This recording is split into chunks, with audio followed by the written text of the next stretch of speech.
The Brothers Karamazov. By Fyodor Dostoevsky. Verily, verily, I say unto you, except a corn of wheat fall into the ground and die, it abideth alone, but, if it die, it bringeth forth much fruit. John 12:24. The Brothers Karamazov. Part. Chapter 1. Book. Chapter 1. The History of a Family. Chapter 1. Fyodor Pavlovich Karamazov. Alexei Fyodorovich Karamazov was the third son of Fyodor Pavlovich Karamazov, a landowner well known in our district in his own day, and still remembered among us owing to his gloomy and tragic death, which happened 13 years ago, and which I shall describe in its proper place.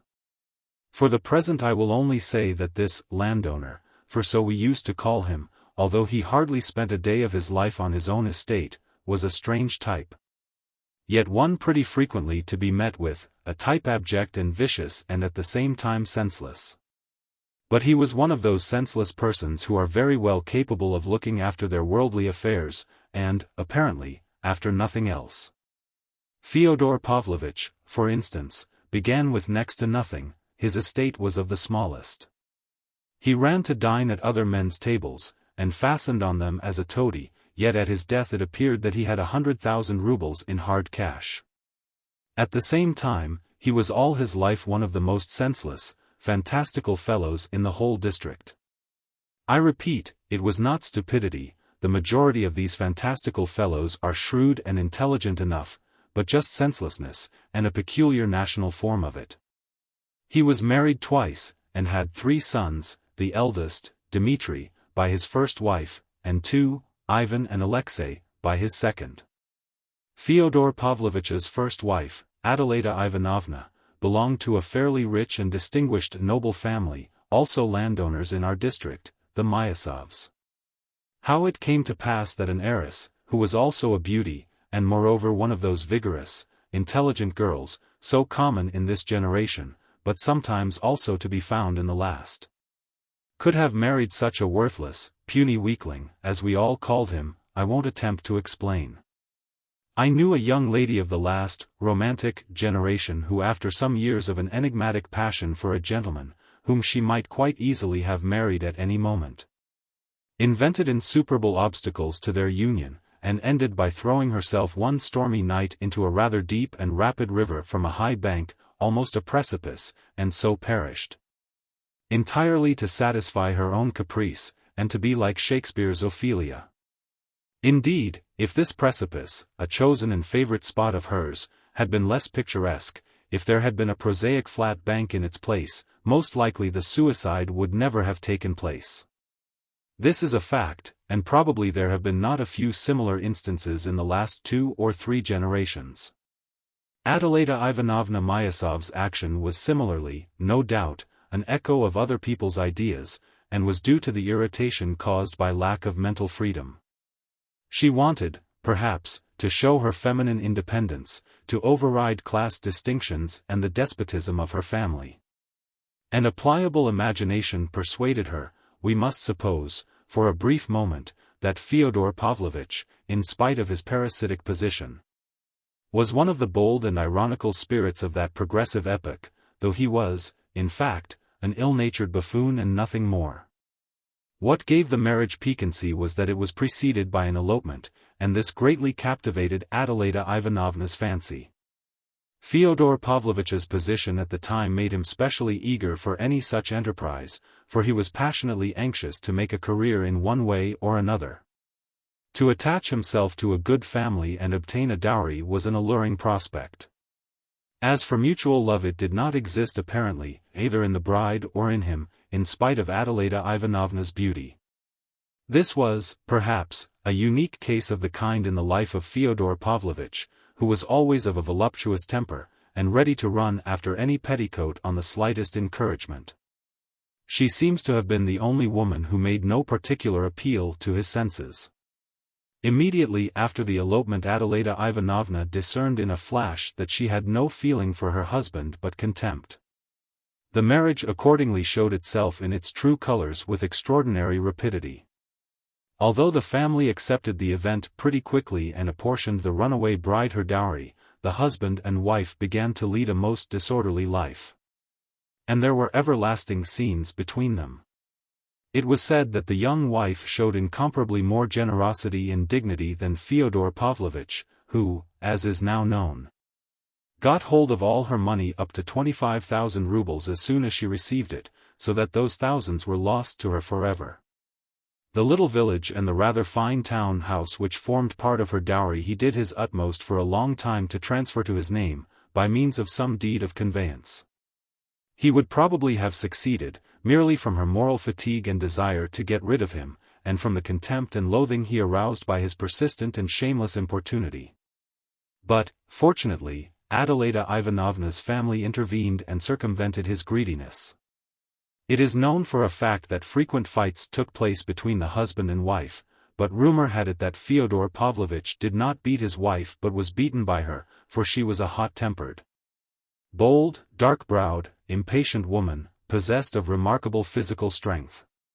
Finally, she left the house and ran away from Fyodor Pavlovitch with a destitute divinity student, leaving Mitya, a child of 3 years old, in her husband's hands. Immediately Fyodor Pavlovitch introduced a regular harem into the house, and abandoned himself to orgies of drunkenness. In the intervals he used to drive all over the province, complaining tearfully to each and all of Adelaida Ivanovna's having left him, going into details too disgraceful for a husband to mention in regard to his own married life. What seemed to gratify him and flatter his self-love most was to play the ridiculous part of the injured husband, and to parade his woes with embellishments. "One would think that you'd got a promotion, Fyodor Pavlovitch, you seem so pleased in spite of your sorrow," scoffers said to him. Many even added that he was glad of a new comic part in which to play the buffoon, and that it was simply to make it funnier that he pretended to be unaware of his ludicrous position. But, who knows, it may have been simplicity. At last he succeeded in getting on the track of his runaway wife. The poor woman turned out to be in Petersburg, where she had gone with her divinity student, and where she had thrown herself into a life of complete emancipation. Fyodor Pavlovitch at once began bustling about, making preparations to go to Petersburg, with what object he could not himself have said. He would perhaps have really gone. But having determined to do so, he felt at once entitled to fortify himself for the journey by another bout of reckless drinking. And just at that time his wife's family received the news of her death in Petersburg. She had died quite suddenly in a garret, according to one story, of typhus, or as another version had it, of starvation. Fyodor Pavlovitch was drunk when he heard of his wife's death, and the story is that he ran out into the street and began shouting with joy, raising his hands to heaven, "Lord, now lettest thou thy servant depart in peace," but others say he wept without restraint like a little child, so much so that people were sorry for him, in spite of the repulsion he inspired. It is quite possible that both versions were true, that he rejoiced at his release, and at the same time wept for her who released him. As a general rule, people, even the wicked, are much more naive and simple-hearted than we suppose. And we ourselves are, too. How do you find this book? Any thoughts about the book or the author? Any suggestion for improvement? Please take a moment to share your thoughts in a comment. If you like it, share it with your friends who might enjoy it as well. Subscribe to keep in touch. Visit CompleteAudiobooks.com for more quality content. Chapter 2. He gets rid of his eldest son. You can easily imagine what a father such a man could be and how he would bring up his children. His behavior as a father was exactly what might be expected.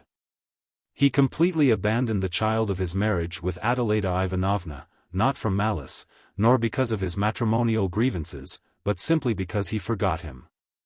While he was wearying everyone with his tears and complaints, and turning his house into a sink of debauchery, a faithful servant of the family, Grigory, took the 3-year-old Mitya into his care. If he hadn't looked after him, there would have been no one even to change the baby's little shirt. It happened moreover that the child's relations on his mother's side forgot him too at first. His grandfather was no longer living, his widow, Mitya's grandmother, had moved to Moscow, and was seriously ill, while his daughters were married. So that Mitya remained for almost a whole year in old Grigory's charge and lived with him in the servant's cottage. But if his father had remembered him, he could not, indeed, have been altogether unaware of his existence. He would have sent him back to the cottage, as the child would only have been in the way of his debaucheries. But a cousin of Mitya's mother, Pyotr Alexandrovich Myasov, happened to return from Paris.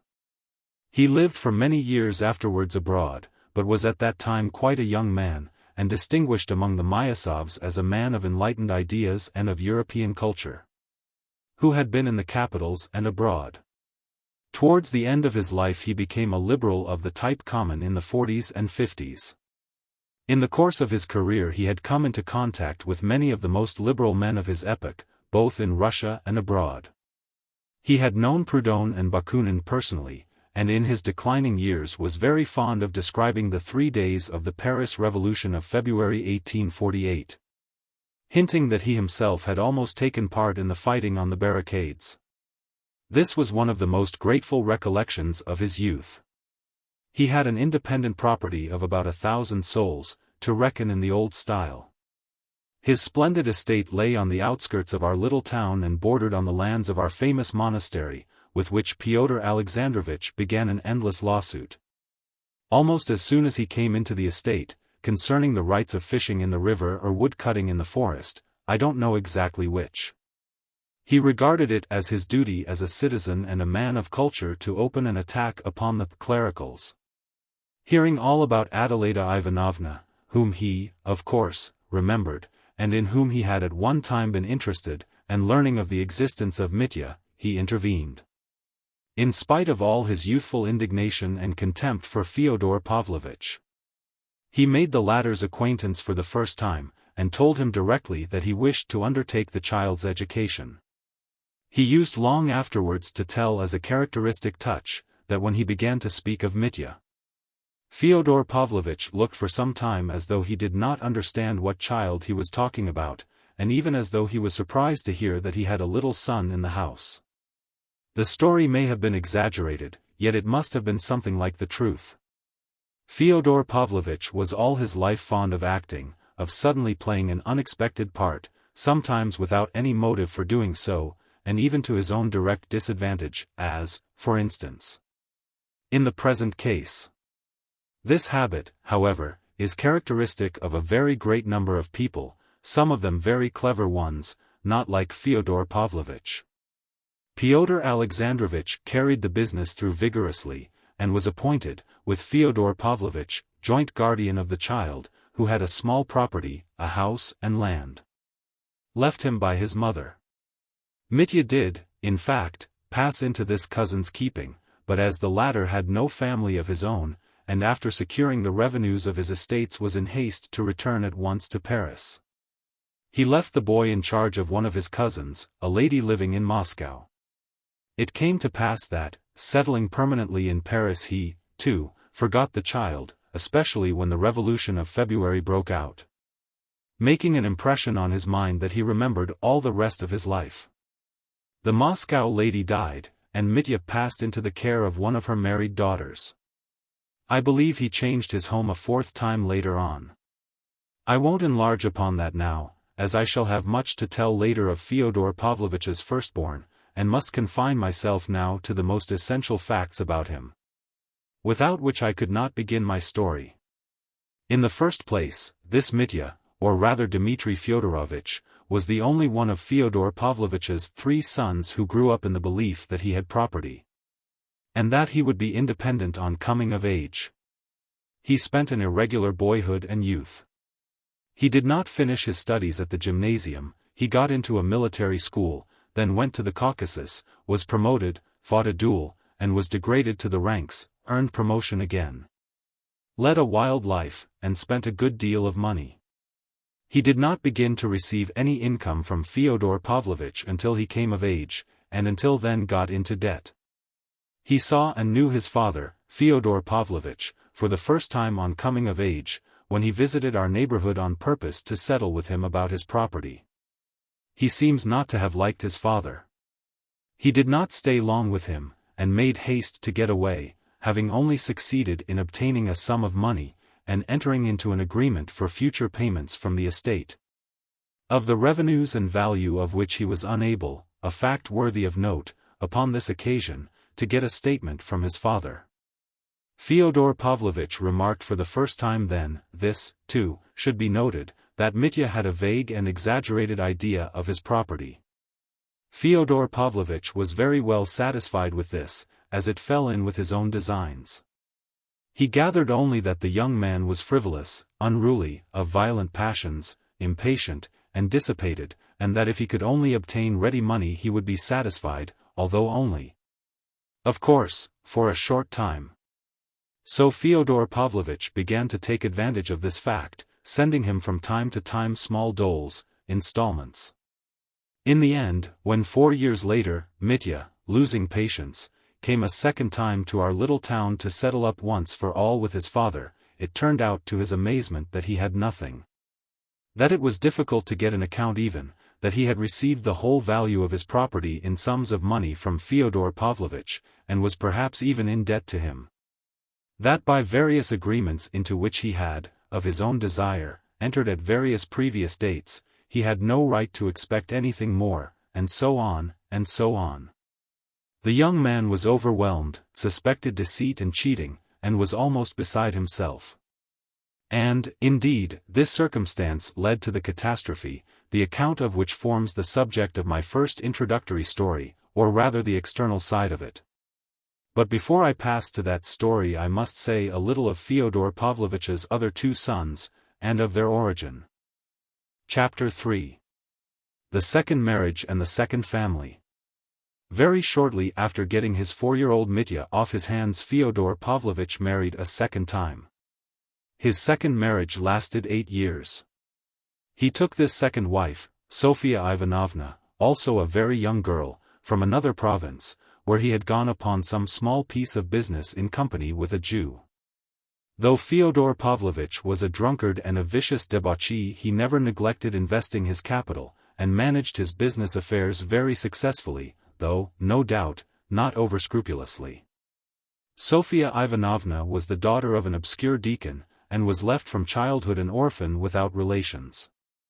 She grew up in the house of a general's widow, a wealthy old lady of good position, who was at once her benefactress and tormentor.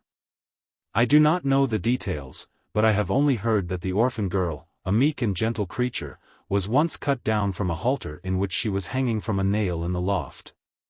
So terrible were her sufferings from the caprice and everlasting nagging of this old woman, who was apparently not bad-hearted but had become an insufferable tyrant through idleness. Fyodor Pavlovitch made her an offer, inquiries were made about him and he was refused.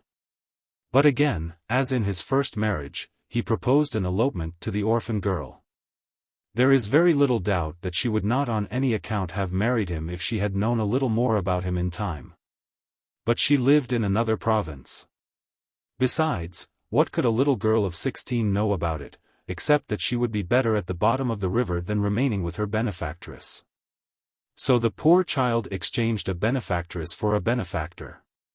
Fyodor Pavlovitch did not get a penny this time, for the general's widow was furious. She gave them nothing and cursed them both. But he had not reckoned on a dowry. What allured him was the remarkable beauty of the innocent girl, above all her innocent appearance, which had a peculiar attraction for a vicious profligate, who had hitherto admired only the coarser types of feminine beauty.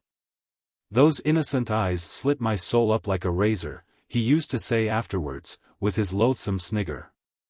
In a man so depraved this might, of course, mean no more than sensual attraction. As he had received no dowry with his wife, and had, so to speak, taken her from the halter, he did not stand on ceremony with her. Making her feel that she had wronged him, he took advantage of her phenomenal meekness and submissiveness to trample on the elementary decencies of marriage. He gathered loose women into his house, and carried on orgies of debauchery in his wife's presence. To show what a pass things had come to, I may mention that Grigory, the gloomy, stupid, obstinate, argumentative servant, who had always hated his first mistress, Adeleda Ivanovna, took the side of his new mistress.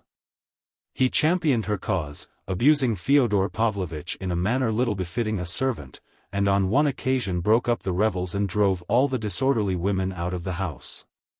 In the end this unhappy young woman, kept in terror from her childhood, fell into that kind of nervous disease which is most frequently found in peasant women who are said to be possessed by devils. At times after terrible fits of hysterics she even lost her reason. Yet she bore Fyodor Pavlovitch 2 sons, Ivan and Alexei, the eldest in the first year of marriage and the second 3 years later. When she died, little Alexei was in his 4th year, and, strange as it seems, I know that he remembered his mother all his life, like a dream, of course. At her death almost exactly the same thing happened to the 2 little boys as to their elder brother, Mitya. They were completely forgotten and abandoned by their father. They were looked after by the same Grigory and lived in his cottage, where they were found by the tyrannical old lady who had brought up their mother. She was still alive, and had not, all those 8 years, forgotten the insult done her. All that time she was obtaining exact information as to her Sophia's manner of life. And hearing of her illness and hideous surroundings she declared aloud 2 or 3 times to her retainers. It serves her right. God has punished her for her ingratitude. Exactly 3 months after Sofia Ivanovna's death the general's widow suddenly appeared in our town, and went straight to Fyodor Pavlovitch's house. She spent only half an hour in the town but she did a great deal. It was evening. Fyodor Pavlovitch, whom she had not seen for those 8 years, came in to her drunk. The story is that instantly upon seeing him, without any sort of explanation, she gave him 2 good, resounding slaps on the face, seized him by a tuft of hair, and shook him 3 times up and down. Then, without a word, she went straight to the cottage to the 2 boys. Seeing, at the first glance, that they were unwashed and in dirty linen, she promptly gave Grigory, too, a box on the ear. And announcing that she would carry off both the children she wrapped them just as they were in a rug, put them in the carriage, and drove off to her own town. Grigory accepted the blow like a devoted slave, without a word, and when he escorted the old lady to her carriage he made her a low bow and pronounced impressively that God would repay her for the orphans. "You are a blockhead all the same," the old lady shouted to him as she drove away. Fyodor Pavlovitch, thinking it over, decided that it was a good thing, and did not refuse the general's widow his formal consent to any proposition in regard to his children's education. As for the slaps she had given him, he drove all over the town telling the story. It happened that the old lady died soon after this, but she left the boys in her will 1,000 rubles each, for their instruction, and so that all be spent on them exclusively, with the condition that it be so portioned out as to last till they are 21, for it is more than adequate provision for such children. If other people think fit to throw away their money, let them. I have not read the will myself, but I heard there was something queer of the sort, very whimsically expressed. The principal heir, Yefim Petrovitch Polnov, the marshal of nobility of the province, turned out, however, to be an honest man. Writing to Fyodor Pavlovitch, and discerning at once that he could extract nothing from him for his children's education, though the latter never directly refused but only procrastinated as he always did in such cases, and was, indeed, at times effusively sentimental, Yefim Petrovitch took a personal interest in the orphans. He became especially fond of the younger, Alexei, who lived for a long while as one of his family. I beg the reader to note this from the beginning. And to Yefim Petrovitch, a man of a generosity and humanity rarely to be met with, the young people were more indebted for their education and bringing up than to anyone. He kept the 2,000 rubles left to them by the general's widow intact, so that by the time they came of age their portions had been doubled by the accumulation of interest. He educated them both at his own expense, and certainly spent far more than 1,000 rubles upon each of them. I won't enter into a detailed account of their boyhood and youth, but will only mention a few of the most important events. Of the elder, Ivan, I will only say that he grew into a somewhat morose and reserved, though far from timid boy. At 10 years old he had realized that they were living not in their own home but on other people's charity, and that their father was a man of whom it was disgraceful to speak. This boy began very early, almost in his infancy, so they say at least, to show a brilliant and unusual aptitude for learning. I don't know precisely why, but he left the family of Yefim Petrovich when he was hardly 13, entering a Moscow gymnasium, and boarding with an experienced and celebrated teacher. An old friend of Yefim Petrovich. Ivan used to declare afterwards that this was all due to the ardor for good works of Yefim Petrovich, who was captivated by the idea that the boy's genius should be trained by a teacher of genius. But neither Yefim Petrovich nor this teacher was living when the young man finished at the gymnasium and entered the university. As Yefim Petrovich had made no provision for the payment of the tyrannical old lady's legacy, which had grown from 1,000 to 2, it was delayed, owing to formalities inevitable in Russia. And the young man was in great straits for the first 2 years at the university, as he was forced to keep himself all the time he was studying. It must be noted that he did not even attempt to communicate with his father, perhaps from pride, from contempt for him, or perhaps from his cool common sense, which told him that from such a father he would get no real assistance. However that may have been, the young man was by no means despondent and succeeded in getting work. At first giving sixpenny lessons and afterwards getting paragraphs on street incidents into the newspapers under the signature of Eyewitness. These paragraphs, it was said, were so interesting and piquant that they were soon taken. This alone showed the young man's practical and intellectual superiority over the masses of needy and unfortunate students of both sexes who hang about the offices of the newspapers and journals, unable to think of anything better than everlasting entreaties for copying and translations from the French. Having once got into touch with the editors, Ivan Fyodorovich always kept up his connection with them. And in his latter years at the university he published brilliant reviews of books upon very especial subjects, so that he became well known in literary circles. But only in his last year he suddenly succeeded in attracting the attention of a far wider circle of readers, so that a great many people noticed and remembered him. It was rather a curious incident. When he had just left the university and was preparing to go abroad upon his 2,000 rubles, Ivan Fyodorovich published in one of the more important journals a strange article, which attracted general notice, on a subject of which he might have been supposed to know nothing, as he was a student of natural science. The article dealt with a subject which was being debated everywhere at the time, the position of the ecclesiastical courts. After discussing several opinions on the subject he went on to explain his own view. What was most striking about the article was its tone, and its unexpected conclusion. Many of the church party regarded him unquestioningly as on their side. And yet not only the secularists but even atheists joined them in their applause. Finally some sagacious persons opined that the article was nothing but an impudent satirical burlesque. I mention this incident particularly because this article penetrated into the famous monastery in our neighborhood, where the inmates, being particularly interested in the question of the ecclesiastical courts, were completely bewildered by it. Learning the author's name, they were interested in his being a native of the town and the son of that Fyodor Pavlovich. And just then it was that the author himself made his appearance among us. Why Ivan Fyodorovich had come amongst us I remember asking myself at the time with a certain uneasiness. This fateful visit, which was the first step leading to so many consequences, I never fully explained to myself. It seemed strange on the face of it that a young man so learned, so proud, and apparently so cautious, should suddenly visit such an infamous house and a father who had ignored him all his life.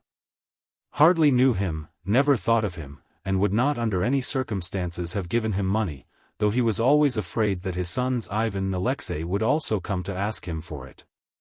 And here the young man was staying in the house of such a father, had been living with him for 2 months, and they were on the best possible terms. This last fact was a special cause of wonder to many others as well as to me.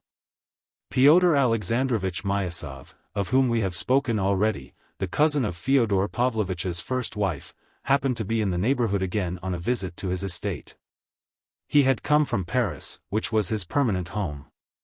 I remember that he was more surprised than anyone when he made the acquaintance of the young man, who interested him extremely, and with whom he sometimes argued and not without an inner pang compared himself in acquirements. He is proud, he used to say, he will never be in want of pence, he has got money enough to go abroad now. What does he want here? Everyone can see that he hasn't come for money, for his father would never give him any. He has no taste for drink and dissipation, and yet his father can't do without him. They get on so well together. That was the truth. The young man had an unmistakable influence over his father, who positively appeared to be behaving more decently and even seemed at times ready to obey his son, though often extremely and even spitefully perverse. It was only later that we learned that Ivan had come partly at the request of, and in the interests of, his elder brother, Dmitri, whom he saw for the first time on this very visit. Though he had before leaving Moscow been in correspondence with him about an important matter of more concern to Dmitri than himself. What that business was the reader will learn fully in due time. Yet even when I did know of this special circumstance I still felt Ivan Fyodorovitch to be an enigmatic figure, and thought his visit rather mysterious. I may add that Ivan appeared at the time in the light of a mediator between his father and his elder brother Dmitri, who was in open quarrel with his father and even planning to bring an action against him. The family, I repeat, was now united for the first time, and some of its members met for the first time in their lives. The younger brother, Alexei, had been a year already among us, having been the first of the three to arrive. It is of that brother Alexei I find it most difficult to speak in this introduction. Yet I must give some preliminary account of him, if only to explain one queer fact, which is that I have to introduce my hero to the reader wearing the cassock of a novice. Yes, he had been for the last year in our monastery, and seemed willing to be cloistered there for the rest of his life. Chapter 4. The third son, Alyosha. He was only 20, his brother Ivan was in his 24th year at the time, while their elder brother Dmitri was 27. First of all, I must explain that this young man, Alyosha, was not a fanatic, and, in my opinion at least, was not even a mystic. I may as well give my full opinion from the beginning.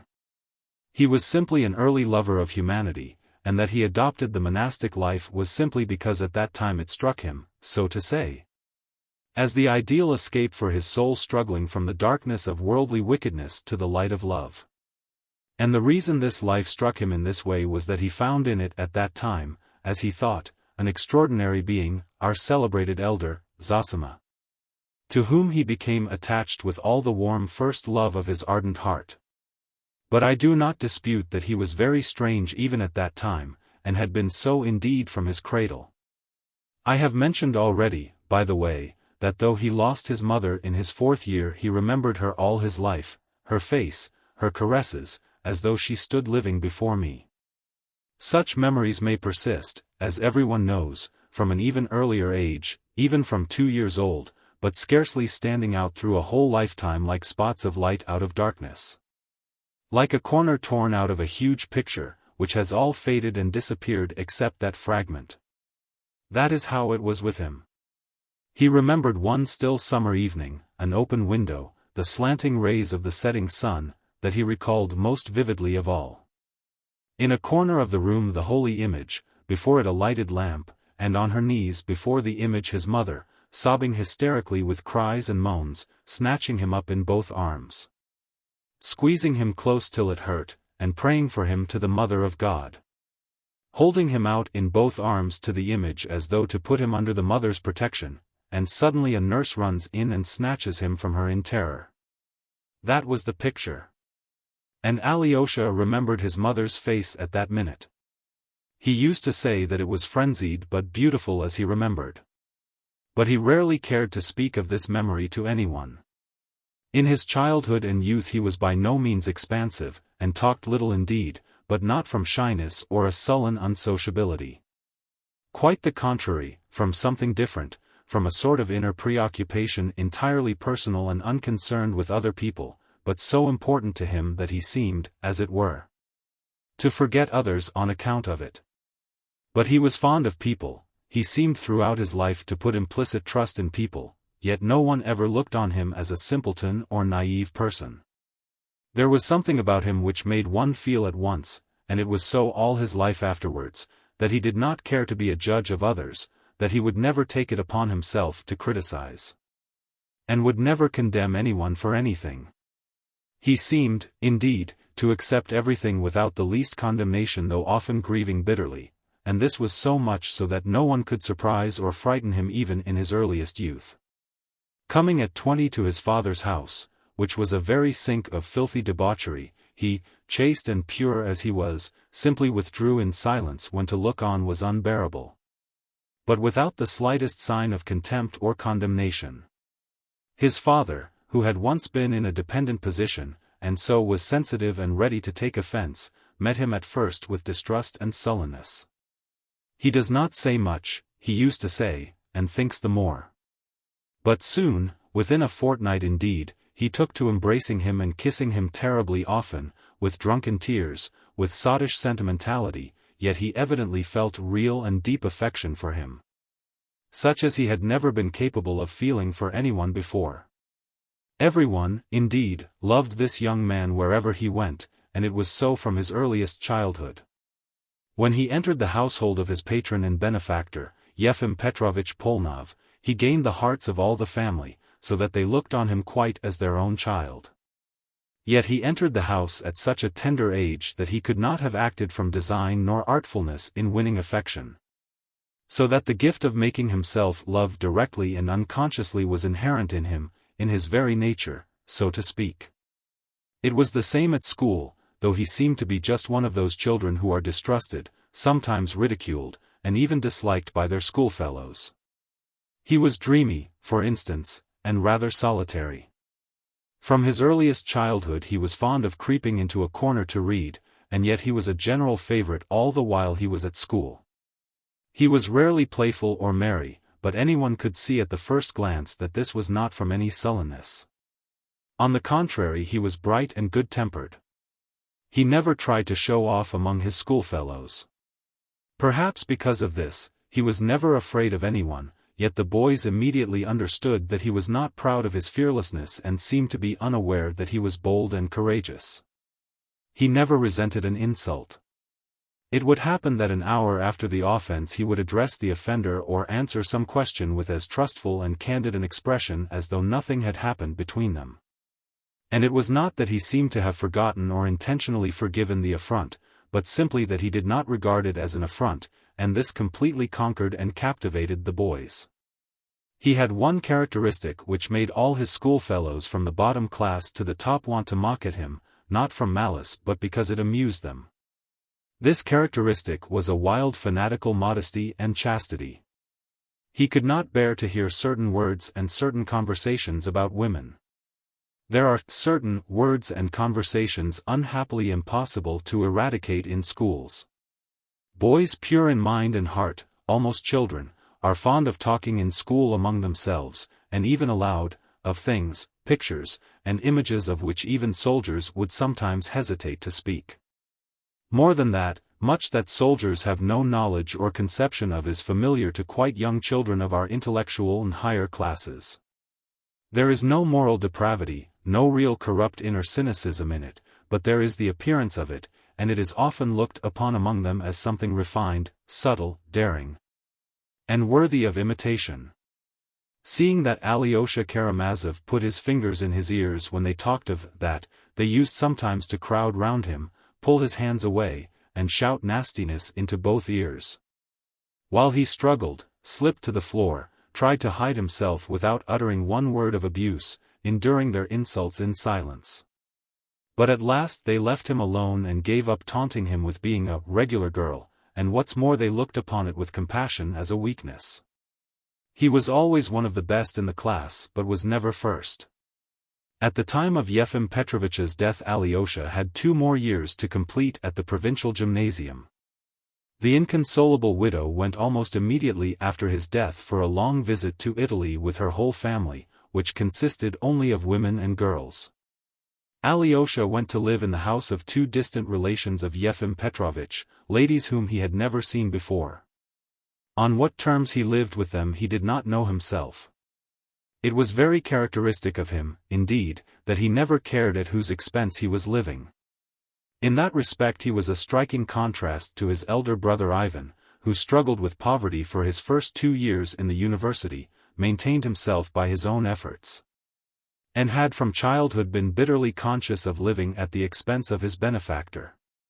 But this strange trait in Alyosha's character must not, I think, be criticized too severely.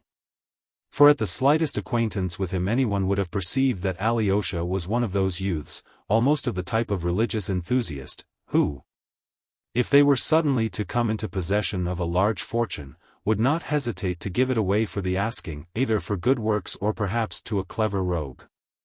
In general he seemed scarcely to know the value of money, not, of course, in a literal sense. When he was given pocket money, which he never asked for, he was either terribly careless of it so that it was gone in a moment, or he kept it for weeks together, not knowing what to do with it. In later years Pyotr Alexandrovich Myasov, a man very sensitive on the score of money and bourgeois honesty, pronounced the following judgment. After getting to know Alyosha, here is perhaps the one man in the world whom you might leave alone without a penny, in the center of an unknown town of 1 million inhabitants. And he would not come to harm, he would not die of cold and hunger, for he would be fed and sheltered at once. And if he were not, he would find a shelter for himself, and it would cost him no effort or humiliation. And to shelter him would be no burden, but, on the contrary, would probably be looked on as a pleasure. He did not finish his studies at the gymnasium. A year before the end of the course he suddenly announced to the ladies that he was going to see his father about a plan which had occurred to him. They were sorry and unwilling to let him go. The journey was not an expensive one, and the ladies would not let him pawn his watch, a parting present from his benefactor's family. They provided him liberally with money and even fitted him out with new clothes and linen. But he returned half the money they gave him, saying that he intended to go 3rd class. On his arrival in the town he made no answer to his father's first inquiry why he had come before completing his studies, and seemed, so they say, unusually thoughtful. It soon became apparent that he was looking for his mother's tomb. He practically acknowledged at the time that that was the only object of his visit. But it can hardly have been the whole reason of it. It is more probable that he himself did not understand and could not explain what had suddenly arisen in his soul, and drawn him irresistibly into a new, unknown, but inevitable path. Fyodor Pavlovitch could not show him where his second wife was buried, for he had never visited her grave since he had thrown earth upon her coffin, and in the course of years had entirely forgotten where she was buried. Fyodor Pavlovitch, by the way, had for some time previously not been living in our town. 3 or 4 years after his wife's death he had gone to the south of Russia and finally turned up in Odessa, where he spent several years.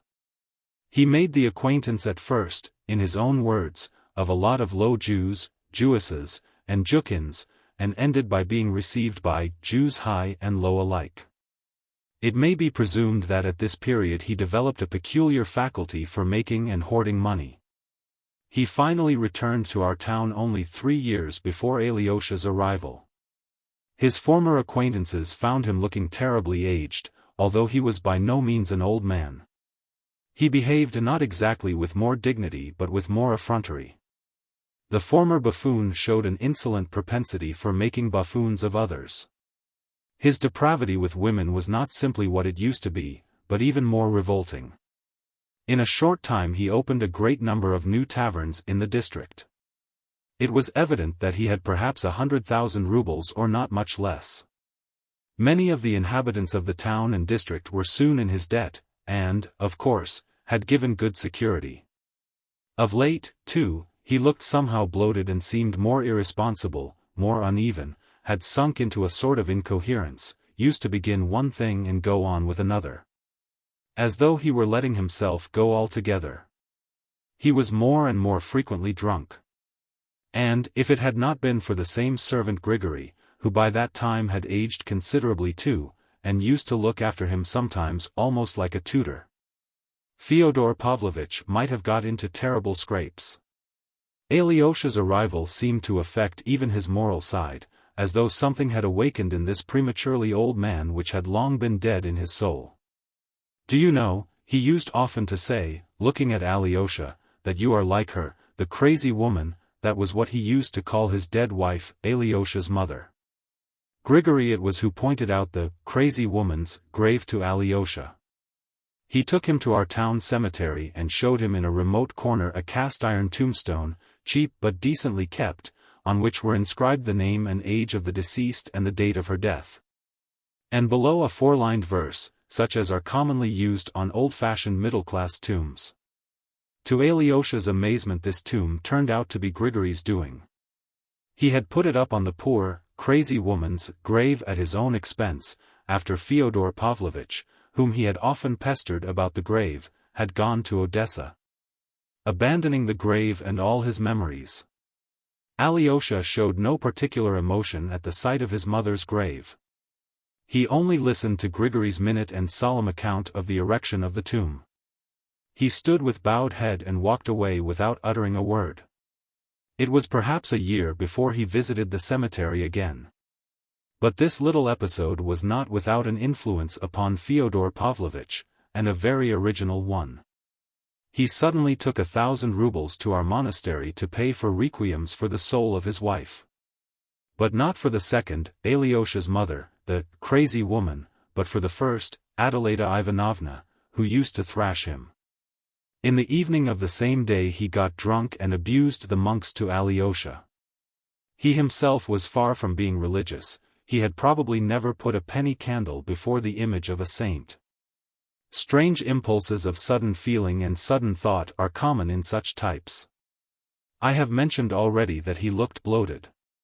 His countenance at this time bore traces of something that testified unmistakably to the life he had led.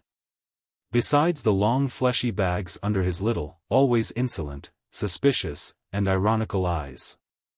Besides the multitude of deep wrinkles in his little fat face, the Adam's apple hung below his sharp chin like a great, fleshy goiter, which gave him a peculiar, repulsive, sensual appearance. Add to that a long rapacious mouth with full lips, between which could be seen little stumps of black decayed teeth. He slobbered every time he began to speak. He was fond indeed of making fun of his own face, though, I believe, he was well satisfied with it. He used particularly to point to his nose, which was not very large, but very delicate and conspicuously aquiline. "A regular Roman nose," he used to say, "with my goiter I've quite the countenance of an ancient Roman patrician of the decadent period." He seemed proud of it.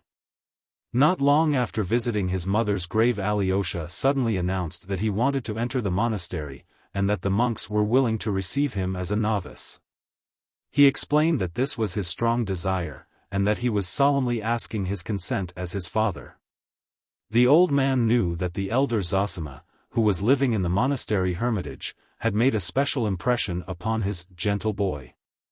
"That is the most honest monk among them, of course," he observed, after listening in thoughtful silence to Alyosha, and seeming scarcely surprised at his request. So that's where you want to be, my gentle boy?" He was half drunk, and suddenly he grinned his slow half-drunken grin, which was not without a certain cunning and tipsy slyness. I had a presentiment that you would end in something like this. Would you believe it? You were making straight for it. Well, to be sure you have your own 2,000. That's a dowry for you. And I'll never desert you, my angel. And I'll pay what's wanted for you there, if they ask for it. But, of course, if they don't ask, why should we worry them? What do you say? You know, you spend money like a canary, 2 grains a week. Do you know that near one monastery there's a place outside the town where every baby knows there are none but the monks' wives living, as they are called? 30 women, I believe. I have been there myself. You know, it's interesting in its own way, of course, as a variety. The worst of it is it's awfully Russian. There are no French women there. Of course they could get them fast enough, they have plenty of money. If they get to hear of it they'll come along. Well, there's nothing of that sort here, no monks' wives, and 200 monks. They're honest. They keep the fasts. I admit it. So you want to be a monk? And do you know I'm sorry to lose you, Alyosha, would you believe it, I've really grown fond of you? Well, it's a good opportunity. You'll pray for us sinners, we have sinned too much here. I've always been thinking who would pray for me, and whether there's anyone in the world to do it. My dear boy, I'm awfully stupid about that. You wouldn't believe it. Awfully. You see, however stupid I am about it, I keep thinking, from time to time, of course, not all the while. It's impossible, I think, for the devils to forget to drag me down to hell with their hooks when I die. Then I wonder, hooks? Where would they get them? What of? Iron hooks? Where do they forge them? Have they a foundry there of some sort? The monks in the monastery probably believe that there's a ceiling in hell, for instance. Now I'm ready to believe in hell, but without a ceiling. It makes it more refined, more enlightened, more Lutheran that is. And, after all, what does it matter whether it has a ceiling or hasn't? But, do you know, there's a damnable question involved in it? If there's no ceiling there can be no hooks, and if there are no hooks it all breaks down, which is unlikely again, for then there would be none to drag me down to hell. And if they don't drag me down, what justice is there in the world? Il faudrait les inventer, those hooks, on purpose for me alone, for, if you only knew, Alyosha, what a blackguard I am. But there are no hooks there, said Alyosha, looking gently and seriously at his father. Yes, only the shadows of hooks, I know. That's how a Frenchman described hell. J'ai vu l'ombre d'un cocker qu'avec l'ombre d'une brosse frottait l'ombre d'une carrosse. How do you know there are no hooks, darling? When you've lived with the monks you'll sing a different tune. But go and get at the truth there, and then come and tell me. Anyway, it's easier going to the other world if one knows what there is there. Besides, it will be more seemly for you with the monks than here with me, with a drunken old man and young harlots. Though you're like an angel, nothing touches you. And I dare say nothing will touch you there. That's why I let you go, because I hope for that. You've got all your wits about you. You will burn and you will burn out. You will be healed and come back again. And I will wait for you. I feel that you're the only creature in the world who has not condemned me. My dear boy, I feel it, you know. I can't help feeling it. And he even began blubbering. He was sentimental. He was wicked and sentimental. Chapter 5. Elders. Some of my readers may imagine that my young man was a sickly, ecstatic, poorly developed creature, a pale, consumptive dreamer. On the contrary, Alyosha was at this time a well-grown, red-cheeked, clear-eyed lad of 19, radiant with health. He was very handsome, too, graceful, moderately tall, with hair of a dark brown, with a regular, rather long, oval-shaped face, and wide-set dark gray, shining eyes. He was very thoughtful, and apparently very serene. I shall be told, perhaps, that red cheeks are not incompatible with fanaticism and mysticism. But I fancy that Alyosha was more of a realist than anyone. Oh! No doubt, in the monastery he fully believed in miracles, but, to my thinking, miracles are never a stumbling block to the realist. It is not miracles that dispose realists to belief. The genuine realist, if he is an unbeliever, will always find strength and ability to disbelieve in the miraculous. And if he is confronted with a miracle as an irrefutable fact, he would rather disbelieve his own senses than admit the fact. Even if he admits it as a fact of nature till then unrecognized by him. Faith does not, in the realist, spring from the miracle but the miracle from faith. If the realist once believes, then he is bound by his very realism to admit the miraculous also.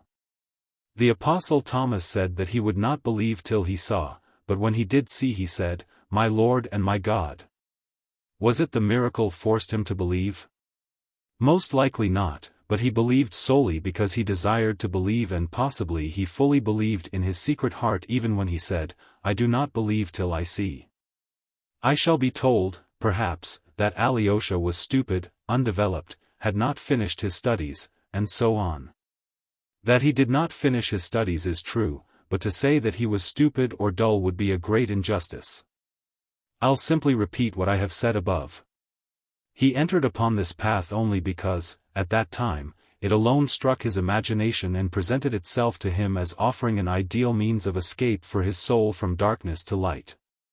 Add to that he was to some extent a youth of our last epoch, that is, honest in nature, desiring the truth, seeking for it and believing in it.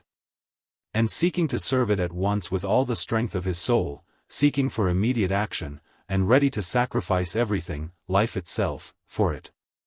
Though these young men unhappily fail to understand that the sacrifice of life is, in many cases, the easiest of all sacrifices, and that to sacrifice, for instance, 5 or 6 years of their seething youth to hard and tedious study, if only to multiply tenfold their powers of serving the truth and the cause they have set before them as their goal, such a sacrifice is utterly beyond the strength of many of them. The path Alyosha chose was a path going in the opposite direction, but he chose it with the same thirst for swift achievement. As soon as he reflected seriously, he was convinced of the existence of God and immortality, and at once he instinctively said to himself, "I want to live for immortality. And I will accept no compromise." In the same way, if he had decided that God and immortality did not exist, he would at once have become an atheist and a socialist. For socialism is not merely the labor question, it is before all things the atheistic question, the question of the form taken by atheism today, the question of the Tower of Babel built without God. Not to mount to heaven from earth but to set up heaven on earth. Alyosha would have found it strange and impossible to go on living as before. It is written, "Give all that thou hast to the poor and follow me, if thou wouldst be perfect." Alyosha said to himself, "I can't give 2 rubles instead of ball, and only go to mass instead of following him." Perhaps his memories of childhood brought back our monastery, to which his mother may have taken him to mass. Perhaps the slanting sunlight and the holy image to which his poor, crazy mother had held him up still acted upon his imagination. Brooding on these things he may have come to us perhaps only to see whether here he could sacrifice all or only 2 rubles, and in the monastery he met this elder. I must digress to explain what an elder is in Russian monasteries, and I am sorry that I do not feel very competent to do so. I will try, however, to give a superficial account of it in a few words. Authorities on the subject assert that the institution of elders is of recent date, not more than 100 years old in our monasteries, though in the Orthodox East, especially in Sinai and Athos, it has existed over 1,000 years. It is maintained that it existed in ancient times in Russia also, but through the calamities which overtook Russia, the Tartars, civil war, the interruption of relations with the East after the destruction of Constantinople, this institution fell into oblivion. It was revived among us towards the end of last century by one of the great ascetics, as they called him, Paisy Velichkovsky, and his disciples. But to this day it exists in few monasteries only, and has sometimes been almost persecuted as an innovation in Russia. It flourished especially in the celebrated Kozelsky Optin monastery. When and how it was introduced into our monastery I cannot say. There had already been 3 such elders and Zosima was the last of them. But he was almost dying of weakness and disease, and they had no one to take his place. The question for our monastery was an important one, for it had not been distinguished by anything in particular till then. They had neither relics of saints, nor wonder-working icons, nor glorious traditions, nor historical exploits. It had flourished and been glorious all over Russia through its elders, to see and hear whom pilgrims had flocked for thousands of miles from all parts. What was such an elder? An elder was one who took your soul, your will, into his soul and his will.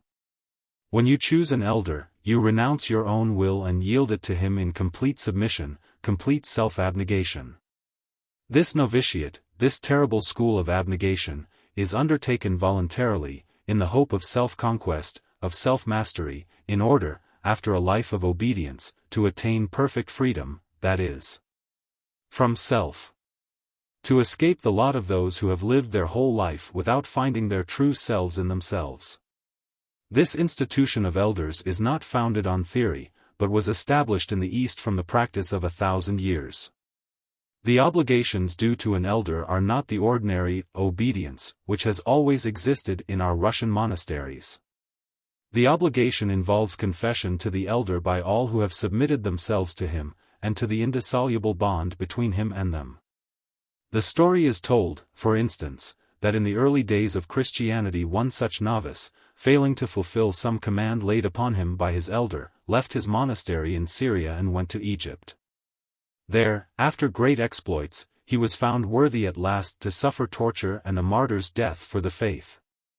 When the church, regarding him as a saint, was burying him, suddenly, at the deacon's exhortation, "Depart all ye unbaptized." The coffin containing the martyr's body left its place and was cast forth from the church, and this took place 3 times. And only at last they learnt that this holy man had broken his vow of obedience and left his elder, and, therefore, could not be forgiven without the elder's absolution in spite of his great deeds. Only after this could the funeral take place. This, of course, is only an old legend. But here is a recent instance. A monk was suddenly commanded by his elder to quit Athos, which he loved as a sacred place and a haven of refuge, and to go first to Jerusalem to do homage to the holy places and then to go to the north to Siberia. "There is the place for thee and not here." The monk, overwhelmed with sorrow, went to the ecumenical patriarch at Constantinople and besought him to release him from his obedience. But the patriarch replied that not only was he unable to release him, but there was not and could not be on earth a power which could release him except the elder who had himself laid that duty upon him. In this way the elders are endowed in certain cases with unbounded and inexplicable authority. That is why in many of our monasteries the institution was at first resisted almost to persecution. Meantime the elders immediately began to be highly esteemed among the people. Masses of the ignorant people as well as men of distinction flocked, for instance, to the elders of our monastery to confess their doubts, their sins, and their sufferings, and ask for counsel and admonition. Seeing this, the opponents of the elders declared that the sacrament of confession was being arbitrarily and frivolously degraded. Though the continual opening of the heart to the elder by the monk or the layman had nothing of the character of the sacrament. In the end, however, the institution of elders has been retained and is becoming established in Russian monasteries. It is true, perhaps, that this instrument which had stood the test of 1,000 years for the moral regeneration of a man from slavery to freedom and to moral perfectibility may be a two-edged weapon, and it may lead some not to humility and complete self-control but to the most satanic pride. That is, to bondage and not to freedom. The elder Zosima was 65. He came of a family of landowners, had been in the army in early youth, and served in the Caucasus as an officer. He had, no doubt, impressed Alyosha by some peculiar quality of his soul. Alyosha lived in the cell of the elder, who was very fond of him and let him wait upon him. It must be noted that Alyosha was bound by no obligation and could go where he pleased and be absent for whole days. Though he wore the monastic dress it was voluntarily, not to be different from others. No doubt he liked to do so. Possibly his youthful imagination was deeply stirred by the power and fame of his elder. It was said that so many people had for years past come to confess their sins to Father Zosima and to entreat him for words of advice and healing, that he had acquired the keenest intuition and could tell from an unknown face what a newcomer wanted, and what was the suffering on his conscience. He sometimes astounded and almost alarmed his visitors by his knowledge of their secrets before they had spoken a word. Alyosha noticed that many, almost all, went in to the elder for the first time with apprehension and uneasiness, but came out with bright and happy faces. Alyosha was particularly struck by the fact that Father Zosima was not at all stern. On the contrary, he was always almost gay. The monks used to say that he was more drawn to those who were more sinful, and the greater the sinner the more he loved him. There were, no doubt, up to the end of his life, among the monks some who hated and envied him, but they were few in number and they were silent. Though among them were some of great dignity in the monastery, one, for instance, of the older monks distinguished for his strict keeping of fasts and vows of silence. But the majority were on Father Zosima's side, and very many of them loved him with all their hearts, warmly and sincerely. Some were almost fanatically devoted to him, and declared, though not quite aloud, that he was a saint, that there could be no doubt of it, and, seeing that his end was near, they anticipated miracles and great glory to the monastery in the immediate future from his relics. Alyosha had unquestioning faith in the miraculous power of the elder, just as he had unquestioning faith in the story of the coffin that flew out of the church. He saw many who came with sick children or relatives and besought the elder to lay hands on them and to pray over them, return shortly after, some the next day, and, falling in tears at the elder's feet, thank him for healing their sick. Whether they had really been healed or were simply better in the natural course of the disease was a question which did not exist for Alyosha. For he fully believed in the spiritual power of his teacher and rejoiced in his fame, in his glory, as though it were his own triumph. His heart throbbed, and he beamed, as it were, all over when the elder came out to the gates of the hermitage into the waiting crowd of pilgrims of the humbler class who had flocked from all parts of Russia on purpose to see the elder and obtain his blessing. They fell down before him, wept, kissed his feet, kissed the earth on which he stood, and wailed, while the women held up their children to him and brought him the sick, possessed with devils. The elder spoke to them, read a brief prayer over them, blessed them, and dismissed them. Of late he had become so weak through attacks of illness that he was sometimes unable to leave his cell, and the pilgrims waited for him to come out for several days. Alyosha did not wonder why they loved him so, why they fell down before him and wept with emotion merely at seeing his face. Oh! He understood that for the humble soul of the Russian peasant, worn out by grief and toil, and still more by the everlasting injustice and everlasting sin, his own and the world's, it was the greatest need and comfort to find someone or something holy to fall down before and worship. Among us there is sin, injustice, and temptation, but yet, somewhere on earth there is someone holy and exalted. He has the truth, he knows the truth, so it is not dead upon the earth. So it will come one day to us, too, and rule over all the earth according to the promise. Alyosha knew that this was just how the people felt and even reasoned. He understood it. But that the elder Zosima was this saint and custodian of God's truth, of that he had no more doubt than the weeping peasants and the sick women who held out their children to the elder.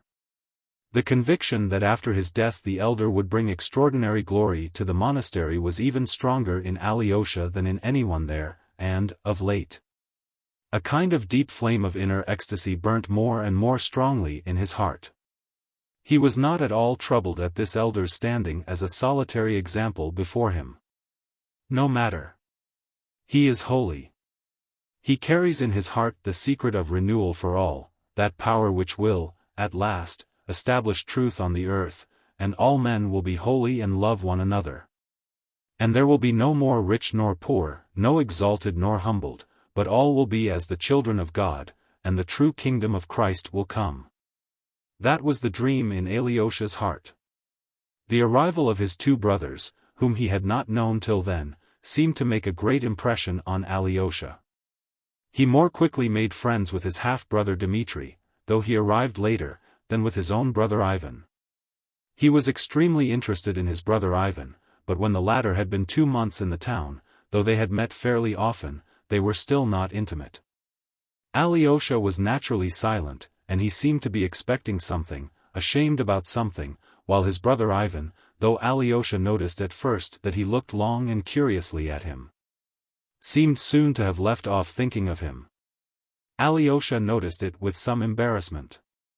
He ascribed his brother's indifference at first to the disparity of their age and education. But he also wondered whether the absence of curiosity and sympathy in Ivan might be due to some other cause entirely unknown to him.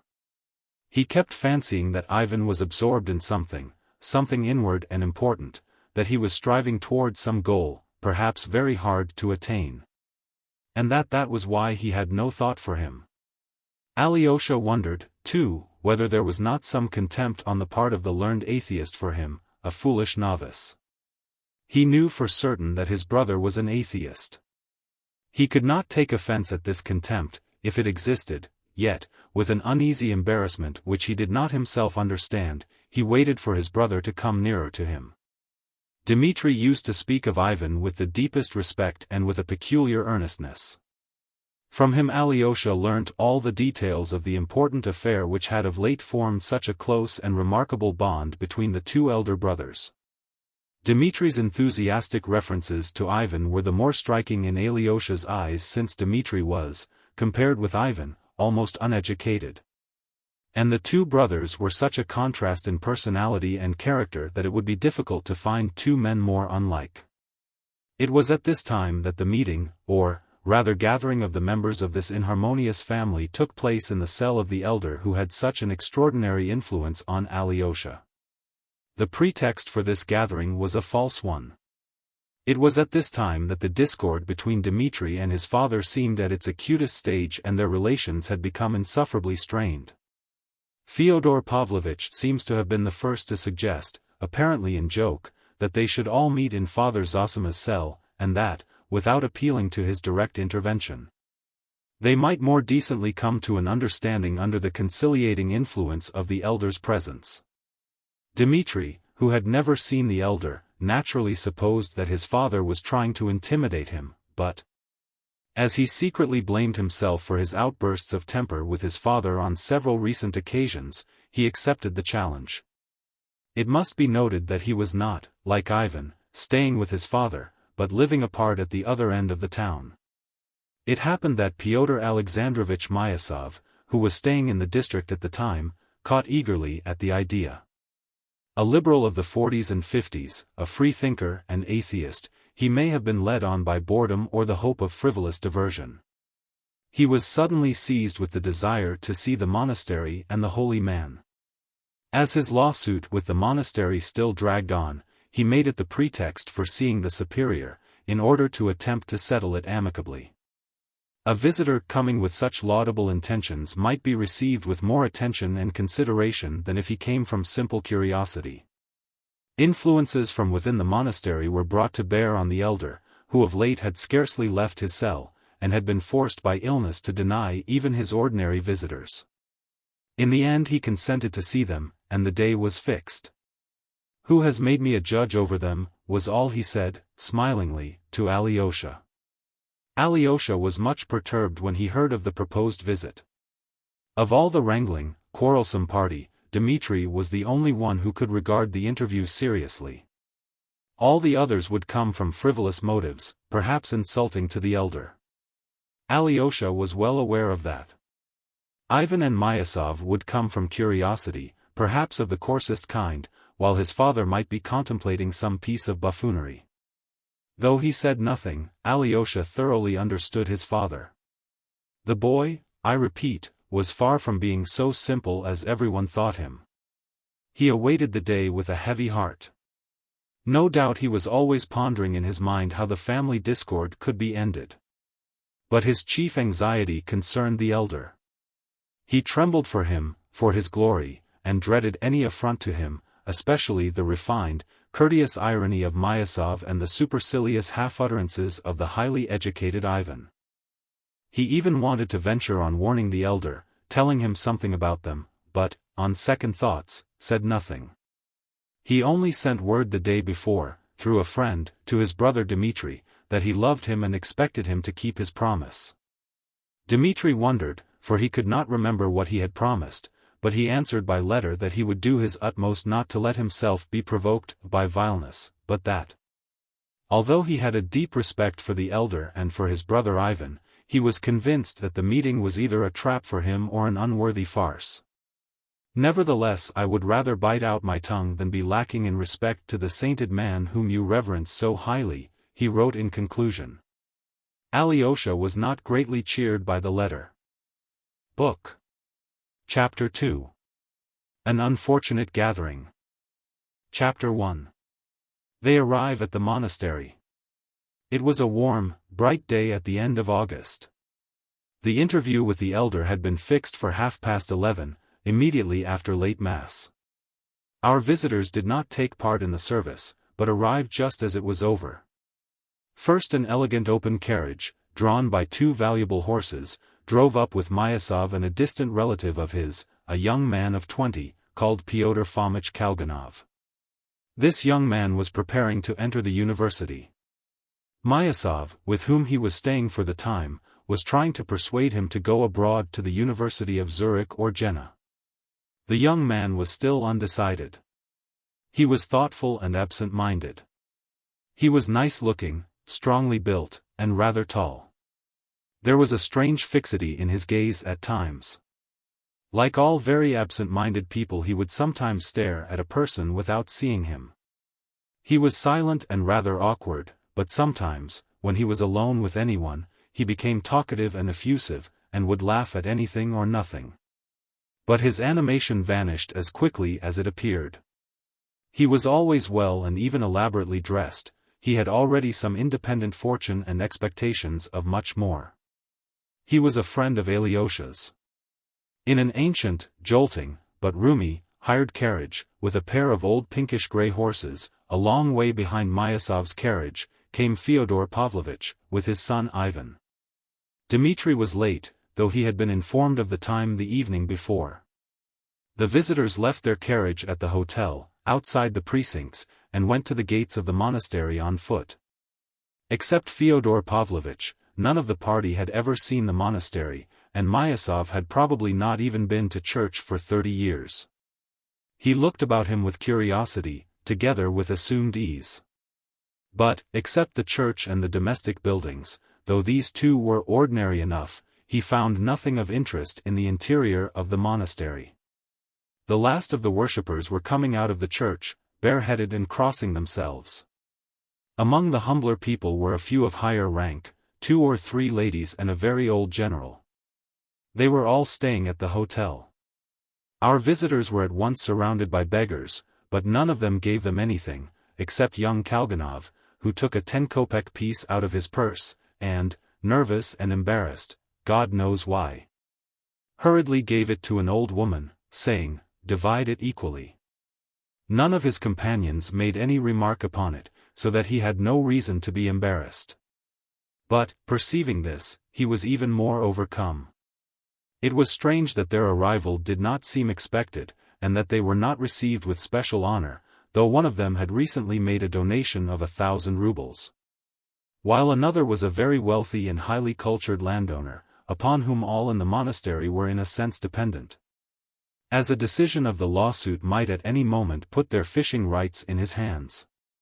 Yet no official personage met them. Myasov looked absent-mindedly at the tombstones round the church, and was on the point of saying that the dead buried here must have paid a pretty penny for the right of lying in this holy place. But refrained. His liberal irony was rapidly changing almost into anger. Who the devil is there to ask in this imbecile place? We must find out, for time is passing, he observed suddenly, as though speaking to himself. All at once there came up a bald-headed, elderly man with ingratiating little eyes, wearing a full, summer overcoat. Lifting his hat, he introduced himself with a honeyed lisp as Maximov, a landowner of Tula. He at once entered into our visitor's difficulty. Father Zosima lives in the hermitage, apart, 400 paces from the monastery, the other side of the copse. "I know it's the other side of the copse," observed Fyodor Pavlovitch, "but we don't remember the way. It is a long time since we've been here. This way, by this gate, and straight across the copse, the copse. Come with me, won't you? I'll show you. I have to go. I am going myself. This way, this way." They came out of the gate and turned towards the copse. Maximov, a man of 60, ran rather than walked, turning sideways to stare at them all, with an incredible degree of nervous curiosity. His eyes looked starting out of his head. "You see, we have come to the elder upon business of our own," observed Myasov severely. That personage has granted us an audience, so to speak, and so, though we thank you for showing us the way, we cannot ask you to accompany us.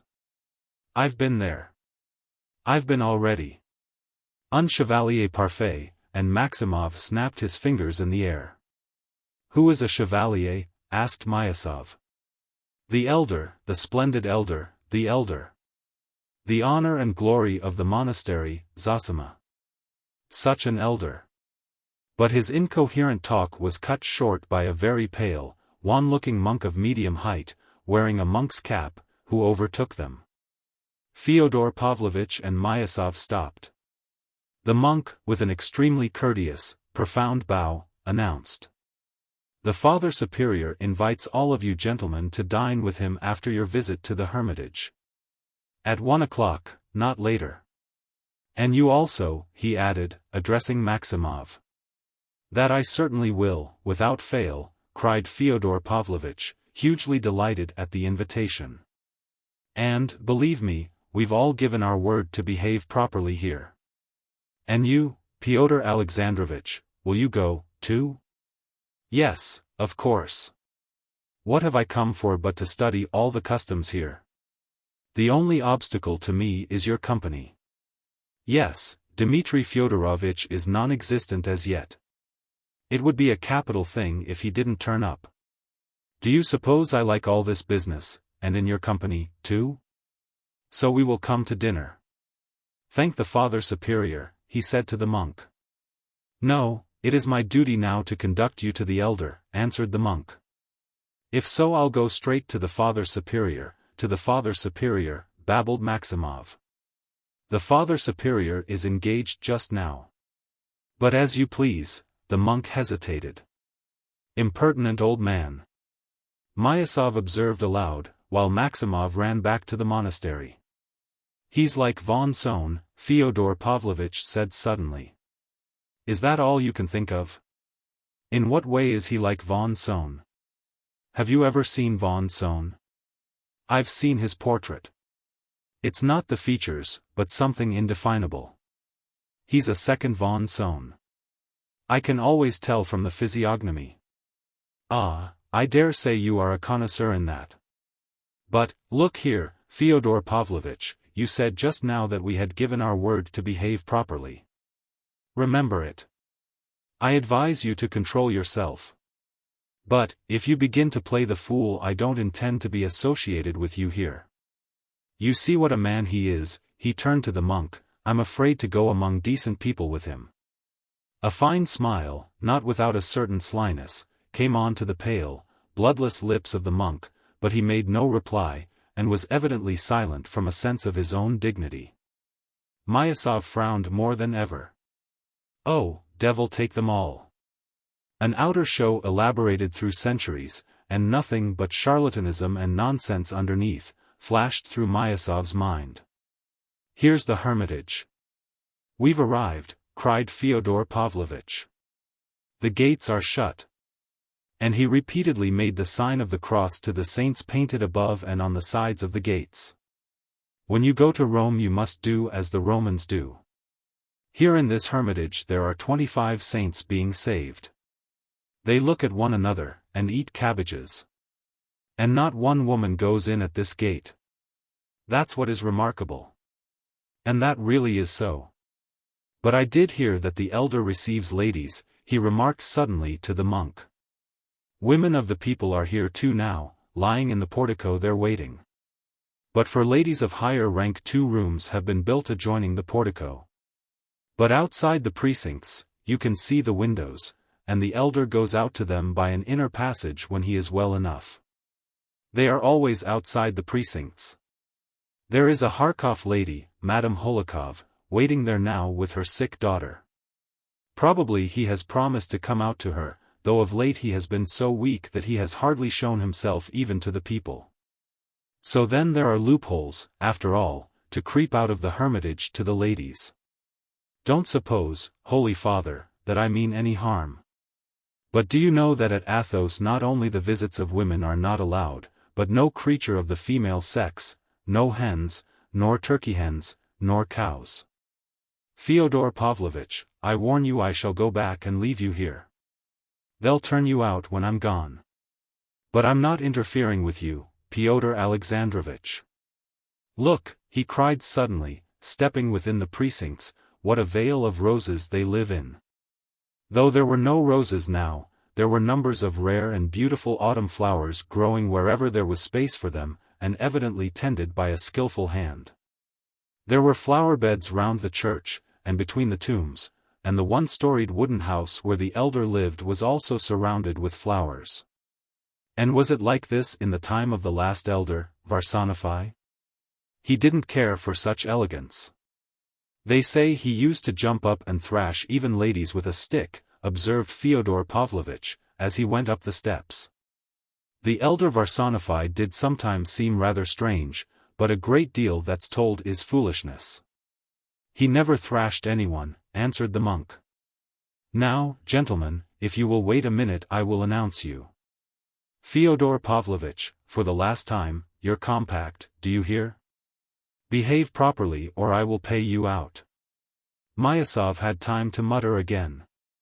"I can't think why you are so agitated," Fyodor Pavlovitch observed sarcastically. "Are you uneasy about your sins? They say he can tell by one's eyes what one has come about. And what a lot you think of their opinion. You, a Parisian, and so advanced. I'm surprised at you." But Myasov had no time to reply to this sarcasm. They were asked to come in. He walked in, somewhat irritated.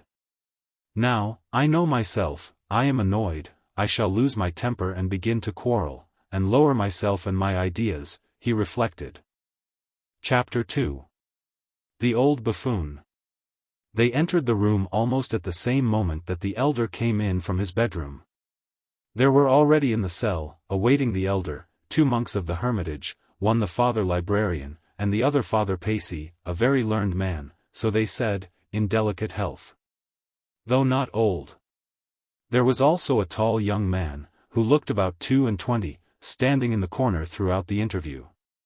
He had a broad, fresh face, and clever, observant, narrow brown eyes, and was wearing ordinary dress. He was a divinity student, living under the protection of the monastery. His expression was one of unquestioning, but self-respecting, reverence. Being in a subordinate and dependent position, and so not on an equality with the guests, he did not greet them with a bow. Father Zosima was accompanied by a novice, and by Alyosha. The 2 monks rose and greeted him with a very deep bow, touching the ground with their fingers, then kissed his hand. Blessing them, the elder replied with as deep a reverence to them, and asked their blessing. The whole ceremony was performed very seriously and with an appearance of feeling, not like an everyday rite. But Myasov fancied that it was all done with intentional impressiveness. He stood in front of the other visitors. He had reflected upon it the evening before, from simple politeness, since it was the custom here, to have gone up to receive the elder's blessing, even if he did not kiss his hand.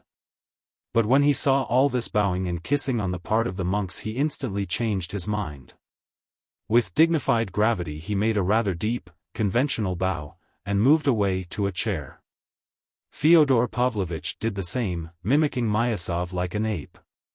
Ivan bowed with great dignity and courtesy, but he too kept his hands at his sides, while Kalganov was so confused that he did not bow at all. The elder let fall the hand raised to bless them, and bowing to them again, asked them all to sit down. The blood rushed to Alyosha's cheeks. He was ashamed. His forebodings were coming true. Father Zosima sat down on a very old-fashioned mahogany sofa, covered with leather, and made his visitors sit down in a row along the opposite wall on 4 mahogany chairs, covered with shabby black leather. The monks sat, one at the door and the other at the window. The divinity student, the novice, and Alyosha remained standing. The cell was not very large and had a faded look. It contained nothing but the most necessary furniture, of coarse and poor quality. There were 2 pots of flowers in the window, and a number of holy pictures in the corner. Before one huge ancient icon of the Virgin a lamp was burning. Near it were two other holy pictures in shining settings, and, next them, carved cherubims, china eggs, a Catholic cross of ivory, with a Mater Dolorosa embracing it, and several foreign engravings from the great Italian artists of past centuries. Next to these costly and artistic engravings were several of the roughest Russian prints of saints and martyrs, such as are sold for a few farthings at all the fairs. On the other walls were portraits of Russian bishops, past and present. Myasov took a cursory glance at all these conventional surroundings and bent an intent look upon the elder. He had a high opinion of his own insight, a weakness excusable in him as he was 50. An age at which a clever man of the world of established position can hardly help taking himself rather seriously. At the first moment he did not like Zosima. There was, indeed, something in the elder's face which many people besides Myasov might not have liked. He was a short, bent, little man, with very weak legs, and though he was only 65, he looked at least 10 years older. His face was very thin and covered with a network of fine wrinkles, particularly numerous about his eyes, which were small, light-colored, quick, and shining like two bright points.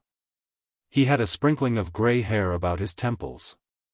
His pointed beard was small and scanty, and his lips, which smiled frequently, were as thin as two threads. His nose was not long, but sharp, like a bird's beak. To all appearances a malicious soul, full of petty pride, thought Myasov. He felt altogether dissatisfied with his position. A cheap little clock on the wall struck 12 hurriedly, and served to begin the conversation. "Precisely to our time," cried Fyodor Pavlovitch, "but no sign of my son, Dmitri. I apologize for him, sacred elder." Alyosha shuddered all over at "sacred elder." "I am always punctual myself, minute for minute, remembering that punctuality is the courtesy of kings." "But you are not a king, anyway," Myasov muttered, losing his self-restraint at once. "Yes, that's true. I'm not a king, and, would you believe it, Pyotr Alexandrovich, I was aware of that myself. But, there. I always say the wrong thing." "Your Reverence," he cried, with sudden pathos, "you behold before you a buffoon in earnest. I introduce myself as such. It's an old habit, alas. And if I sometimes talk nonsense out of place it's with the object of amusing people and making myself agreeable. One must be agreeable, mustn't one? I was 7 years ago in a little town where I had business, and I made friends with some merchants there. We went to the captain of police because we had to see him about something, and to ask him to dine with us. He was a tall, fat, fair, sulky man, the most dangerous type in such cases. It's their liver. I went straight up to him, and with the ease of a man of the world, "You know, Mr. Ispravnik," said I, "Br Napravnik." "What do you mean by Napravnik?" said he. I saw, at the first half-second, that it had missed fire. He stood there so glum. "I wanted to make a joke," said I, "for the general diversion, as Mr. Napravnik is our well-known Russian orchestra conductor and what we need for the harmony of our undertaking is someone of that sort." And I explained my comparison very reasonably, didn't I? "Excuse me," said he, "I am an Ispravnik, and I do not allow puns to be made on my calling." He turned and walked away. I followed him, shouting, "Yes, yes, you are an Ispravnik, not an Napravnik." "No," he said, "since you called me a Napravnik I am one. And would you believe it, it ruined our business. And I'm always like that, always like that. Always injuring myself with my politeness. Once, many years ago, I said to an influential person, 'Your wife is a ticklish lady, in an honorable sense, of the moral qualities, so to speak.' But he asked me, 'Why, have you tickled her?' I thought I'd be polite, so I couldn't help saying, 'Yes,' and he gave me a fine tickling on the spot. Only that happened long ago, so I'm not ashamed to tell the story. I'm always injuring myself like that." "You're doing it now," muttered Myasov, with disgust. Father Zosima scrutinized them both in silence. am I? Would you believe it, I was aware of that, too, Pyotr Alexandrovitch, and let me tell you, indeed, I foresaw I should as soon as I began to speak. And do you know I foresaw, too, that you'd be the first to remark on it. The minute I see my joke isn't coming off, your reverence, both my cheeks feel as though they were drawn down to the lower jaw and there is almost a spasm in them. That's been so since I was young, when I had to make jokes for my living in noblemen's families. I am an inveterate buffoon, and have been from birth up, your reverence, it's as though it were a craze in me. I dare say it's a devil within me. But only a little one. A more serious one would have chosen another lodging. But not your soul, Pyotr Alexandrovitch, you're not a lodging worth having either. But I believe in God, though I have had doubts of late. But now I sit and await words of wisdom. I'm like the philosopher, Diderot, your reverence. Did you ever hear, most holy father, how Diderot went to see the Metropolitan Platon, in the time of the Empress Catherine? He went in and said straight out, there is no God. To which the great bishop lifted up his finger and answered, the fool hath said in his heart there is no God. And he fell down at his feet on the spot. I believe, he cried, and will be christened. And so he was. Princess Dashkov was his godmother, and Potyomkin his godfather. Fyodor Pavlovitch, this is unbearable. You know you're telling lies and that stupid anecdote isn't true. Why are you playing the fool? Cried Myasov in a shaking voice. I suspected all my life that it wasn't true, Fyodor Pavlovitch cried with conviction. But I'll tell you the whole truth, gentlemen. Great elder. Forgive me, the last thing about Diderot's christening I made up just now. I never thought of it before. I made it up to add piquancy. I play the fool, Pyotr Alexandrovitch, to make myself agreeable. Though I really don't know myself, sometimes, what I do it for. And as for Diderot, I heard as far as the fool hath said in his heart 20 times from the gentry about here when I was young. I heard your aunt, Pyotr Alexandrovitch, tell the story. They all believe to this day that the infidel Diderot came to dispute about God with the Metropolitan Platon. Myasov got up, forgetting himself in his impatience. He was furious, and conscious of being ridiculous. What was taking place in the cell was really incredible. For 40 or 50 years past, from the times of former elders, no visitors had entered that cell without feelings of the profoundest veneration. Almost everyone admitted to the cell felt that a great favor was being shown him. Many remained kneeling during the whole visit. Of those visitors, many had been men of high rank and learning, some even free-thinkers, attracted by curiosity, but all without exception had shown the profoundest reverence and delicacy. For here there was no question of money, but only, on the one side love and kindness, and on the other penitence and eager desire to decide some spiritual problem or crisis. So that such buffoonery amazed and bewildered the spectators, or at least some of them. The monks, with unchanged countenances, waited, with earnest attention, to hear what the elder would say, but seemed on the point of standing up, like Myasov. Alyosha stood, with hanging head, on the verge of tears. What seemed to him strangest of all was that his brother Ivan, on whom alone he had rested his hopes, and who alone had such influence on his father that he could have stopped him, sat now quite unmoved, with downcast eyes, apparently waiting with interest to see how it would end, as though he had nothing to do with it. Alyosha did not dare to look at Rakitin, the divinity student, whom he knew almost intimately. He alone in the monastery knew Rakitin's thoughts. Forgive me, began Myasov, addressing Father Zosima, for perhaps I seem to be taking part in this shameful foolery. I made a mistake in believing that even a man like Fyodor Pavlovitch would understand what was due on a visit to so honored a personage. I did not suppose I should have to apologize simply for having come with him. Pyotr Alexandrovitch could say no more, and was about to leave the room, overwhelmed with confusion. Don't distress yourself, I beg. The elder got on to his feeble legs, and taking Pyotr Alexandrovitch by both hands, made him sit down again. "I beg you not to disturb yourself. I particularly beg you to be my guest." And with a bow he went back and sat down again on his little sofa. "Great elder, speak. Do I annoy you by my vivacity?" Fyodor Pavlovitch cried suddenly, clutching the arms of his chair in both hands, as though ready to leap up from it if the answer were unfavorable. "I earnestly beg you, too, not to disturb yourself and not to be uneasy," the elder said impressively. "Do not trouble. Make yourself quite at home. And, above all, do not be so ashamed of yourself, for that is at the root of it all."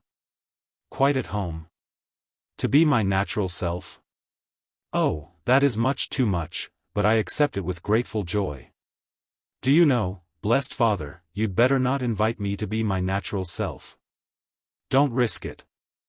I will not go so far as that myself. I warn you for your own sake. Well, the rest is still plunged in the mists of uncertainty, though there are people who'd be pleased to describe me for you.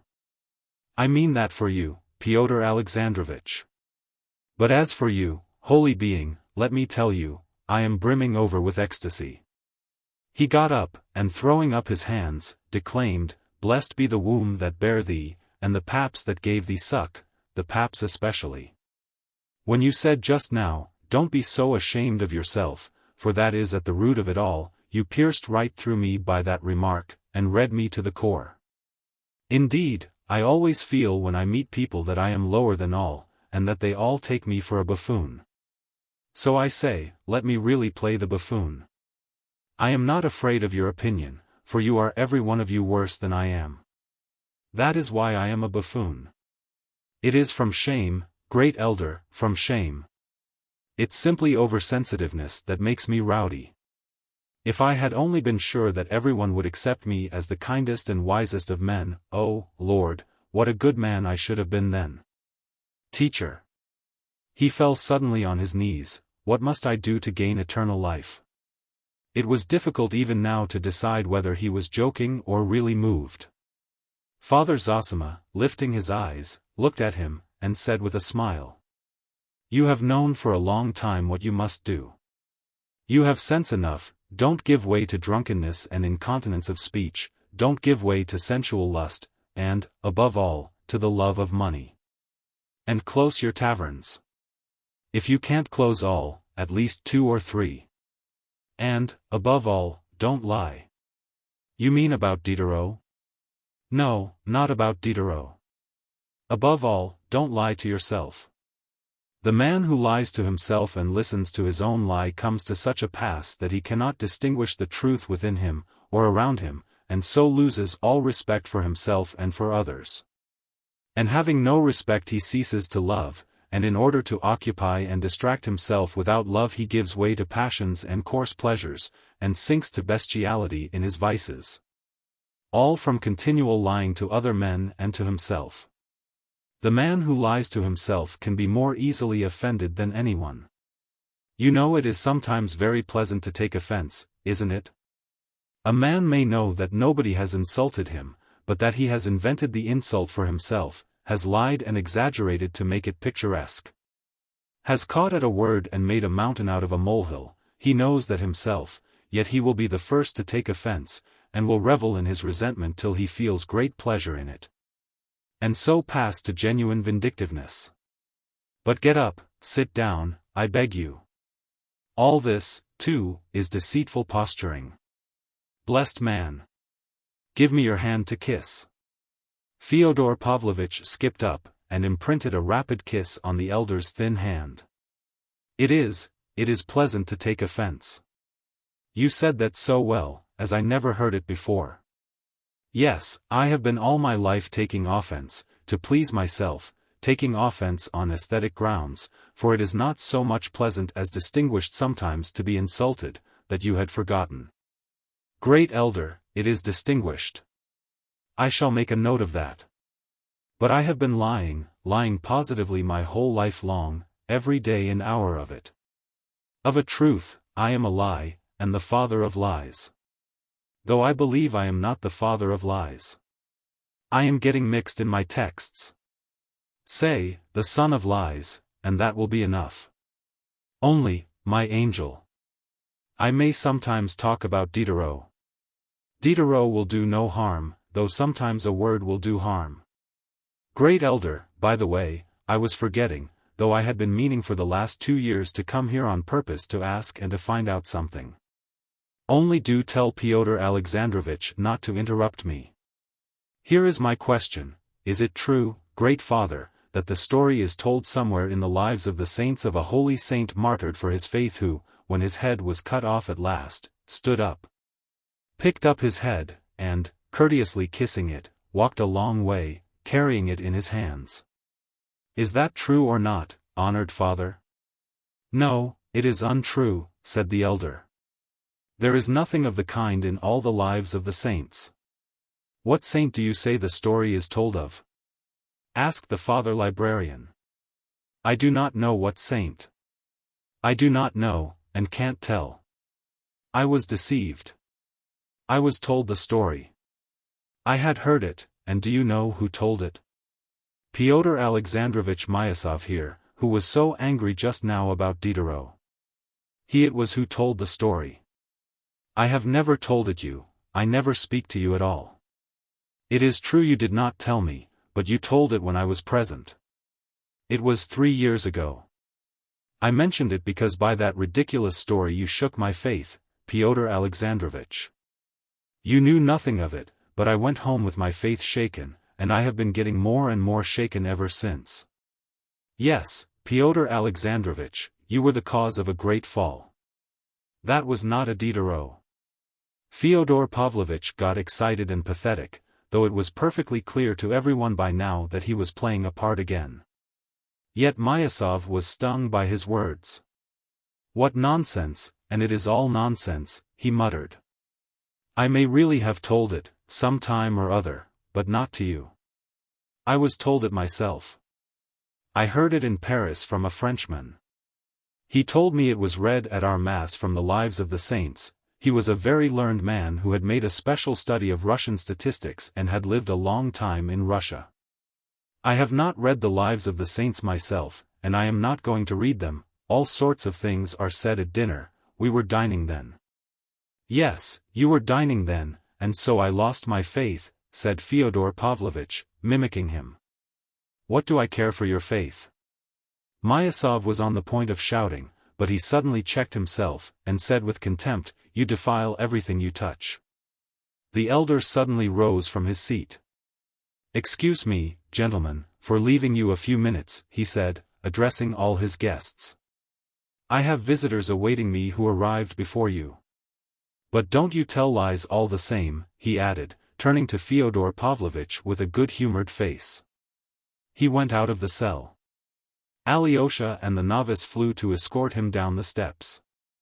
Alyosha was breathless. He was glad to get away, but he was glad, too, that the elder was good-humored and not offended. Father Zosima was going towards the portico to bless the people waiting for him there. But Fyodor Pavlovitch persisted in stopping him at the door of the cell. Blessed man! He cried, with feeling. Allow me to kiss your hand once more. Yes, with you I could still talk, I could still get on. Do you think I always lie and play the fool like this? Believe me, I have been acting like this all the time on purpose to try you. I have been testing you all the time to see whether I could get on with you. Is there room for my humility beside your pride? I am ready to give you a testimonial that one can get on with you. But now, I'll be quiet, I will keep quiet all the time. I'll sit in a chair and hold my tongue. Now it is for you to speak, Pyotr Alexandrovitch. You are the principal person left now, for 10 minutes. Chapter 3. Peasant Women Who Have Faith. Near the wooden portico below, built onto the outer wall of the precinct, there was a crowd of about 20 peasant women. They had been told that the elder was at last coming out, and they had gathered together in anticipation. 2 ladies, Madame Hohlakov and her daughter, had also come out into the portico to wait for the elder, but in a separate part of it set aside for women of rank. Madame Hohlakov was a wealthy lady, still young and attractive, and always dressed with taste. She was rather pale, and had lively black eyes. She was not more than 33, and had been 5 years a widow. Her daughter, a girl of 14, was partially paralyzed. The poor child had not been able to walk for the last 6 months, and was wheeled about in a long reclining chair. She had a charming little face, rather thin from illness, but full of gaiety. There was a gleam of mischief in her big dark eyes with their long lashes. Her mother had been intending to take her abroad ever since the spring, but they had been detained all the summer by business connected with their estate. They had been staying a week in our town, where they had come more for purposes of business than devotion, but had visited Father Zosima once already, 3 days before. Though they knew that the elder scarcely saw anyone, they had now suddenly turned up again, and urgently entreated the happiness of looking once again on the great healer. The mother was sitting on a chair by the side of her daughter's invalid carriage, and 2 paces from her stood an old monk, not one of our monastery, but a visitor from an obscure religious house in the far north. He too sought the elder's blessing.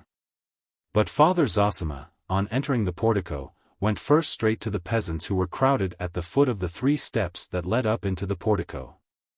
Father Zosima stood on the top step, put on his stole, and began blessing the women who thronged about him. One crazy woman was led up to him. As soon as she caught sight of the elder, she began shrieking and writhing as though in the pains of childbirth. Laying the stole on her forehead, he read a short prayer over her, and she was at once soothed and quieted. I do not know how it may be now, but in my childhood I often happened to see and hear these possessed women in the villages and monasteries. They used to be brought to Mass. They would squeal and bark like a dog so that they were heard all over the church. But when the sacrament was carried in and they were led up to it, at once the possession ceased, and the sick women were always soothed for a time. I was greatly impressed and amazed at this as a child. But then I heard from country neighbors and from my town teachers that the whole illness was simulated to avoid work, and that it could always be cured by suitable severity. Various anecdotes were told to confirm this. But later on I learnt with astonishment from medical specialists that there is no pretense about it, that it is a terrible illness to which women are subject, specially prevalent among us in Russia. And that it is due to the hard lot of the peasant women. It is a disease, I was told, arising from exhausting toil too soon after hard, abnormal and unassisted labor in childbirth, and from the hopeless misery, from beatings, and so on, which some women were not able to endure like others. The strange and instant healing of the frantic and struggling woman as soon as she was led up to the Holy Sacrament, which had been explained to me as due to malingering and the trickery of the clericals, arose probably in the most natural manner. Both the women who supported her and the invalid herself fully believed as a truth beyond question that the evil spirit in possession of her could not hold out if the sick woman were brought to the sacrament and made to bow down before it. And so, with a nervous and psychically deranged woman, a sort of convulsion of the whole organism always took place, and was bound to take place, at the moment of bowing down to the sacrament. Aroused by the expectation of the miracle of healing and the implicit belief that it would come to pass. And it did come to pass, though only for a moment. It was exactly the same now as soon as the elder touched the sick woman with the stole. Many of the women in the crowd were moved to tears of ecstasy by the effect of the moment, some strove to kiss the hem of his garment, others cried out in sing-song voices. He blessed them all and talked with some of them. The possessed woman he knew already. She came from a village only 6 versts from the monastery, and had been brought to him before. But here is one from afar. He pointed to a woman by no means old but very thin and wasted, with a face not merely sunburnt but almost blackened by exposure. She was kneeling and gazing with a fixed stare at the elder. There was something almost frenzied in her eyes. From afar off, Father, from afar off. From 200 miles from here. From afar off, Father, from afar off, the woman began in a sing-song voice as though she were chanting a dirge, swaying her head from side to side with her cheek resting in her hand. There is silent and long-suffering sorrow to be met with among the peasantry. It withdraws into itself and is still. But there is a grief that breaks out, and from that minute it bursts into tears and finds vent in wailing. This is particularly common with women. But it is no lighter a grief than the silent. Lamentations comfort only by lacerating the heart still more. Such grief does not desire consolation. It feeds on the sense of its hopelessness. Lamentations spring only from the constant craving to reopen the wound. "You are of the tradesman class," said Father Zosima, looking curiously at her. "Townfolk we are, father, townfolk. Yet we are peasants though we live in the town. I have come to see you, O father. We heard of you, father, we heard of you. I have buried my little son, and I have come on a pilgrimage.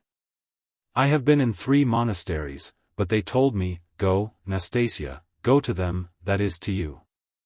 I have come, I was yesterday at the service, and today I have come to you. What are you weeping for?" "It's my little son I'm grieving for, father. He was 3 years old, 3 years all but 3 months. For my little boy, father, I'm in anguish, for my little boy. He was the last one left. We had 4, my Nikita and I, and now we've no children, our dear ones have all gone. I buried the first 3 without grieving over much, and now I have buried the last. I can't forget him. He seems always standing before me. He never leaves me. He has withered my heart. I look at his little clothes, his little shirt, his little boots, and I wail. I lay out all that is left of him, all his little things. I look at them and wail. I say to Nikita, my husband, let me go on a pilgrimage, master. He is a driver. We're not poor people, father, not poor, he drives our own horse. It's all our own, the horse and the carriage. And what good is it all to us now? My Nikita has begun drinking while I am away. He's sure to. It used to be so before. As soon as I turn my back he gives way to it. But now I don't think about him. It's 3 months since I left home. I've forgotten him. I've forgotten everything. I don't want to remember. And what would our life be now together? I've done with him, I've done. I've done with them all. I don't care to look upon my house and my goods. I don't care to see anything at all. Listen, mother, said the elder.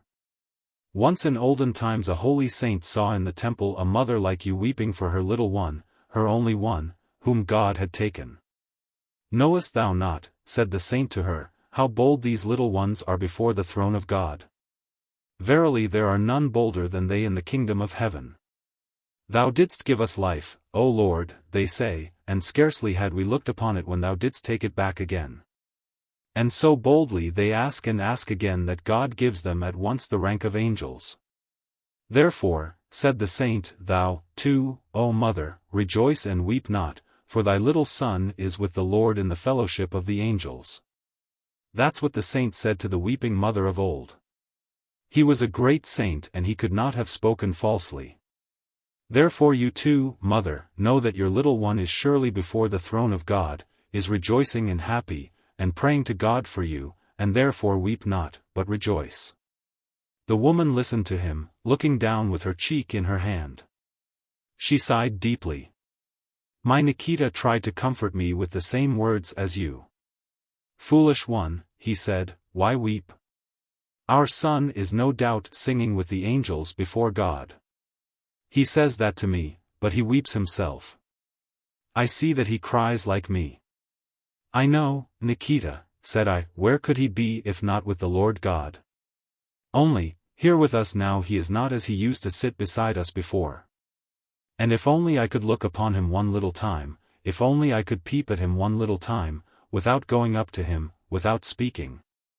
If I could be hidden in a corner and only see him for one little minute, hear him playing in the yard, calling in his little voice, Mammy, where are you? If only I could hear him pattering with his little feet about the room just once, only once. For so often I remember how he used to run to me and shout and laugh. If only I could hear his little feet I should know him. But he's gone, father, he's gone, and I shall never hear him again. Here's his little sash, but him I shall never see or hear now. She drew out of her bosom her boy's little embroidered sash, and as soon as she looked at it she began shaking with sobs, hiding her eyes with her fingers through which the tears flowed in a sudden stream. It is Rachel of old, said the elder, weeping for her children, and will not be comforted because they are not. Such is the lot set on earth for you mothers. Be not comforted. Consolation is not what you need. Weep and be not consoled, but weep. Only every time that you weep be sure to remember that your little son is one of the angels of God, that he looks down from there at you and sees you, and rejoices at your tears, and points at them to the Lord God. And a long while yet will you keep that great mother's grief. But it will turn in the end into quiet joy, and your bitter tears will be only tears of tender sorrow that purifies the heart and delivers it from sin. And I shall pray for the peace of your child's soul. What was his name? Alexei, father. A sweet name. After Alexei, the man of God? Yes, father. What a saint he was. I will remember him, mother, and your grief in my prayers, and I will pray for your husband's health. It is a sin for you to leave him.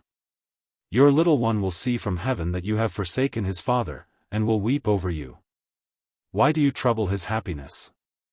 He is living, for the soul lives forever, and though he is not in the house he is near you, unseen.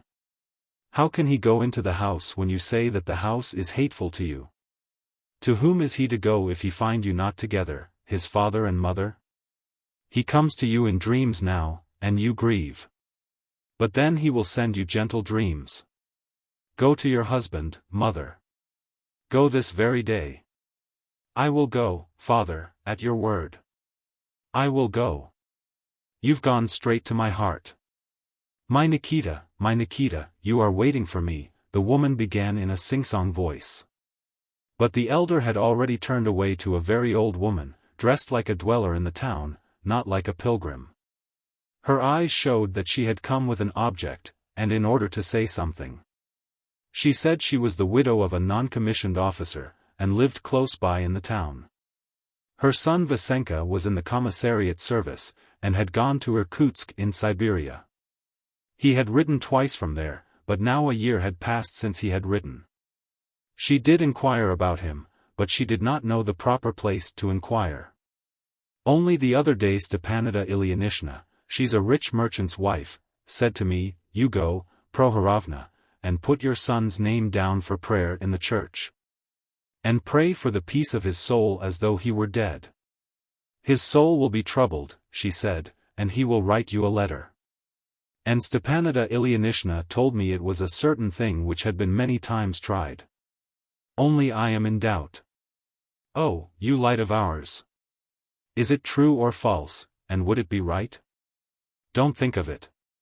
It's shameful to ask the question. How is it possible to pray for the peace of a living soul? And his own mother too. It's a great sin, akin to sorcery. Only for your ignorance it is forgiven you. Better pray to the Queen of Heaven, our swift defense and help, for his good health, and that she may forgive you for your error. And another thing I will tell you, Prohorovna. Either he will soon come back to you, your son, or he will be sure to send a letter. Go, and henceforward be in peace. Your son is alive, I tell you. Dear father, God reward you, our benefactor, who prays for all of us and for our sins. But the elder had already noticed in the crowd two glowing eyes fixed upon him. An exhausted, consumptive-looking, though young peasant woman was gazing at him in silence. Her eyes besought him, but she seemed afraid to approach. What is it, my child? Absolve my soul, father, she articulated softly, and slowly sank on her knees and bowed down at his feet. I have sinned, father. I am afraid of my sin. The elder sat down on the lower step. The woman crept closer to him, still on her knees. I am a widow these 3 years, she began in a half-whisper, with a sort of shudder. I had a hard life with my husband. He was an old man. He used to beat me cruelly. He lay ill. I thought looking at him, if he were to get well, if he were to get up again, what then? And then the thought came to me. Stay, said the elder, and he put his ear close to her lips. The woman went on in a low whisper, so that it was almost impossible to catch anything. She had soon done. 3 years ago? Asked the elder.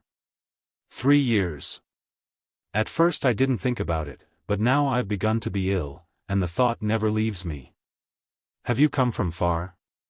Over 300 miles away. Have you told it in confession? I have confessed it. Twice I have confessed it. Have you been admitted to communion? Yes. I am afraid. I am afraid to die. Fear nothing and never be afraid, and don't fret. If only your penitence fail not, God will forgive all. There is no sin, and there can be no sin on all the earth, which the Lord will not forgive to the truly repentant. Man cannot commit a sin so great as to exhaust the infinite love of God. Can there be a sin which could exceed the love of God? Think only of repentance, continual repentance, but dismiss fear altogether. Believe that God loves you as you cannot conceive. That He loves you with your sin, in your sin. It has been said of old that over one repentant sinner there is more joy in heaven than over 10 righteous men. Go, and fear not. Be not bitter against men. Be not angry if you are wronged. Forgive the dead man in your heart what wrong he did you. Be reconciled with him in truth. If you are penitent, you love. And if you love you are of God. All things are atoned for, all things are saved by love. If I, a sinner, even as you are, am tender with you and have pity on you, how much more will God? Love is such a priceless treasure that you can redeem the whole world by it, and expiate not only your own sins but the sins of others. He signed her 3 times with the cross, took from his own neck a little icon and put it upon her. She bowed down to the earth without speaking. He got up and looked cheerfully at a healthy peasant woman with a tiny baby in her arms. From Vyshegori, dear father. 5 miles you have dragged yourself with the baby. What do you want? I've come to look at you.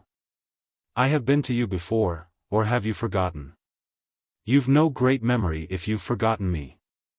They told us you were ill. Thinks I'll go and see him for myself. Now I see you, and you're not ill. You'll live another 20 years. God bless you. There are plenty to pray for you, how should you be ill? I thank you for all, daughter. By the way, I have a thing to ask, not a great one. Here are 60 kopecks. Give them, dear father, to someone poorer than me.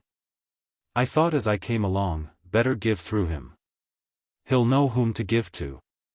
Thanks, my dear, thanks. You are a good woman. I love you. I will do so certainly. Is that your little girl? My little girl, father, Lizaveta. May the Lord bless you both, you and your babe Lizaveta. You have gladdened my heart, mother. Farewell, dear children, farewell, dear ones. He blessed them all and bowed low to them. Chapter 4. A Lady of Little Faith. A visitor looking on the scene of his conversation with the peasants and his blessing them shed silent tears and wiped them away with her handkerchief. She was a sentimental society lady of genuinely good disposition in many respects. When the elder went up to her at last she met him enthusiastically. Ah, what I have been feeling, looking on at this touching scene, she could not go on for emotion. Oh, I understand the people's love for you. I love the people myself. I want to love them.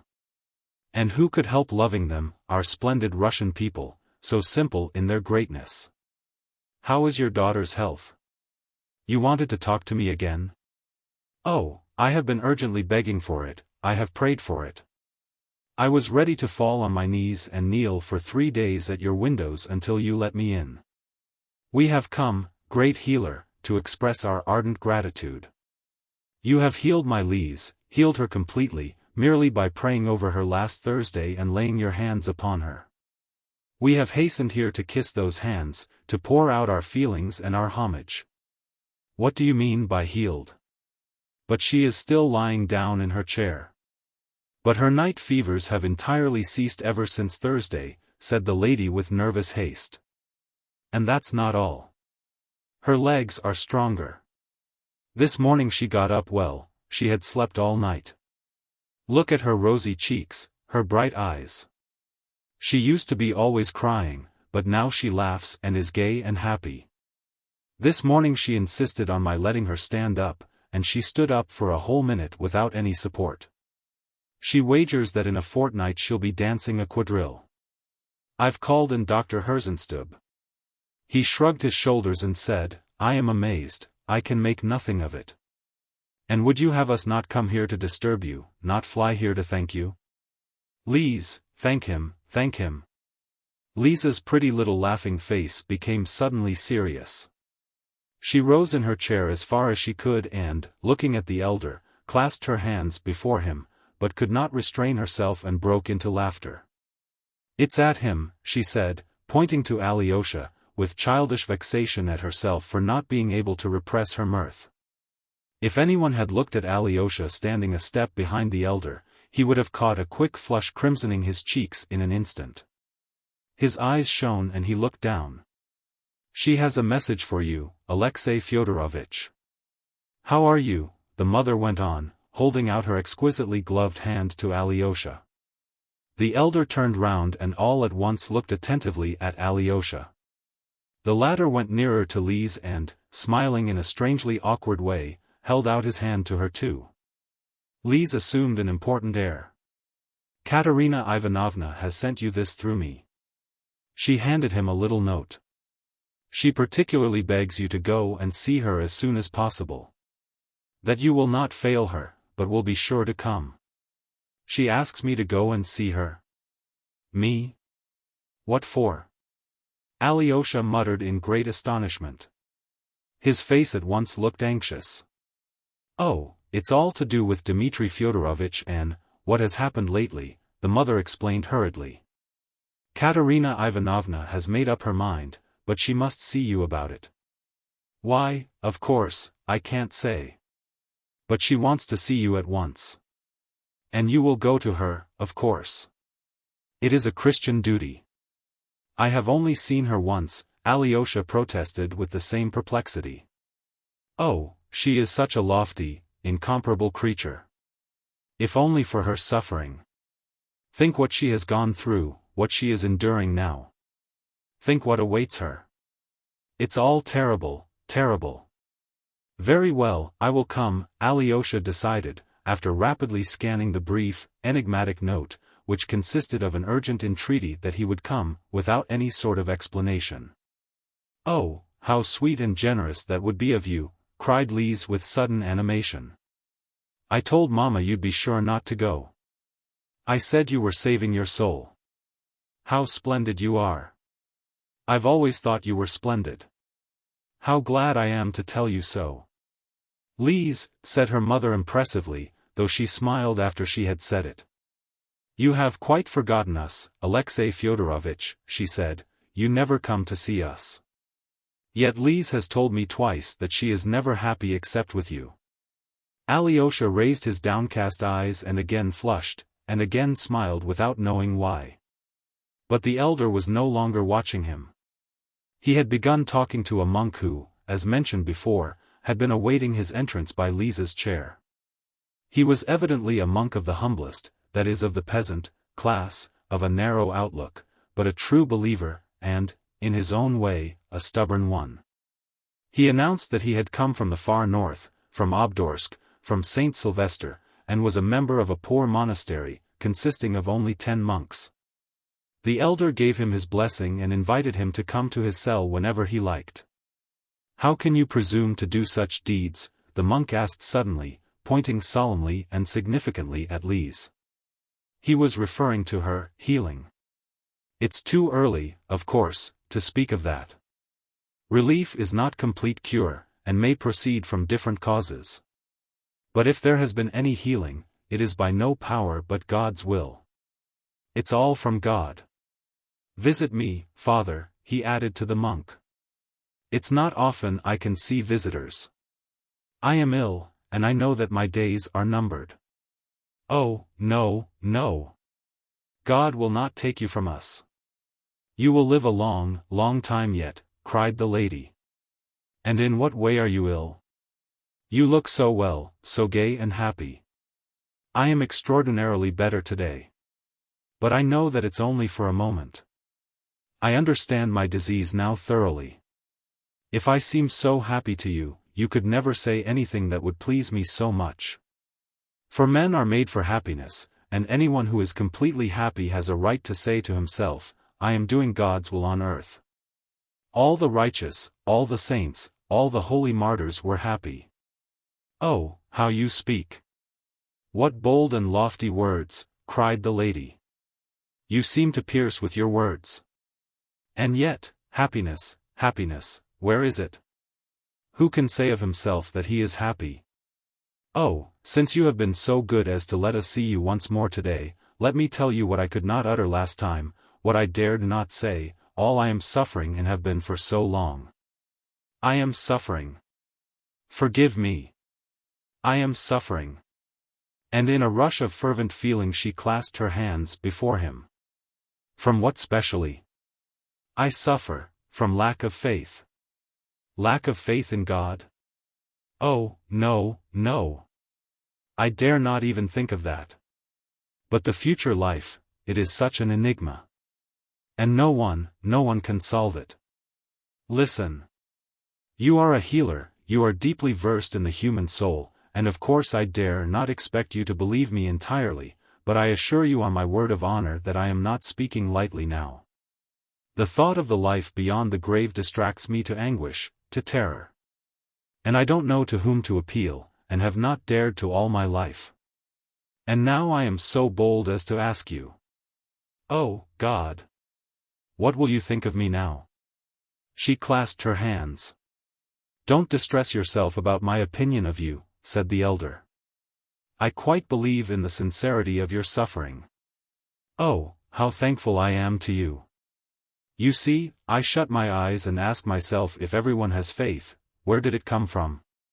And then they do say that it all comes from terror at the menacing phenomena of nature, and that none of it's real.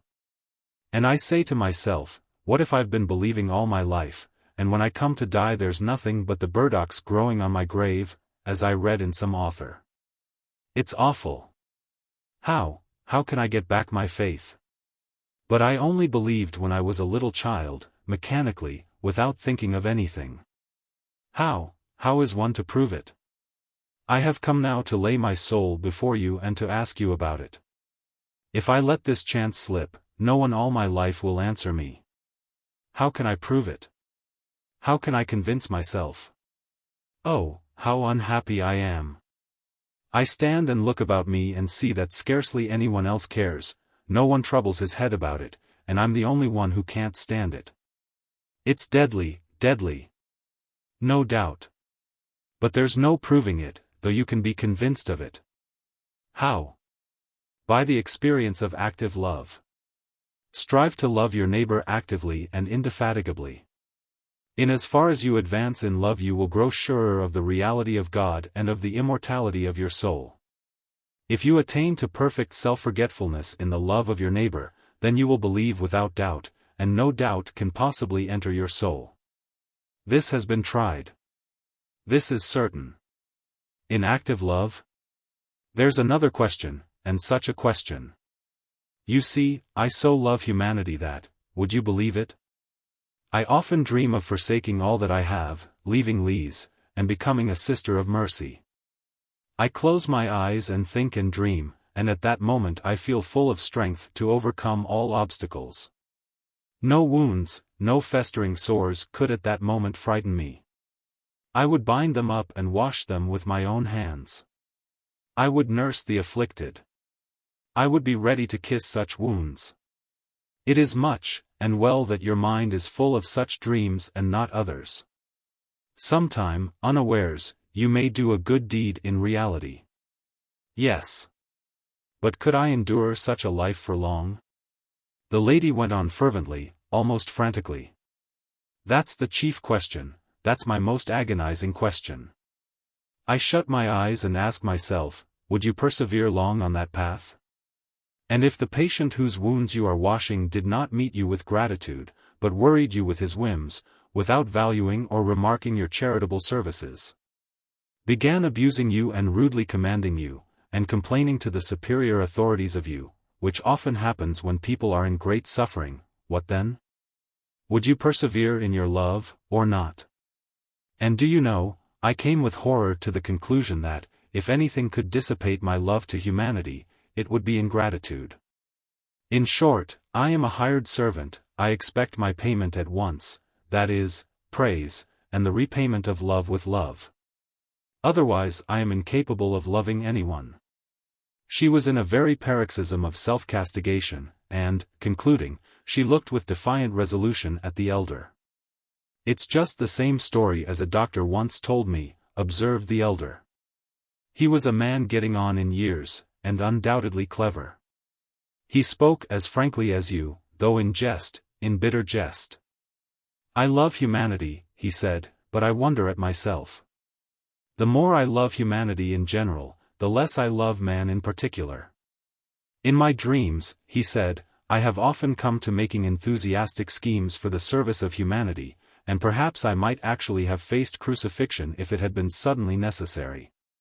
And yet I am incapable of living in the same room with anyone for 2 days together, as I know by experience. As soon as anyone is near me, his personality disturbs my self-complacency and restricts my freedom. In 24 hours I begin to hate the best of men, one because he's too long over his dinner. Another because he has a cold and keeps on blowing his nose. I become hostile to people the moment they come close to me. But it has always happened that the more I detest men individually, the more ardent becomes my love for humanity. But what's to be done? What can one do in such a case? Must one despair? No. It is enough that you are distressed at it. Do what you can, and it will be reckoned unto you. Much is done already in you since you can so deeply and sincerely know yourself. If you have been talking to me so sincerely, simply to gain approbation for your frankness, as you did from me just now, then of course you will not attain to anything in the achievement of real love. It will all get no further than dreams, and your whole life will slip away like a phantom.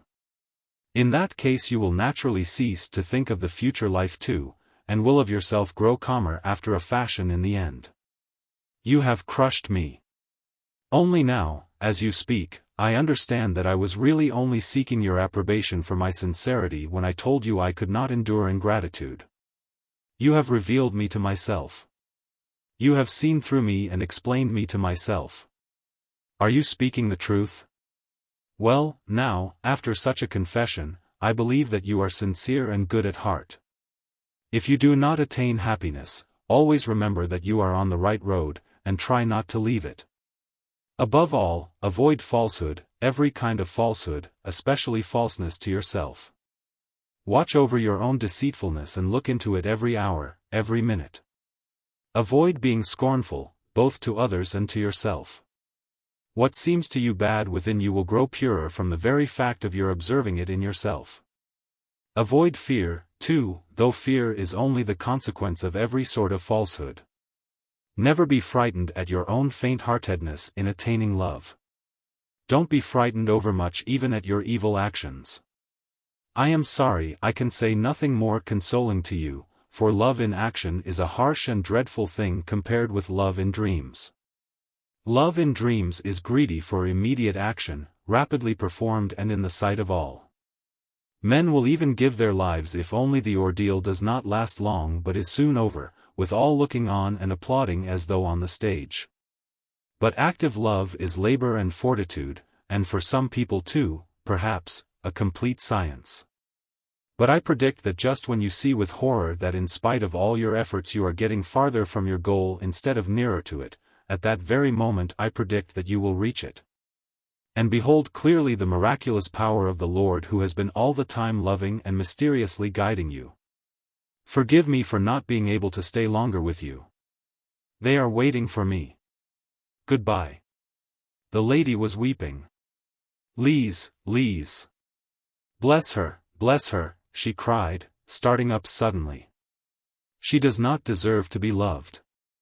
I have seen her naughtiness all along, the elder said jestingly.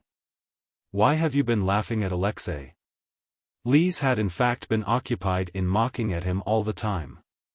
She had noticed before that Alyosha was shy and tried not to look at her, and she found this extremely amusing. She waited intently to catch his eye. Alyosha, unable to endure her persistent stare, was irresistibly and suddenly drawn to glance at her, and at once she smiled triumphantly in his face. Alyosha was even more disconcerted and vexed. At last he turned away from her altogether and hid behind the elder's back. After a few minutes, drawn by the same irresistible force, he turned again to see whether he was being looked at or not, and found Lise almost hanging out of her chair to peep sideways at him, eagerly waiting for him to look. Catching his eye, she laughed so that the elder could not help saying, "Why do you make fun of him like that, naughty girl?" Lise suddenly and quite unexpectedly blushed. Her eyes flashed and her face became quite serious. She began speaking quickly and nervously in a warm and resentful voice. "Why has he forgotten everything, then? He used to carry me about when I was little. We used to play together. He used to come to teach me to read, do you know? 2 years ago, when he went away, he said that he would never forget me, that we were friends forever. And now he's afraid of me all at once. Am I going to eat him? Why doesn't he want to come near me? Why doesn't he talk? Why won't he come and see us? It's not that you won't let him. We know that he goes everywhere. It's not good manners for me to invite him. He ought to have thought of it first, if he hasn't forgotten me. No, now he's saving his soul. Why have you put that long gown on him? If he runs he'll fall." And suddenly she hid her face in her hand and went off into irresistible, prolonged, nervous, inaudible laughter. The elder listened to her with a smile, and blessed her tenderly. As she kissed his hand she suddenly pressed it to her eyes and began crying. "Don't be angry with me. I'm silly and good for nothing, and perhaps Alyosha's right, quite right, in not wanting to come and see such a ridiculous girl. I will certainly send him," said the elder. Chapter 5. So be it. The elder's absence from his cell had lasted for about 25 minutes. It was more than 12:30, but Dmitri, on whose account they had all met there, had still not appeared. But he seemed almost to be forgotten, and when the elder entered the cell again, he found his guests engaged in eager conversation. Ivan and the 2 monks took the leading share in it. Myasov, too, was trying to take a part, and apparently very eagerly, in the conversation. But he was unsuccessful in this also. He was evidently in the background, and his remarks were treated with neglect, which increased his irritability. He had had intellectual encounters with Ivan before and he could not endure a certain carelessness Ivan showed him. Hitherto at least I have stood in the front ranks of all that is progressive in Europe, and here the new generation positively ignores us, he thought. Fyodor Pavlovitch, who had given his word to sit still and be quiet, had actually been quiet for some time, but he watched his neighbor Myasov with an ironical little smile, obviously enjoying his discomfiture. He had been waiting for some time to pay off old scores, and now he could not let the opportunity slip. Bending over his shoulder he began teasing him again in a whisper. "Why didn't you go away just now, after the courteously kissing? Why did you consent to remain in such unseemly company? It was because you felt insulted and aggrieved, and you remained to vindicate yourself by showing off your intelligence. Now you won't go till you've displayed your intellect to them. You again? On the contrary, I'm just going. You'll be the last of all to go. Fyodor Pavlovitch delivered him another thrust, almost at the moment of Father Zosima's return. The discussion died down for a moment, but the elder, seating himself in his former place, looked at them all as though cordially inviting them to go on. Alyosha, who knew every expression of his face, saw that he was fearfully exhausted and making a great effort. Of late he had been liable to fainting fits from exhaustion. His face had the pallor that was common before such attacks, and his lips were white. But he evidently did not want to break up the party. He seemed to have some special object of his own in keeping them. What object? Alyosha watched him intently. We are discussing this gentleman's most interesting article, said Father Iosif, the librarian, addressing the elder, and indicating Ivan. He brings forward much that is new, but I think the argument cuts both ways. It is an article written in answer to a book by an ecclesiastical authority on the question of the ecclesiastical court, and the scope of its jurisdiction. I'm sorry I have not read your article, but I've heard of it, said the elder, looking keenly and intently at Ivan. He takes up a most interesting position, continued the father librarian. As far as church jurisdiction is concerned, he is apparently quite opposed to the separation of church from state. That's interesting. But in what sense? Father Zosima asked Ivan. The latter, at last, answered him, not condescendingly, as Alyosha had feared, but with modesty and reserve, with evident goodwill and apparently without the slightest arrière-pensée. I start from the position that this confusion of elements, that is, of the essential principles of church and state, will, of course, go on forever. In spite of the fact that it is impossible for them to mingle, and that the confusion of these elements cannot lead to any consistent or even normal results. For there is falsity at the very foundation of it. Compromise between the church and state in such questions as, for instance, jurisdiction, is, to my thinking, impossible in any real sense. My clerical opponent maintains that the church holds a precise and defined position in the state. I maintain, on the contrary, that the church ought to include the whole state, and not simply to occupy a corner in it, and, if this is, for some reason, impossible at present, then it ought, in reality, to be set up as the direct and chief aim of the future development of Christian society. Perfectly true, Father Pacy, the silent and learned monk, assented with fervor and decision. The purest ultramontanism, cried Myasov impatiently, crossing and recrossing his legs. Oh, well, we have no mountains, cried Father Iosif, and turning to the elder he continued, observe the answer he makes to the following fundamental and essential propositions of his opponent. Who is, you must note, an ecclesiastic. First, that no social organization can or ought to arrogate to itself power to dispose of the civic and political rights of its members. Secondly, that criminal and civil jurisdiction ought not to belong to the church, and is inconsistent with its nature. Both as a divine institution and as an organization of men for religious objects, and, finally, in the third place, the church is a kingdom not of this world. A most unworthy play upon words for an ecclesiastic. Father Pacy could not refrain from breaking in again. I have read the book which you have answered, he added, addressing Ivan, and was astounded at the words, the church is a kingdom not of this world. If it is not of this world, then it cannot exist on earth at all. In the Gospel, the words, not of this world, are not used in that sense. To play with such words is indefensible. Our Lord Jesus Christ came to set up the church upon earth. The kingdom of heaven, of course, is not of this world, but in heaven. But it is only entered through the church which has been founded and established upon earth. And so a frivolous play upon words in such a connection is unpardonable and improper. The church is, in truth, a kingdom and ordained to rule, and in the end must undoubtedly become the kingdom ruling over all the earth. For that we have the divine promise.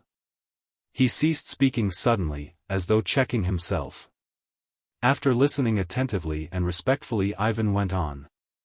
addressing the elder with perfect composure and as before with ready cordiality. The whole point of my article lies in the fact that during the first 3 centuries Christianity only existed on earth in the Church and was nothing but the Church. When the pagan Roman Empire desired to become Christian, it inevitably happened that, by becoming Christian, it included the Church but remained a pagan state in very many of its departments. In reality this was bound to happen. But Rome as a state retained too much of the pagan civilization and culture, as, for example, in the very objects and fundamental principles of the state. The Christian Church entering into the state could, of course, surrender no part of its fundamental principles, the rock on which it stands, and could pursue no other aims than those which have been ordained and revealed by God Himself. And among them that of drawing the whole world, and therefore the ancient pagan state itself, into the Church. In that way, that is, with a view to the future, it is not the Church that should seek a definite position in the state, like every social organization, or as an organization of men for religious purposes, as my opponent calls the Church, but, on the contrary, every earthly state should be, in the end, completely transformed into the Church and should become nothing else but a Church, rejecting every purpose incongruous with the aims of the Church.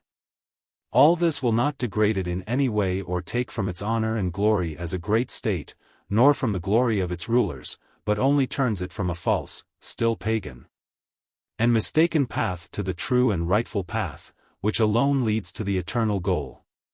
This is why the author of the book on the foundations of church jurisdiction would have judged correctly if, in seeking and laying down those foundations, he had looked upon them as a temporary compromise inevitable in our sinful and imperfect days.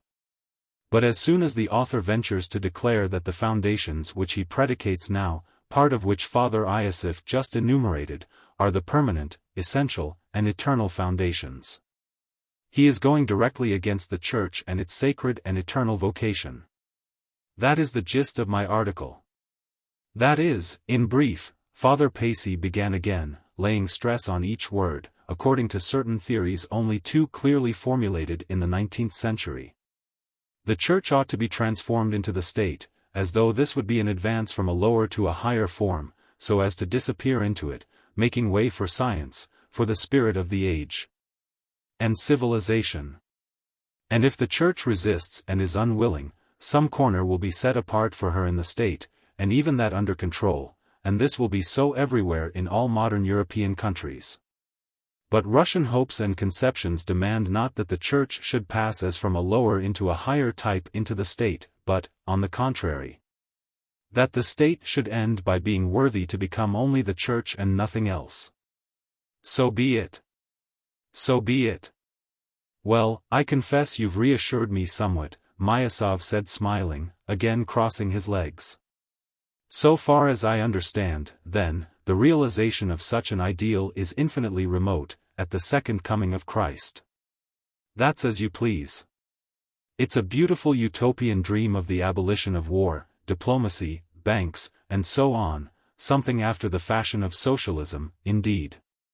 But I imagine that it was all meant seriously, and that the Church might be now going to try criminals, and sentence them to beating, prison, and even death. But if there were none but the ecclesiastical court, the Church would not even now sentence a criminal to prison or to death. Crime and the way of regarding it would inevitably change, not all at once of course, but fairly soon, Ivan replied calmly, without flinching. Are you serious? Myasov glanced keenly at him. If everything became the Church would exclude all the criminal and disobedient, and would not cut off their heads, Ivan went on. I ask you, what would become of the excluded? He would be cut off then not only from men, as now, but from Christ. By his crime he would have transgressed not only against men but against the Church of Christ. This is so even now, of course, strictly speaking, but it is not clearly enunciated, and very, very often the criminal of today compromises with his conscience. I steal, he says. But I don't go against the Church. I'm not an enemy of Christ. That's what the criminal of today is continually saying to himself, but when the Church takes the place of the state it will be difficult for him, in opposition to the Church all over the world. To say, all men are mistaken, all in error, all mankind are the false Church. I, a thief and murderer, am the only true Christian Church. It will be very difficult to say this to himself, it requires a rare combination of unusual circumstances.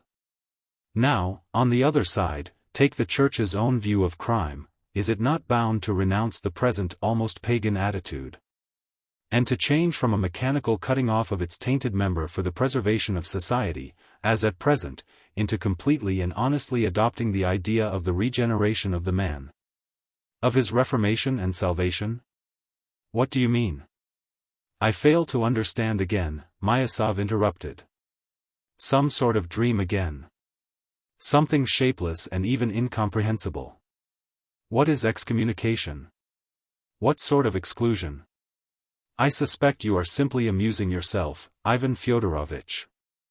Yes, but you know, in reality it is so now, said the elder suddenly, and all turned to him at once. If it were not for the Church of Christ there would be nothing to restrain the criminal from evil-doing, no real chastisement for it afterwards. None, that is, but the mechanical punishment spoken of just now, which in the majority of cases only embitters the heart. And not the real punishment, the only effectual one, the only deterrent and softening one, which lies in the recognition of sin by conscience. How is that, may one inquire? Asked Myasov, with lively curiosity. Why, began the elder, all these sentences to exile with hard labor, and formerly with flogging also, reform no one, and what's more, deter hardly a single criminal. And the number of crimes does not diminish but is continually on the increase. You must admit that. Consequently the security of society is not preserved, for, although the obnoxious member is mechanically cut off and sent far away out of sight, another criminal always comes to take his place at once, and often two of them. If anything does preserve society, even in our time, and does regenerate and transform the criminal, it is only the law of Christ speaking in his conscience. It is only by recognizing his wrongdoing as a son of a Christian society, that is, of the Church, that he recognizes his sin against society, that is, against the Church. So that it is only against the Church, and not against the state, that the criminal of today can recognize that he has sinned. If society, as a Church, had jurisdiction, then it would know when to bring back from exclusion and to reunite to itself. Now the Church, having no real jurisdiction, but only the power of moral condemnation, withdraws of her own accord from punishing the criminal actively. She does not excommunicate him but simply persists in motherly exhortation of him. What is more, the Church even tries to preserve all Christian communion with the criminal.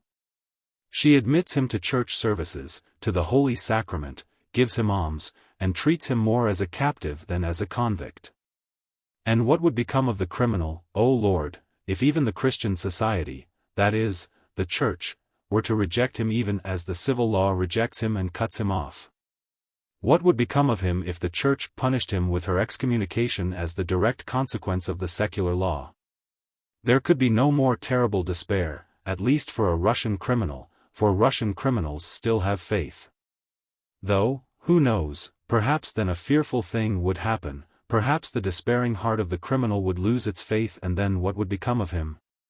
But the Church, like a tender, loving mother, holds aloof from active punishment herself, as the sinner is too severely punished already by the civil law. And there must be at least someone to have pity on him. The Church holds aloof, above all, because its judgment is the only one that contains the truth, and therefore cannot practically and morally be united to any other judgment even as a temporary compromise. She can enter into no compact about that. The foreign criminal, they say, rarely repents, for the very doctrines of today confirm him in the idea that his crime is not a crime, but only a reaction against an unjustly oppressive force. Society cuts him off completely by a force that triumphs over him mechanically and, so at least they say of themselves in Europe, accompanies this exclusion with hatred, forgetfulness, and the most profound indifference as to the ultimate fate of the erring brother. In this way, it all takes place without the compassionate intervention of the Church, for in many cases there are no churches there at all. For though ecclesiastics and splendid church buildings remain, the churches themselves have long ago striven to pass from church into state and to disappear in it completely. So it seems at least in Lutheran countries. As for Rome, it was proclaimed a state instead of a church 1,000 years ago. And so the criminal is no longer conscious of being a member of the church and sinks into despair. If he returns to society, often it is with such hatred that society itself instinctively cuts him off. You can judge for yourself how it must end. In many cases it would seem to be the same with us, but the difference is that besides the established law courts we have the church too, which always keeps up relations with the criminal as a dear and still precious son. And besides that, there is still preserved, though only in thought, the judgment of the church, which though no longer existing in practice is still living as a dream for the future, and is, no doubt, instinctively recognized by the criminal in his soul.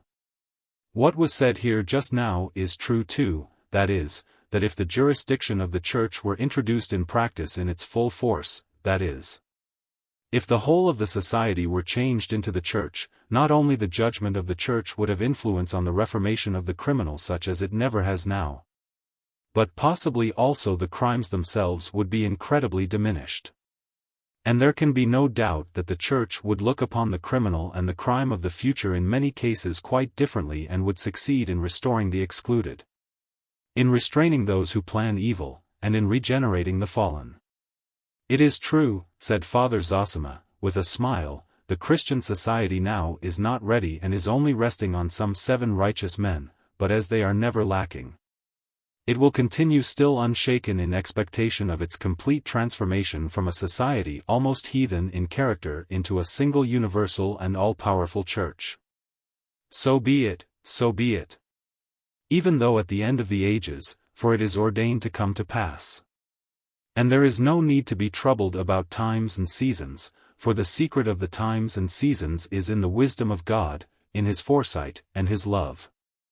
And what in human reckoning seems still afar off, may by the divine ordinance be close at hand, on the eve of its appearance. And so be it, so be it. So be it, so be it. Father Pacy repeated austerely and reverently. Strange, extremely strange. Myasov pronounced, not so much with heat as with latent indignation. What strikes you as so strange? Father Iosif inquired cautiously.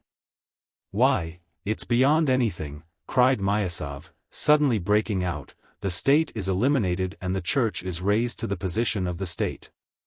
It's not simply ultramontanism, it's arch-ultramontanism. It's beyond the dreams of Pope Gregory VII. You are completely misunderstanding it, said Father Pacy sternly. Understand, the church is not to be transformed into the state. That is Rome and its dream. That is the third temptation of the devil. On the contrary, the state is transformed into the church, will ascend and become a church over the whole world, which is the complete opposite of ultramontanism and Rome, and your interpretation. And is only the glorious destiny ordained for the Orthodox Church.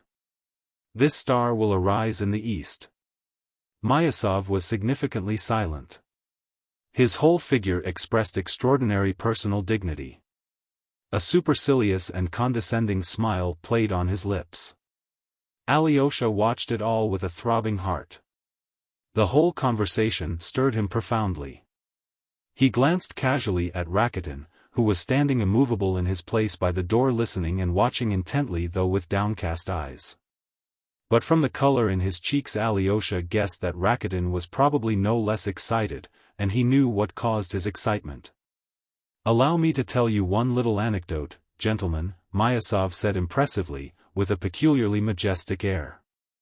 Some years ago, soon after the coup d'état of December, I happened to be calling in Paris on an extremely influential personage in the government, and I met a very interesting man in his house.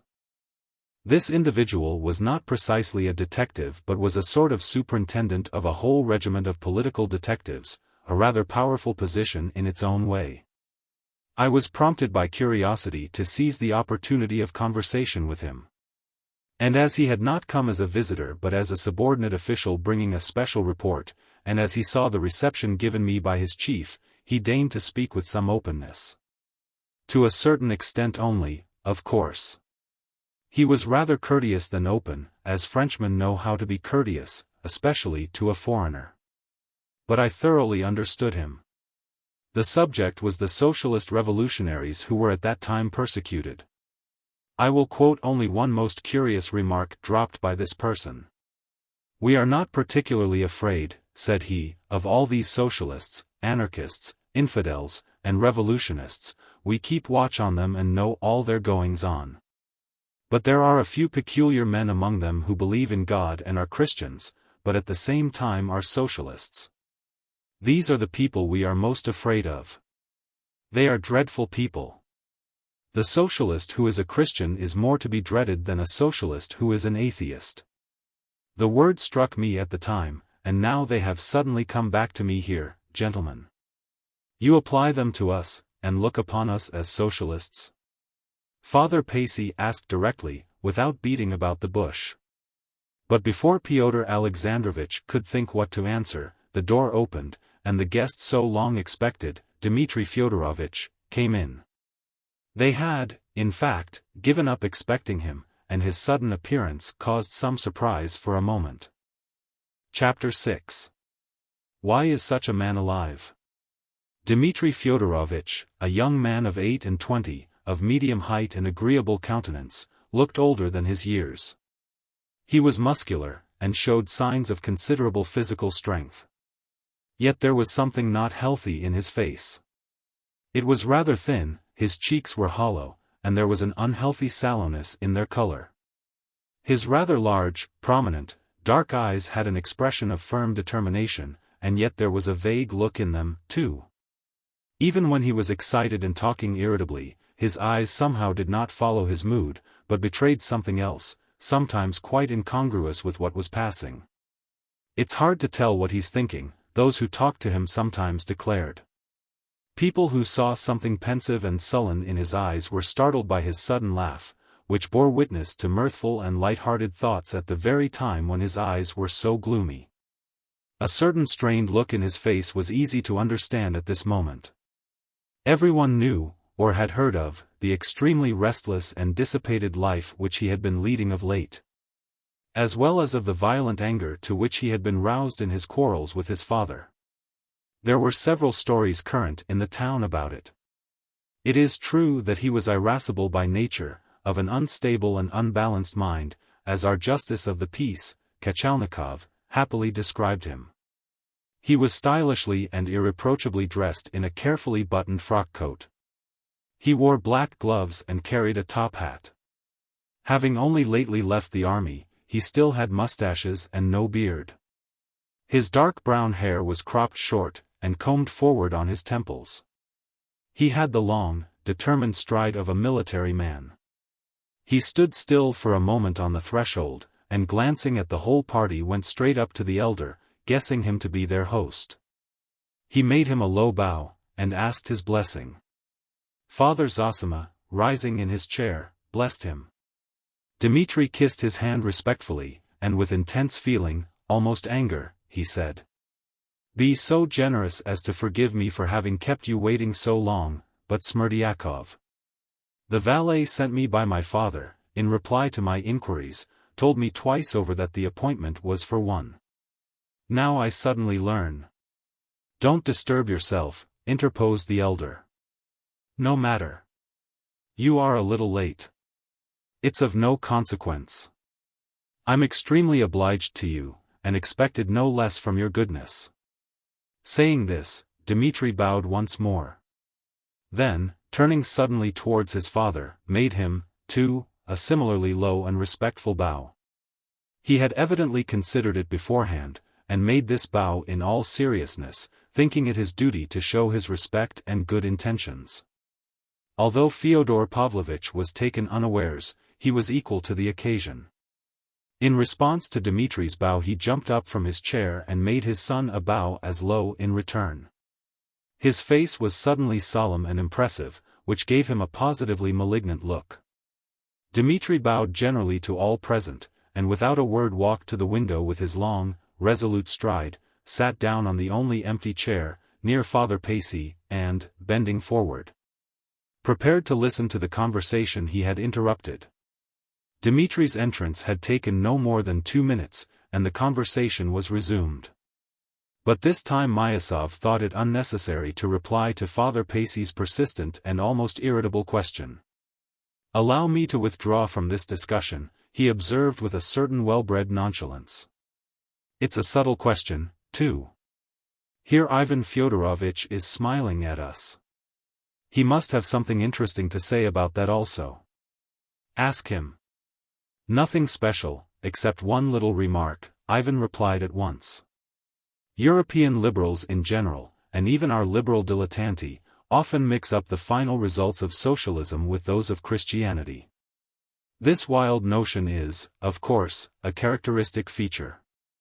But it's not only liberals and dilettanti who mix up socialism and Christianity, but, in many cases, it appears, the police, the foreign police, of course, do the same. Your Paris anecdote is rather to the point, Pyotr Alexandrovitch." "I ask your permission to drop this subject altogether," Myasov repeated. "I will tell you instead, gentlemen, another interesting and rather characteristic anecdote of Ivan Fyodorovitch himself. Only 5 days ago, in a gathering here, principally of ladies, he solemnly declared in argument that there was nothing in the whole world to make men love their neighbors. That there was no law of nature that man should love mankind, and that, if there had been any love on earth hitherto, it was not owing to a natural law, but simply because men have believed in immortality.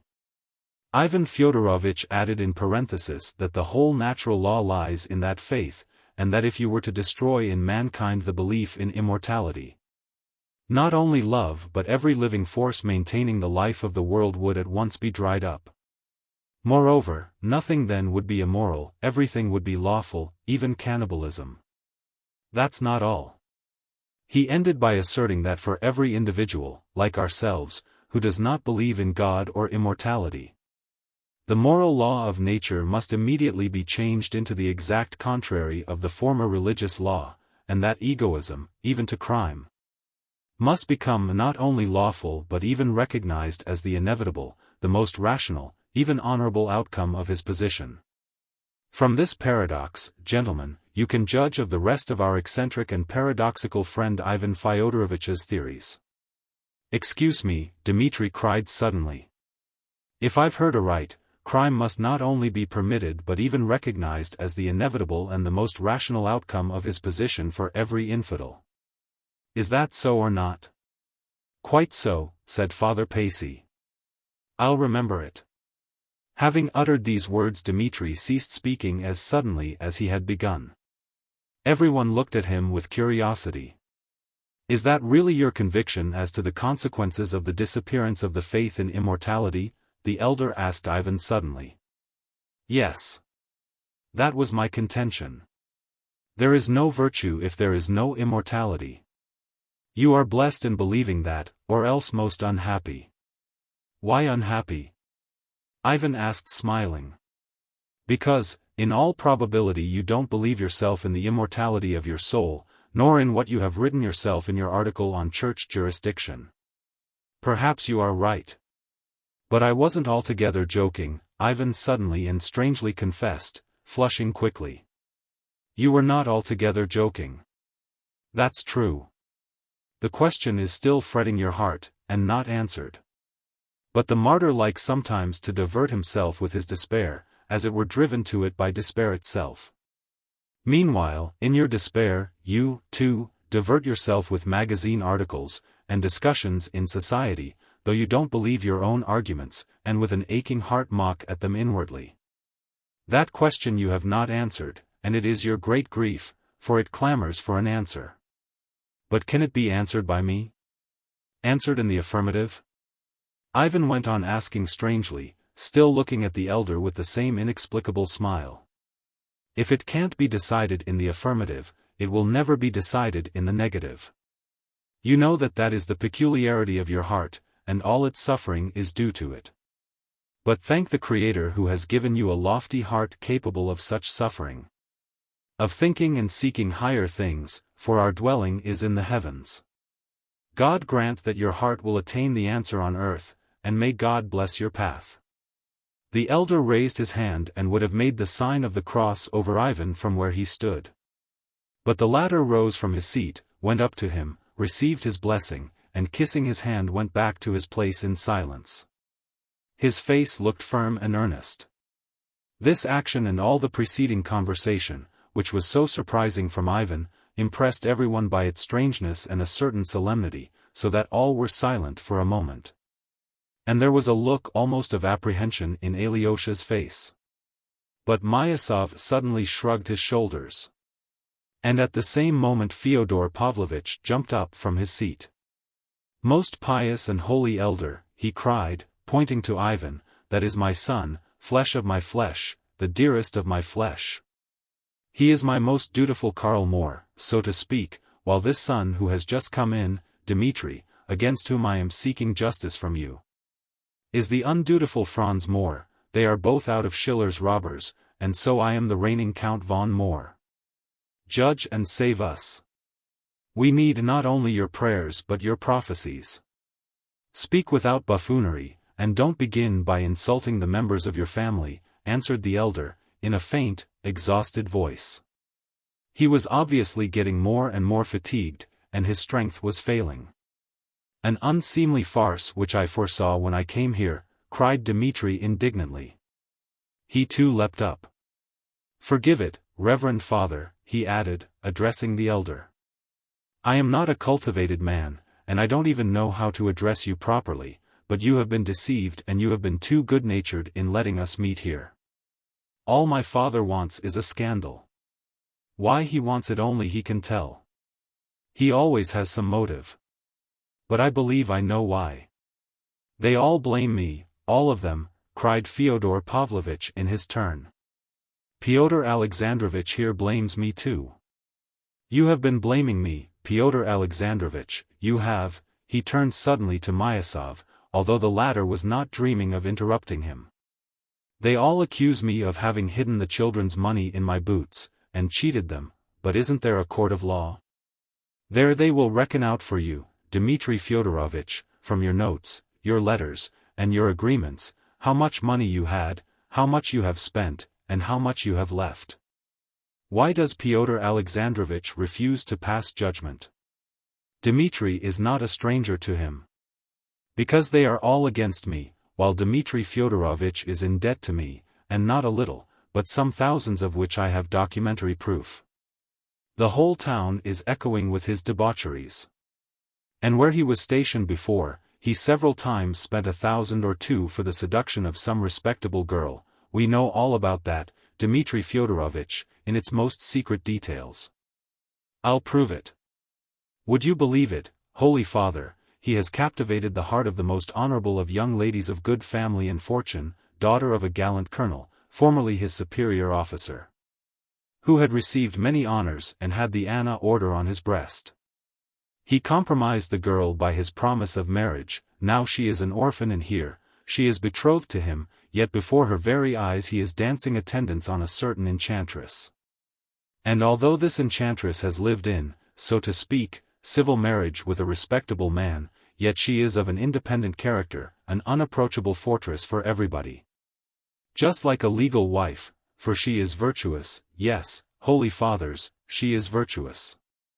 Dmitri Fyodorovitch wants to open this fortress with a golden key, and that's why he is insolent to me now, trying to get money from me, though he has wasted thousands on this enchantress already. He's continually borrowing money for the purpose. From whom do you think? Shall I say, Mitya? Be silent, cried Dmitri, wait till I'm gone. Don't dare in my presence to asperse the good name of an honorable girl. That you should utter a word about her is an outrage, and I won't permit it. He was breathless. Mitya! Mitya! Cried Fyodor Pavlovitch hysterically, squeezing out a tear. And is your father's blessing nothing to you? If I curse you, what then? Shameless hypocrite, exclaimed Dmitri furiously. He says that to his father. His father. What would he be with others? Gentlemen, only fancy. There's a poor but honorable man living here, burdened with a numerous family, a captain who got into trouble and was discharged from the army, but not publicly, not by court-martial. With no slur on his honor. And 3 weeks ago, Dmitri seized him by the beard in a tavern, dragged him out into the street and beat him publicly, and all because he is an agent in a little business of mine. It's all a lie. Outwardly it's the truth, but inwardly a lie. Dmitri was trembling with rage. Father, I don't justify my action. Yes, I confess it publicly, I behaved like a brute to that captain, and I regret it now, and I'm disgusted with myself for my brutal rage.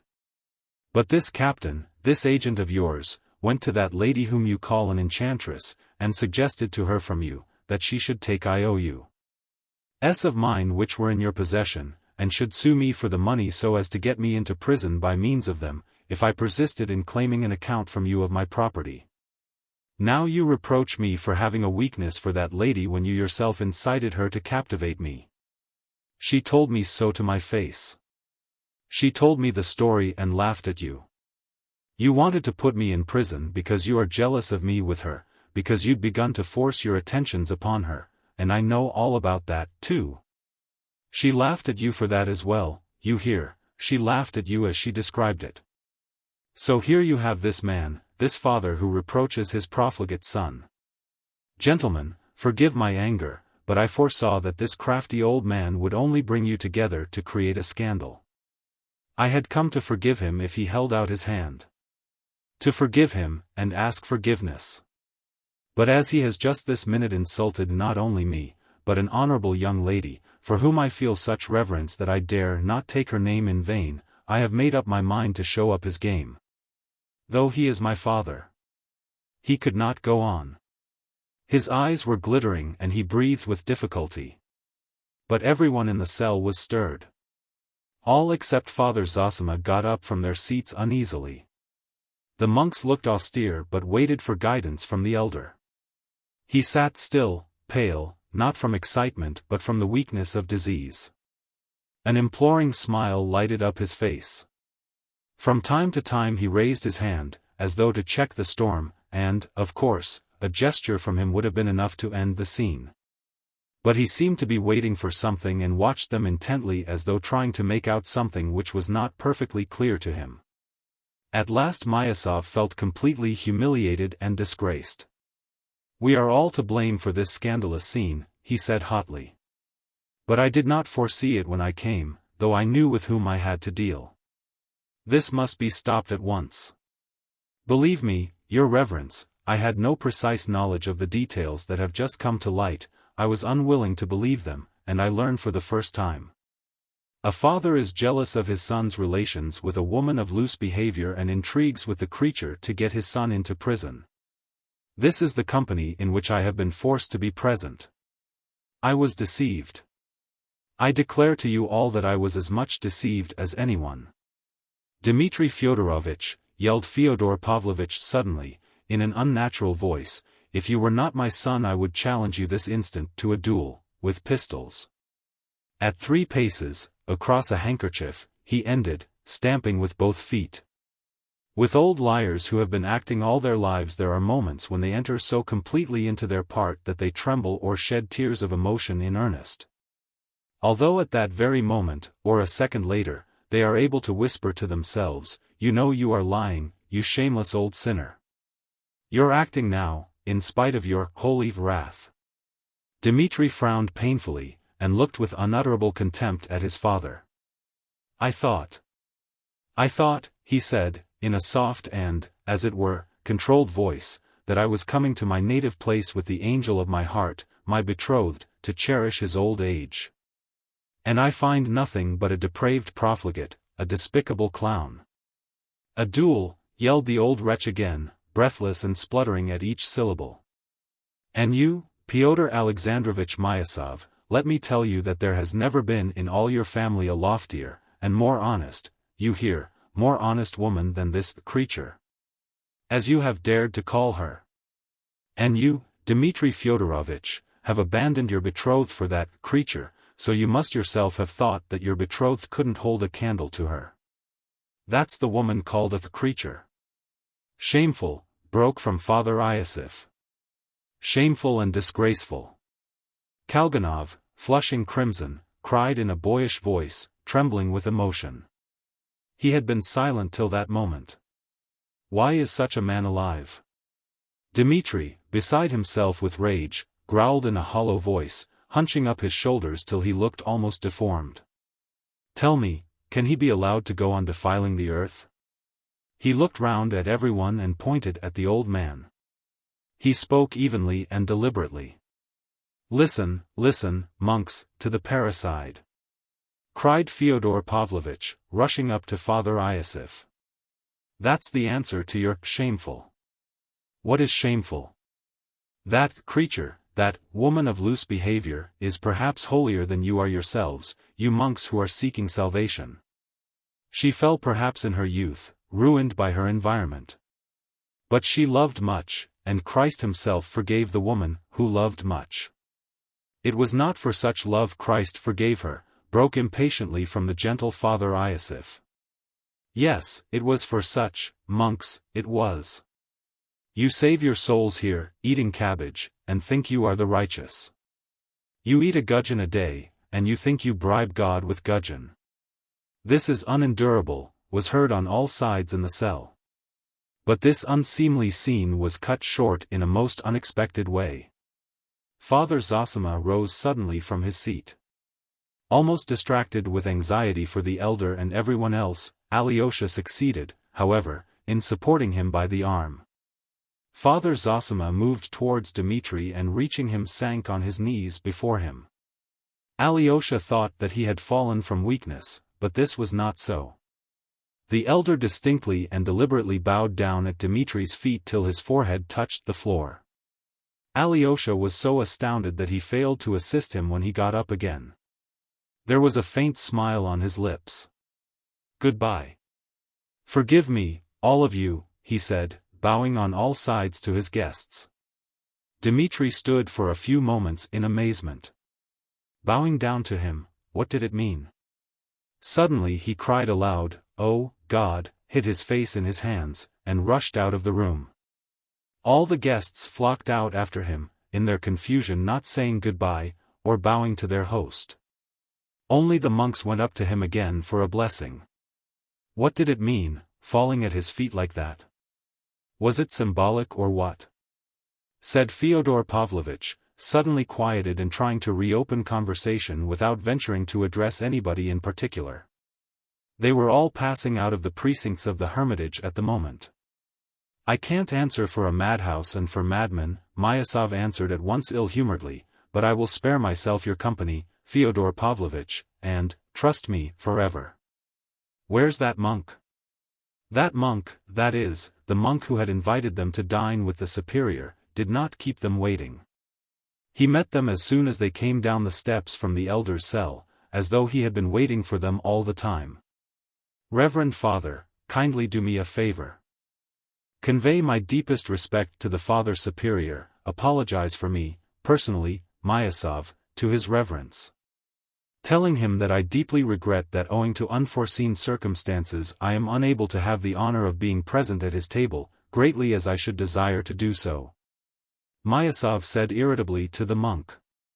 And that unforeseen circumstance, of course, is myself, Fyodor Pavlovitch cut in immediately. Do you hear, Father, this gentleman doesn't want to remain in my company or else he'd come at once. And you shall go, Pyotr Alexandrovitch, pray go to the Father Superior and good appetite to you. I will decline, and not you. Home, home, I'll eat at home, I don't feel equal to it here, Pyotr Alexandrovitch, my amiable relative. I am not your relative and never have been, you contemptible man. I said it on purpose to madden you, because you always disclaim the relationship, though you really are a relation in spite of your shuffling. I'll prove it by the church calendar. As for you, Ivan, stay if you like. I'll send the horses for you later. Propriety requires you to go to the Father Superior, Pyotr Alexandrovich, to apologize for the disturbance we've been making. Is it true that you are going home? Aren't you lying? Pyotr Alexandrovich. How could I dare after what's happened? Forgive me, gentlemen, I was carried away. And upset besides. And, indeed, I am ashamed. Gentlemen, one man has the heart of Alexander of Macedon and another the heart of the little dog Fido. Mine is that of the little dog Fido. I am ashamed. After such an escapade, how can I go to dinner, to gobble up the monastery's sauces? I am ashamed, I can't. You must excuse me. The devil only knows, what if he deceives us? Thought Myasov, still hesitating, and watching the retreating buffoon with distrustful eyes. The latter turned round, and noticing that Myasov was watching him, waved him a kiss. Well, are you coming to the superior? Myasov asked Ivan abruptly. Why not? I was especially invited yesterday. Unfortunately, I feel myself compelled to go to this confounded dinner, said Myasov with the same irritability, regardless of the fact that the monk was listening. We ought, at least, to apologize for the disturbance, and explain that it was not our doing. What do you think? Yes, we must explain that it wasn't our doing. Besides, Father won't be there, observed Ivan. Well, should hope not. Confound this dinner. They all walked on, however. The monk listened in silence. On the road through the copse he made one observation, however, that the Father Superior had been waiting a long time, and that they were more than half an hour late. He received no answer. Myasov looked with hatred at Ivan. Here he is, going to the dinner as though nothing had happened, he thought. A brazen face, and the conscience of a Karamazov. Chapter 7. A young man bent on a career. Alyosha helped Father Zosima to his bedroom and seated him on his bed. It was a little room furnished with the bare necessities. There was a narrow iron bedstead, with a strip of felt for a mattress. In the corner, under the icons, was a reading desk with a cross and the Gospel lying on it. The elder sank exhausted on the bed. His eyes glittered and he breathed hard. He looked intently at Alyosha, as though considering something. Go, my dear boy, go. Porphyry is enough for me. Make haste, you are needed there, go and wait at the Father Superior's table. Let me stay here, Alyosha entreated. You are more needed there. There is no peace there. You will wait, and be of service. If evil spirits rise up, repeat a prayer. And remember, my son, the elder liked to call him that, this is not the place for you in the future. When it is God's will to call me, leave the monastery. Go away for good. Alyosha started. What is it? This is not your place for the time.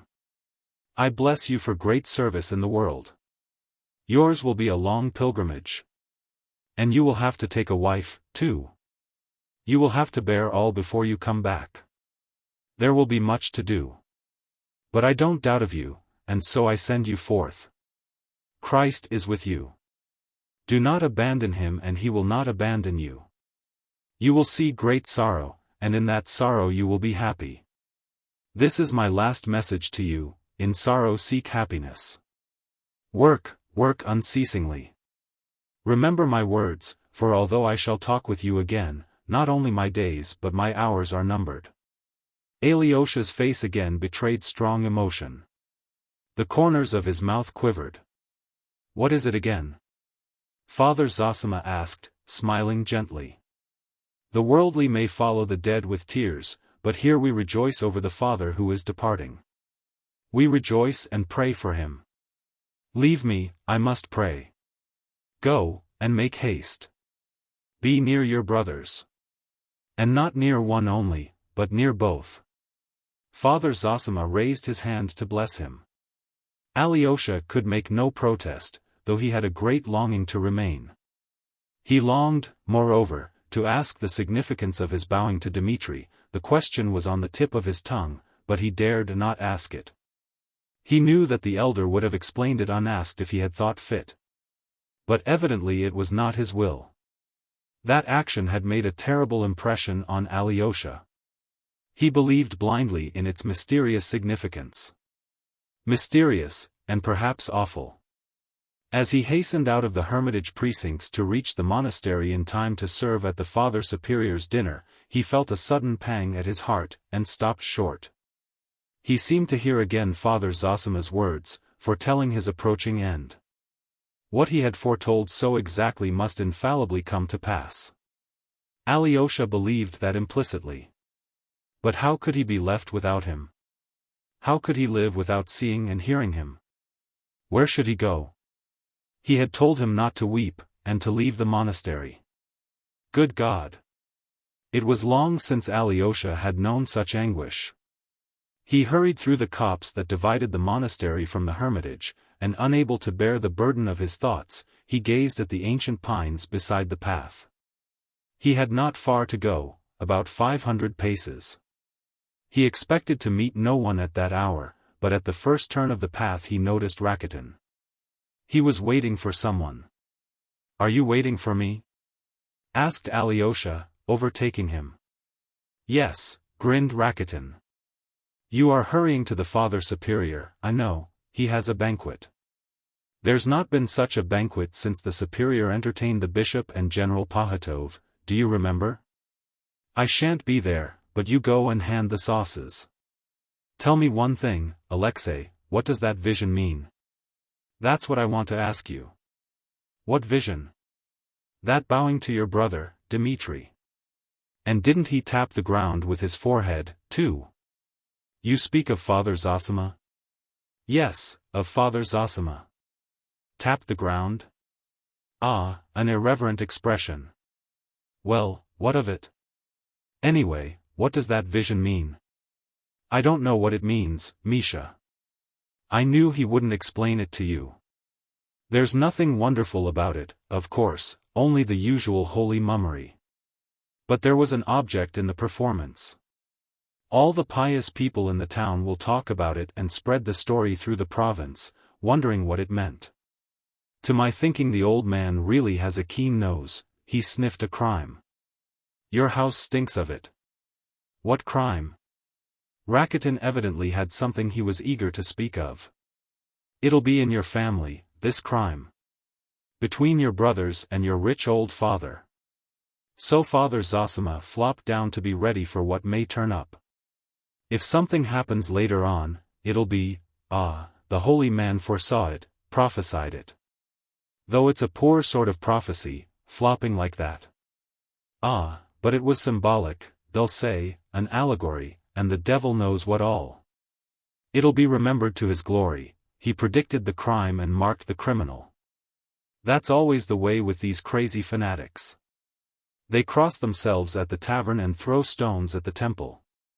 Like your elder, he takes a stick to a just man and falls at the feet of a murderer." "What crime? What murderer? What do you mean?" Alyosha stopped dead. Rakitin stopped, too. "What murderer? As though you didn't know. I'll bet you've thought of it before. That's interesting, too, by the way.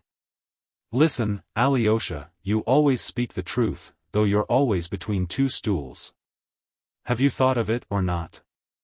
Answer." "I have," answered Alyosha in a low voice.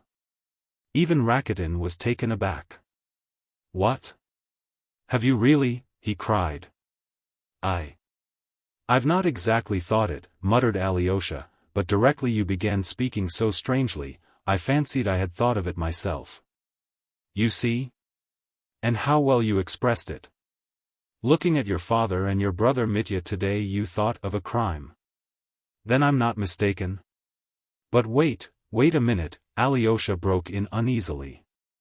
"What has led you to see all this? Why does it interest you? That's the first question." Two questions, disconnected, but natural.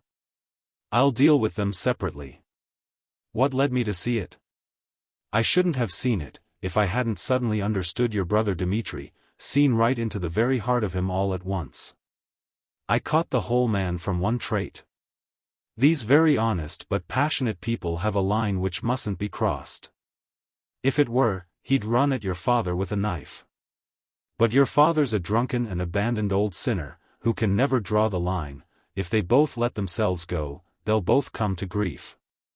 No, Misha, no. If that's all, you've reassured me. It won't come to that. But why are you trembling? Let me tell you, he may be honest, our Mitya, he is stupid, but honest, but he's a sensualist. That's the very definition and inner essence of him. It's your father has handed him on his low sensuality. Do you know, I simply wonder at you, Alyosha, how you can have kept your purity. You're a Karamazov too, you know. In your family sensuality is carried to a disease. But now, these three sensualists are watching one another, with their knives in their belts. The three of them are knocking their heads together, and you may be the fourth. You are mistaken about that woman. Dmitri despises her, said Alyosha, with a sort of shudder. Grushenka?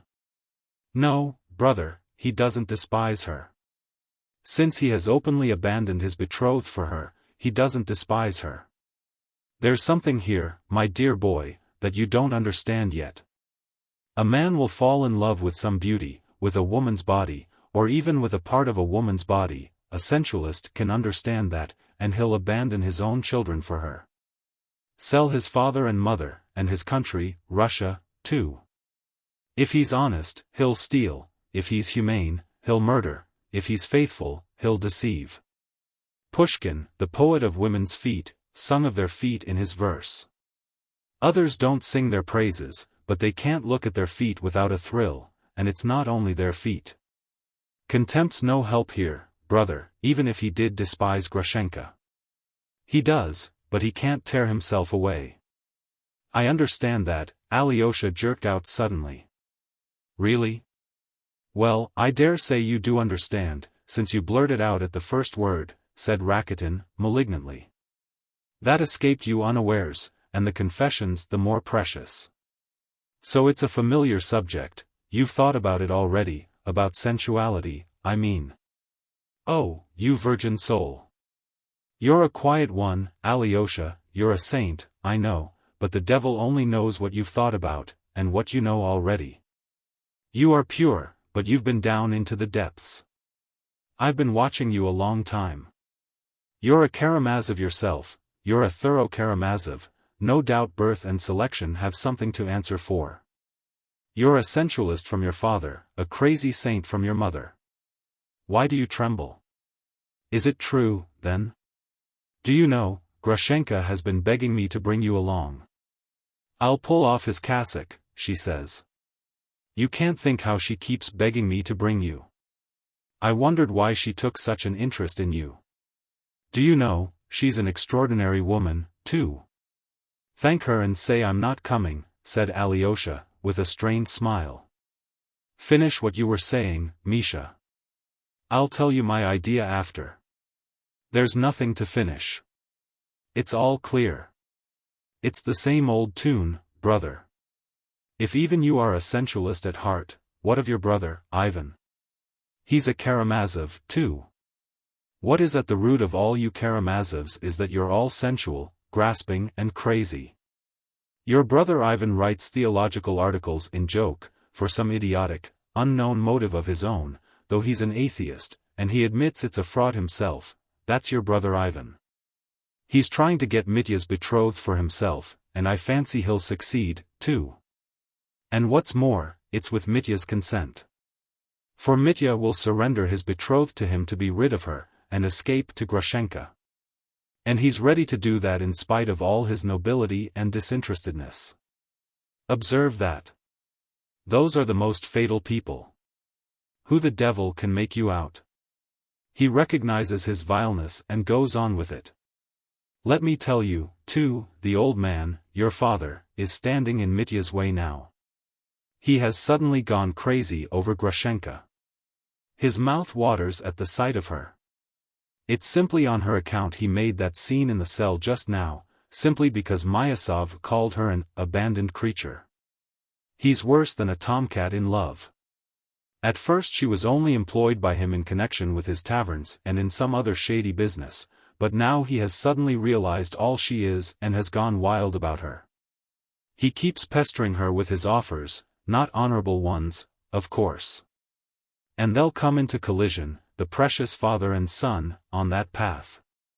But Grushenka favors neither of them, she's still playing with them, and teasing them both, considering which she can get most out of. For though she could filch a lot of money from the papa, he wouldn't marry her, and maybe he'll turn stingy in the end, and keep his purse shut. That's where Mitya's value comes in. He has no money, but he's ready to marry her. Yes, ready to marry her. To abandon his betrothed, a rare beauty, Katerina Ivanovna, who's rich, and the daughter of a colonel, and to marry Grushenka, who has been the mistress of a dissolute old merchant, Samsonov. A coarse, uneducated, provincial mayor. Some murderous conflict may well come to pass from all this, and that's what your brother Ivan is waiting for. It would suit him down to the ground. He'll carry off Katerina Ivanovna, for whom he is languishing, and pocket her dowry of 60,000. That's very alluring to start with, for a man of no consequence and a beggar. And, take note, he won't be wronging Mitya, but doing him the greatest service.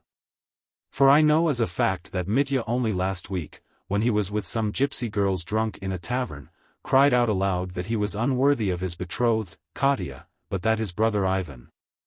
He was the man who deserved her. And Katerina Ivanovna will not in the end refuse such a fascinating man as Ivan. She's hesitating between the two of them already. And how has that Ivan won you all, so that you all worship him? He is laughing at you, and enjoying himself at your expense. How do you know? How can you speak so confidently? Alyosha asked sharply, frowning. Why do you ask, and are frightened at my answer? It shows that you know I'm speaking the truth. You don't like Ivan. Ivan wouldn't be tempted by money. Really? And the beauty of Katerina Ivanovna? It's not only the money, though a fortune of 60,000 is an attraction. Ivan is above that. He wouldn't make up to anyone for thousands. It is not money, it's not comfort Ivan is seeking. Perhaps it's suffering he is seeking.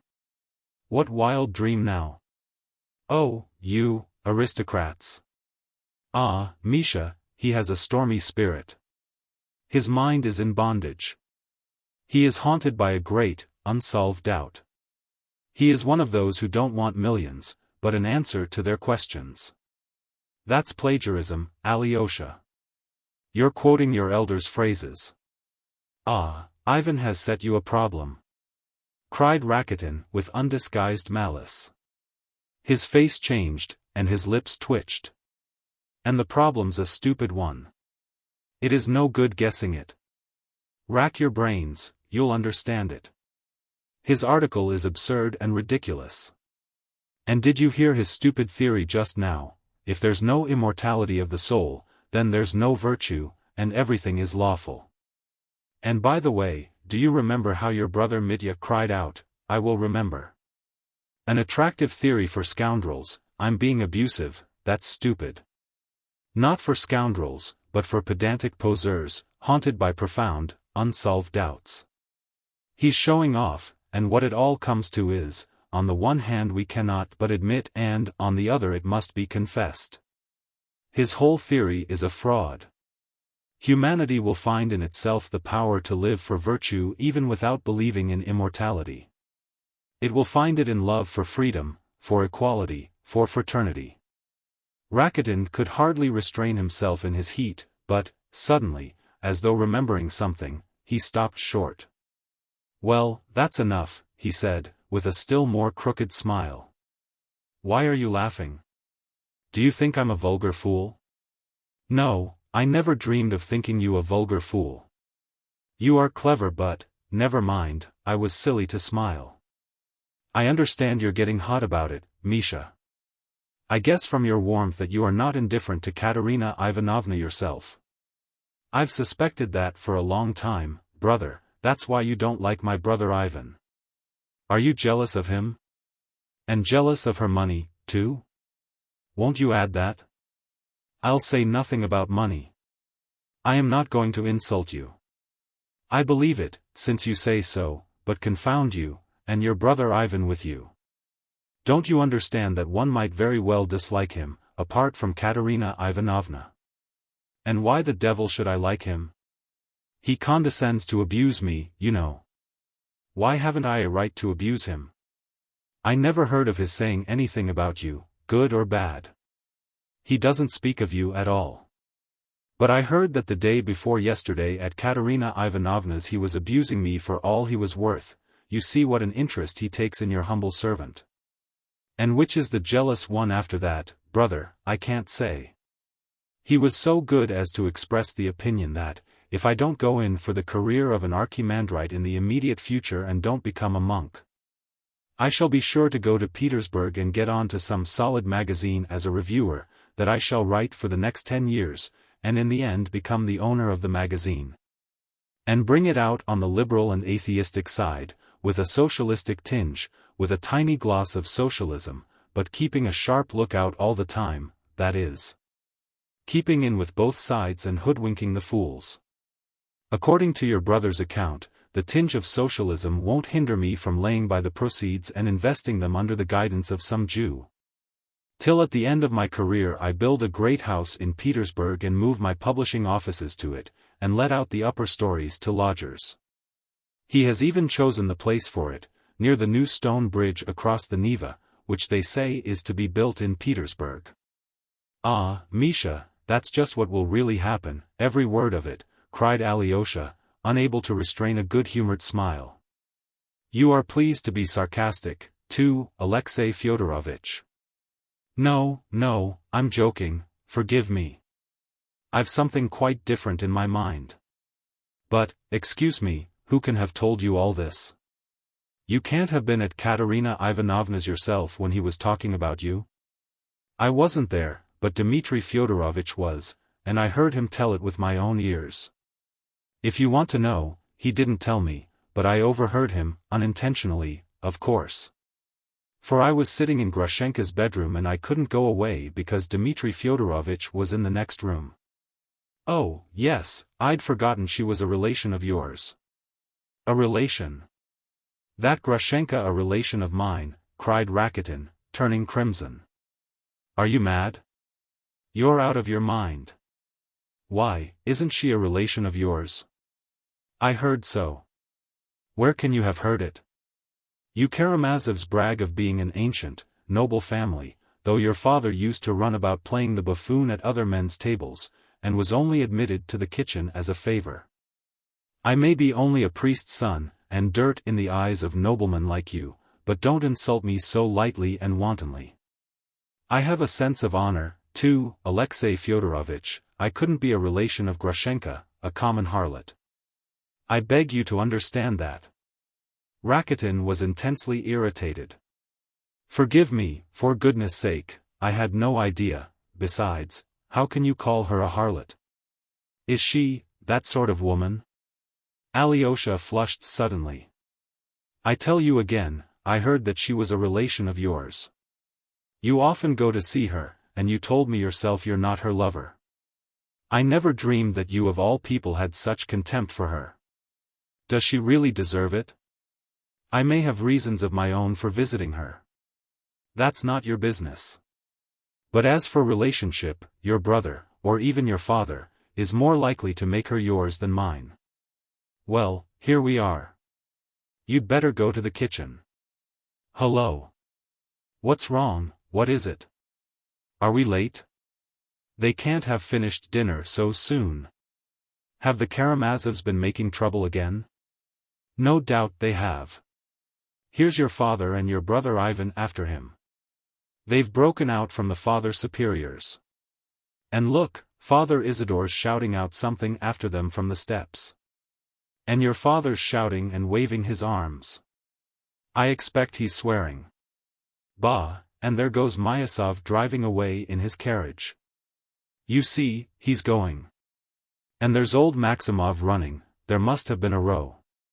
There can't have been any dinner. Surely they've not been beating the Father Superior.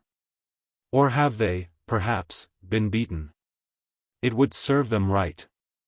There was reason for Rakitin's exclamations. There had been a scandalous, an unprecedented scene. It had all come from the impulse of a moment. Chapter 8. The Scandalous Scene. Myasov, as a man of breeding and delicacy, could not but feel some inward qualms. When he reached the Father Superior's with Ivan, he felt ashamed of having lost his temper. He felt that he ought to have disdained that despicable wretch, Fyodor Pavlovitch, too much to have been upset by him in Father Zosima's cell, and so to have forgotten himself. The monks were not to blame, in any case, he reflected, on the steps. And if they're decent people here, and the Father Superior, I understand, is a nobleman, why not be friendly and courteous with them? I won't argue, I'll fall in with everything, I'll win them by politeness, and, show them that I've nothing to do with that Aesop, that buffoon, that Pierrot. And have merely been taken in over this affair, just as they have. He determined to drop his litigation with the monastery, and relinquish his claims to the wood-cutting and fishery rights at once. He was the more ready to do this because the rights had become much less valuable, and he had indeed the vaguest idea where the wood and river in question were. These excellent intentions were strengthened when he entered the Father Superior's dining room, though, strictly speaking, it was not a dining room. For the Father Superior had only 2 rooms altogether. They were, however, much larger and more comfortable than Father Zosima's. But there was no great luxury about the furnishing of these rooms either. The furniture was of mahogany, covered with leather, in the old-fashioned style of 1820. The floor was not even stained, but everything was shining with cleanliness, and there were many choice flowers in the windows. The most sumptuous thing in the room at the moment was, of course, the beautifully decorated table. The cloth was clean, the service shone. There were 3 kinds of well-baked bread, 2 bottles of wine, 2 of excellent mead, and a large glass jug of kvass, both the latter made in the monastery, and famous in the neighborhood. There was no vodka. Rakitin related afterwards that there were 5 dishes: fish soup made of sterlets, served with little fish patties, then boiled fish served in a special way. Then salmon cutlets, ice pudding and compote, and finally, blancmange. Rakitin found out about all these good things, for he could not resist peeping into the kitchen, where he already had a footing. He had a footing everywhere, and got information about everything. He was of an uneasy and envious temper. He was well aware of his own considerable abilities, and nervously exaggerated them in his self-conceit. He knew he would play a prominent part of some sort, but Alyosha, who was attached to him, was distressed to see that his friend Rakitin was dishonorable, and quite unconscious of being so himself. Considering, on the contrary, that because he would not steal money left on the table he was a man of the highest integrity. Neither Alyosha nor anyone else could have influenced him in that. Rakitin, of course, was a person of too little consequence to be invited to the dinner, to which Father Iosif, Father Pacy, and 1 other monk were the only inmates of the monastery invited. They were already waiting when Myasov, Kalganov, and Ivan arrived. The other guest, Maximov, stood a little aside, waiting also. The Father Superior stepped into the middle of the room to receive his guests. He was a tall, thin, but still vigorous old man, with black hair streaked with gray, and a long, grave, ascetic face. He bowed to his guests in silence. But this time they approached to receive his blessing. Myasov even tried to kiss his hand, but the Father Superior drew it back in time to avoid the salute. But Ivan and Kalganov went through the ceremony in the most simple-hearted and complete manner, kissing his hand as peasants do. "We must apologize most humbly, Your Reverence," began Myasov, simpering affably, and speaking in a dignified and respectful tone. "Pardon us for having come alone without the gentleman you invited, Fyodor Pavlovitch. He felt obliged to decline the honor of your hospitality, and not without reason. In the Reverend Father Zosima's cell he was carried away by the unhappy dissension with his son, and let fall words which were quite out of keeping, in fact, quite unseemly, as, he glanced at the monks, your reverence is, no doubt, already aware. And therefore, recognizing that he had been to blame, he felt sincere regret and shame, and begged me, and his son Ivan Fyodorovitch, to convey to you his apologies and regrets. In brief, he hopes and desires to make amends later. He asks your blessing, and begs you to forget what has taken place. As he uttered the last word of his tirade, Myasov completely recovered his self-complacency, and all traces of his former irritation disappeared. He fully and sincerely loved humanity again. The Father Superior listened to him with dignity, and, with a slight bend of the head, replied, I sincerely deplore his absence. Perhaps at our table he might have learnt to like us, and we him. Pray be seated, gentlemen. He stood before the holy image, and began to say grace, aloud. All bent their heads reverently, and Maximov clasped his hands before him, with peculiar fervor. It was at this moment that Fyodor Pavlovitch played his last prank. It must be noted that he really had meant to go home, and really had felt the impossibility of going to dine with the Father Superior as though nothing had happened. After his disgraceful behavior in the elder's cell. Not that he was so very much ashamed of himself, quite the contrary perhaps. But still he felt it would be unseemly to go to dinner. Yet his creaking carriage had hardly been brought to the steps of the hotel, and he had hardly got into it, when he suddenly stopped short. He remembered his own words at the elder's, I always feel when I meet people that I am lower than all, and that they all take me for a buffoon. So I say let me play the buffoon, for you are, every one of you, stupider and lower than I. He longed to revenge himself on everyone for his own unseemliness. He suddenly recalled how he had once in the past been asked, why do you hate so-and-so, so much? And he had answered them, with his shameless impudence, I'll tell you. He has done me no harm. But I played him a dirty trick, and ever since I have hated him. Remembering that now, he smiled quietly and malignantly, hesitating for a moment.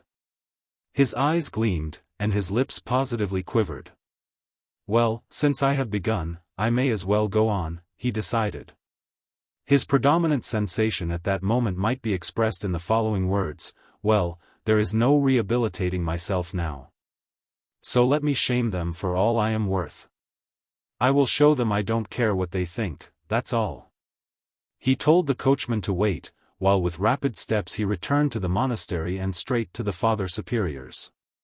He had no clear idea what he would do, but he knew that he could not control himself, and that a touch might drive him to the utmost limits of obscenity, but only to obscenity, to nothing criminal.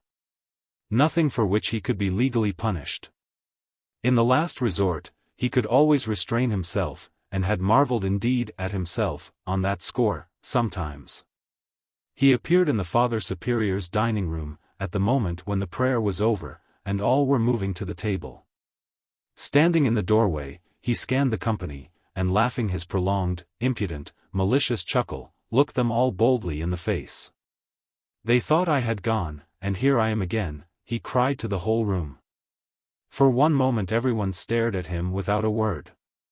And at once everyone felt that something revolting, grotesque, positively scandalous, was about to happen. Myasov passed immediately from the most benevolent frame of mind to the most savage. All the feelings that had subsided and died down in his heart revived instantly. No! This I cannot endure, he cried. I absolutely cannot. Anne! I certainly cannot. The blood rushed to his head. He positively stammered, but he was beyond thinking of style, and he seized his hat. What is it he cannot? Cried Fyodor Pavlovitch, that he absolutely cannot and certainly cannot? Your Reverence, am I to come in or not? Will you receive me as your guest? You are welcome with all my heart, answered the Superior. Gentlemen, he added, I venture to beg you most earnestly to lay aside your dissensions, and to be united in love and family harmony, with prayer to the Lord at our humble table. No, no, it is impossible!" cried Myasov, beside himself. "Well, if it is impossible for Pyotr Alexandrovitch, it is impossible for me, and I won't stop. That is why I came. I will keep with Pyotr Alexandrovitch everywhere now. If you will go away, Pyotr Alexandrovitch, I will go away too. If you remain, I will remain." You stung him by what you said about family harmony, Father Superior. He does not admit he is my relation. That's right, isn't it, von Sohn? Here's von Sohn. How are you, von Sohn? Do you mean me? Muttered Maximov, puzzled. Of course I mean you, cried Fyodor Pavlovitch. Who else? The Father Superior could not be von Sohn. But I am not von Sohn either. I am Maximov. No, you are von Sohn. Your Reverence, do you know who von Sohn was? It was a famous murder case. He was killed in a house of harlotry. I believe that is what such places are called among you. He was killed and robbed, and in spite of his venerable age. He was nailed up in a box and sent from Petersburg to Moscow in the luggage van, and while they were nailing him up, the harlots sang songs and played the harp, that is to say, the piano. So this is that very von Sohn. He has risen from the dead, hasn't he, von Sohn? What is happening? What's this? Voices were heard in the group of monks. Let us go, cried Myasov, addressing Kalganov. No, excuse me, Fyodor Pavlovitch broke in shrilly, taking another step into the room. Allow me to finish.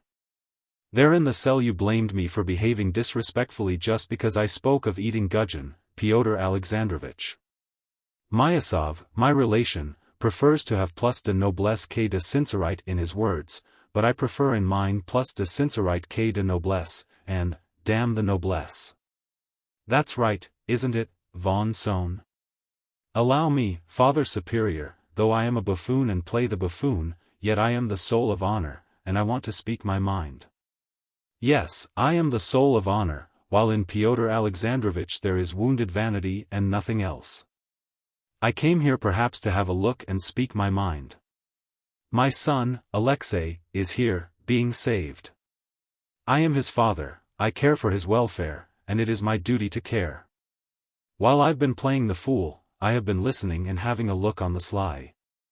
And now I want to give you the last act of the performance. You know how things are with us. As a thing falls, so it lies. As a thing once has fallen, so it must lie forever. Not a bit of it. I want to get up again. Holy Father, I am indignant with you. Confession is a great sacrament, before which I am ready to bow down reverently. But there in the cell, they all kneel down and confess aloud. Can it be right to confess aloud? It was ordained by the Holy Fathers to confess in secret, then only your confession will be a mystery, and so it was of old. But how can I explain to him before everyone that I did this and that? Well, you understand what, sometimes it would not be proper to talk about it, so it is really a scandal. No, fathers, one might be carried along with you to the flagellants, I dare say, at the first opportunity one shall write to the synod, and I shall take my son, Alexei, home. We must note here that Fyodor Pavlovitch knew where to look for the weak spot. There had been at one time malicious rumors which had even reached the archbishop, not only regarding our monastery, but in others where the institution of elders existed, that too much respect was paid to the elders, even to the detriment of the authority of the superior. That the elders abused the sacrament of confession and so on, absurd charges which had died away of themselves everywhere.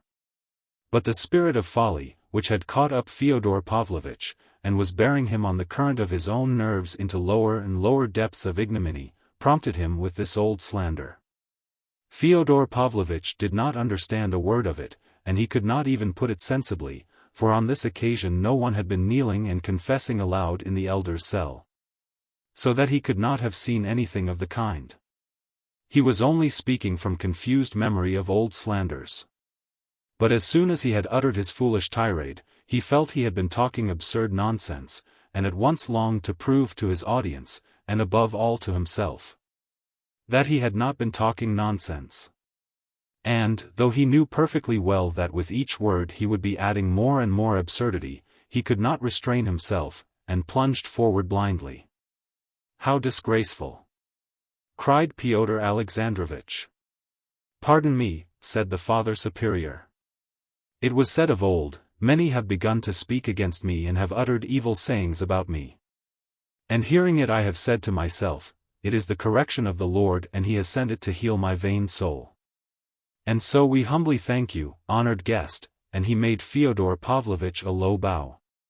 "Tut, tut, tut, sanctimoniousness and stock phrases. Old phrases and old gestures.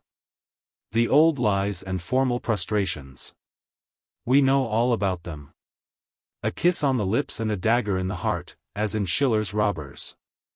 I don't like falsehood, fathers, I want the truth. But the truth is not to be found in eating gudgeon, and that I proclaim aloud. Father monks, why do you fast? Why do you expect reward in heaven for that? Why, for reward like that I will come and fast too. No, saintly monk, you try being virtuous in the world, do good to society, without shutting yourself up in a monastery at other people's expense. And without expecting a reward up aloft for it, you'll find that a bit harder. I can talk sense, too, Father Superior. What have they got here?" He went up to the table. Old port wine, mead brewed by the Alyosha brothers. Fie, fathers. That is something beyond gudgeon. Look at the bottles the fathers have brought out, he. And who has provided it all? The Russian peasant, the laborer, brings here the farthing earned by his horny hand, wringing it from his family and the tax-gatherer. You bleed the people, you know, holy fathers. This is too disgraceful, said Father Iosif. Father Pacey kept obstinately silent. Myasov rushed from the room, and Kalganov after him. Well, father, I will follow Pyotr Alexandrovitch. I am not coming to see you again. You may beg me on your knees, I shan't come. I sent you 1,000 rubles, so you have begun to keep your eye on me. He. No, I'll say no more. I am taking my revenge for my youth, for all the humiliation I endured. He thumped the table with his fist in a paroxysm of simulated feeling. This monastery has played a great part in my life. It has cost me many bitter tears. You used to set my wife, the crazy one, against me. You cursed me with bell and book, you spread stories about me all over the place.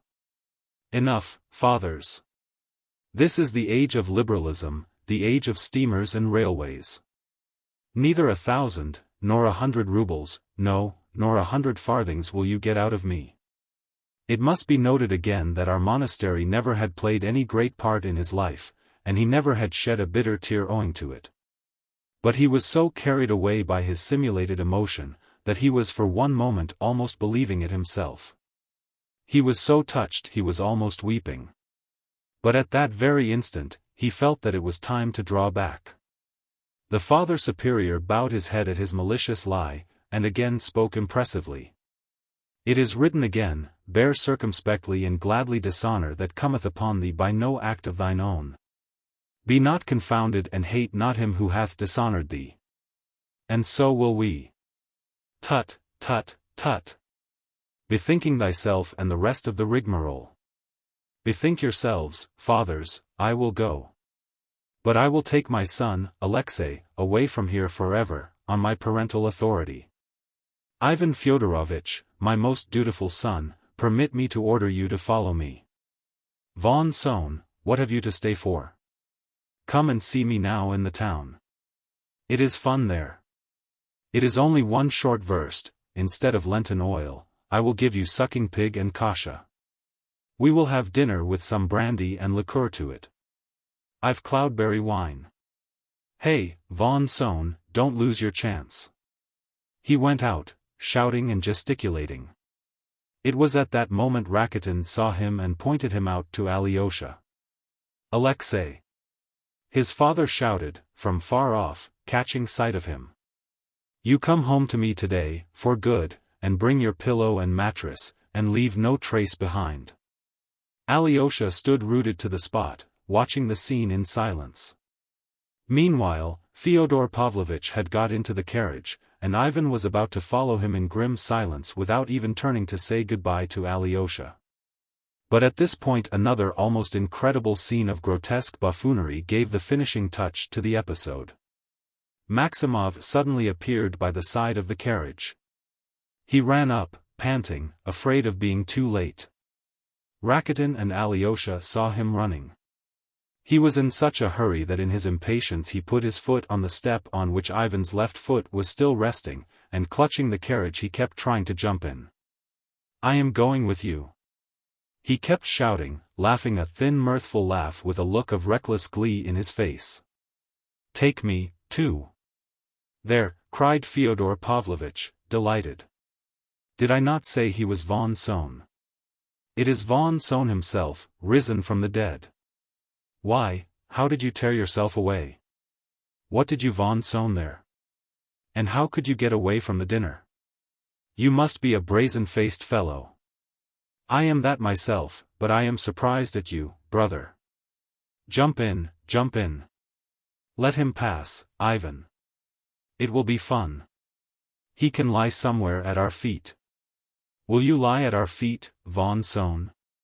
Or perch on the box with the coachman? Skip onto the box, von Sohn." But Ivan, who had by now taken his seat, without a word gave Maximov a violent punch in the breast and sent him flying. It was quite by chance he did not fall. "Drive on!"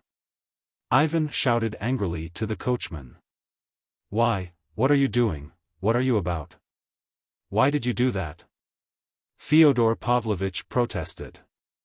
But the carriage had already driven away. Ivan made no reply.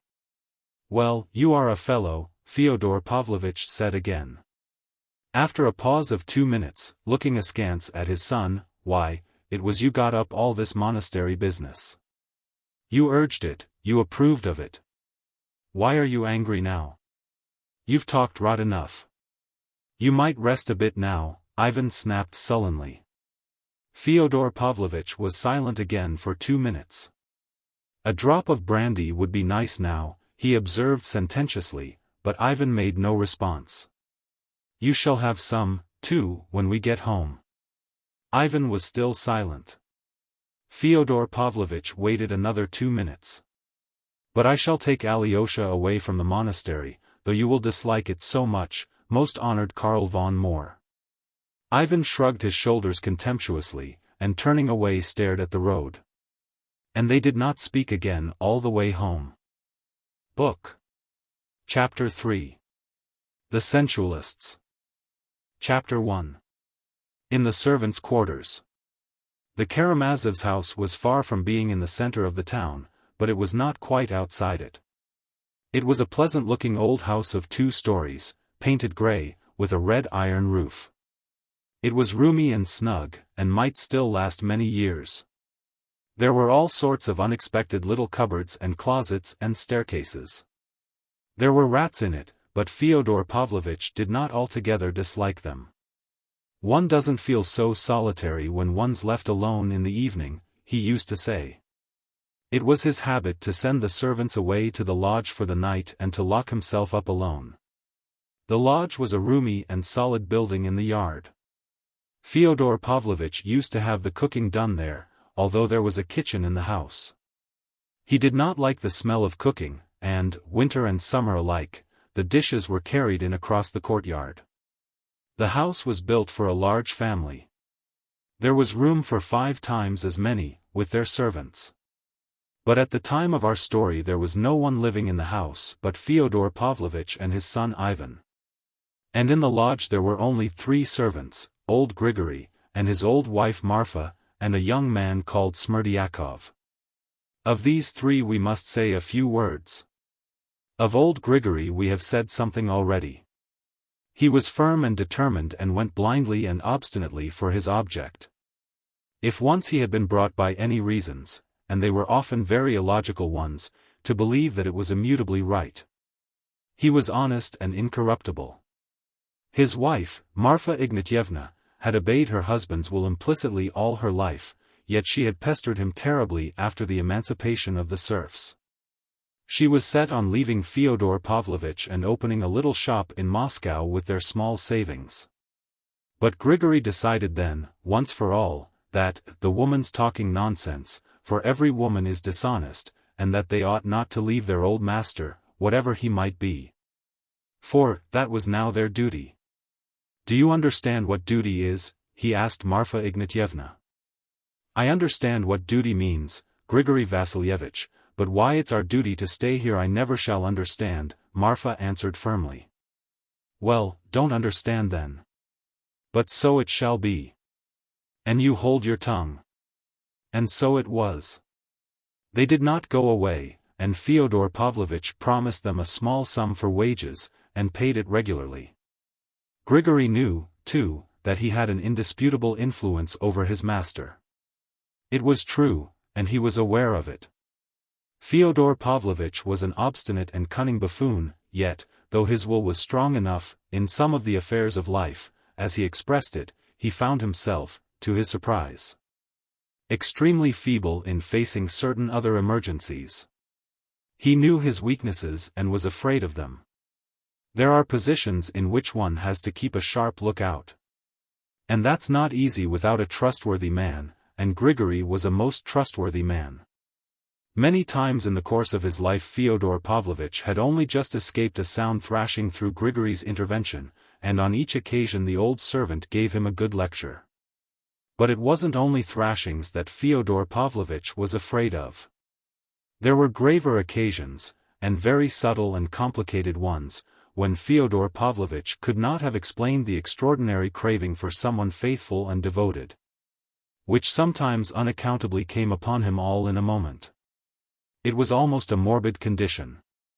Corrupt and often cruel in his lust, like some noxious insect, Fyodor Pavlovitch was sometimes, in moments of drunkenness, overcome by superstitious terror and a moral convulsion which took an almost physical form. "My soul simply quaking in my throat at those times," he used to say.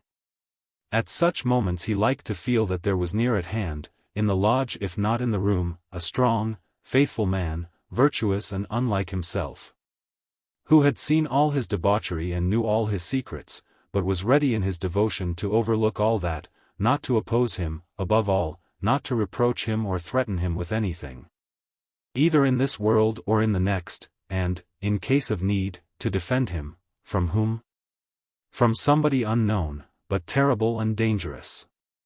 What he needed was to feel that there was another man, an old and tried friend, that he might call him in his sick moments merely to look at his face, or, perhaps, exchange some quite irrelevant words with him. And if the old servant were not angry, he felt comforted, and if he were angry, he was more dejected. It happened even, very rarely however, that Fyodor Pavlovitch went at night to the lodge to wake Grigory and fetch him for a moment. When the old man came, Fyodor Pavlovitch would begin talking about the most trivial matters, and would soon let him go again, sometimes even with a jest. And after he had gone, Fyodor Pavlovitch would get into bed with a curse and sleep the sleep of the just. Something of the same sort had happened to Fyodor Pavlovitch on Alyosha's arrival. Alyosha pierced his heart by living with him, seeing everything and blaming nothing. Moreover, Alyosha brought with him something his father had never known before, a complete absence of contempt for him and an invariable kindness. A perfectly natural unaffected devotion to the old man who deserved it so little. All this was a complete surprise to the old profligate, who had dropped all family ties. It was a new and surprising experience for him, who had till then loved nothing but evil. When Alyosha had left him, he confessed to himself that he had learnt something he had not till then been willing to learn. I have mentioned already that Grigory had detested Adelaida Ivanovna, the first wife of Fyodor Pavlovitch and the mother of Dmitri, and that he had, on the contrary, protected Sofia Ivanovna, the poor, crazy woman, against his master and anyone who chanced to speak ill or lightly of her. His sympathy for the unhappy wife had become something sacred to him, so that even now, 20 years after, he could not bear a slighting allusion to her from anyone, and would at once check the offender. Externally, Grigory was cold, dignified and taciturn, and spoke, weighing his words, without frivolity. It was impossible to tell at first sight whether he loved his meek, obedient wife. But he really did love her, and she knew it. Marfa Ignatyevna was by no means foolish. She was probably, indeed, cleverer than her husband, or, at least, more prudent than he in worldly affairs. And yet she had given in to him in everything without question or complaint ever since her marriage, and respected him for his spiritual superiority. It was remarkable how little they spoke to one another in the course of their lives, and only of the most necessary daily affairs. The grave and dignified Grigory thought over all his cares and duties alone, so that Marfa Ignatyevna had long grown used to knowing that he did not need her advice. She felt that her husband respected her silence, and took it as a sign of her good sense. He had never beaten her but once, and then only slightly. Once during the year after Fyodor Pavlovich's marriage with Adelaida Ivanovna, the village girls and women, at that time serfs, were called together before the house to sing and dance. They were beginning, in the green meadows, when Marfa, at that time a young woman, skipped forward and danced the Russian dance, not in the village fashion, but as she had danced it when she was a servant in the service of the rich Myasov family, in their private theater, where the actors were taught to dance by a dancing master from Moscow. Grigory saw how his wife danced, and, an hour later, at home in their cottage he gave her a lesson, pulling her hair a little. But there it ended, the beating was never repeated, and Marfa Ignatyevna gave up dancing. God had not blessed them with children. One child was born but it died. Grigory was fond of children, and was not ashamed of showing it. When Adelaida Ivanovna had run away, Grigory took Dmitri, then a child of 3 years old, combed his hair and washed him in a tub with his own hands, and looked after him for almost a year.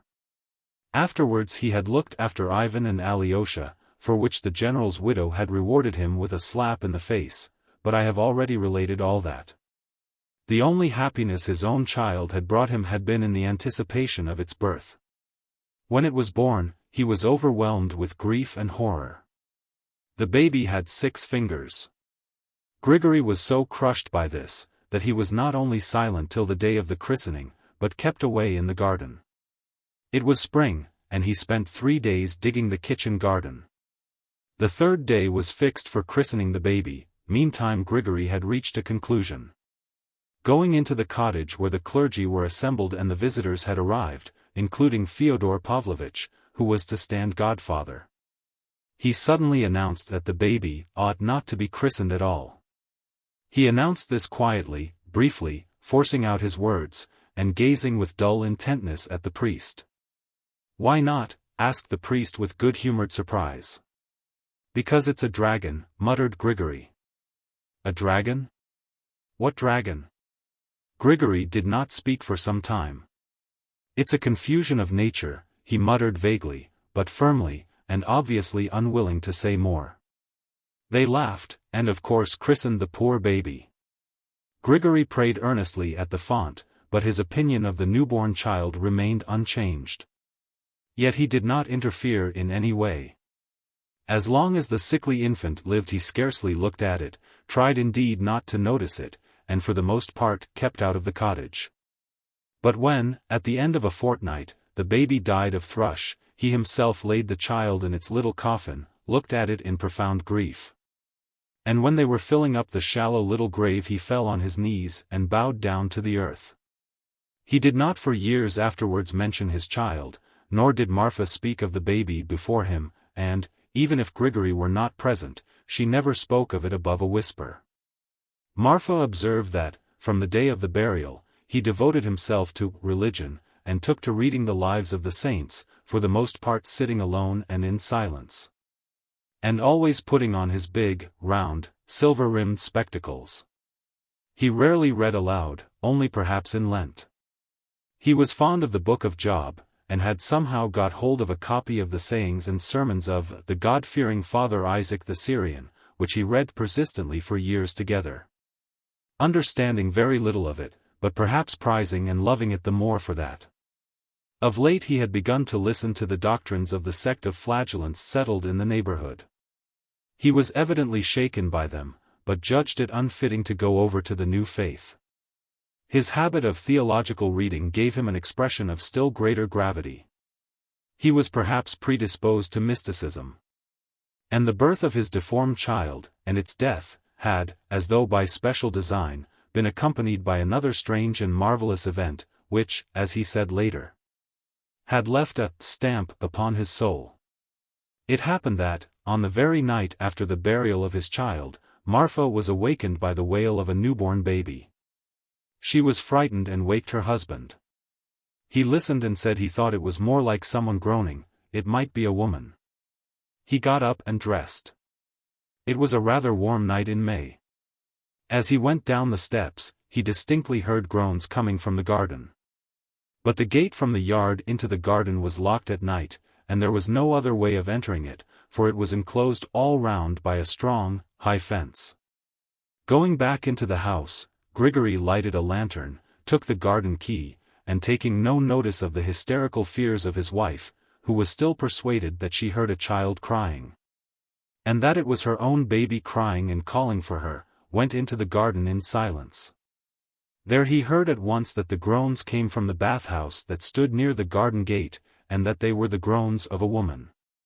Opening the door of the bathhouse, he saw a sight which petrified him. An idiot girl, who wandered about the streets and was known to the whole town by the nickname of Lizaveta Smerdyakov, Stinking Lizaveta, had got into the bathhouse and had just given birth to a child. She lay dying with the baby beside her. She said nothing, for she had never been able to speak. But her story needs a chapter to itself.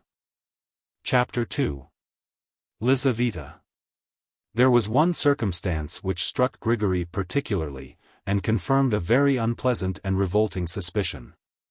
This Lizaveta was a dwarfish creature, not 5 foot within a wee bit, as many of the pious old women said pathetically about her, after her death. Her broad, healthy, red face had a look of blank idiocy, and the fixed stare in her eyes was unpleasant, in spite of their meek expression.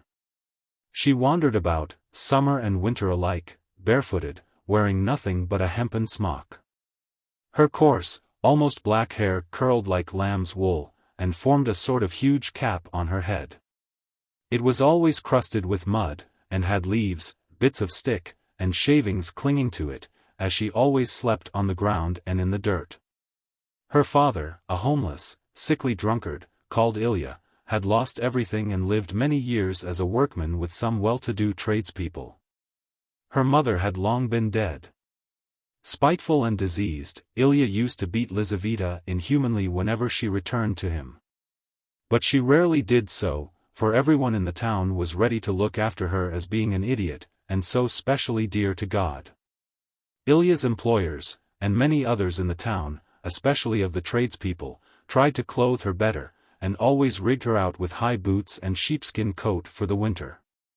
But, although she allowed them to dress her up without resisting, she usually went away, preferably to the cathedral porch, and taking off all that had been given her, kerchief, sheepskin, skirt or boots, she left them there and walked away barefoot in her smock as before.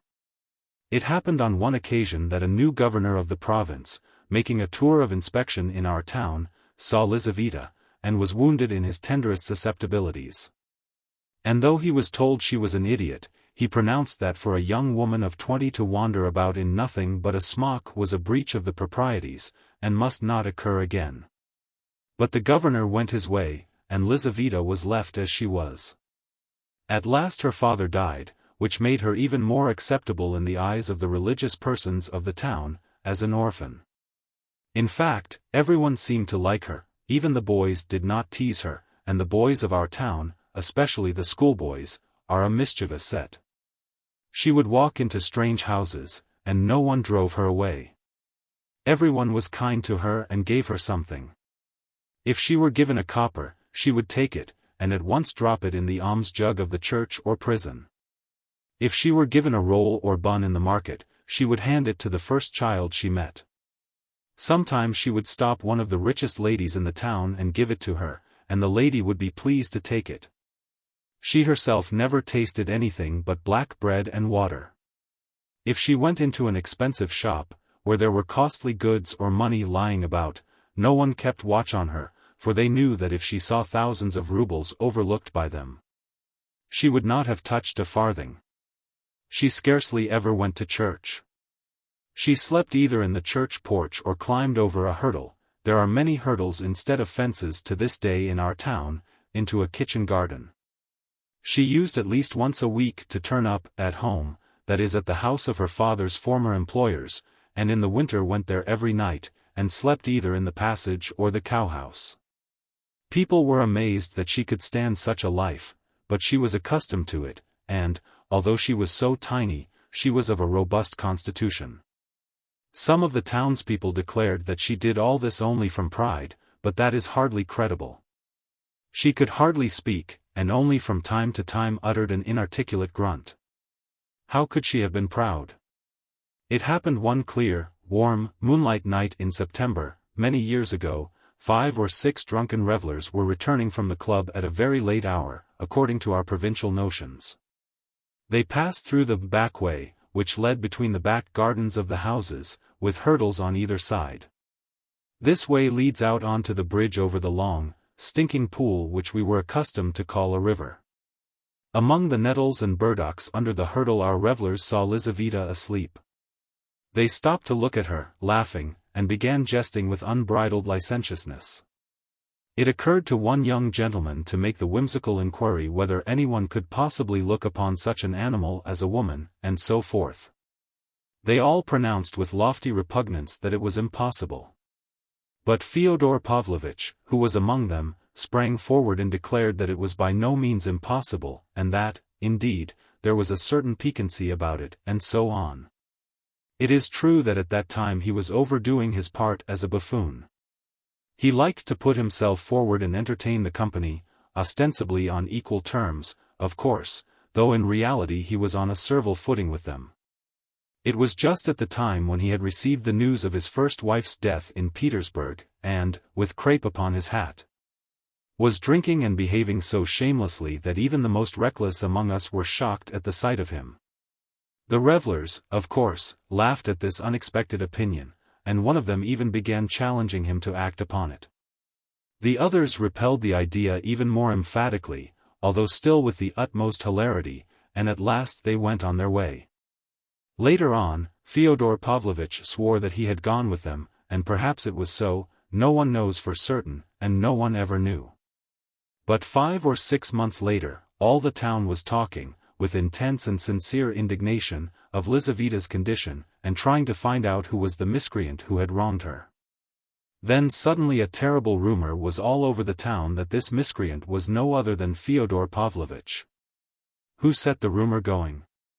Of that drunken band 5 had left the town, and the only one still among us was an elderly and much respected civil councillor, the father of grown-up daughters, who could hardly have spread the tale, even if there had been any foundation for it. But rumor pointed straight at Fyodor Pavlovitch, and persisted in pointing at him. Of course this was no great grievance to him, he would not have troubled to contradict a set of tradespeople. In those days he was proud, and did not condescend to talk except in his own circle of the officials and nobles, whom he entertained so well. At the time, Grigory stood up for his master vigorously. He provoked quarrels and altercations in defense of him and succeeded in bringing some people round to his side. It's the wench's own fault, he asserted, and the culprit was Karp, a dangerous convict, who had escaped from prison and whose name was well known to us, as he had hidden in our town. This conjecture sounded plausible, for it was remembered that Karp had been in the neighborhood just at that time in the autumn, and had robbed 3 people. But this affair and all the talk about it did not estrange popular sympathy from the poor idiot. She was better looked after than ever. A well-to-do merchant's widow named Kondratyev arranged to take her into her house at the end of April, meaning not to let her go out until after the confinement. They kept a constant watch over her, but in spite of their vigilance she escaped on the very last day, and made her way into Fyodor Pavlovitch's garden. How, in her condition, she managed to climb over the high, strong fence remained a mystery. Some maintained that she must have been lifted over by somebody, others hinted at something more uncanny. The most likely explanation is that it happened naturally, that Lizaveta, accustomed to clambering over hurdles to sleep in gardens, had somehow managed to climb this fence. In spite of her condition, and had leapt down, injuring herself. Grigory rushed to Marfa and sent her to Lizaveta, while he ran to fetch an old midwife who lived close by. They saved the baby, but Lizaveta died at dawn. Grigory took the baby, brought it home, and making his wife sit down, put it on her lap.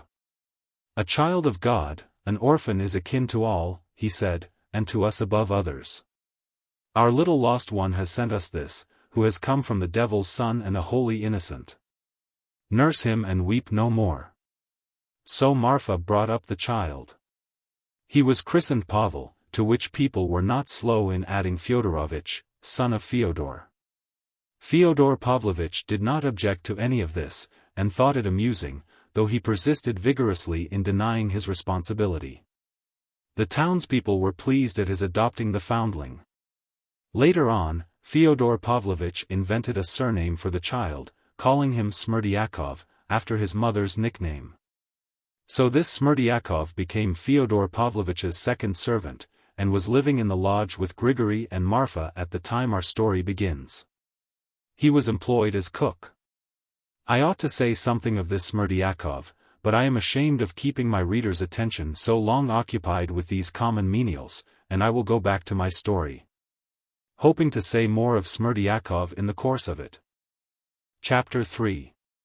The Confession of a Passionate Heart, in verse. Alyosha remained for some time irresolute after hearing the command his father shouted to him from the carriage. But in spite of his uneasiness he did not stand still. That was not his way.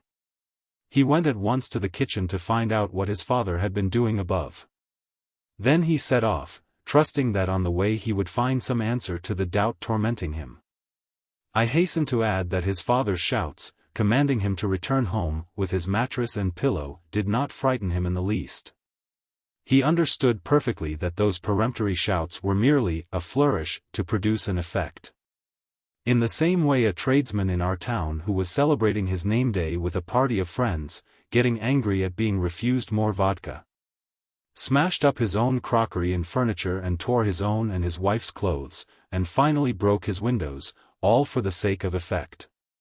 Next day, of course, when he was sober, he regretted the broken cups and saucers. Alyosha knew that his father would let him go back to the monastery next day, possibly even that evening. Moreover, he was fully persuaded that his father might hurt anyone else, but would not hurt him. Alyosha was certain that no one in the whole world ever would want to hurt him, and, what is more, he knew that no one could hurt him.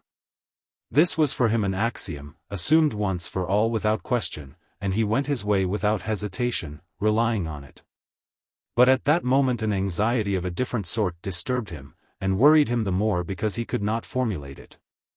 It was the fear of a woman, of Katerina Ivanovna, who had so urgently entreated him in the note handed to him by Madame Hohlakov to come and see her about something. This request and the necessity of going had at once aroused an uneasy feeling in his heart. And this feeling had grown more and more painful all the morning in spite of the scenes at the hermitage and at the Father Superior's. He was not uneasy because he did not know what she would speak of and what he must answer. And he was not afraid of her simply as a woman. Though he knew little of women, he had spent his life, from early childhood till he entered the monastery, entirely with women. He was afraid of that woman, Katerina Ivanovna. He had been afraid of her from the first time he saw her. He had only seen her 2 or 3 times, and had only chanced to say a few words to her. He thought of her as a beautiful, proud, imperious girl. It was not her beauty which troubled him, but something else. And the vagueness of his apprehension increased the apprehension itself. The girl's aims were of the noblest, he knew that.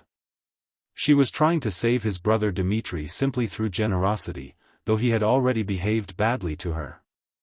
Yet, although Alyosha recognized and did justice to all these fine and generous sentiments, a shiver began to run down his back as soon as he drew near her house. He reflected that he would not find Ivan, who was so intimate a friend, with her, for Ivan was certainly now with his father. Dmitri he was even more certain not to find there, and he had a foreboding of the reason.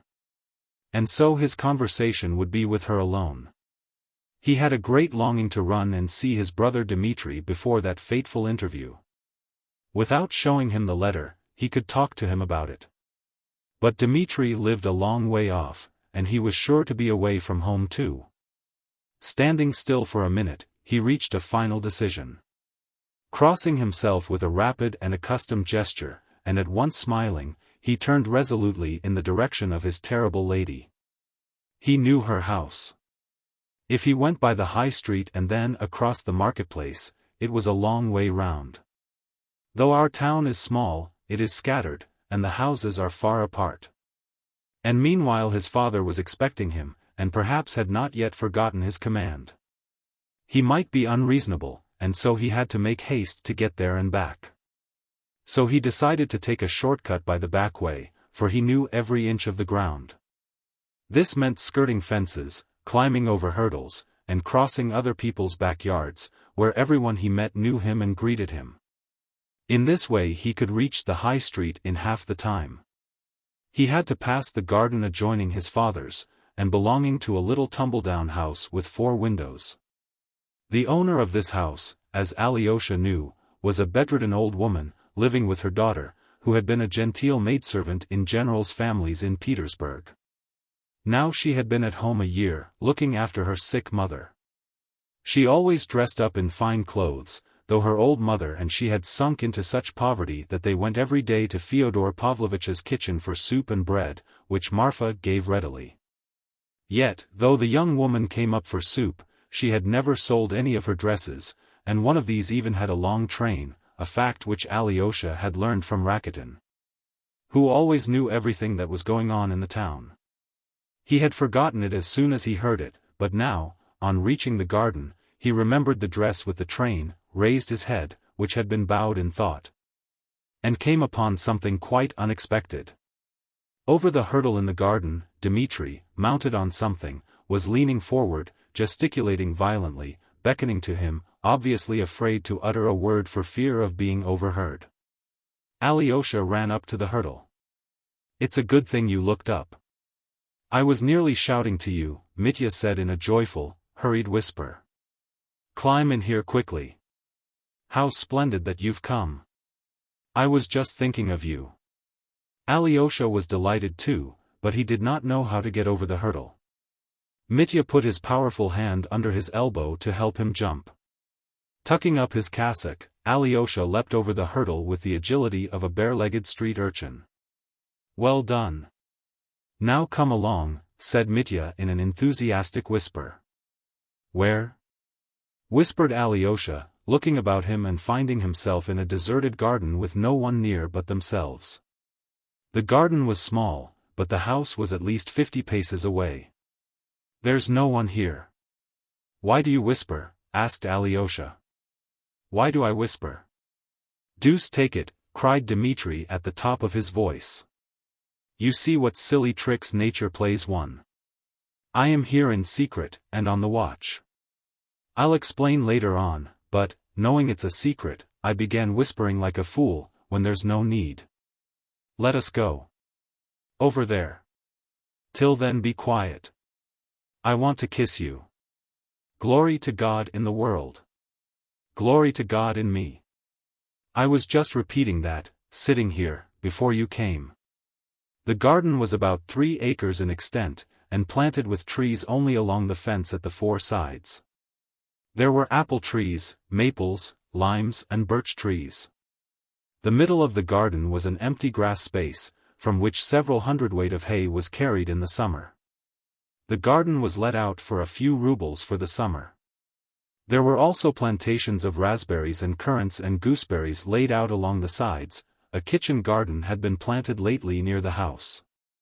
Dmitri led his brother to the most secluded corner of the garden. There, in a thicket of lime trees and old bushes of black currant, elder, snowball tree, and lilac, there stood a tumble-down green summer-house, blackened with age. Its walls were of latticework, but there was still a roof which could give shelter. God knows when this summer-house was built. There was a tradition that it had been put up some 50 years before by a retired colonel called von Schmidt, who owned the house at that time. It was all in decay, the floor was rotting, the planks were loose, the woodwork smelled musty. In the summer-house there was a green wooden table fixed in the ground, and round it were some green benches upon which it was still possible to sit. Alyosha had at once observed his brother's exhilarated condition, and on entering the arbor he saw half a bottle of brandy and a wineglass on the table. "That's brandy," Mitya laughed.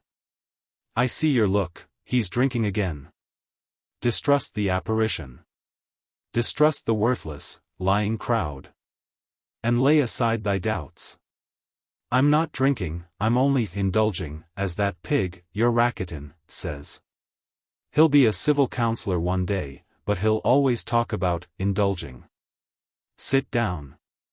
I could take you in my arms, Alyosha, and press you to my bosom till I crush you, for in the whole world, in reality, can you take it in? I love no one but you." He uttered the last words in a sort of exaltation. "No one but you and one jade I have fallen in love with, to my ruin. But being in love doesn't mean loving. You may be in love with a woman and yet hate her. Remember that. I can talk about it gaily still. Sit down here by the table and I'll sit beside you and look at you, and go on talking. You shall keep quiet and I'll go on talking, for the time has come. But on reflection, you know, I'd better speak quietly, for here, you can never tell what ears are listening. I will explain everything, as they say, the story will be continued. Why have I been longing for you? Why have I been thirsting for you all these days, and just now? It's 5 days since I've cast anchor here. Because it's only to you I can tell everything. Because I must, because I need you, because tomorrow I shall fly from the clouds, because tomorrow life is ending and beginning. Have you ever dreamt of falling down a precipice into a pit? That's just how I'm falling, but not in a dream. And I'm not afraid, and don't you be afraid. At least, I am afraid, but I enjoy it. It's not enjoyment though, but ecstasy. Damn it all, whatever it is. A strong spirit, a weak spirit, a womanish spirit, whatever it is. Let us praise nature. You see what sunshine, how clear the sky is, the leaves are all green, it's still summer, 4 o'clock in the afternoon and the stillness. Where were you going? I was going to father's, but I meant to go to Katerina Ivanovna's first. To her, and to father. Boo! What a coincidence! Why was I waiting for you? Hungering and thirsting for you in every cranny of my soul and even in my ribs? Why, to send you to father and to her, Katerina Ivanovna, so as to have done with her and with father. To send an angel. I might have sent anyone, but I wanted to send an angel. And here you are on your way to see father and her. Did you really mean to send me? Cried Alyosha with a distressed expression. Stay. You knew it. And I see you understand it all at once. But be quiet for a time. Don't be sorry, and don't cry. Dmitri stood up, thought a moment, and put his finger to his forehead. She's asked you, written to you a letter or something, that's why you're going to her? You wouldn't be going except for that? Here is her note. Alyosha took it out of his pocket. Mitya looked through it quickly. And you were going the back way. Oh, gods, I thank you for sending him by the back way, and he came to me like the golden fish to the silly old fisherman in the fable. Listen, Alyosha, listen, brother. Now I mean to tell you everything, for I must tell someone. An angel in heaven I've told already, but I want to tell an angel on earth. You are an angel on earth. You will hear and judge and forgive. And that's what I need, that someone above me should forgive. Listen. If two people break away from everything on earth and fly off into the unknown, or at least one of them, and before flying off or going to ruin he comes to someone else and says, "Do this for me," some favor never asked before that could only be asked on one's deathbed, would that other refuse, if he were a friend or a brother? "I will do it, but tell me what it is, and make haste," said Alyosha. "Make haste." Don't be in a hurry, Alyosha, you hurry and worry yourself. There's no need to hurry now. Now the world has taken a new turning. Ah, Alyosha, what a pity you can't understand ecstasy. But what am I saying to him? As though you didn't understand it. What an ass I am. What am I saying? Be noble, oh man. Who says that? Alyosha made up his mind to wait. He felt that, perhaps, indeed, his work lay here. Mitya sank into thought for a moment, with his elbow on the table and his head in his hand. Both were silent. "Alyosha," said Mitya, "you're the only one who won't laugh. I should like to begin, my confession, with Schiller's Hymn to Joy und die Freude. I don't know German, I only know it's called that. Don't think I'm talking nonsense because I'm drunk. I'm not a bit drunk. Brandy's all very well, but I need 2 bottles to make me drunk. Silenus with his rosy fizz. Upon his stumbling ass. But I've not drunk a quarter of a bottle, and I'm not Silenus. I'm not Silenus, though I am strong one for I've made a decision once for all. Forgive me the pun. You'll have to forgive me a lot more than puns today. Don't be uneasy. I'm not spinning it out. I'm talking sense, and I'll come to the point in a minute. I won't keep you in suspense. Stay, how does it go?" He raised his head, thought a minute, and began with enthusiasm. Wild and fearful in his cavern hid the naked troglodyte. And the homeless nomad wandered, laying waste the fertile plain, menacing with spear and arrow. In the woods the hunter strayed. Woe to all poor wretches stranded on those cruel and hostile shores. From the peak of high Olympus came the mother Ceres down, seeking in those savage regions her lost daughter Proserpine.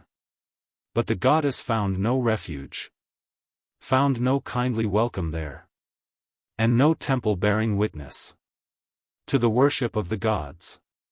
From the fields and from the vineyards came no fruits to deck the feasts. Only flesh of blood-stained victims smoldered on the altar fires. And where'er the grieving goddess turns her melancholy gaze, sunk in vilest degradation, man his loathsomeness displays. Mitya broke into sobs and seized Alyosha's hand. My dear, in degradation now, too.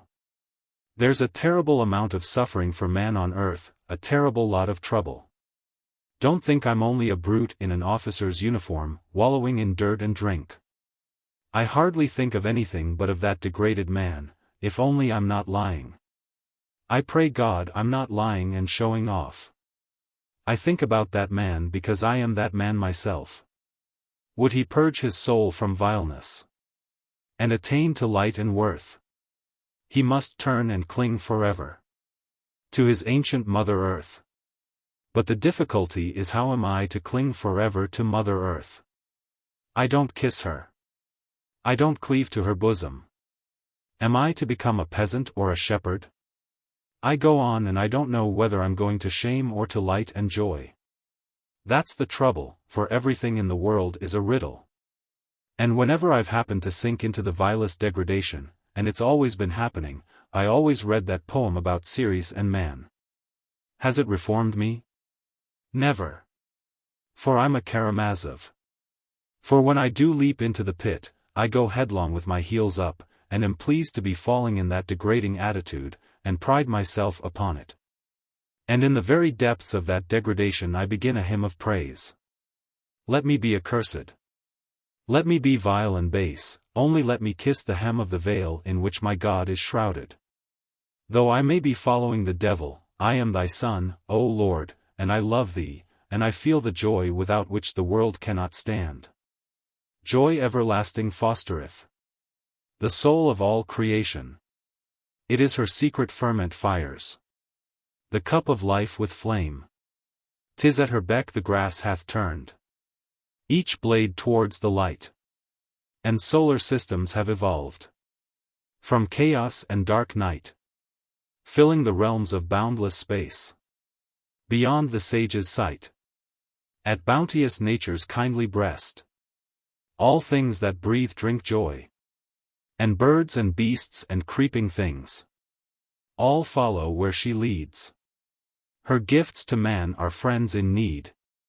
The wreath, the foaming must. To angels, vision of God's throne. To insects, sensual lust. But enough poetry. I am in tears, let me cry. It may be foolishness that everyone would laugh at. But you won't laugh. Your eyes are shining, too. Enough poetry. I want to tell you now about the insects to whom God gave sensual lust. To insects, sensual lust. I am that insect, brother, and it is said of me specially. All we Karamazovs are such insects, and, angel as you are, that insect lives in you, too, and will stir up a tempest in your blood. Tempests, because sensual lust is a tempest, worse than a tempest. Beauty is a terrible and awful thing. It is terrible because it has not been fathomed and never can be fathomed, for God sets us nothing but riddles. Here the boundaries meet and all contradictions exist side by side. I am not a cultivated man, brother, but I've thought a lot about this. It's terrible what mysteries there are. Too many riddles weigh men down on earth. We must solve them as we can, and try to keep a dry skin in the water. Beauty. I can't endure the thought that a man of lofty mind and heart begins with the ideal of the Madonna and ends with the ideal of Sodom. What's still more awful is that a man with the ideal of Sodom in his soul does not renounce the ideal of the Madonna, and his heart may be on fire with that ideal, genuinely on fire. Just as in his days of youth and innocence. Yes, man is broad, too broad, indeed. I'd have him narrower. The devil only knows what to make of it. What to the mind is shameful is beauty and nothing else to the heart. Is there beauty in Sodom? Believe me, that for the immense mass of mankind beauty is found in Sodom. Did you know that secret? The awful thing is that beauty is mysterious as well as terrible. God and the devil are fighting there and the battlefield is the heart of man. But a man always talks of his own ache. Listen, now to come to facts. Chapter 4. The Confession of a Passionate Heart, in Anecdote. I was leading a wild life then. Father said just now that I spent several thousand rubles in seducing young girls. That's a swinish invention, and there was nothing of the sort. And if there was, I didn't need money simply for that. With me money is an accessory, the overflow of my heart, the framework. Today she would be my lady, tomorrow a wench out of the streets in her place. I entertained them both. I threw away money by the handful on music, rioting, and gypsies. Sometimes I gave it to the ladies, too, for they'll take it greedily, that must be admitted, and be pleased and thankful for it. Ladies used to be fond of me, not all of them, but it happened. But I always liked side paths, little dark back alleys behind the main road, there one finds adventures and surprises, and precious metal in the dirt. I am speaking figuratively, brother. In the town I was in, there were no such back alleys in the literal sense, but morally there were. If you were like me, you'd know what that means. I loved vice, I loved the ignominy of vice. I loved cruelty. Am I not a bug, am I not a noxious insect? In fact a Karamazov. Once we went, a whole lot of us, for a picnic, in 7 sledges. It was dark, it was winter, and I began squeezing a girl's hand, and forced her to kiss me.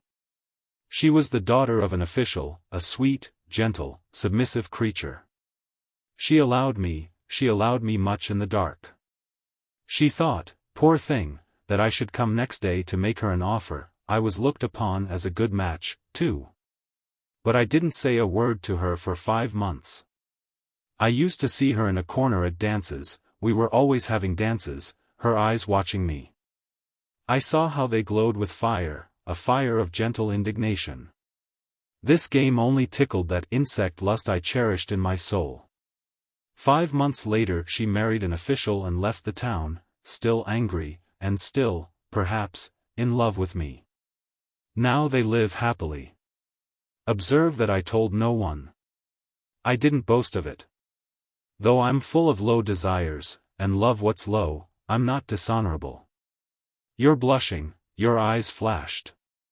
Enough of this filth with you. And all this was nothing much, wayside blossoms à la Paul de Kock, though the cruel insect had already grown strong in my soul. I've a perfect album of reminiscences, brother. God bless them, the darlings. I tried to break it off without quarreling. And I never gave them away. I never bragged of one of them. But that's enough. You can't suppose I brought you here simply to talk of such nonsense. No, I'm going to tell you something more curious, and don't be surprised that I'm glad to tell you, instead of being ashamed. You say that because I blushed, Alyosha said suddenly. I wasn't blushing at what you were saying or at what you've done. I blushed because I am the same as you are. You? Come, that's going a little too far. No, it's not too far, said Alyosha warmly. Obviously the idea was not a new one. The ladder's the same. I'm at the bottom step, and you're above, somewhere about the 13th. That's how I see it. But it's all the same. Absolutely the same in kind. Anyone on the bottom step is bound to go up to the top one. Then one ought not to step on at all. Anyone who can help it had better not. But can you? I think not. Hush, Alyosha, hush, darling. I could kiss your hand, you touch me so. That rogue Grushenka has an eye for men. She told me once that she'd devour you one day. There, I won't. From this field of corruption fouled by flies, let's pass to my tragedy, also befouled by flies, that is by every sort of vileness. Although the old man told lies about my seducing innocence, there really was something of the sort in my tragedy, though it was only once, and then it did not come off. The old man who has reproached me with what never happened does not even know of this fact. I never told anyone about it. You're the first, except Ivan, of course. Ivan knows everything. He knew about it long before you. But Ivan's a tomb. Ivan's a tomb? Yes. Alyosha listened with great attention. I was lieutenant in a line regiment, but still I was under supervision, like a kind of convict. Yet I was awfully well received in the little town. I spent money right and left. I was thought to be rich, I thought so myself. But I must have pleased them in other ways as well. Although they shook their heads over me, they liked me. My colonel, who was an old man, took a sudden dislike to me. He was always down upon me, but I had powerful friends, and, moreover, all the town was on my side, so he couldn't do me much harm. I was in fault myself for refusing to treat him with proper respect. I was proud. This obstinate old fellow, who was really a very good sort, kind-hearted and hospitable, had had 2 wives, both dead. His first wife, who was of a humble family, left a daughter as unpretentious as herself.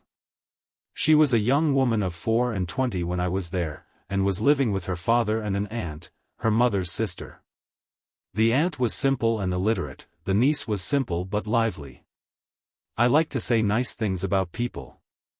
I never knew a woman of more charming character than Agafya. Fancy, her name was Agafya Ivanovna.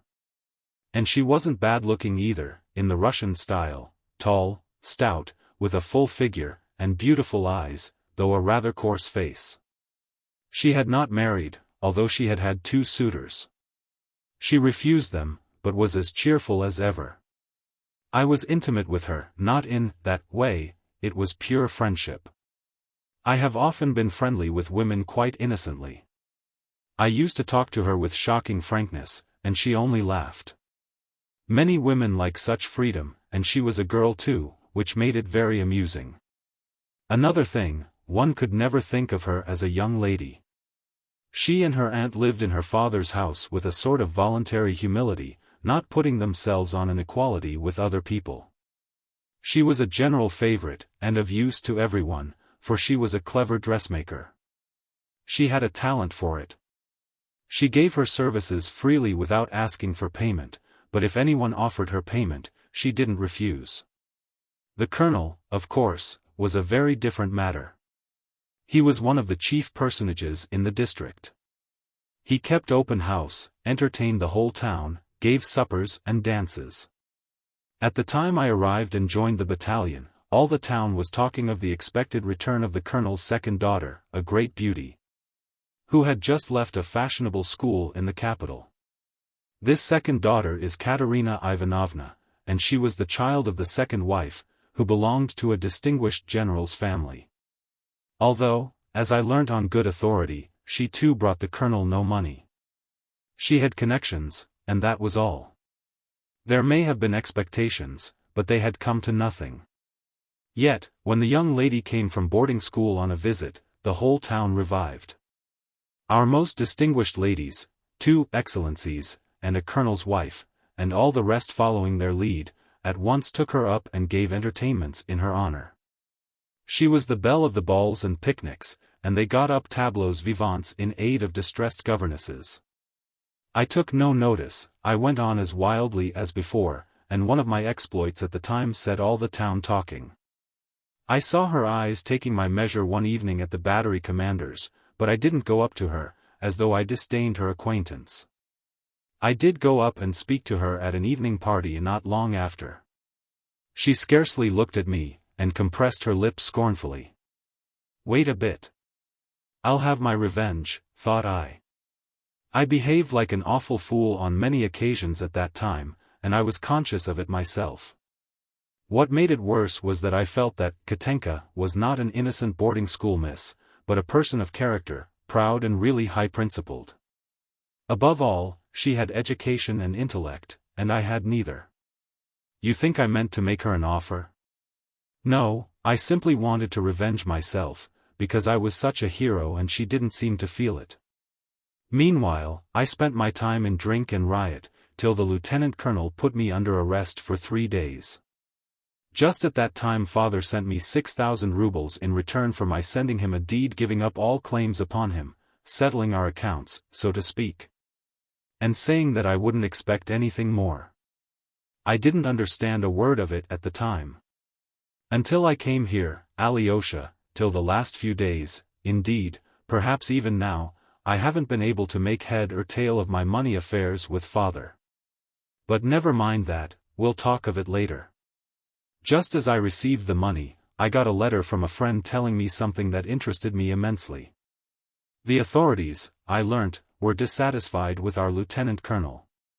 He was suspected of irregularities, in fact, his enemies were preparing a surprise for him. And then the commander of the division arrived, and kicked up the devil of a shindy. Shortly afterwards he was ordered to retire. I won't tell you how it all happened.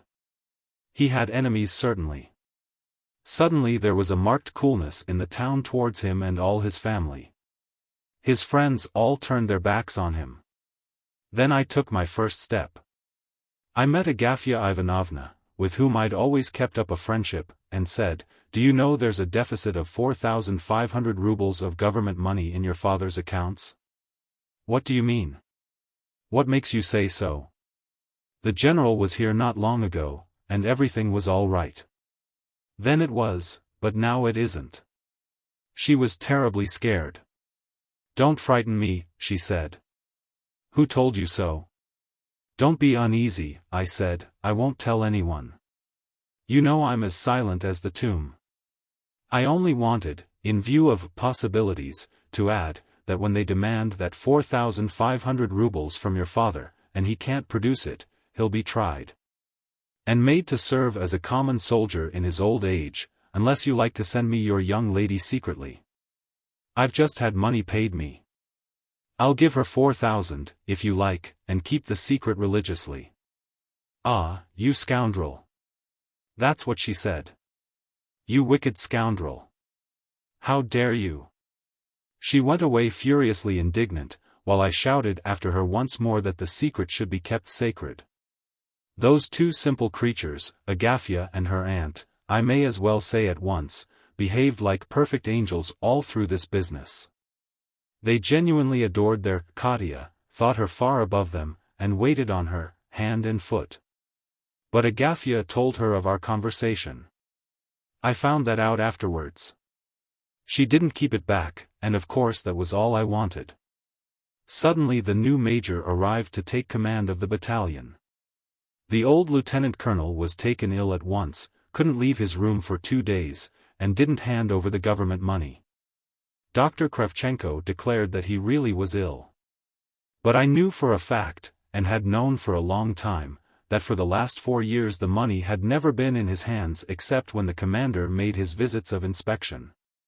He used to lend it to a trustworthy person, a merchant of our town called Trifonov, an old widower, with a big beard and gold-rimmed spectacles. He used to go to the fair, do a profitable business with the money, and return the whole sum to the colonel, bringing with it a present from the fair, as well as interest on the loan. But this time, I heard all about it quite by chance from Trifonov's son and heir, a driveling youth and one of the most vicious in the world. This time, I say. Trifonov brought nothing back from the fair. The lieutenant colonel flew to him. "I've never received any money from you, and couldn't possibly have received any." That was all the answer he got. So now our lieutenant colonel is confined to the house, with a towel round his head, while they're all three busy putting ice on it. All at once an orderly arrives on the scene with the book and the order to hand over the battalion money immediately, within 2 hours. He signed the book, I saw the signature in the book afterwards, stood up, saying he would put on his uniform, ran to his bedroom, loaded his double-barreled gun with a service bullet. Took the boot off his right foot, fixed the gun against his chest, and began feeling for the trigger with his foot. But Agafya, remembering what I had told her, had her suspicions. She stole up and peeped into the room just in time. She rushed in, flung herself upon him from behind, threw her arms round him, and the gun went off, hit the ceiling, but hurt no one.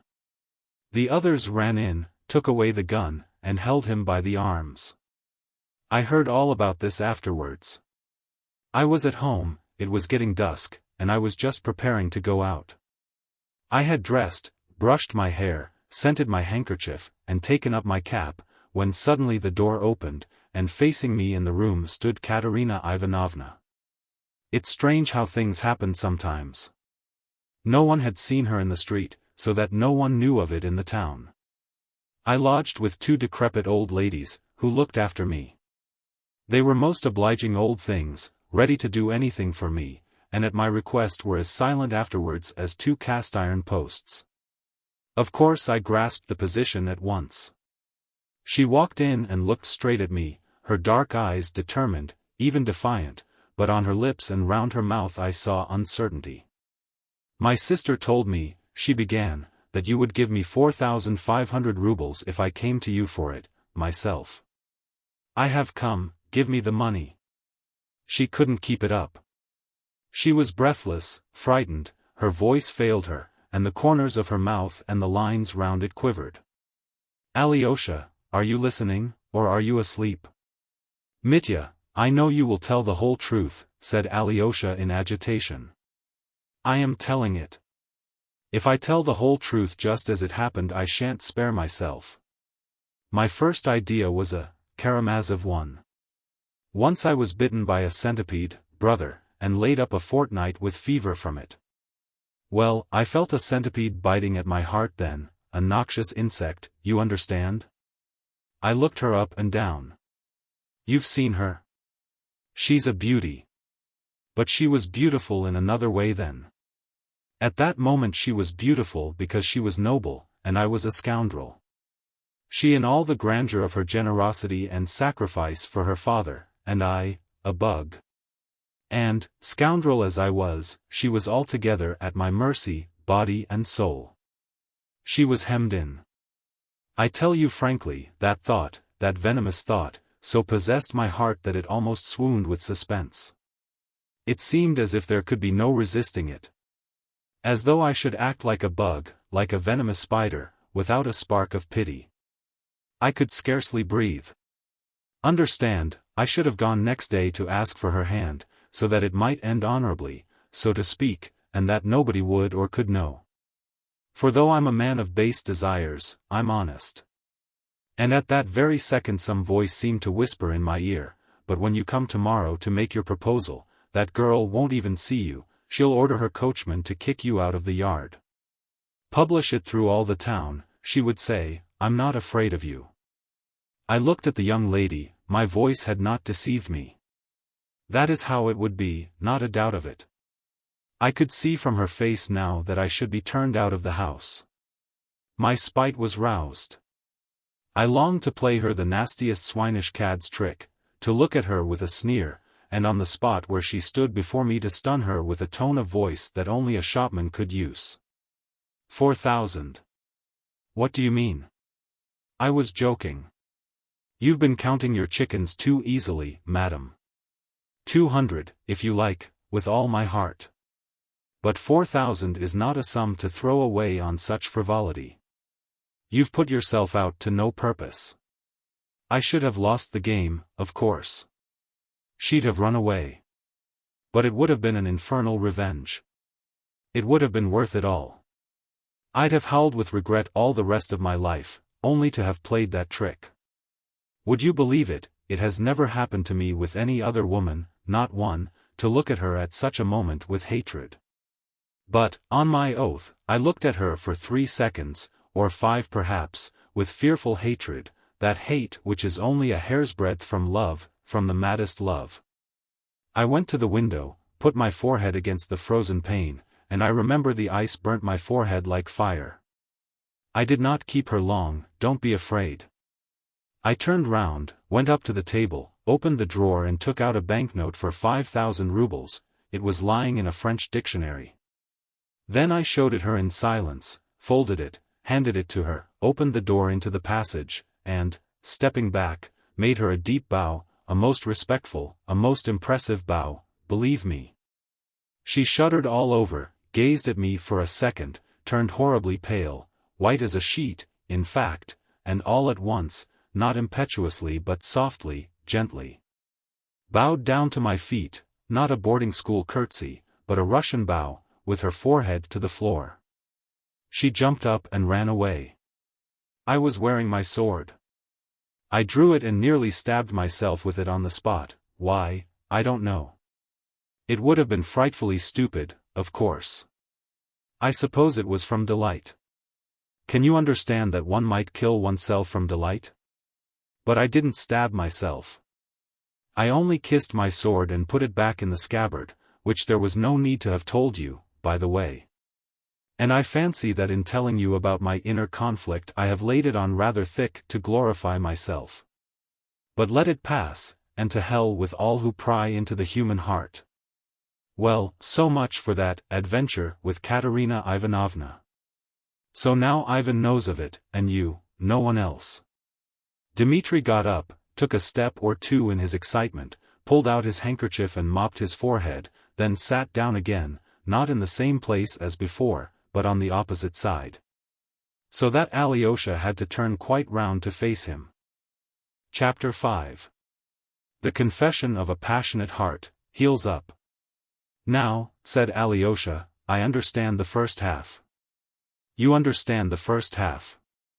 That half is a drama, and it was played out there.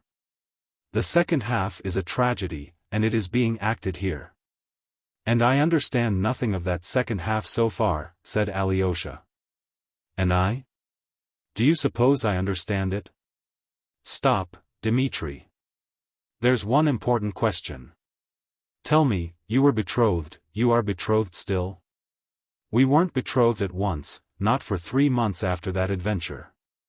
The next day I told myself that the incident was closed, concluded, that there would be no sequel. It seemed to me caddish to make her an offer. On her side she gave no sign of life for the 6 weeks that she remained in the town, except, indeed, for one action. The day after her visit the maidservant slipped round with an envelope addressed to me. I tore it open. It contained the change out of the banknote. Only 4,500 rubles was needed, but there was a discount of about 200 on changing it. She only sent me about 260. I don't remember exactly, but not a note, not a word of explanation. I searched the packet for a pencil mark, and nothing. Well, I spent the rest of the money on such an orgy that the new major was obliged to reprimand me. Well, the lieutenant colonel produced the battalion money, to the astonishment of everyone, for nobody believed that he had the money untouched. He'd no sooner paid it than he fell ill, took to his bed, and, 3 weeks later, softening of the brain set in, and he died 5 days afterwards. He was buried with military honors, for he had not had time to receive his discharge. 10 days after his funeral, Katerina Ivanovna, with her aunt and sister, went to Moscow. And, behold, on the very day they went away, I hadn't seen them, didn't see them off or take leave, I received a tiny note, a sheet of thin blue paper. And on it only one line in pencil, I will write to you. Wait. K. And that was all. I'll explain the rest now, in 2 words. In Moscow their fortunes changed with the swiftness of lightning and the unexpectedness of an Arabian fairy tale. That general's widow, their nearest relation, suddenly lost the 2 nieces who were her heiresses and next of kin. Both died in the same week of smallpox. The old lady, prostrated with grief, welcomed Katya as a daughter, as her one hope, clutched at her, altered her will in Katya's favor. But that concerned the future. Meanwhile she gave her, for present use, 80,000 rubles, as a marriage portion, to do what she liked with. She was an hysterical woman. I saw something of her in Moscow, later. Well, suddenly I received by post 4,500 rubles. I was speechless with surprise, as you may suppose. 3 days later came the promised letter. I have it with me now. You must read it. She offers to be my wife, offers herself to me. I love you madly, she says, even if you don't love me, never mind. Be my husband. Don't be afraid. I won't hamper you in any way. I will be your chattel. I will be the carpet under your feet. I want to love you forever. I want to save you from yourself. Alyosha, I am not worthy to repeat those lines in my vulgar words and in my vulgar tone, my everlastingly vulgar tone, that I can never cure myself of. That letter stabs me even now. Do you think I don't mind, that I don't mind still? I wrote her an answer at once, as it was impossible for me to go to Moscow. I wrote to her with tears. One thing I shall be ashamed of forever. I referred to her being rich and having a dowry while I was only a stuck-up beggar. I mentioned money. I ought to have borne it in silence, but it slipped from my pen. Then I wrote at once to Ivan, and told him all I could about it in a letter of 6 pages, and sent him to her. Why do you look like that? Why are you staring at me? Yes, Ivan fell in love with her. He's in love with her still. I know that. I did a stupid thing, in the world's opinion, but perhaps that one stupid thing may be the saving of us all now. Ooh! Don't you see what a lot she thinks of Ivan, how she respects him? When she compares us, do you suppose she can love a man like me, especially after all that has happened here? But I am convinced that she does love a man like you, and not a man like him. She loves her own virtue, not me. The words broke involuntarily, and almost malignantly, from Dmitri. He laughed, but a minute later his eyes gleamed, he flushed crimson and struck the table violently with his fist. I swear, Alyosha, he cried, with intense and genuine anger at himself. You may not believe me, but as God is holy, and as Christ is God, I swear that though I smiled at her lofty sentiments just now, I know that I am 1,000,000 times baser in soul than she. And that these lofty sentiments of hers are as sincere as a heavenly angel's. That's the tragedy of it, that I know that for certain. What if anyone does show off a bit? Don't I do it myself? And yet I'm sincere, I'm sincere. As for Ivan, I can understand how he must be cursing nature now, with his intellect, too. To see the preference given, to whom, to what? To a monster who, though he is betrothed and all eyes are fixed on him, can't restrain his debaucheries, and before the very eyes of his betrothed. And a man like me is preferred, while he is rejected. And why? Because a girl wants to sacrifice her life and destiny out of gratitude. It's ridiculous. I've never said a word of this to Ivan, and Ivan of course has never dropped a hint of the sort to me. But destiny will be accomplished, and the best man will hold his ground while the undeserving one will vanish into his back alley forever, his filthy back alley, his beloved back alley. Where he is at home and where he will sink in filth and stench at his own free will and with enjoyment. I've been talking foolishly.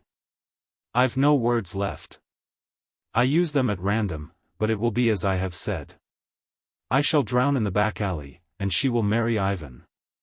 Stop, Dmitri, Alyosha interrupted again with great anxiety. There's one thing you haven't made clear yet, you are still betrothed all the same, aren't you? How can you break off the engagement if she, your betrothed, doesn't want to? Yes, formally and solemnly betrothed. It was all done on my arrival in Moscow, with great ceremony, with icons, all in fine style. The general's wife blessed us, and, would you believe it, congratulated Katya. You've made a good choice, she said, I see right through him. And, would you believe it, she didn't like Ivan, and hardly greeted him. I had a lot of talk with Katya in Moscow. I told her about myself, sincerely, honorably. She listened to everything. There was sweet confusion. There were tender words. Though there were proud words, too. She wrung out of me a mighty promise to reform. I gave my promise, and here. What? Why, I called to you and brought you out here today, this very day, remember it, to send you, this very day again, to Katerina Ivanovna, and... What? To tell her that I shall never come to see her again. Say, he sends you his compliments. But is that possible? That's just the reason I'm sending you, in my place, because it's impossible. And, how could I tell her myself? And where are you going? To the back alley. To Grushenka, then. Alyosha exclaimed mournfully, clasping his hands. Can Rakitin really have told the truth? I thought that you had just visited her, and that was all. Can a betrothed man pay such visits? Is such a thing possible, and with such a betrothed, and before the eyes of all the world? Confound it, I have some honor. As soon as I began visiting Grushenka, I ceased to be betrothed, and to be an honest man. I understand that. Why do you look at me? You see, I went in the first place to beat her. I had heard, and I know for a fact now, that that captain, father's agent, had given Grushenka an IOU of mine for her to sue me for payment, so as to put an end to me. They wanted to scare me. I went to beat her. I had had a glimpse of her before. She doesn't strike one at first sight. I knew about her old merchant, who's lying ill now, paralyzed, but he's leaving her a decent little sum. I knew, too, that she was fond of money, that she hoarded it, and lent it at a wicked rate of interest, that she's a merciless cheat and swindler. I went to beat her, and I stayed. The storm broke, it struck me down like the plague. I'm plague-stricken still, and I know that everything is over, that there will never be anything more for me. The cycle of the ages is accomplished. That's my position. And though I'm a beggar, as fate would have it, I had 3,000 just then in my pocket. I drove with Grushenka to Mokroe, a place 25 versts from here. I got gypsies there and champagne and made all the peasants there drunk on it, and all the women and girls. I sent the thousands flying. In 3 days' time I was stripped bare, but a hero. Do you suppose the hero had gained his end? Not a sign of it from her.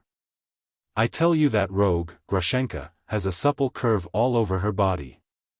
You can see it in her little foot, even in her little toe. I saw it, and kissed it, but that was all, I swear. I'll marry you if you like, she said, you're a beggar, you know. Say that you won't beat me, and will let me do anything I choose, and perhaps I will marry you. She laughed, and she's laughing still. Dmitri leapt up with a sort of fury. He seemed all at once as though he were drunk. His eyes became suddenly bloodshot. And do you really mean to marry her? At once, if she will. And if she won't, I shall stay all the same. I'll be the porter at her gate.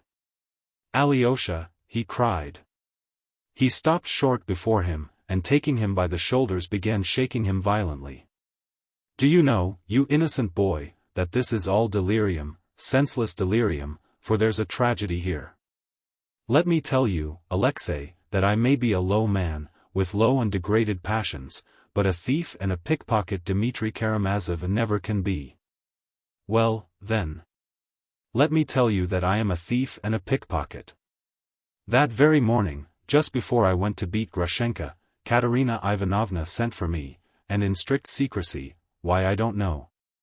I suppose she had some reason, asked me to go to the chief town of the province and to post 3,000 rubles to Agafya Ivanovna in Moscow. So that nothing should be known of it in the town here. So I had that 3,000 rubles in my pocket when I went to see Grushenka, and it was that money we spent at Mokroe. Afterwards I pretended I had been to the town, but did not show her the post office receipt. I said I had sent the money and would bring the receipt, and so far I haven't brought it. I've forgotten it. Now what do you think you're going to her today to say? He sends his compliments, and she'll ask you, what about the money? You might still have said to her, he's a degraded sensualist, and a low creature, with uncontrolled passions. He didn't send your money then, but wasted it, because, like a low brute, he couldn't control himself. But still you might have added, he isn't a thief though. Here is your 3,000. He sends it back. Send it yourself to Agafya Ivanovna. But he told me to say, he sends his compliments. But, as it is, she will ask, but where is the money? Mitya, you are unhappy, yes. But not as unhappy as you think. Don't worry yourself to death with despair. What, do you suppose I'd shoot myself because I can't get 3,000 to pay back? That's just it. I shan't shoot myself. I haven't the strength now. Afterwards, perhaps. But now I'm going to Grushenka. I don't care what happens. And what then? I'll be her husband if she deigns to have me, and when lovers come, I'll go into the next room.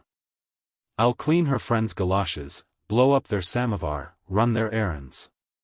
Katerina Ivanovna will understand it all, Alyosha said solemnly.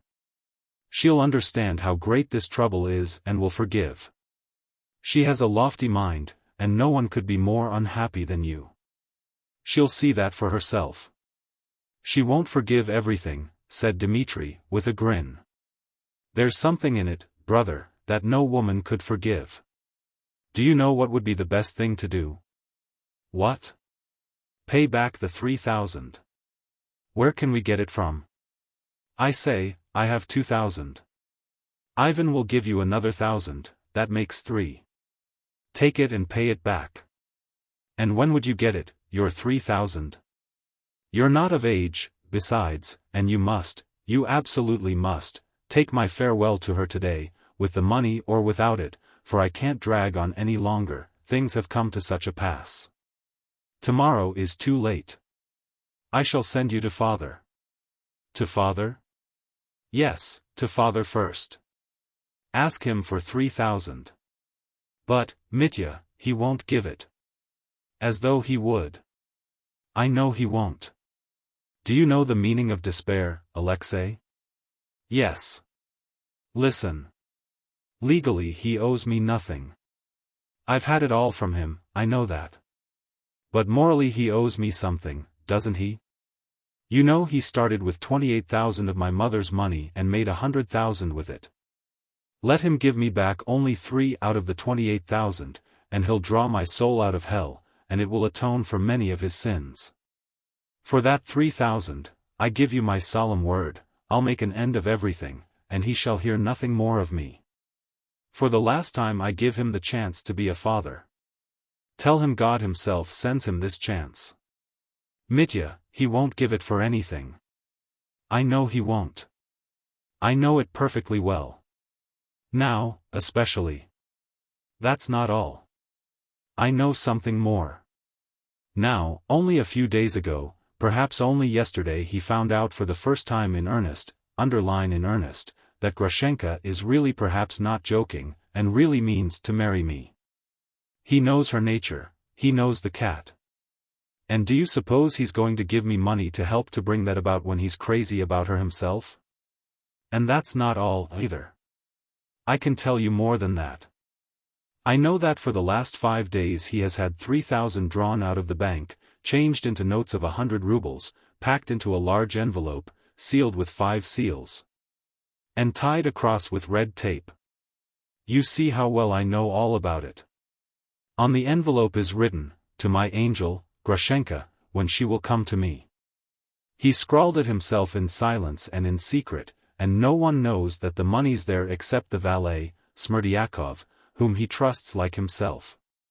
So now he has been expecting Grushenka for the last 3 or 4 days, he hopes she'll come for the money. He has sent her word of it, and she has sent him word that perhaps she'll come. And if she does go to the old man, can I marry her after that? You understand now why I'm here in secret and what I'm on the watch for. For her. Yes, for her. Foma has a room in the house of these sluts here. Foma comes from our parts, he was a soldier in our regiment. He does jobs for them. He's watchman at night and goes grouse shooting in the daytime. And that's how he lives. I've established myself in his room. Neither he nor the women of the house know the secret, that is, that I am on the watch here. No one but Smerdyakov knows, then. No one else. He will let me know if she goes to the old man. It was he told you about the money, then? Yes. It's a dead secret. Even Ivan doesn't know about the money, or anything. The old man is sending Ivan to Chermashnya on a 2 or 3 days' journey. A purchaser has turned up for the copse, he'll give 8,000 for the timber. So the old man keeps asking Ivan to help him by going to arrange it. It will take him 2 or 3 days. That's what the old man wants, so that Grushenka can come while he's away. Then he's expecting Grushenka today? No, she won't come today, there are signs. She's certain not to come, cried Mitya suddenly. Smerdyakov thinks so, too. Father's drinking now. He's sitting at table with Ivan. Go to him, Alyosha, and ask for the 3,000. Mitya, dear, what's the matter with you? Cried Alyosha, jumping up from his place, and looking keenly at his brother's frenzied face. For one moment the thought struck him that Dmitri was mad. What is it? I'm not insane, said Dmitri, looking intently and earnestly at him. No fear. I am sending you to father, and I know what I'm saying. I believe in miracles. In miracles? In a miracle of divine providence. God knows my heart. He sees my despair. He sees the whole picture. Surely he won't let something awful happen. Alyosha, I believe in miracles. Go. I am going.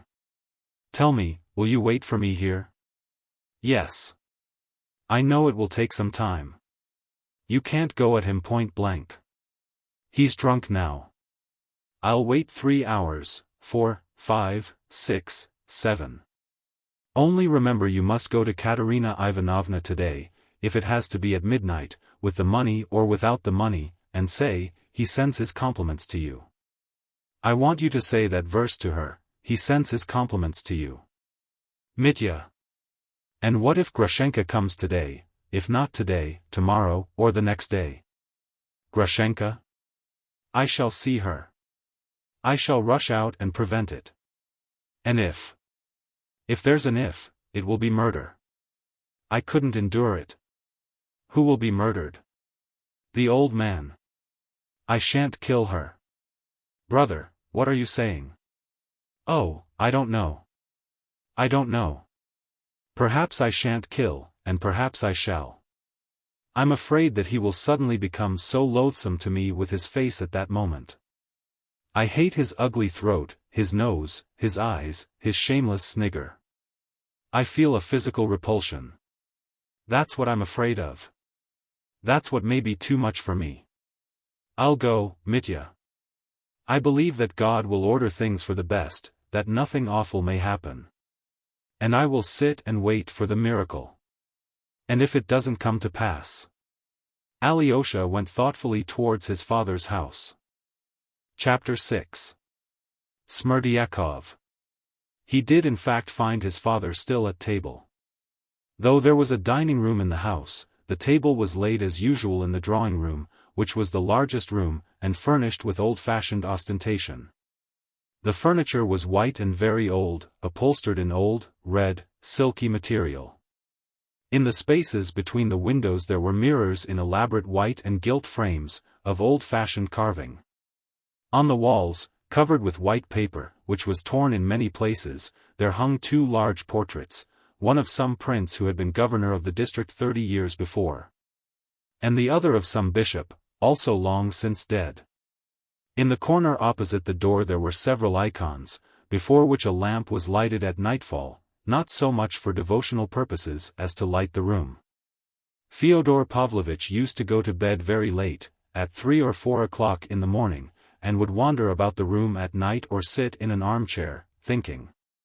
This had become a habit with him. He often slept quite alone in the house, sending his servants to the lodge, but usually Smerdyakov remained, sleeping on a bench in the hall. When Alyosha came in, dinner was over, but coffee and preserves had been served. Fyodor Pavlovitch liked sweet things with brandy after dinner. Ivan was also at table, sipping coffee. The servants, Grigory and Smerdyakov, were standing by. Both the gentlemen and the servants seemed in singularly good spirits. Fyodor Pavlovitch was roaring with laughter. Before he entered the room, Alyosha heard the shrill laugh he knew so well, and could tell from the sound of it that his father had only reached the good-humored stage, and was far from being completely drunk. "Here he is! Here he is!" yelled Fyodor Pavlovitch, highly delighted at seeing Alyosha. "Join us. Sit down. Coffee is a Lenten dish, but it's hot and good. I don't offer you brandy, you're keeping the fast. But would you like some? No, I'd better give you some of our famous liqueur. Smerdyakov, go to the cupboard, the second shelf on the right. Here are the keys. Look sharp." Alyosha began refusing the liqueur. "Never mind. If you won't have it, we will," said Fyodor Pavlovitch, beaming. "But stay, have you dined?" "Yes," answered Alyosha, who had in truth only eaten a piece of bread and drunk a glass of kvass in the Father Superior's kitchen. "Though I should be pleased to have some hot coffee." "Bravo, my darling. He'll have some coffee. Does it want warming?" "No, it's boiling. It's capital coffee, Smerdyakov's making. My Smerdyakov's an artist at coffee and at fish patties, and at fish soup, too. You must come one day and have some fish soup. Let me know beforehand. But, stay. Didn't I tell you this morning to come home with your mattress and pillow and all? Have you brought your mattress?" He.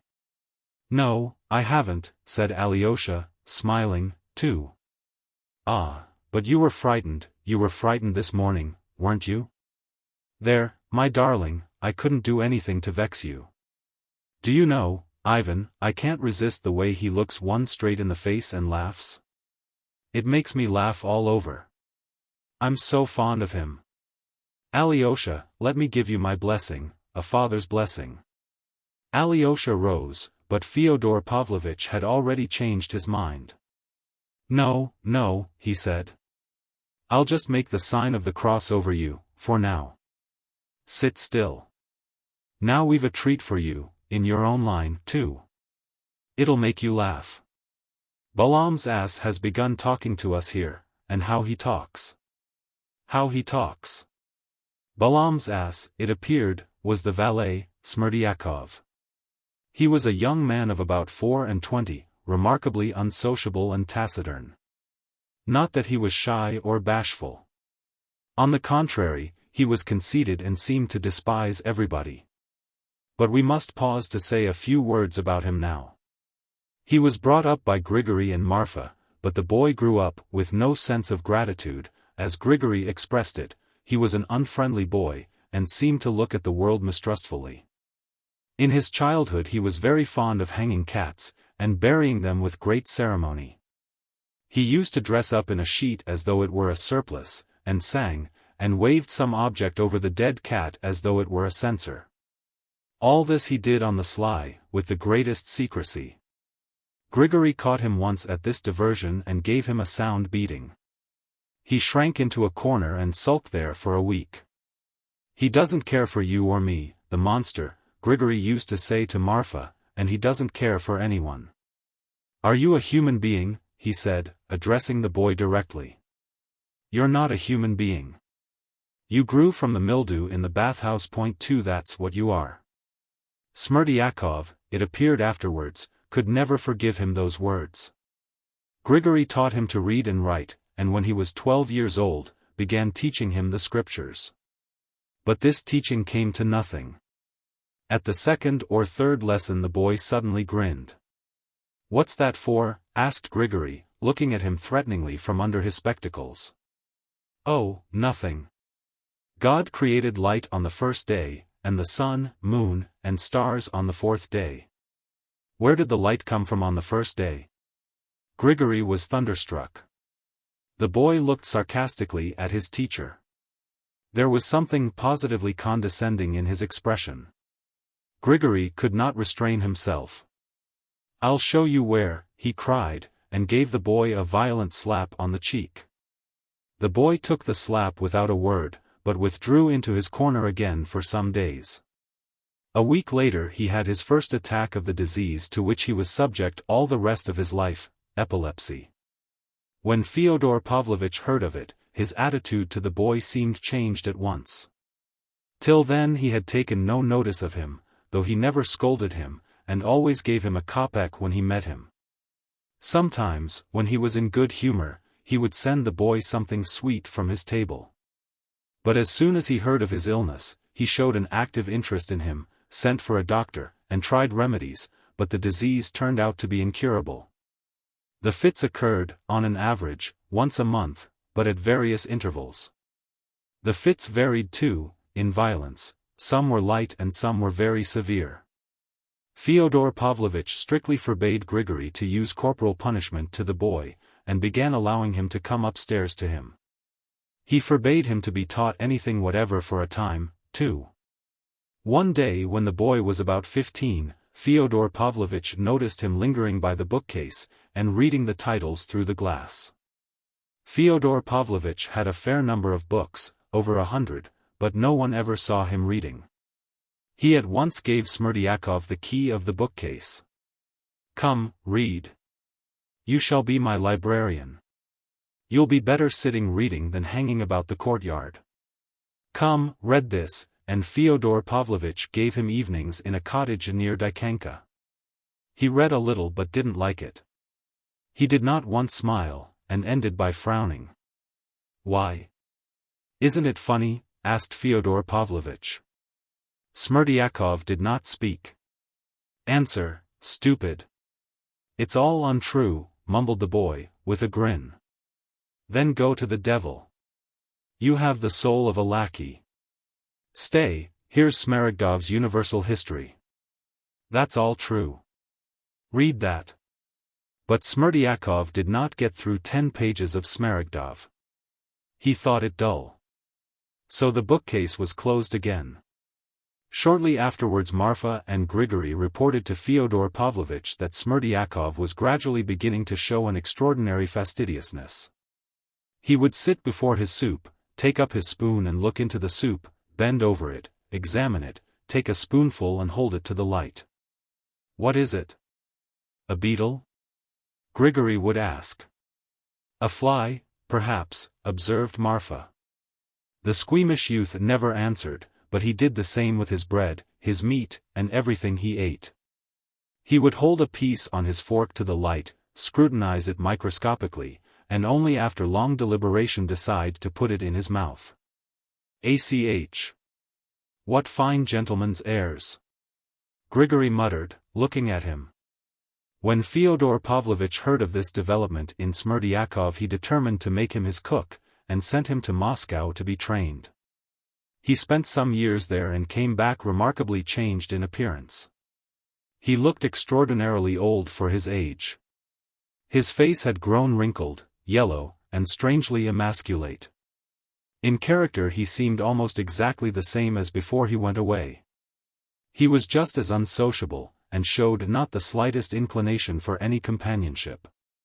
In Moscow, too, as we heard afterwards, he had always been silent. Moscow itself had little interest for him, he saw very little there, and took scarcely any notice of anything. He went once to the theatre, but returned silent and displeased with it.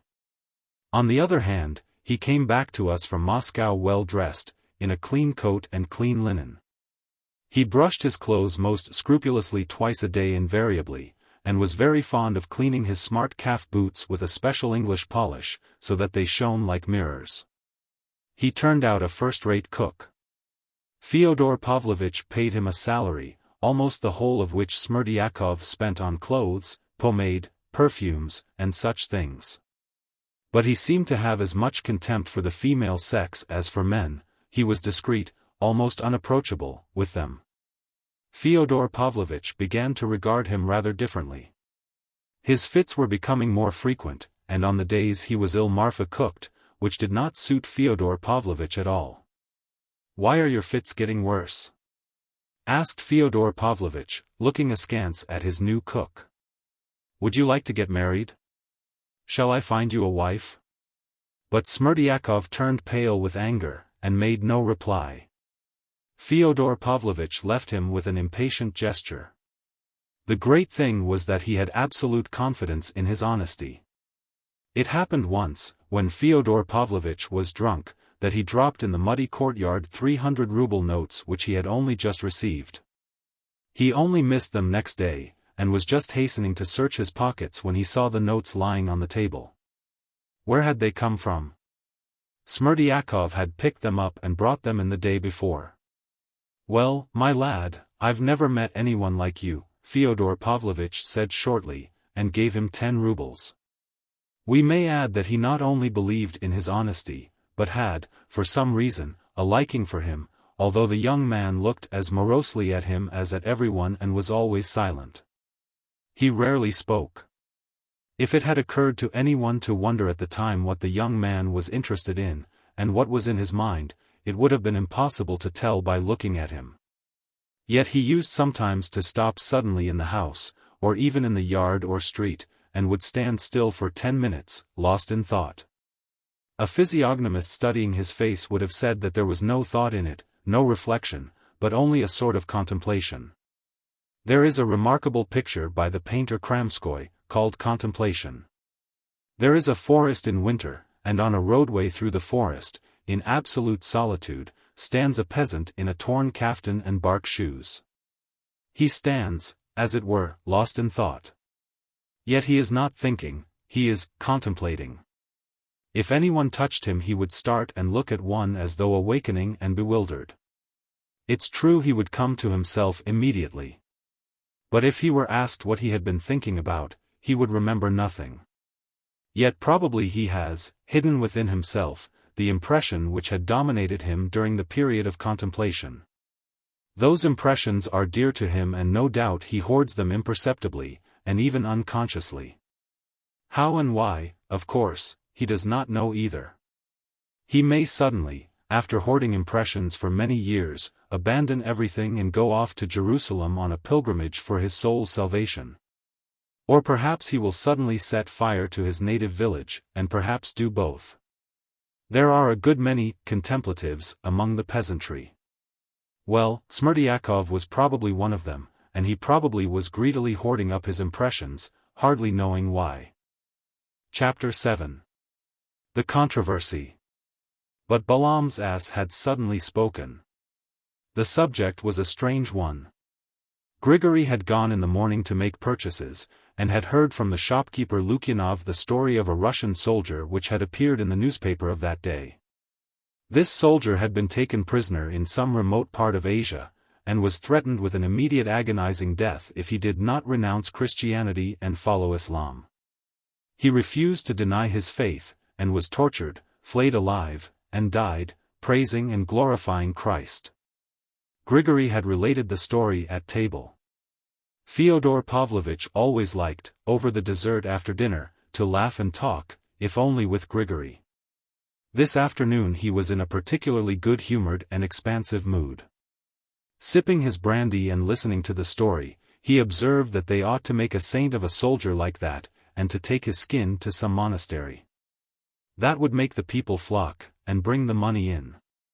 Grigory frowned, seeing that Fyodor Pavlovitch was by no means touched, but, as usual, was beginning to scoff. At that moment Smerdyakov, who was standing by the door, smiled. Smerdyakov often waited at table towards the end of dinner, and since Ivan's arrival in our town he had done so every day. "What are you grinning at?" asked Fyodor Pavlovitch, catching the smile instantly, and knowing that it referred to Grigory. "Well, my opinion is," Smerdyakov began suddenly and unexpectedly in a loud voice, "that if that laudable soldier's exploit was so very great there would have been, to my thinking, no sin in it if he had on such an emergency renounced, so to speak, the name of Christ and his own christening, to save by that same his life, for good deeds, by which, in the course of years to expiate his cowardice. How could it not be a sin?" "You're talking nonsense. For that you'll go straight to hell and be roasted there like mutton," put in Fyodor Pavlovitch. It was at this point that Alyosha came in, and Fyodor Pavlovitch, as we have seen, was highly delighted at his appearance. "We're on your subject," he chuckled gleefully, making Alyosha sit down to listen. "As for mutton, that's not so, and there'll be nothing there for this, and there shouldn't be either, if it's according to justice," Smerdyakov maintained stoutly. "How do you mean, according to justice?" Fyodor Pavlovitch cried still more gaily, nudging Alyosha with his knee. "He's a rascal, that's what he is," burst from Grigory. He looked Smerdyakov wrathfully in the face. "As for being a rascal, wait a little, Grigory Vassilyevich," answered Smerdyakov with perfect composure.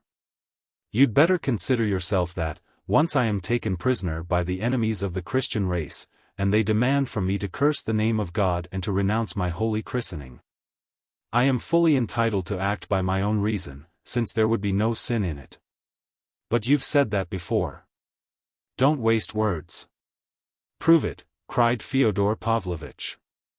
"Soup-maker," muttered Grigory contemptuously. "As for being a soup-maker, wait a bit, too, and consider for yourself, Grigory Vassilyevich, without abusing me.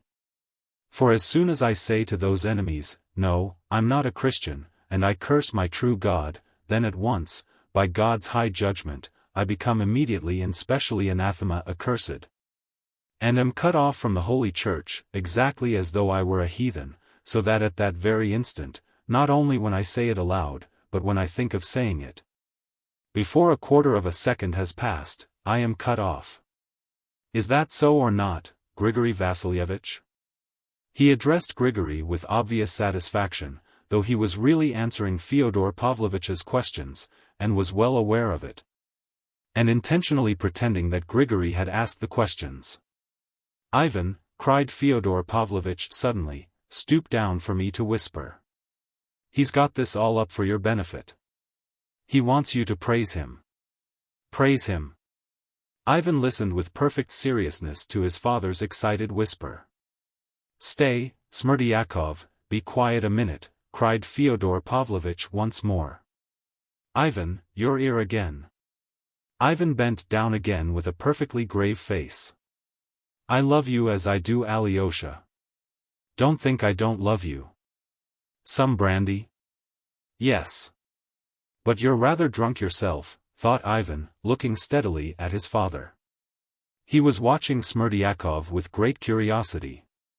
You're anathema accursed, as it is, Grigory suddenly burst out, and how dare you argue, you rascal, after that, if... Don't scold him, Grigory, don't scold him. Fyodor Pavlovitch cut him short. You should wait, Grigory Vassilyevich, if only a short time, and listen, for I haven't finished all I had to say. For at the very moment I become accursed, at that same highest moment, I become exactly like a heathen, and my christening is taken off me and becomes of no avail. Isn't that so? Make haste and finish, my boy, Fyodor Pavlovitch urged him, sipping from his wineglass with relish. And if I've ceased to be a Christian, then I told no lie to the enemy when they asked whether I was a Christian or not a Christian. Seeing I had already been relieved by God himself of my Christianity by reason of the thought alone, before I had time to utter a word to the enemy. And if I have already been discharged, in what manner and with what sort of justice can I be held responsible as a Christian in the other world for having denied Christ, when, through the very thought alone, before denying him I had been relieved from my christening? If I'm no longer a Christian, then I can't renounce Christ, for I've nothing then to renounce. Who will hold an unclean Tatar responsible, Grigory Vassilyevich, even in heaven, for not having been born a Christian? And who would punish him for that, considering that you can't take two skins off one ox? For God Almighty himself, even if he did make the Tatar responsible, when he dies would give him the smallest possible punishment, I imagine, since he must be punished. Judging that he is not to blame if he has come into the world an unclean heathen, from heathen parents. The Lord God can't surely take a Tatar and say he was a Christian? That would mean that the Almighty would tell a real untruth. And can the Lord of heaven and earth tell a lie, even in one word? Grigory was thunderstruck and looked at the orator, his eyes nearly starting out of his head.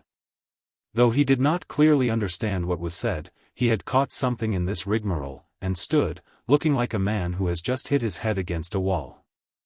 Fyodor Pavlovitch emptied his glass and went off into his shrill laugh.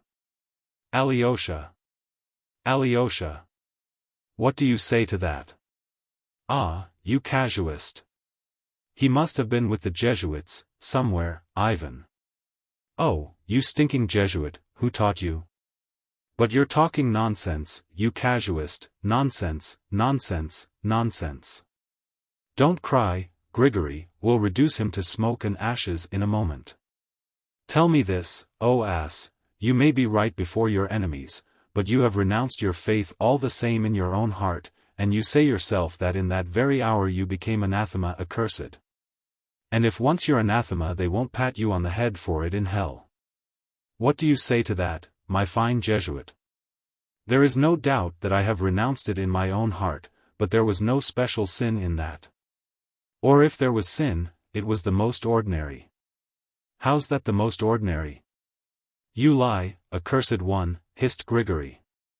Consider yourself, Grigory Vassilyevich, Smerdyakov went on, staid and unruffled, conscious of his triumph, but, as it were, generous to the vanquished foe. Consider yourself, Grigory Vassilyevich. It is said in the scripture that if you have faith, even as a mustard seed, and bid a mountain move into the sea, it will move without the least delay at your bidding. Well, Grigory Vassilyevich, if I'm without faith and you have so great a faith that you are continually swearing at me, you try yourself telling this mountain not to move into the sea, for that's a long way off, but even to our stinking little river which runs at the bottom of the garden. You'll see for yourself that it won't budge, but will remain just where it is however much you shout at it, and that shows, Grigory Vassilyevich, that you haven't faith in the proper manner. And only abuse others about it.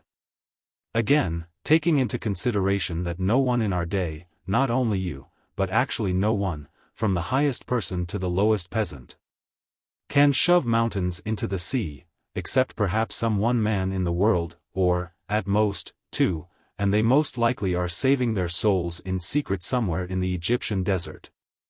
So you wouldn't find them, if so it be, if all the rest have no faith, will God curse all the rest? That is, the population of the whole earth, except about 2 hermits in the desert, and in his well-known mercy will he not forgive one of them? And so I'm persuaded that though I may once have doubted I shall be forgiven if I shed tears of repentance. Stay, cried Fyodor Pavlovitch, in a transport of delight. So you do suppose there are 2 who can move mountains? Ivan, make a note of it, write it down. There you have the Russian all over. You're quite right in saying it's characteristic of the people's faith, Ivan assented, with an approving smile. You agree? Then it must be so, if you agree. It's true, isn't it, Alyosha? That's the Russian faith all over, isn't it? No, Smerdyakov has not the Russian faith at all, said Alyosha firmly and gravely. I'm not talking about his faith. I mean those 2 in the desert, only that idea. Surely that's Russian, isn't it? Yes, that's purely Russian, said Alyosha smiling. Your words are worth a gold piece, oh ass, and I'll give it to you today. But as to the rest you talk nonsense, nonsense, nonsense. Let me tell you, stupid, that we here are all of little faith, only from carelessness, because we haven't time. Things are too much for us, and, in the second place, the Lord God has given us so little time, only 24 hours in the day, so that one hasn't even time to get sleep enough. Much less to repent of one's sins. While you have denied your faith to your enemies when you'd nothing else to think about but to show your faith. So I consider, brother, that it constitutes a sin. Constitute a sin it may, but consider yourself, Grigory Vassilyevich, that it only extenuates it, if it does constitute. If I had believed then in very truth, as I ought to have believed, then it really would have been sinful if I had not faced tortures for my faith, and had gone over to the pagan Mohammedan faith. But, of course, it wouldn't have come to torture then, because I should only have had to say at that instant to the mountain, move and crush the tormentor. And it would have moved and at the very instant have crushed him like a black beetle, and I should have walked away as though nothing had happened, praising and glorifying God. But, suppose at that very moment I had tried all that, and cried to that mountain, crush these tormentors, and it hadn't crushed them, how could I have helped doubting, pray, at such a time? And at such a dread hour of mortal terror? And apart from that, I should know already that I could not attain to the fullness of the kingdom of heaven, for since the mountain had not moved at my word, they could not think very much of my faith up aloft, and there could be no very great reward awaiting me in the world to come. So why should I let them flay the skin off me as well, and to no good purpose? For, even though they had flayed my skin half off my back, even then the mountain would not have moved at my word or at my cry. And at such a moment not only doubt might come over one but one might lose one's reason from fear, so that one would not be able to think at all. And, therefore, how should I be particularly to blame if not seeing my advantage or reward there or here, I should, at least, save my skin. And so trusting fully in the grace of the Lord I should cherish the hope that I might be altogether forgiven. Chapter 8.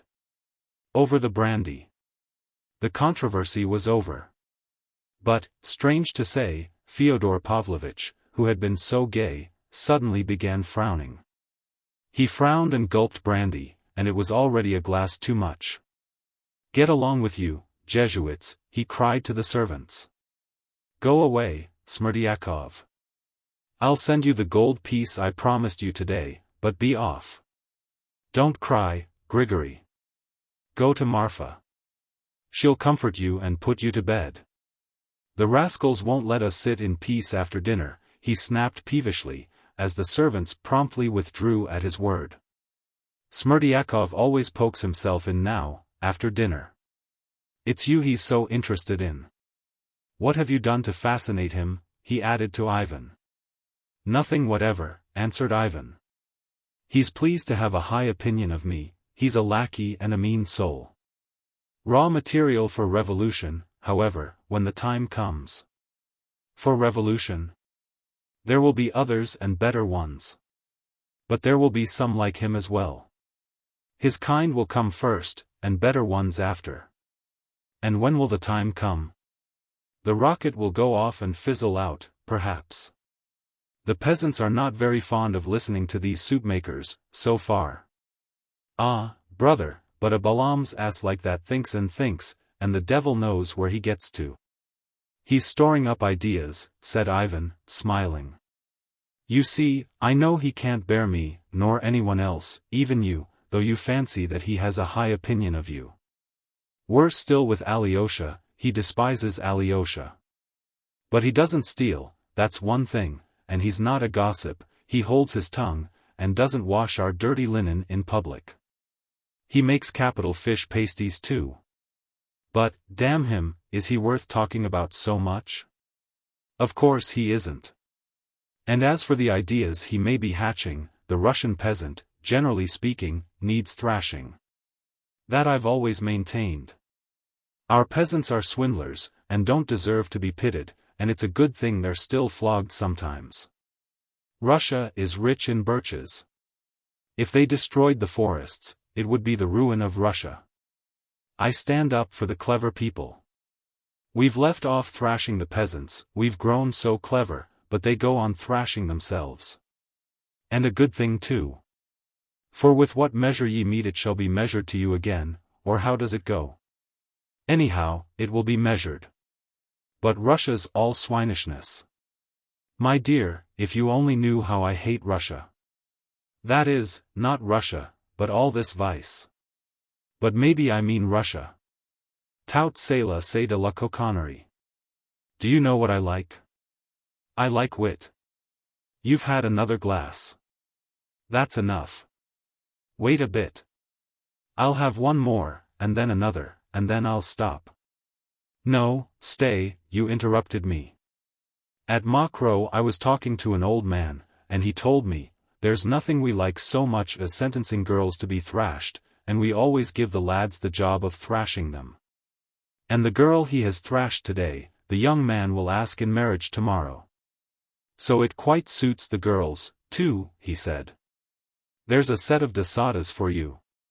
But it's clever, anyway. Shall we go over and have a look at it, eh? Alyosha, are you blushing? Don't be bashful, child. I'm sorry I didn't stay to dinner at the superior's and tell the monks about the girls at Mokroe. Alyosha, don't be angry that I offended your superior this morning.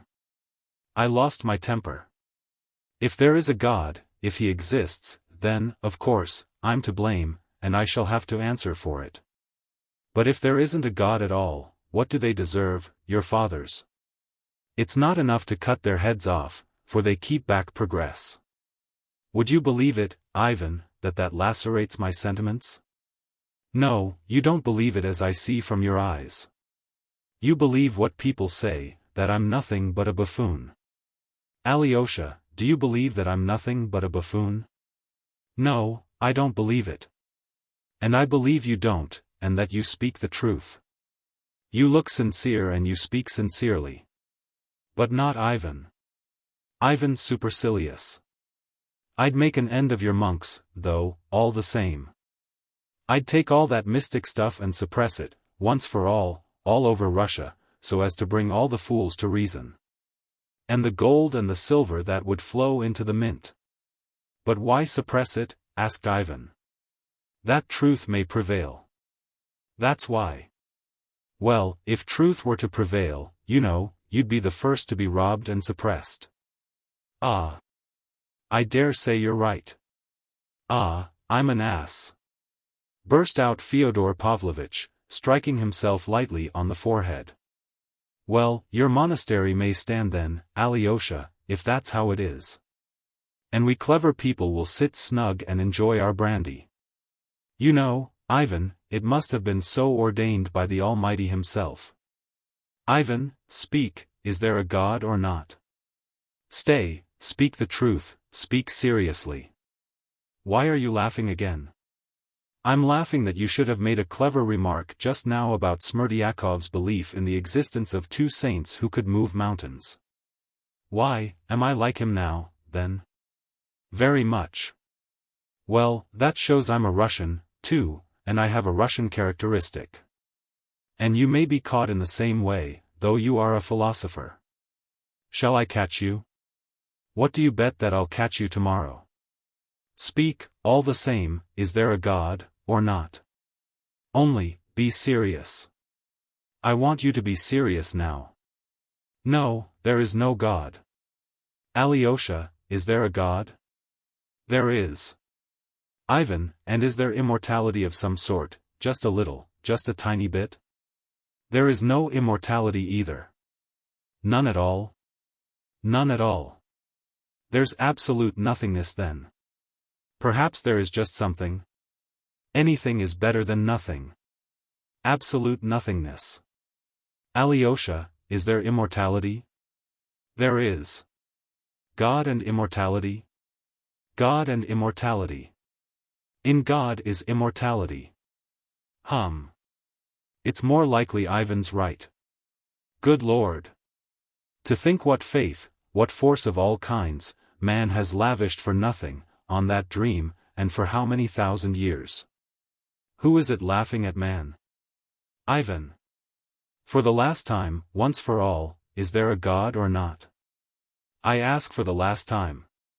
And for the last time there is not. Who is laughing at mankind, Ivan? It must be the devil, said Ivan, smiling. And the devil? Does he exist? No, there's no devil either. It's a pity. Damn it all, what wouldn't I do to the man who first invented God? Hanging on a bitter aspen tree would be too good for him. There would have been no civilization if they hadn't invented God. Wouldn't there have been? Without God? No. And there would have been no brandy either. But I must take your brandy away from you, anyway. Stop, stop, stop, dear boy, one more little glass. I've hurt Alyosha's feelings. You're not angry with me, Alyosha? My dear little Alexei. No, I am not angry. I know your thoughts. Your heart is better than your head. My heart better than my head, is it? Oh, Lord. And that from you. Ivan, do you love Alyosha? Yes. You must love him. Fyodor Pavlovitch was by this time very drunk. Listen, Alyosha, I was rude to your elder this morning. But I was excited. But there's wit in that elder, don't you think, Ivan? Very likely. There is. Ilya du Piran la Dadan. He's a Jesuit, a Russian one, that is. As he's an honorable person, there's a hidden indignation boiling within him at having to pretend and affect holiness. But, of course, he believes in God. Not a bit of it. Didn't you know? Why, he tells everyone so, himself. That is, not everyone, but all the clever people who come to him. He said straight out to Governor Schultz not long ago, credo, but I don't know in what. Really? He really did. But I respect him. There's something of Mephistopheles about him, or rather of, the hero of our time. Arbanin, or what's his name? You see, he's a sensualist. He's such a sensualist that I should be afraid for my daughter or my wife if she went to confess to him. You know, when he begins telling stories. The year before last he invited us to tea with liqueur, the ladies sent him liqueur, and began telling us about old times till we nearly split our sides. Especially how he once cured a paralyzed woman.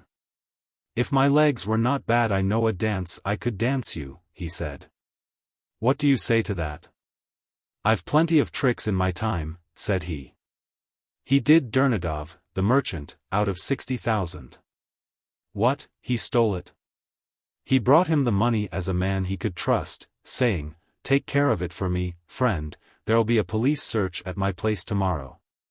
And he kept it. You have given it to the church, he declared. I said to him, "You're a scoundrel," I said. "No," said he, "I'm not a scoundrel, but I'm broad-minded." But that wasn't he, that was someone else. I've muddled him with someone else, without noticing it. Come, another glass and that's enough.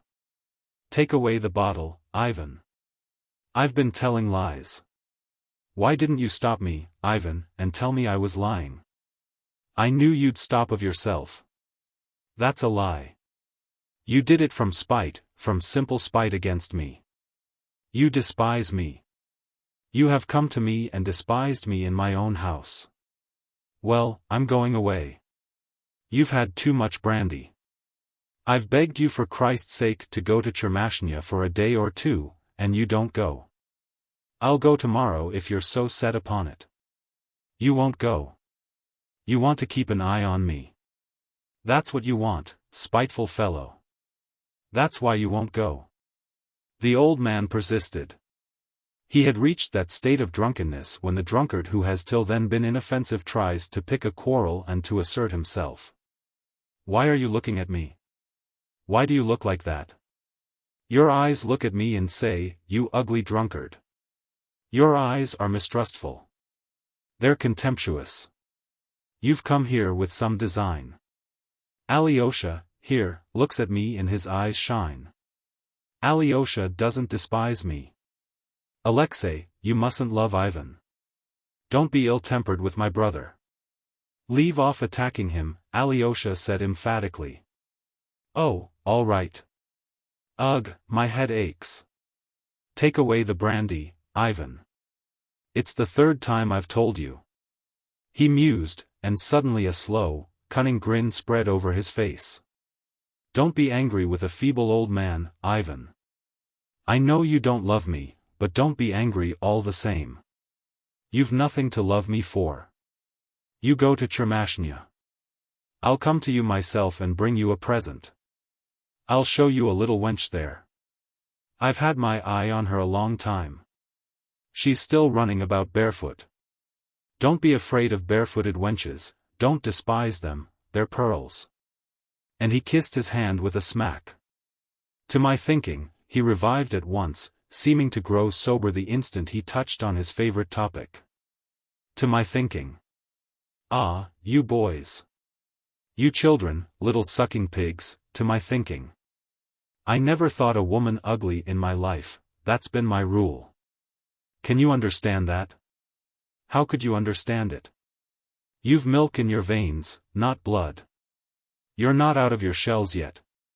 My rule has been that you can always find something devilishly interesting in every woman that you wouldn't find in any other. Only, one must know how to find it, that's the point.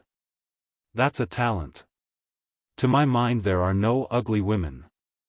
The very fact that she is a woman is half the battle, but how could you understand that? Even in VIII's filles, even in them you may discover something that makes you simply wonder that men have been such fools as to let them grow old without noticing them. Barefooted girls or unattractive ones, you must take by surprise. Didn't you know that? You must astound them till they're fascinated, upset, ashamed that such a gentleman should fall in love with such a little slut. It's a jolly good thing that there always are and will be masters and slaves in the world, so there always will be a little maid of all work and her master, and you know? That's all that's needed for happiness. Stay, listen, Alyosha, I always used to surprise your mother, but in a different way. I paid no attention to her at all, but all at once, when the minute came, I'd be all devotion to her, crawl on my knees, kiss her feet, and I always, I remember it as though it were today, reduced her to that tinkling, quiet, nervous, queer little laugh. It was peculiar to her. I knew her attacks always used to begin like that. The next day she would begin shrieking hysterically, and this little laugh was not a sign of delight, though it made a very good counterfeit. That's the great thing, to know how to take everyone. Once Belaevsky, he was a handsome fellow, and rich, used to like to come here and hang about her, suddenly gave me a slap in the face in her presence. And she, such a mild sheep, why, I thought she would have knocked me down for that blow. How she set on me. You're beaten, beaten now," she said. "You've taken a blow from him. You have been trying to sell me to him," she said. "And how dared he strike you in my presence? Don't dare come near me again, never, never. Run at once, challenge him to a duel." I took her to the monastery then to bring her to her senses. The Holy Fathers prayed her back to reason. But I swear, by God, Alyosha, I never insulted the poor crazy girl. Only once, perhaps, in the first year, then she was very fond of praying. She used to keep the feasts of Our Lady particularly and used to turn me out of her room then. I'll knock that mysticism out of her, thought I. "Here," said I, "you see your holy image. Here it is. Here I take it down. You believe it's miraculous, but here, I'll spit on it directly and nothing will happen to me for it." When she saw it, good Lord! I thought she would kill me. But she only jumped up, wrung her hands, then suddenly hid her face in them, began trembling all over and fell on the floor, fell all of a heap. "Alyosha, Alyosha, what's the matter?" The old man jumped up in alarm. From the time he had begun speaking about his mother, a change had gradually come over Alyosha's face. He flushed crimson, his eyes glowed, his lips quivered. The old sot had gone spluttering on, noticing nothing, till the moment when something very strange happened to Alyosha. Precisely what he was describing in The Crazy Woman was suddenly repeated with Alyosha. He jumped up from his seat exactly as his mother was said to have done, wrung his hands, hid his face in them, and fell back in his chair, shaking all over in an hysterical paroxysm of sudden violent, silent weeping. His extraordinary resemblance to his mother particularly impressed the old man. "Ivan, Ivan! Water, quickly! It's like her, exactly as she used to be then, his mother. Spurt some water on him from your mouth, that's what I used to do to her. He's upset about his mother," he muttered to Ivan. "But she was my mother, too, I believe, his mother." "Was she not?" said Ivan, with uncontrolled anger and contempt. The old man shrank before his flashing eyes. But something very strange had happened, though only for a second. It seemed really to have escaped the old man's mind that Alyosha's mother actually was the mother of Ivan too. "Your mother," he muttered, not understanding. "What do you mean? What mother are you talking about? Was she? Why, damn it! Of course she was yours too. Damn it! My mind has never been so darkened before. Excuse me, why, I was thinking, Ivan." He stopped. A broad, drunken, half-senseless grin overspread his face. At that moment a fearful noise and clamor was heard in the hall, there were violent shouts, the door was flung open, and Dmitri burst into the room. The old man rushed to Ivan in terror.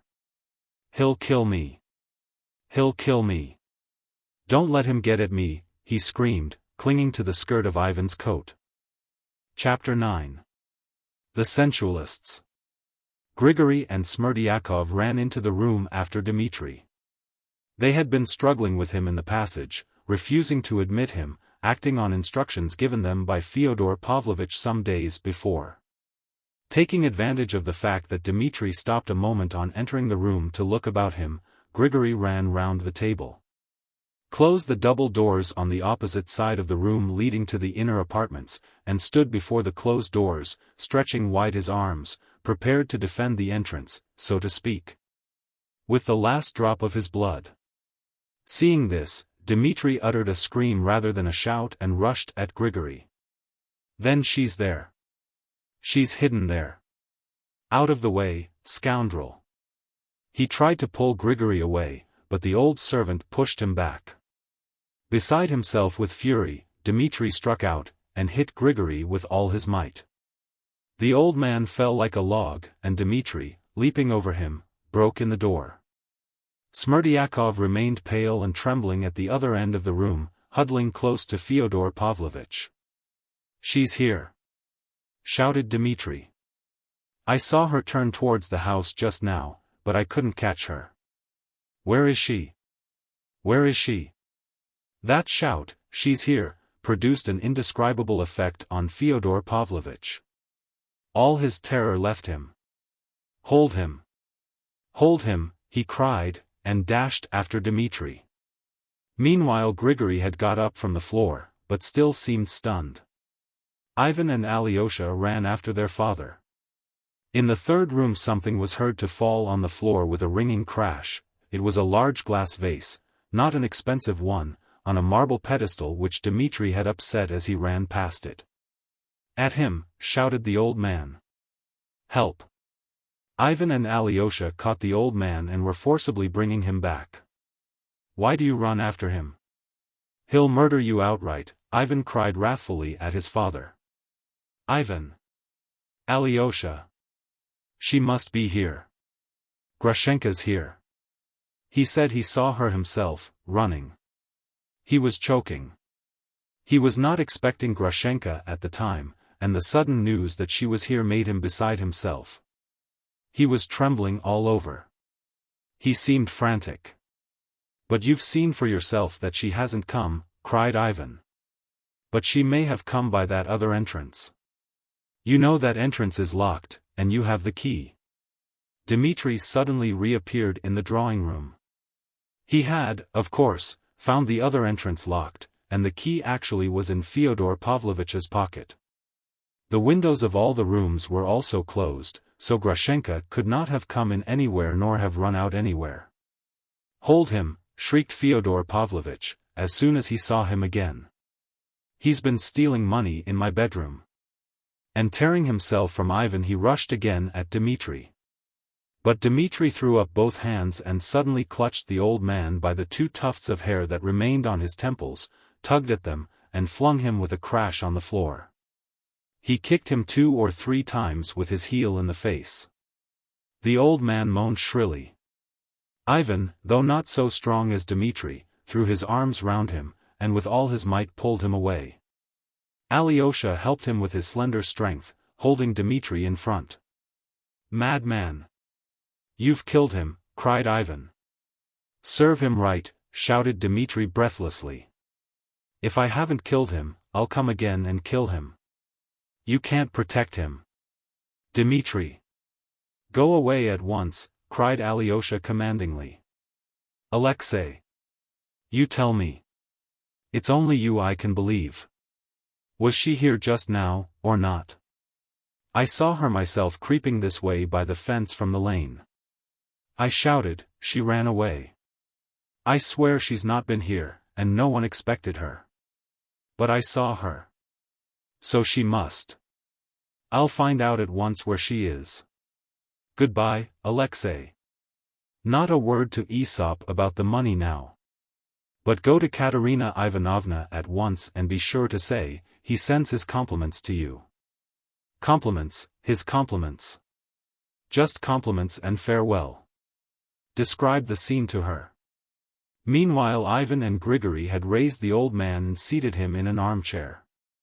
His face was covered with blood, but he was conscious and listened greedily to Dmitri's cries. He was still fancying that Grushenka really was somewhere in the house. Dmitri looked at him with hatred as he went out. "I don't repent shedding your blood," he cried. "Beware, old man, beware of your dream, for I have my dream, too. I curse you, and disown you altogether." He ran out of the room. "She's here. She must be here. Smerdyakov. Smerdyakov." The old man wheezed, scarcely audibly, beckoning to him with his finger. "No, she's not here, you old lunatic." Ivan shouted at him angrily. "Here, he's fainting. Water. A towel. Make haste, Smerdyakov." Smerdyakov ran for water. At last they got the old man undressed, and put him to bed. They wrapped a wet towel round his head. Exhausted by the brandy, by his violent emotion, and the blows he had received, he shut his eyes and fell asleep as soon as his head touched the pillow. Ivan and Alyosha went back to the drawing room. Smerdyakov removed the fragments of the broken vase, while Grigory stood by the table looking gloomily at the floor. "Shouldn't you put a wet bandage on your head and go to bed, too?" Alyosha said to him. "We'll look after him. My brother gave you a terrible blow, on the head. He's insulted me." Grigory articulated gloomily and distinctly. "He's insulted his father, not only you," observed Ivan with a forced smile. "I used to wash him in his tub." "He's insulted me," repeated Grigory. "Damn it all, if I hadn't pulled him away perhaps he'd have murdered him." "It wouldn't take much to do for Aesop, would it?" whispered Ivan to Alyosha. "God forbid," cried Alyosha. "Why should he forbid?" Ivan went on in the same whisper, with a malignant grimace. "One reptile will devour the other. And serve them both right, too." Alyosha shuddered. "Of course I won't let him be murdered as I didn't just now. Stay here, Alyosha, I'll go for a turn in the yard. My head's begun to ache." Alyosha went to his father's bedroom and sat by his bedside behind the screen for about an hour. The old man suddenly opened his eyes and gazed for a long while at Alyosha, evidently remembering and meditating. All at once his face betrayed extraordinary excitement. "Alyosha," he whispered apprehensively, "where's Ivan?" "In the yard. He's got a headache. He's on the watch. Give me that looking-glass. It stands over there. Give it me." Alyosha gave him a little round folding looking-glass which stood on the chest of drawers. The old man looked at himself in it.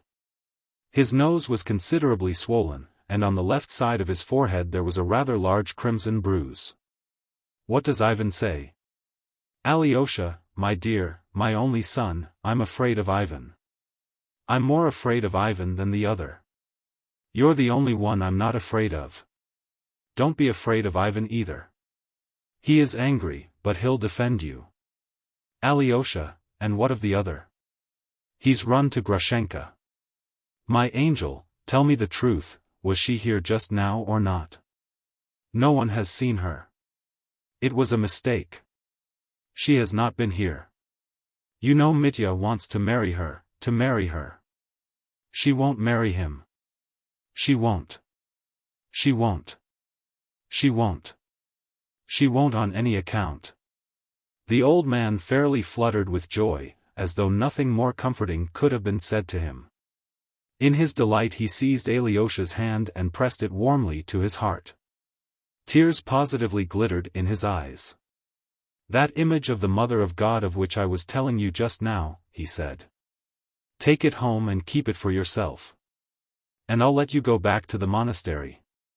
I was joking this morning, don't be angry with me.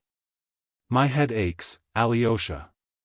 Alyosha, comfort my heart. Be an angel and tell me the truth. You're still asking whether she has been here or not?" Alyosha said sorrowfully. "No, no, no. I believe you. I'll tell you what it is, you go to Grushenka yourself, or see her somehow, make haste and ask her, see for yourself, which she means to choose, him or me." What? Can you?" "If I see her I'll ask her," Alyosha muttered, embarrassed. "No, she won't tell you," the old man interrupted, "she's a rogue. She'll begin kissing you and say that it's you she wants. She's a deceitful, shameless hussy. You mustn't go to her, you mustn't." "No, father, and it wouldn't be suitable, it wouldn't be right at all." "Where was he sending you just now?" He shouted "Go" as he ran away. "To Katerina Ivanovna." "For money? To ask her for money?" "No. Not for money. He's no money, not a farthing. I'll settle down for the night, and think things over, and you can go. Perhaps you'll meet her. Only be sure to come to me tomorrow in the morning. Be sure to. I have a word to say to you tomorrow. Will you come?" "Yes. When you come, pretend you've come of your own accord to ask after me. Don't tell anyone I told you to. Don't say a word to Ivan." "Very well. Goodbye, my angel. You stood up for me, just now. I shall never forget it. I've a word to say to you tomorrow, but I must think about it. And how do you feel now? I shall get up tomorrow and go out, perfectly well, perfectly well. Crossing the yard, Alyosha found Ivan sitting on the bench at the gateway. He was sitting writing something in pencil in his notebook. Alyosha told Ivan that their father had waked up, was conscious, and had let him go back to sleep at the monastery. Alyosha, I should be very glad to meet you tomorrow morning, said Ivan cordially, standing up. His cordiality was a complete surprise to Alyosha. I shall be at the Hohlakovs tomorrow, answered Alyosha. I may be at Katerina Ivanovna's, too, if I don't find her now. But you're going to her now, anyway? For that, compliments and farewell, said Ivan smiling. Alyosha was disconcerted. I think I quite understand his exclamations just now, and part of what went before.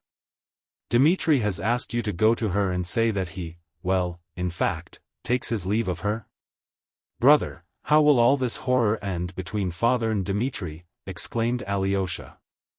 One can't tell for certain. Perhaps in nothing, it may all fizzle out. That woman is a beast. In any case, we must keep the old man indoors and not let Dmitri in the house. Brother, let me ask one thing more. Has any man a right to look at other men and decide which is worthy to live? Why bring in the question of worth? The matter is most often decided in men's hearts on other grounds much more natural. And as for rights, who has not the right to wish? Not for another man's death? What even if for another man's death? Why lie to oneself, since all men live so and perhaps cannot help living so? Are you referring to what I said just now, that one reptile will devour the other? In that case, let me ask you, do you think me like Dmitri capable of shedding Aesop's blood, murdering him, eh? What are you saying, Ivan? Such an idea never crossed my mind. I don't think Dmitri is capable of it either. Thanks, if only for that, smiled Ivan. Be sure, I should always defend him. But in my wishes I reserve myself full latitude in this case. Goodbye till tomorrow. Don't condemn me, and don't look on me as a villain, he added with a smile. They shook hands warmly as they had never done before.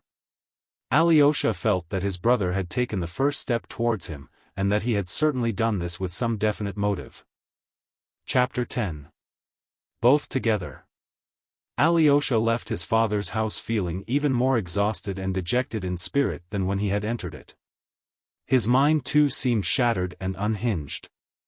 While he felt that he was afraid to put together the disjointed fragments and form a general idea from all the agonizing and conflicting experiences of the day, he felt something bordering upon despair, which he had never known till then.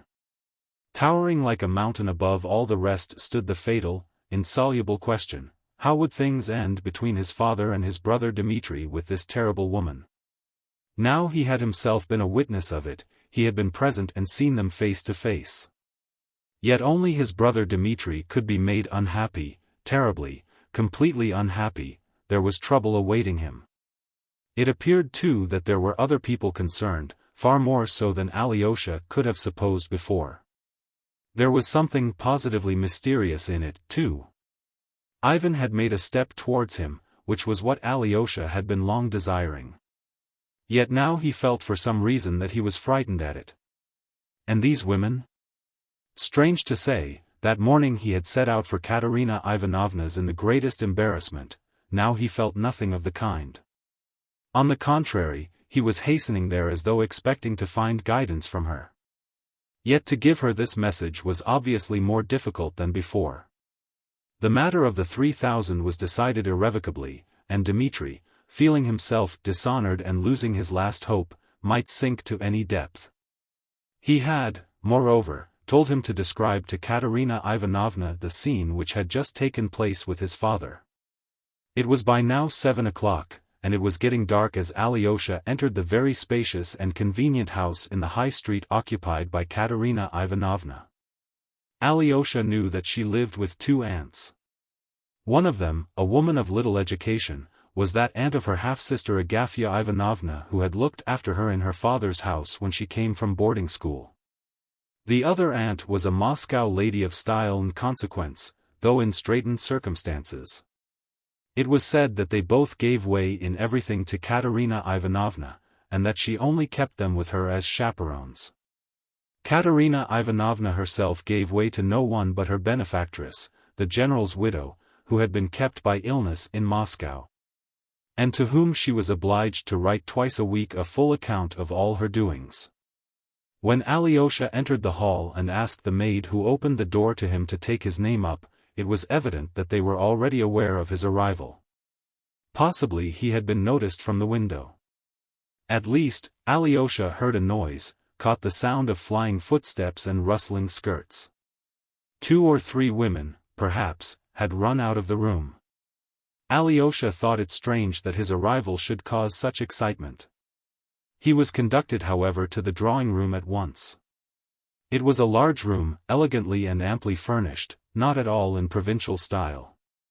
There were many sofas, lounges, settees, big and little tables. There were pictures on the walls, vases and lamps on the tables, masses of flowers, and even an aquarium in the window. It was twilight and rather dark.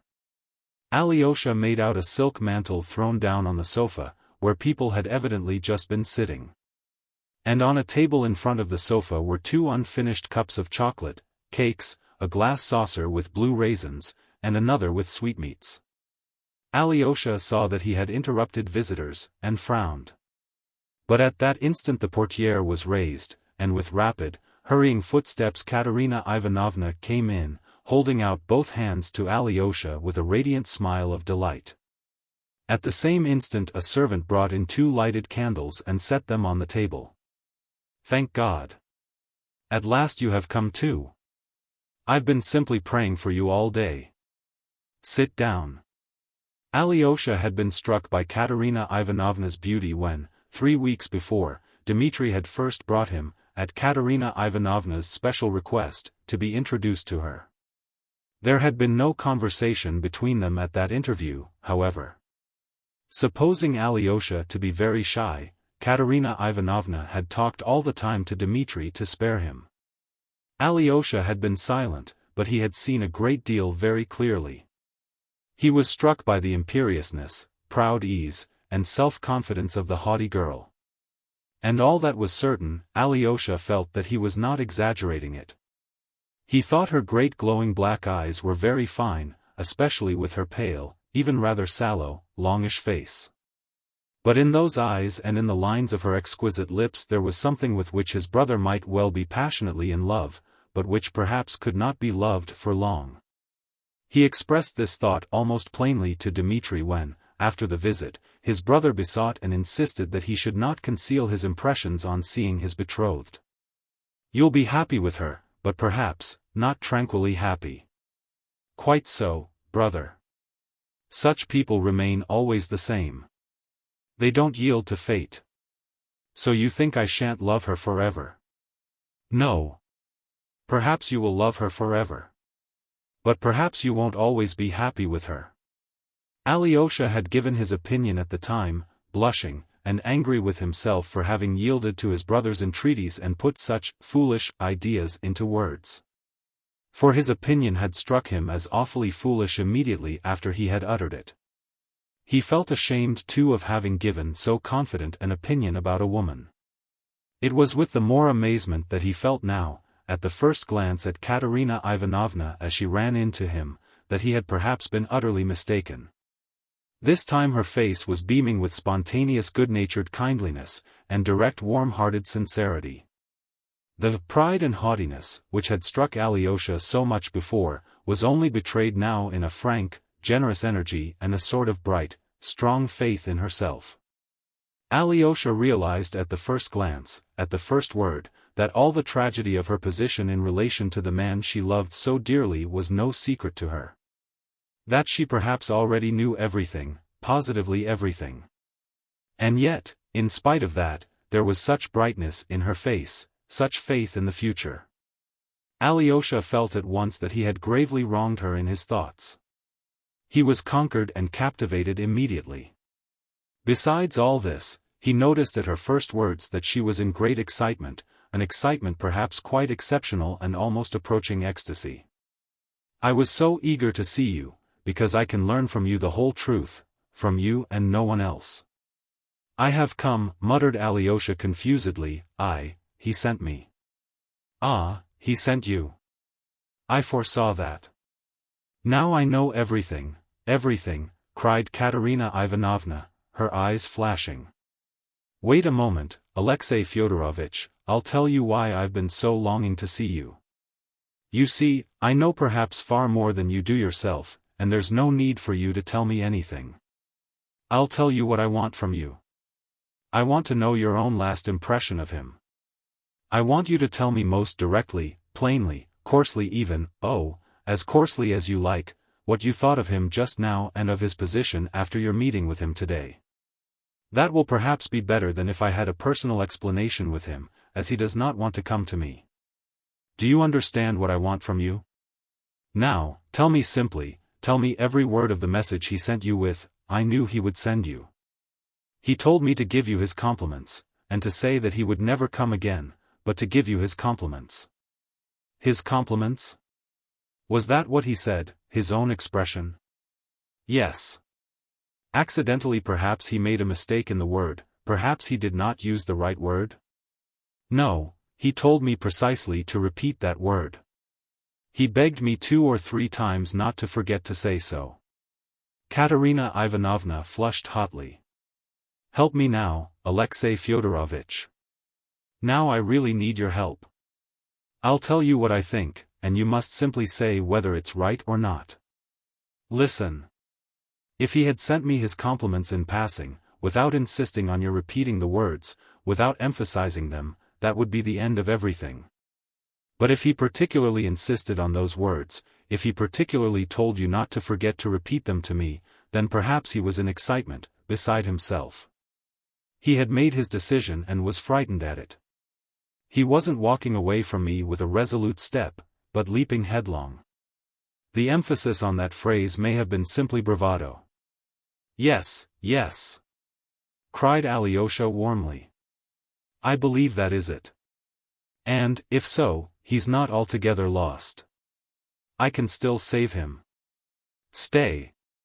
Did he not tell you anything about money, about 3,000 rubles? He did speak about it, and it's that more than anything that's crushing him. He said he had lost his honor and that nothing matters now," Alyosha answered warmly, feeling a rush of hope in his heart and believing that there really might be a way of escape and salvation for his brother. "But do you know about the money?" he added, and suddenly broke off. "I've known of it a long time. I telegraphed to Moscow to inquire, and heard long ago that the money had not arrived. He hadn't sent the money, but I said nothing. Last week I learnt that he was still in need of money. My only object in all this was that he should know to whom to turn, and who was his true friend. No, he won't recognize that I am his truest friend, he won't know me, and looks on me merely as a woman. I've been tormented all the week, trying to think how to prevent him from being ashamed to face me because he spent that 3,000. Let him feel ashamed of himself, let him be ashamed of other people's knowing, but not of my knowing. He can tell God everything without shame. Why is it he still does not understand how much I am ready to bear for his sake? Why doesn't he know me? How dare he not know me after all that has happened? I want to save him forever. Let him forget me as his betrothed. And here he fears that he is dishonored in my eyes. Why, he wasn't afraid to be open with you, Alexei Fyodorovitch. How is it that I don't deserve the same?" The last words she uttered in tears. Tears gushed from her eyes. "I must tell you," Alyosha began, his voice trembling too, "what happened just now between him and my father." And he described the whole scene, how Dmitri had sent him to get the money, how he had broken in, knocked his father down. And after that had again specially and emphatically begged him to take his compliments and farewell. "He went to that woman," Alyosha added softly. And do you suppose that I can't put up with that woman? Does he think I can't? But he won't marry her, she suddenly laughed nervously. Could such a passion last forever in a Karamazov? It's passion, not love. He won't marry her because she won't marry him. Again Katerina Ivanovna laughed strangely. He may marry her, said Alyosha mournfully, looking down. He won't marry her, I tell you. That girl is an angel. Do you know that? Do you know that? Katerina Ivanovna exclaimed suddenly with extraordinary warmth. She is one of the most fantastic of fantastic creatures. I know how bewitching she is, but I know too that she is kind, firm and noble. Why do you look at me like that, Alexei Fyodorovitch? Perhaps you are wondering at my words, perhaps you don't believe me? Agrafena Alexandrovna, my angel, she cried suddenly to someone, peeping into the next room, come in to us. This is a friend. This is Alyosha. He knows all about our affairs. Show yourself to him. I've only been waiting behind the curtain for you to call me, said a soft, one might even say sugary, feminine voice. The portiere was raised and Grushenka herself, smiling and beaming, came up to the table. A violent revulsion passed over Alyosha. He fixed his eyes on her and could not take them off. Here she was, that awful woman, the beast, as Ivan had called her half an hour before. And yet one would have thought the creature standing before him most simple and ordinary, a good-natured, kind woman, handsome certainly, but so like other handsome ordinary women. It is true she was very, very good-looking with that Russian beauty so passionately loved by many men. She was a rather tall woman, though a little shorter than Katerina Ivanovna, who was exceptionally tall. She had a full figure, with soft, as it were, noiseless, movements, softened to a peculiar oversweetness, like her voice. She moved, not like Katerina Ivanovna, with a vigorous, bold step, but noiselessly. Her feet made absolutely no sound on the floor. She sank softly into a low chair, softly rustling her sumptuous black silk dress, and delicately nestling her milk-white neck and broad shoulders in a costly cashmere shawl. She was 22 years old, and her face looked exactly that age. She was very white in the face, with a pale pink tint on her cheeks. The modeling of her face might be said to be too broad, and the lower jaw was set a trifle forward. Her upper lip was thin, but the slightly prominent lower lip was at least twice as full, and looked pouting. But her magnificent, abundant dark brown hair, her sable-colored eyebrows and charming gray-blue eyes with their long lashes would have made the most indifferent person, meeting her casually in a crowd in the street, stop at the sight of her face and remember it long after. What struck Alyosha most in that face was its expression of childlike good nature. There was a childlike look in her eyes, a look of childish delight. She came up to the table, beaming with delight and seeming to expect something with childish, impatient, and confiding curiosity. The light in her eyes gladdened the soul, Alyosha felt that. There was something else in her which he could not understand, or would not have been able to define, and which yet perhaps unconsciously affected him. It was that softness, that voluptuousness of her bodily movements, that cat-like noiselessness. Yet it was a vigorous, ample body. Under the shawl could be seen full broad shoulders, a high, still quite girlish bosom. Her figure suggested the lines of the Venus of Milo, though already in somewhat exaggerated proportions. That could be divined. Connoisseurs of Russian beauty could have foretold with certainty that this fresh, still youthful beauty would lose its harmony by the age of 30, would spread. That the face would become puffy, and that wrinkles would very soon appear upon her forehead and round the eyes. The complexion would grow coarse and red perhaps, in fact, that it was the beauty of the moment, the fleeting beauty which is so often met with in Russian women. Alyosha, of course, did not think of this. But though he was fascinated, yet he wondered with an unpleasant sensation, and as it were regretfully, why she drawled in that way and could not speak naturally. She did so evidently feeling there was a charm in the exaggerated, honeyed modulation of the syllables. It was, of course, only a bad, underbred habit that showed bad education and a false idea of good manners. And yet this intonation and manner of speaking impressed Alyosha as almost incredibly incongruous with the childishly simple and happy expression of her face, the soft, babyish joy in her eyes. Katerina Ivanovna at once made her sit down in an armchair facing Alyosha, and ecstatically kissed her several times on her smiling lips. She seemed quite in love with her. "This is the first time we've met, Alexei Fyodorovitch," she said rapturously. "I wanted to know her, to see her. I wanted to go to her, but I'd no sooner expressed the wish than she came to me. I knew we should settle everything together, everything. My heart told me so. I was begged not to take the step, but I foresaw it would be a way out of the difficulty, and I was not mistaken. Grushenka has explained everything to me, told me all she means to do. She flew here like an angel of goodness and brought us peace and joy." "You did not disdain me, sweet, excellent young lady," drawled Grushenka in her sing-song voice, still with the same charming smile of delight. "Don't dare to speak to me like that, you sorceress, you witch. Disdain you. Here, I must kiss your lower lip once more. It looks as though it were swollen, and now it will be more so, and more and more. Look how she laughs, Alexei Fyodorovitch. It does one's heart good to see the angel." Alyosha flushed, and faint, imperceptible shivers kept running down him. "You make so much of me, dear young lady, and perhaps I am not at all worthy of your kindness." "Not worthy? She's not worthy of it," Katerina Ivanovna cried again with the same warmth. "You know, Alexei Fyodorovitch, we're fanciful, we're self-willed, but proudest of the proud in our little heart. We're noble, we're generous, Alexei Fyodorovitch, let me tell you. We have only been unfortunate. We were too ready to make every sacrifice for an unworthy, perhaps, or fickle man.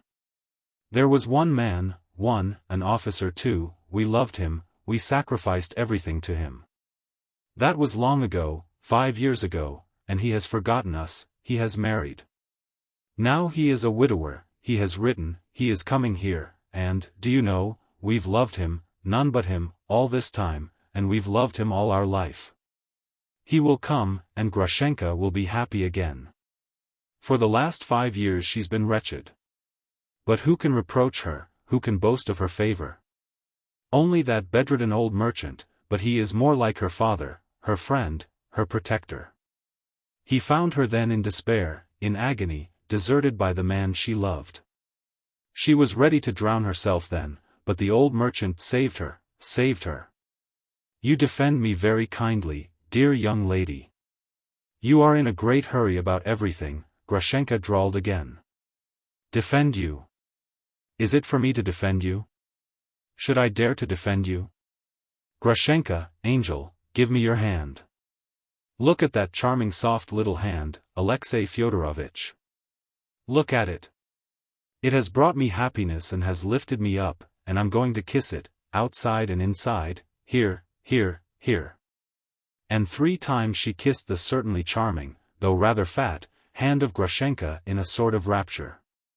She held out her hand with a charming musical, nervous little laugh, watched the sweet young lady, and obviously liked having her hand kissed. Perhaps there's rather too much rapture, thought Alyosha. He blushed. He felt a peculiar uneasiness at heart the whole time. "You won't make me blush, dear young lady, kissing my hand like this before Alexei Fyodorovitch." "Do you think I meant to make you blush?" said Katerina Ivanovna, somewhat surprised. "Ah, my dear, how little you understand me." "Yes, and you too perhaps quite misunderstand me, dear young lady. Maybe I'm not so good as I seem to you. I've a bad heart, I will have my own way. I fascinated poor Dmitri Fyodorovitch that day simply for fun. But now you'll save him. You've given me your word. You'll explain it all to him. You'll break to him that you have long loved another man, who is now offering you his hand." "Oh, no. I didn't give you my word to do that. It was you kept talking about that." I didn't give you my word. Then I didn't quite understand you, said Katerina Ivanovna slowly, turning a little pale. You promised. Oh, no, angel lady, I've promised nothing, Grushenka interrupted softly and evenly, still with the same gay and simple expression. You see at once, dear young lady, what a willful wretch I am compared with you. If I want to do a thing I do it. I may have made you some promise just now. But now again I'm thinking, I may take to Mitya again. I liked him very much once, liked him for almost a whole hour. Now maybe I shall go and tell him to stay with me from this day forward. You see, I'm so changeable. Just now you said, something quite different, Katerina Ivanovna whispered faintly. Ah, just now. But, you know. I'm such a soft-hearted, silly creature. Only think what he's gone through on my account. What if when I go home I feel sorry for him? What then? I never expected. Ah, young lady, how good and generous you are compared with me. Now perhaps you won't care for a silly creature like me, now you know my character. Give me your sweet little hand, angelic lady, she said tenderly, and with a sort of reverence took Katerina Ivanovna's hand. Here, dear young lady, I'll take your hand and kiss it as you did mine. You kissed mine 3 times, but I ought to kiss yours 300 times to be even with you. Well, but let that pass. And then it shall be as God wills. Perhaps I shall be your slave entirely and want to do your bidding like a slave. Let it be as God wills, without any agreements and promises. What a sweet hand you have. You sweet young lady, you incredible beauty. She slowly raised the hands to her lips, with the strange object indeed of being even with her in kisses. Katerina Ivanovna did not take her hand away. She listened with timid hope to the last words, though Grushenka's promise to do her bidding like a slave was very strangely expressed. She looked intently into her eyes, she still saw in those eyes the same simple-hearted, confiding expression, the same bright gaiety. She's perhaps too naive, thought Katerina Ivanovna, with a gleam of hope. Grushenka meanwhile seemed enthusiastic over the sweet hand. She raised it deliberately to her lips. But she held it for 2 or 3 minutes near her lips, as though reconsidering something. Do you know, angel lady, she suddenly drawled in an even more soft and sugary voice, do you know, after all, I think I won't kiss your hand? And she laughed a little merry laugh. As you please. What's the matter with you? Said Katerina Ivanovna, starting suddenly. So that you may be left to remember that you kissed my hand, but I didn't kiss yours.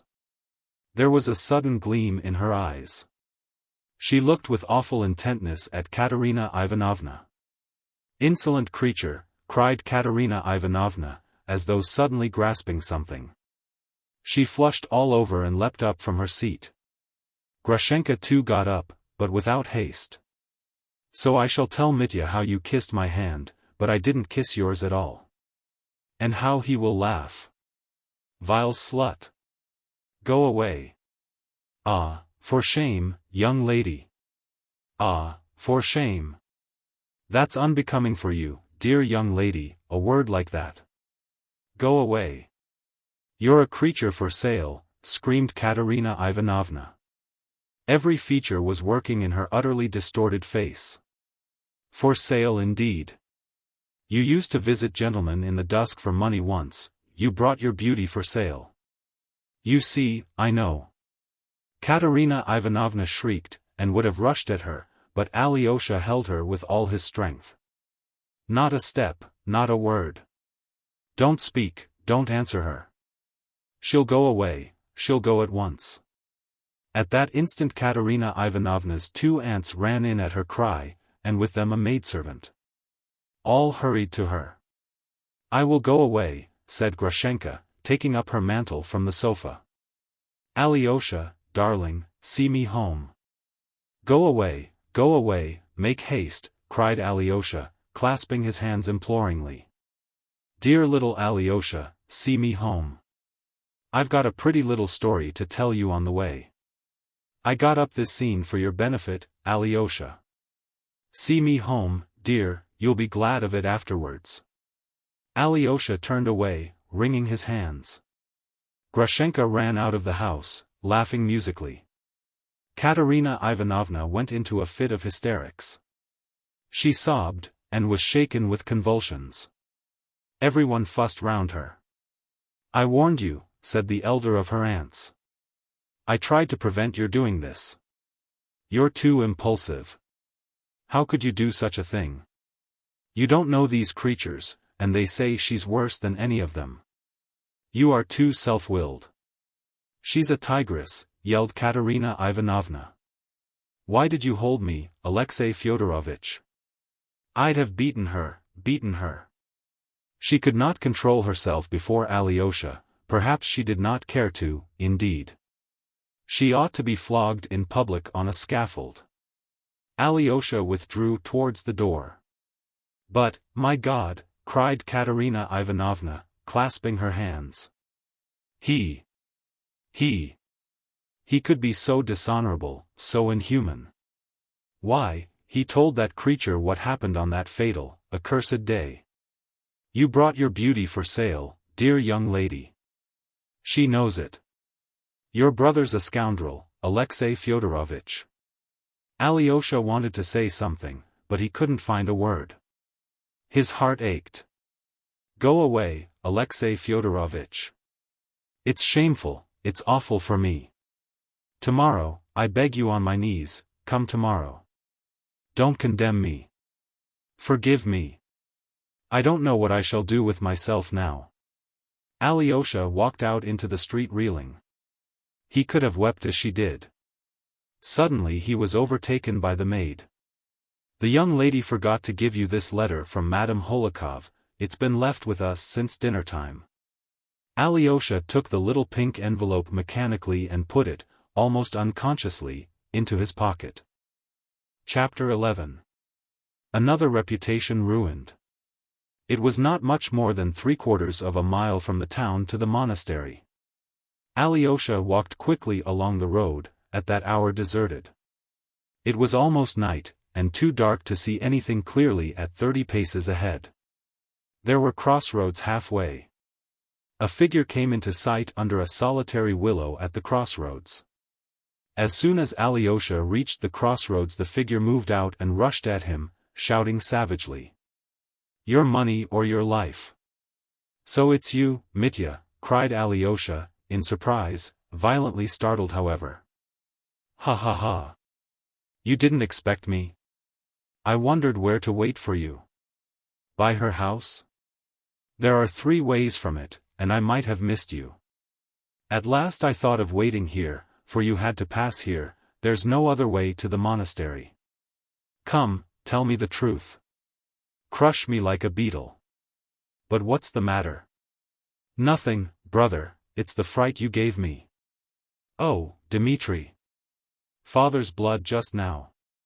Alyosha began to cry, he had been on the verge of tears for a long time, and now something seemed to snap in his soul. You almost killed him, cursed him, and now, here, you're making jokes, your money or your life. Well, what of that? It's not seemly, is that it? Not suitable in my position? No, I only. Stay. Look at the night. You see what a dark night, what clouds, what a wind has risen. I hid here under the willow waiting for you. And as God's above, I suddenly thought, why go on in misery any longer, what is there to wait for? Here I have a willow, a handkerchief, a shirt, I can twist them into a rope in a minute, and braces besides, and why go on burdening the earth, dishonoring it with my vile presence? And then I heard you coming, heavens, it was as though something flew down to me suddenly. So there is a man, then, whom I love. Here he is, that man, my dear little brother, whom I love more than anyone in the world, the only one I love in the world. And I loved you so much at that moment that I thought, I'll fall on his neck at once. Then a stupid idea struck me, to have a joke with you and scare you. I shouted, like a fool, your money. Forgive my foolery, it was only nonsense, and there's nothing unseemly in my soul. Damn it all, tell me what's happened. What did she say? Strike me, crush me, don't spare me. Was she furious? No, not that. There was nothing like that, Mitya. There, I found them both there. Both? Whom? Grushenka at Katerina Ivanovna's. Dmitri was struck dumb. Impossible, he cried. You're raving.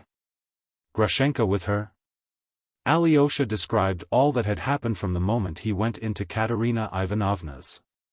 He was 10 minutes telling his story. He can't be said to have told it fluently and consecutively, but he seemed to make it clear, not omitting any word or action of significance, and vividly describing, often in one word, his own sensations. Dmitri listened in silence, gazing at him with a terrible fixed stare, but it was clear to Alyosha that he understood it all, and had grasped every point. But as the story went on, his face became not merely gloomy, but menacing. He scowled, he clenched his teeth, and his fixed stare became still more rigid, more concentrated, more terrible, when suddenly, with incredible rapidity, his wrathful, savage face changed. His tightly compressed lips parted, and Dmitri Fyodorovitch broke into uncontrolled, spontaneous laughter. He literally shook with laughter. For a long time he could not speak. So she wouldn't kiss her hand. So she didn't kiss it, so she ran away, he kept exclaiming with hysterical delight.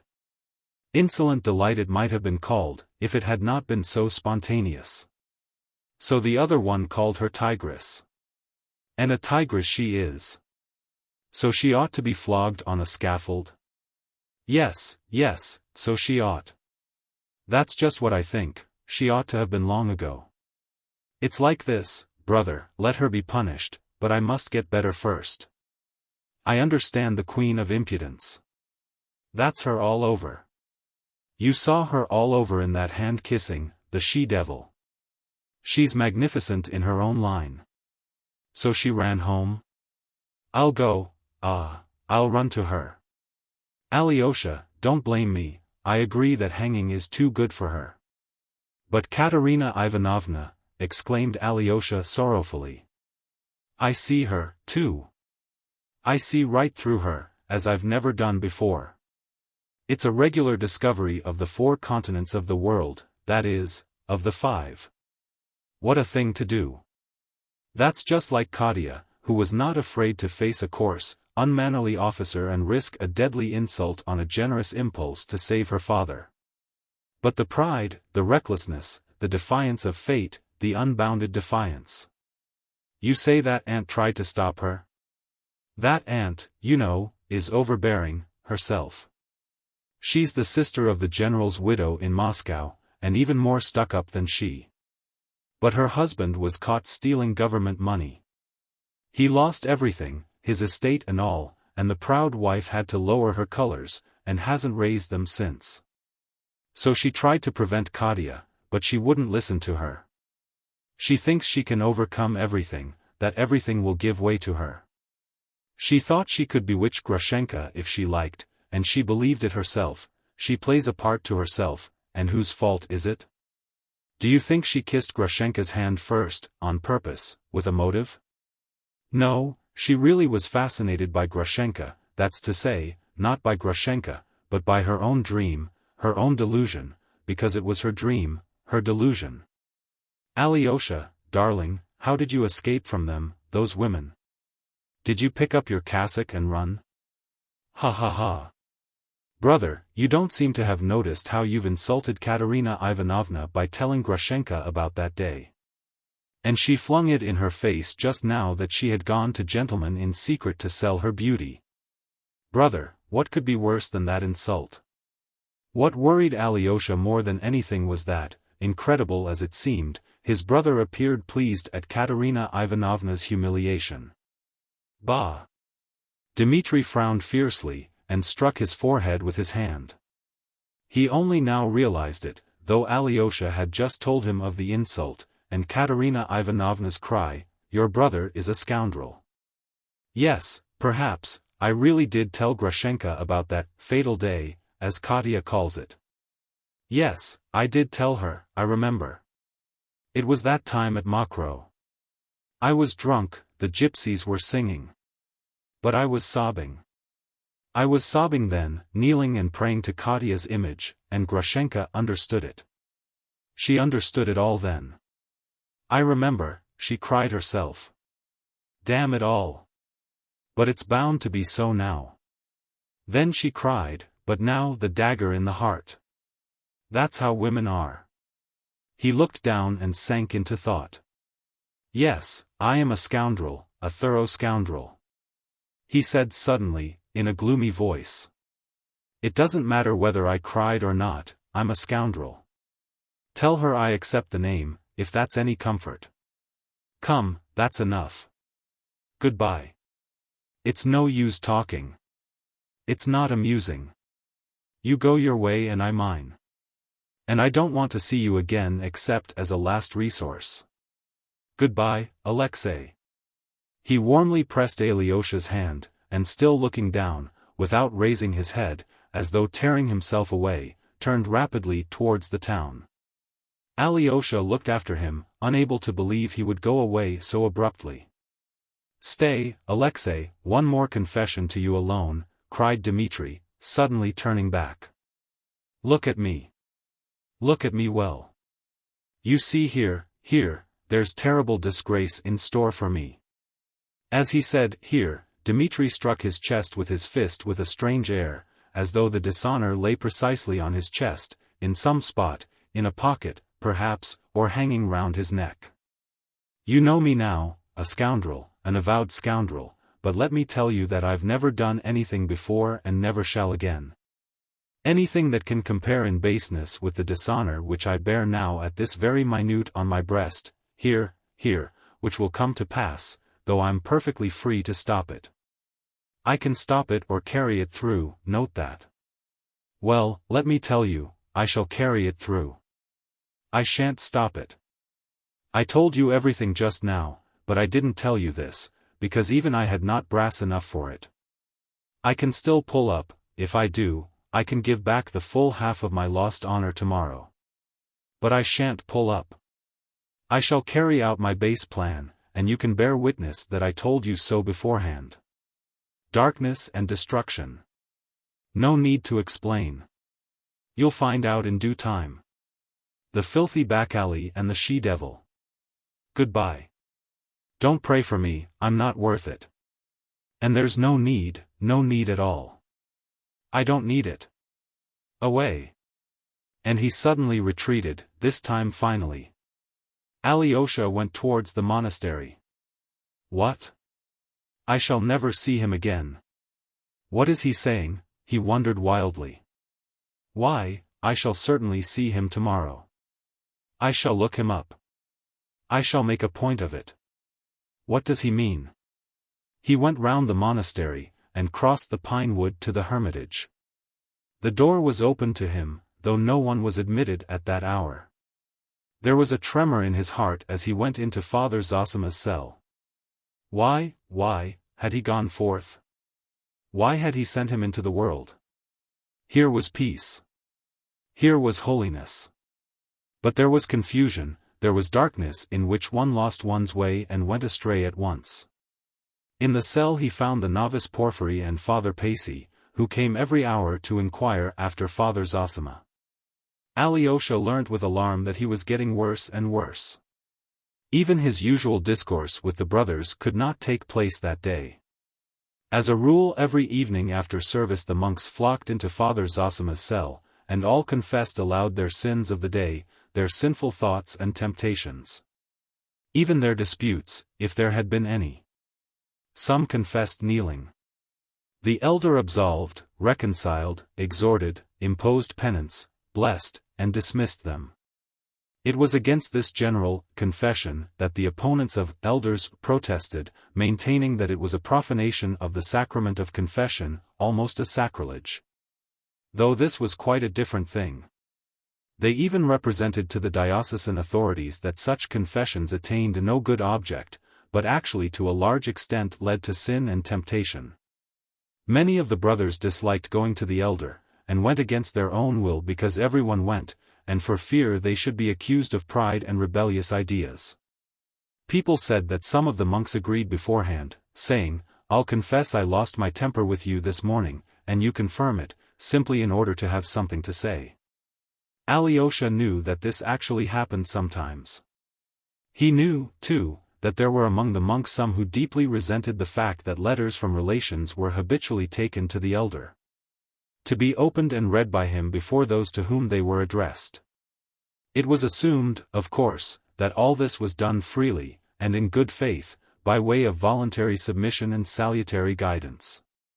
But, in fact, there was sometimes no little insincerity, and much that was false and strained in this practice.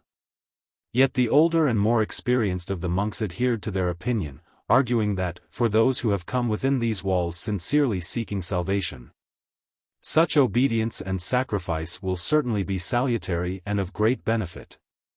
Those, on the other hand, who find it irksome and repine, are no true monks, and have made a mistake in entering the monastery. Their proper place is in the world. Even in the temple one cannot be safe from sin and the devil. So it was no good taking it too much into account. "He is weaker, a drowsiness has come over him," Father Pacy whispered to Alyosha, as he blessed him. "It's difficult to rouse him. And he must not be roused." He waked up for 5 minutes, sent his blessing to the brothers, and begged their prayers for him at night. He intends to take the sacrament again in the morning. "He remembered you, Alexei. He asked whether you had gone away, and was told that you were in the town. I blessed him for that work," he said. "His place is there, not here, for a while." Those were his words about you. He remembered you lovingly, with anxiety. Do you understand how he honored you? But how is it that he has decided that you shall spend some time in the world? He must have foreseen something in your destiny. Understand, Alexei, that if you return to the world, it must be to do the duty laid upon you by your elder, and not for frivolous vanity and worldly pleasures. Father Pacy went out. Alyosha had no doubt that Father Zosima was dying, though he might live another day or two. Alyosha firmly and ardently resolved that in spite of his promises to his father, the Hohlakovs, and Katerina Ivanovna, he would not leave the monastery next day, but would remain with his elder to the end. His heart glowed with love, and he reproached himself bitterly for having been able for one instant to forget him whom he had left in the monastery on his deathbed, and whom he honored above everyone in the world. He went into Father Zosima's bedroom, knelt down, and bowed to the ground before the elder, who slept quietly without stirring, with regular, hardly audible breathing and a peaceful face. Alyosha returned to the other room, where Father Zosima had received his guests in the morning. Taking off his boots, he lay down on the hard, narrow, leathern sofa, which he had long used as a bed, bringing nothing but a pillow. The mattress, about which his father had shouted to him that morning, he had long forgotten to lie on. He took off his cassock, which he used as a covering. But before going to bed, he fell on his knees and prayed a long time. In his fervent prayer he did not beseech God to lighten his darkness but only thirsted for the joyous emotion, which always visited his soul after the praise and adoration, of which his evening prayer usually consisted. That joy always brought him light untroubled sleep. As he was praying, he suddenly felt in his pocket the little pink note the servant had handed him as he left Katerina Ivanovna's. He was disturbed, but finished his prayer. Then, after some hesitation, he opened the envelope. In it was a letter to him, signed by Lise, the young daughter of Madame Hohlakov, who had laughed at him before the elder in the morning. "Alexei Fyodorovitch," she wrote, "I am writing to you without anyone's knowledge, even Mamma's, and I know how wrong it is. But I cannot live without telling you the feeling that has sprung up in my heart, and this no one but us two must know for a time. But how am I to say what I want so much to tell you? Paper, they say, does not blush, but I assure you it's not true and that it's blushing just as I am now, all over. Dear Alyosha, I love you, I've loved you from my childhood, since our Moscow days, when you were very different from what you are now, and I shall love you all my life. My heart has chosen you, to unite our lives, and pass them together till our old age. Of course, on condition that you will leave the monastery. As for our age, we will wait for the time fixed by the law. By that time I shall certainly be quite strong, I shall be walking and dancing. There can be no doubt of that. You see how I've thought of everything. There's only one thing I can't imagine, what you'll think of me when you read this. I'm always laughing and being naughty. I made you angry this morning, but I assure you before I took up my pen, I prayed before the image of the Mother of God, and now I'm praying, and almost crying. My secret is in your hands. When you come tomorrow, I don't know how I shall look at you. Ah, Alexei Fyodorovitch, what if I can't restrain myself like a silly and laugh when I look at you as I did today? You'll think I'm a nasty girl making fun of you, and you won't believe my letter. And so I beg you, dear one, if you've any pity for me, when you come tomorrow, don't look me straight in the face, for if I meet your eyes, it will be sure to make me laugh. Especially as you'll be in that long gown. I feel cold all over when I think of it, so when you come, don't look at me at all for a time, look at Mama or at the window. Here I've written you a love letter. Oh, dear, what have I done? Alyosha, don't despise me, and if I've done something very horrid and wounded you, forgive me. Now the secret of my reputation, ruined perhaps forever, is in your hands. I shall certainly cry today. Goodbye till our meeting, our awful meeting, Liz. P.S. Alyosha. You must come, Liz. Alyosha read the note in amazement, read it through twice, thought a little, and suddenly laughed a soft, sweet laugh. He started. That laugh seemed to him sinful. But a minute later he laughed again just as softly and happily. He slowly replaced the note in the envelope, crossed himself and lay down. The agitation in his heart passed at once. God, have mercy upon all of them, have all these unhappy and turbulent souls in thy keeping, and set them in the right path. All ways are thine. Save them according to thy wisdom. Thou art love. Thou wilt send joy to all. Alyosha murmured, crossing himself, and falling into peaceful sleep. Chapter 2. Book. Chapter 4. Lacerations. Chapter 1. Father Ferapont. Alyosha was roused early, before daybreak. Father Zosima woke up feeling very weak, though he wanted to get out of bed and sit up in a chair. His mind was quite clear. His face looked very tired, yet bright and almost joyful. It wore an expression of gaiety, kindness and cordiality. Maybe I shall not live through the coming day, he said to Alyosha. Then he desired to confess and take the sacrament at once. He always confessed to Father Pacey. After taking the communion, the service of extreme unction followed. The monks assembled and the cell was gradually filled up by the inmates of the hermitage. Meantime it was daylight. People began coming from the monastery. After the service was over, the elder desired to kiss and take leave of everyone. As the cell was so small, the earlier visitors withdrew to make room for others. Alyosha stood beside the elder, who was seated again in his armchair. He talked as much as he could. Though his voice was weak, it was fairly steady.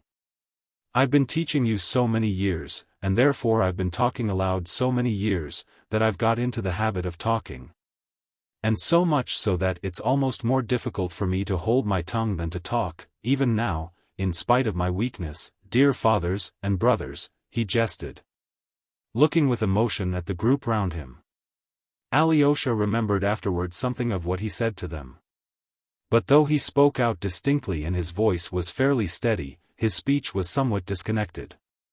He spoke of many things, he seemed anxious before the moment of death to say everything he had not said in his life, and not simply for the sake of instructing them, but as though thirsting to share with all men and all creation his joy and ecstasy, and once more in his life to open his whole heart. Love one another, fathers, said Father Zosima, as far as Alyosha could remember afterwards. Love God's people. Because we have come here and shut ourselves within these walls, we are no holier than those that are outside, but on the contrary, from the very fact of coming here. Each of us has confessed to himself that he is worse than others, than all men on earth. And the longer the monk lives in his seclusion, the more keenly he must recognize that. Else he would have had no reason to come here. When he realizes that he is not only worse than others, but that he is responsible to all men for all and everything, for all human sins, national and individual. Only then the aim of our seclusion is attained. For know, dear ones, that every one of us is undoubtedly responsible for all men and everything on earth, not merely through the general sinfulness of creation, but each one personally for all mankind and every individual man. This knowledge is the crown of life for the monk and for every man. For monks are not a special sort of men, but only what all men ought to be. Only through that knowledge, our heart grows soft with infinite, universal, inexhaustible love. Then every one of you will have the power to win over the whole world by love and to wash away the sins of the world with your tears. Each of you keep watch over your heart and confess your sins to yourself unceasingly. Be not afraid of your sins, even when perceiving them, if only there be penitence, but make no conditions with God. Again I say, be not proud. Be proud neither to the little nor to the great. Hate not those who reject you, who insult you, who abuse and slander you. Hate not the atheists, the teachers of evil, the materialists, and I mean not only the good ones, for there are many good ones among them, especially in our day. Hate not even the wicked ones. Remember them in your prayers thus, save, O Lord, all those who have none to pray for them, save too all those who will not pray. And add, it is not in pride that I make this prayer, O Lord, for I am lower than all men. Love God's people, let not strangers draw away the flock, for if you slumber in your slothfulness and disdainful pride, or worse still, in covetousness, they will come from all sides and draw away your flock.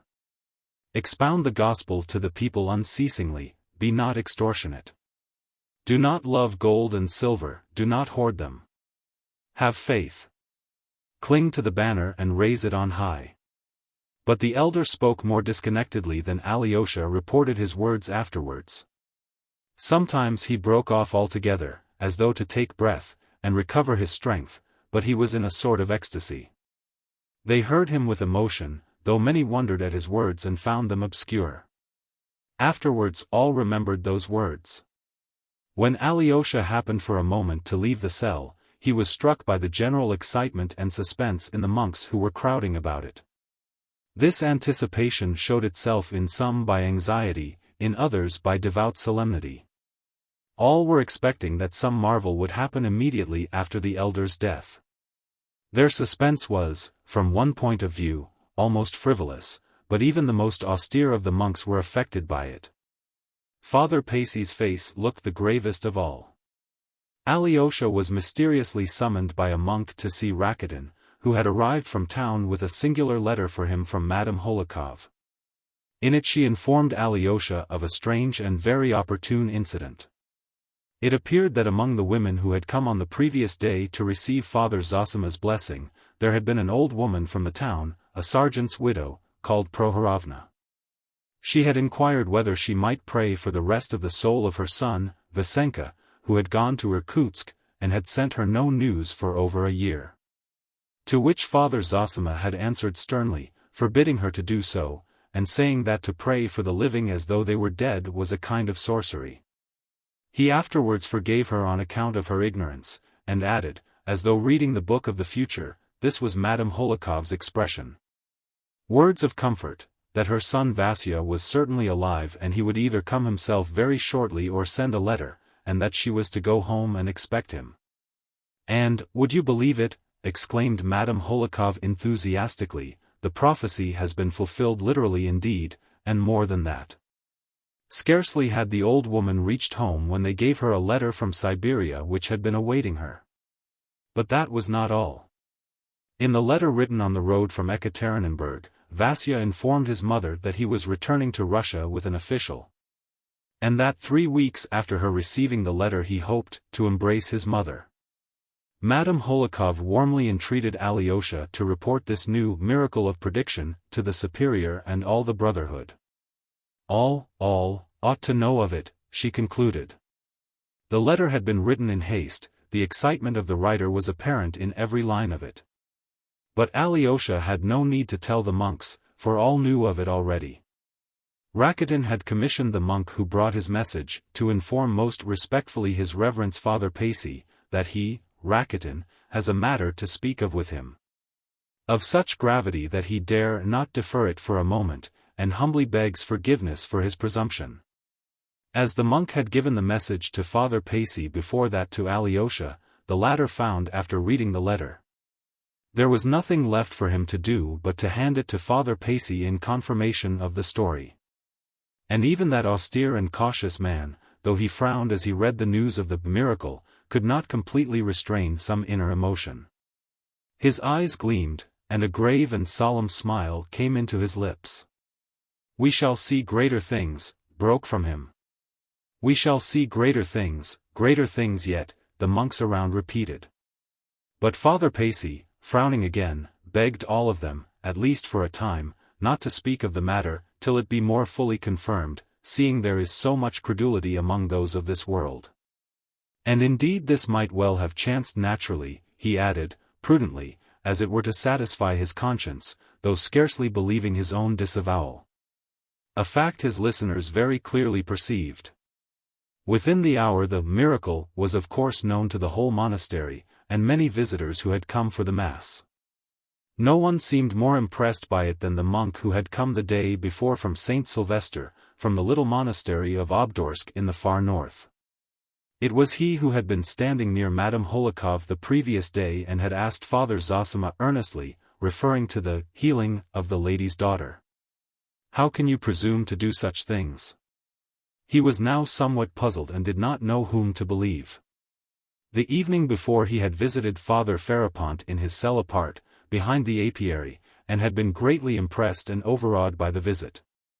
This Father Ferapont was that aged monk so devout in fasting and observing silence who has been mentioned already, as antagonistic to Father Zosima and the whole institution of elders, which he regarded as a pernicious and frivolous innovation. He was a very formidable opponent, although from his practice of silence he scarcely spoke a word to anyone. What made him formidable was that a number of monks fully shared his feeling, and many of the visitors looked upon him as a great saint and ascetic, although they had no doubt that he was crazy. But it was just his craziness attracted them. Father Ferapont never went to see the elder. Though he lived in the hermitage, they did not worry him to keep its regulations, and this too because he behaved as though he were crazy. He was 75 or more, and he lived in a corner beyond the apiary in an old decaying wooden cell which had been built long ago for another great ascetic, Father Iona, who had lived to be 105, and of whose saintly doings many curious stories were still extant in the monastery and the neighborhood. Father Ferapont had succeeded in getting himself installed in this same solitary cell 7 years previously. It was simply a peasant's hut, though it looked like a chapel, for it contained an extraordinary number of icons with lamps perpetually burning before them, which men brought to the monastery as offerings to God. Father Ferapont had been appointed to look after them and keep the lamps burning. It was said, and indeed it was true, that he ate only 2 pounds of bread in 3 days. The beekeeper, who lived close by the apiary, used to bring him the bread every 3 days, and even to this man who waited upon him, Father Ferapont rarely uttered a word. The 4 pounds of bread, together with the sacrament bread, regularly sent him on Sundays after the late Mass by the Father Superior, made up his weekly rations. The water in his jug was changed every day. He rarely appeared at Mass. Visitors who came to do him homage saw him sometimes kneeling all day long at prayer without looking round. If he addressed them, he was brief, abrupt, strange, and almost always rude. On very rare occasions, however, he would talk to visitors, but for the most part he would utter some one strange saying which was a complete riddle. And no entreaties would induce him to pronounce a word in explanation. He was not a priest, but a simple monk. There was a strange belief, chiefly however among the most ignorant, that Father Ferapont had communication with heavenly spirits and would only converse with them, and so was silent with men. The monk from Obdorsk, having been directed to the apiary by the beekeeper, who was also a very silent and surly monk, went to the corner where Father Ferapont's cell stood. "Maybe he will speak as you are a stranger and maybe you'll get nothing out of him," the beekeeper had warned him. The monk, as he related afterwards, approached in the utmost apprehension. It was rather late in the evening. Father Ferapont was sitting at the door of his cell on a low bench. A huge old elm was lightly rustling overhead. There was an evening freshness in the air. The monk from Obdorsk bowed down before the saint and asked his blessing. "Do you want me to bow down to you, monk?" said Father Ferapont. "Get up." The monk got up. "Blessing, be blessed. Sit beside me. Where have you come from?" What most struck the poor monk was the fact that in spite of his strict fasting and great age, Father Ferapont still looked a vigorous old man. He was tall, held himself erect, and had a thin, but fresh and healthy face. There was no doubt he still had considerable strength. He was of athletic build. In spite of his great age he was not even quite grey, and still had very thick hair and a full beard, both of which had once been black. His eyes were grey, large and luminous, but strikingly prominent. He spoke with a broad accent. He was dressed in a peasant's long reddish coat of coarse convict cloth, as it used to be called, and had a stout rope round his waist. His throat and chest were bare. Beneath his coat, his shirt of the coarsest linen showed almost black with dirt, not having been changed for months. They said that he wore irons weighing 30 pounds under his coat. His stockingless feet were thrust in old slippers almost dropping to pieces. "From the little Obdorsk monastery, from St. Sylvester," the monk answered humbly, whilst his keen and inquisitive, but rather frightened little eyes kept watch on the hermit. "I have been at your Sylvester's. I used to stay there. Is Sylvester well?" The monk hesitated. "You are a senseless lot. How do you keep the fasts?" "Our dietary is according to the ancient conventual rules. During Lent there are no meals provided for Monday, Wednesday, and Friday. For Tuesday and Thursday we have white bread, stewed fruit with honey, wild berries, or salt cabbage and wholemeal stirabout. On Saturday white cabbage soup, noodles with peas, kasha, all with hemp oil. On weekdays we have dried fish and kasha with the cabbage soup. From Monday till Saturday evening, 6 whole days in Holy Week, nothing is cooked, and we have only bread and water, and that sparingly. If possible not taking food every day, just the same as is ordered for first week in Lent. On Good Friday nothing is eaten. In the same way on the Saturday we have to fast till 3 o'clock, and then take a little bread and water and drink a single cup of wine. On Holy Thursday we drink wine and have something cooked without oil or not cooked at all. Inasmuch as the Laodicean Council lays down for Holy Thursday, it is unseemly by remitting the fast on the Holy Thursday to dishonor the whole of Lent. This is how we keep the fast. But what is that compared with you, Holy Father?" added the monk, growing more confident, "for all the year round, even at Easter, you take nothing but bread and water. And what we should eat in 2 days lasts you full 7. It's truly marvelous, your great abstinence." "And mushrooms?" asked Father Ferapont, suddenly. "Mushrooms?" repeated the surprised monk. "Yes.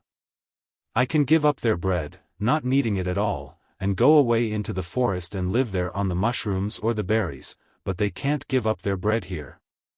Wherefore they are in bondage to the devil. Nowadays the unclean deny that there is need of such fasting. Haughty and unclean is their judgment." "Och, true," sighed the monk. "And have you seen devils among them?" asked Ferapont. "Among them? Among whom?" asked the monk, timidly. I went to the Father Superior on Trinity Sunday last year, I haven't been since. I saw a devil sitting on one man's chest hiding under his cassock, only his horns poked out, another had one peeping out of his pocket with such sharp eyes, he was afraid of me. Another settled in the unclean belly of one, another was hanging round a man's neck, and so he was carrying him about without seeing him. You can see spirits? The monk inquired. I tell you I can see through them. When I was coming out from the superiors I saw one hiding from me behind the door, and a big one, 1.5 yards or more high, with a thick long grey tail. And the tip of his tail was in the crack of the door and I was quick and slammed the door, pinching his tail in it. He squealed and began to struggle, and I made the sign of the cross over him 3 times. And he died on the spot like a crushed spider. He must have rotted there in the corner and be stinking, but they don't see, they don't smell it. It's a year since I have been there. I reveal it to you, as you are a stranger. Your words are terrible. But, holy and blessed Father, said the monk, growing bolder and bolder, is it true, as they noise abroad even to distant lands about you, that you are in continual communication with the Holy Ghost? He does fly down at times. How does he fly down? In what form? As a bird. The Holy Ghost in the form of a dove? There's the Holy Ghost and there's the Holy Spirit. The Holy Spirit can appear as other birds, sometimes as a swallow, sometimes a goldfinch and sometimes as a blue tit. How do you know him from an ordinary tit? He speaks. How does he speak, in what language? Human language. And what does he tell you? Why, today he told me that a fool would visit me and would ask me unseemly questions. You want to know too much, monk. Terrible are your words, most holy and blessed Father, the monk shook his head. But there was a doubtful look in his frightened little eyes. Do you see this tree? Asked Father Farapont, after a pause. I do, blessed Father. You think it's an elm, but for me it has another shape. What sort of shape? Inquired the monk, after a pause of vain expectation. It happens at night. You see those 2 branches? In the night it is Christ holding out his arms to me and seeking me with those arms, I see it clearly and tremble. It's terrible, terrible. What is there terrible if it's Christ himself? Why, he'll snatch me up and carry me away. Alive? In the spirit and glory of Elijah, haven't you heard? He will take me in his arms and bear me away. Though the monk returned to the cell he was sharing with one of the brothers, in considerable perplexity of mind. He still cherished at heart a greater reverence for Father Farapont than for Father Zosima. He was strongly in favor of fasting, and it was not strange that one who kept so rigid a fast as Father Farapont should see marvels.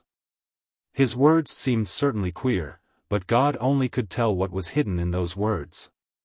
And were not worse words and acts commonly seen in those who have sacrificed their intellects for the glory of God?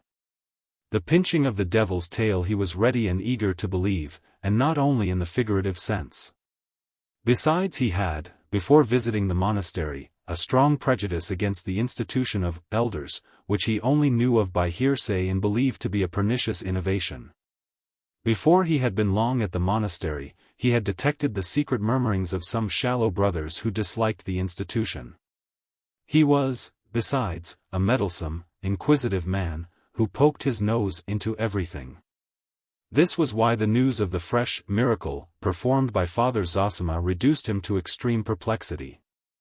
Alyosha remembered afterwards how their inquisitive guest from Obdorsk had been continually flitting to and fro from one group to another, listening and asking questions among the monks that were crowding within and without the elder's cell. But he did not pay much attention to him at the time, and only recollected it afterwards. He had no thought to spare for it indeed, for when Father Zosima, feeling tired again, had gone back to bed, he thought of Alyosha as he was closing his eyes, and sent for him. Alyosha ran at once. There was no one else in the cell but Father Pacy, Father Iosif, and the novice Porphyry. The elder, opening his weary eyes and looking intently at Alyosha, asked him suddenly. "Are your people expecting you, my son?" Alyosha hesitated. "Haven't they need of you? Didn't you promise someone yesterday to see them today?" "I did promise, to my father, my brothers, others too." "You see, you must go. Don't grieve. Be sure I shall not die without your being by to hear my last word. To you I will say that word, my son, it will be my last gift to you. To you, dear son, because you love me. But now go to keep your promise." Alyosha immediately obeyed, though it was hard to go. But the promise that he should hear his last word on earth, that it should be the last gift to him, Alyosha, sent a thrill of rapture through his soul. He made haste that he might finish what he had to do in the town and return quickly. Father Pacy, too, uttered some words of exhortation which moved and surprised him greatly. He spoke as they left the cell together. "Remember, young man," unceasingly, Father Pacy began, without preface, "that the science of this world, which has become a great power, has, especially in the last century, analyzed everything divine handed down to us in the holy books. After this cruel analysis the learned of this world have nothing left of all that was sacred of old. But they have only analyzed the parts and overlooked the whole, and indeed their blindness is marvelous. Yet the whole still stands steadfast before their eyes, and the gates of hell shall not prevail against it. Has it not lasted 19 centuries, is it not still a living, a moving power in the individual soul and in the masses of people? It is still as strong and living even in the souls of atheists, who have destroyed everything. For even those who have renounced Christianity and attack it, in their inmost being still follow the Christian ideal. For hitherto neither their subtlety nor the ardor of their hearts has been able to create a higher ideal of man and of virtue than the ideal given by Christ of old. When it has been attempted, the result has been only grotesque. Remember this especially, young man, since you are being sent into the world by your departing elder. Maybe, remembering this great day, you will not forget my words, uttered from the heart for your guidance, seeing you are young.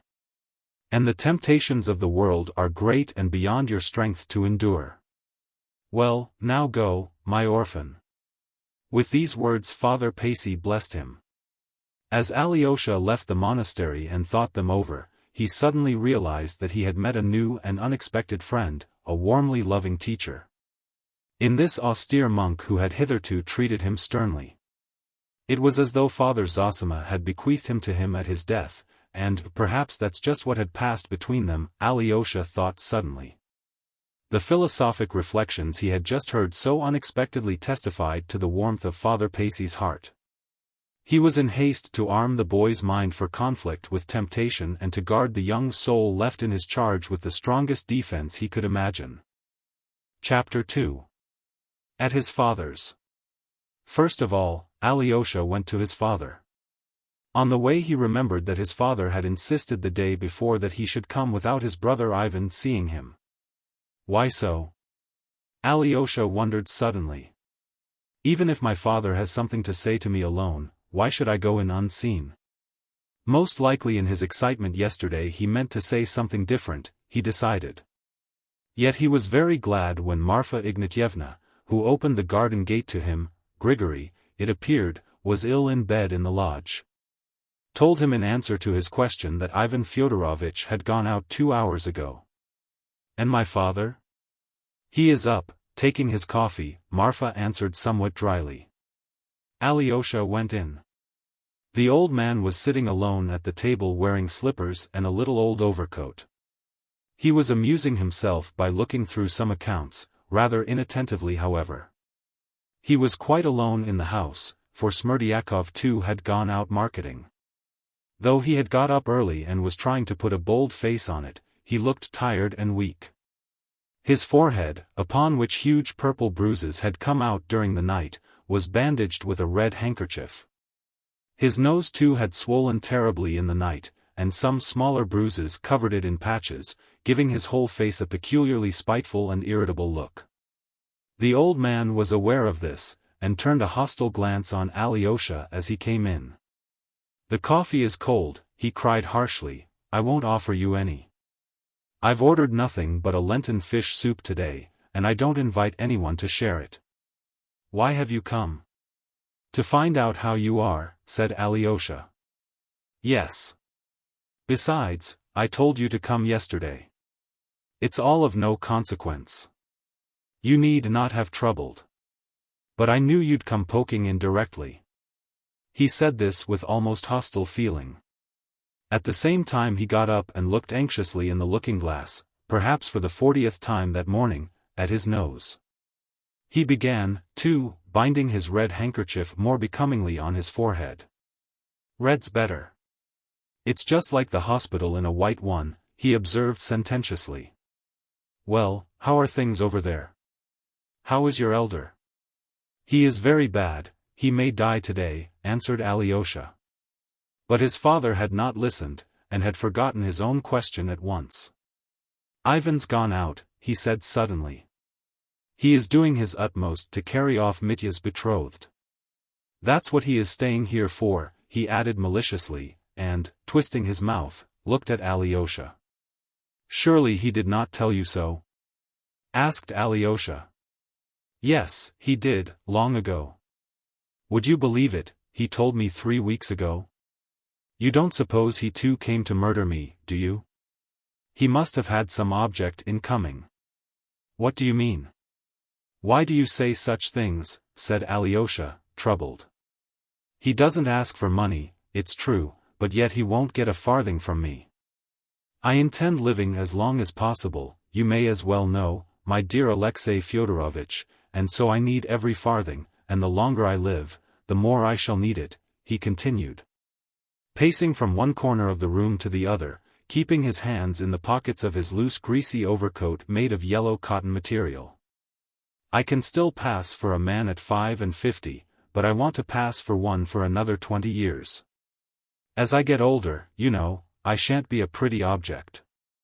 The wenches won't come to me of their own accord, so I shall want my money. So I am saving up more and more, simply for myself, my dear son Alexei Fyodorovitch. You may as well know. For I mean to go on in my sins to the end, let me tell you. For sin is sweet, all abuse it, but all men live in it, only others do it on the sly, and I openly. And so all the other sinners fall upon me for being so simple. And your paradise, Alexei Fyodorovitch, is not to my taste, let me tell you that. And it's not the proper place for a gentleman, your paradise, even if it exists. I believe that I fall asleep and don't wake up again, and that's all. You can pray for my soul if you like. And if you don't want to, don't, damn you. That's my philosophy. Ivan talked well here yesterday, though we were all drunk. Ivan is a conceited coxcomb, but he has no particular learning, nor education either. He sits silent and smiles at one without speaking, that's what pulls him through. Alyosha listened to him in silence. Why won't he talk to me? If he does speak, he gives himself airs. Your Ivan is a scoundrel. And I'll marry Grushenka in a minute if I want to. For if you've money, Alexei Fyodorovitch, you have only to want a thing and you can have it. That's what Ivan is afraid of, he is on the watch to prevent me getting married, and that's why he is egging on Mitya to marry Grushenka himself. He hopes to keep me from Grushenka by that, as though I should leave him my money if I don't marry her. Besides, if Mitya marries Grushenka, Ivan will carry off his rich betrothed, that's what he's reckoning on. He is a scoundrel, your Ivan. How cross you are. It's because of yesterday. You had better lie down, said Alyosha. There. You say that, the old man observed suddenly, as though it had struck him for the first time, and I am not angry with you. But if Ivan said it, I should be angry with him. It is only with you I have good moments, else you know I am an ill-natured man. You are not ill-natured, but distorted, said Alyosha with a smile. Listen. I meant this morning to get that ruffian Mitya locked up, and I don't know now what I shall decide about it. Of course in these fashionable days fathers and mothers are looked upon as a prejudice, but even now the law does not allow you to drag your old father about by the hair. To kick him in the face in his own house, and brag of murdering him outright, all in the presence of witnesses. If I liked, I could crush him and could have him locked up at once for what he did yesterday. Then you don't mean to take proceedings? Ivan has dissuaded me. I shouldn't care about Ivan, but there's another thing. And bending down to Alyosha, he went on in a confidential half-whisper. If I send the ruffian to prison, she'll hear of it and run to see him at once. But if she hears that he has beaten me, a weak old man, within an inch of my life, she may give him up and come to me. For that's her way, everything by contraries. I know her through and through. Won't you have a drop of brandy? Take some cold coffee and I'll pour a quarter of a glass of brandy into it. It's delicious, my boy. No, thank you. I'll take that roll with me if I may, said Alyosha, and taking a halfpenny French roll he put it in the pocket of his cassock. And you'd better not have brandy either, he suggested apprehensively, looking into the old man's face. You are quite right, it irritates my nerves instead of soothing them. Only one little glass. I'll get it out of the cupboard. He unlocked the cupboard, poured out a glass, drank it, then locked the cupboard and put the key back in his pocket. That's enough. One glass won't kill me. You see you are in a better humor now, said Alyosha, smiling. I love you even without the brandy, but with scoundrels I am a scoundrel. Ivan is not going to Chermashnya, why is that? He wants to spy how much I give Grushenka if she comes. They are all scoundrels. But I don't recognize Ivan, I don't know him at all. Where does he come from? He is not one of us in soul. As though I'd leave him anything. I shan't leave a will at all, you may as well know. And I'll crush Mitya like a beetle.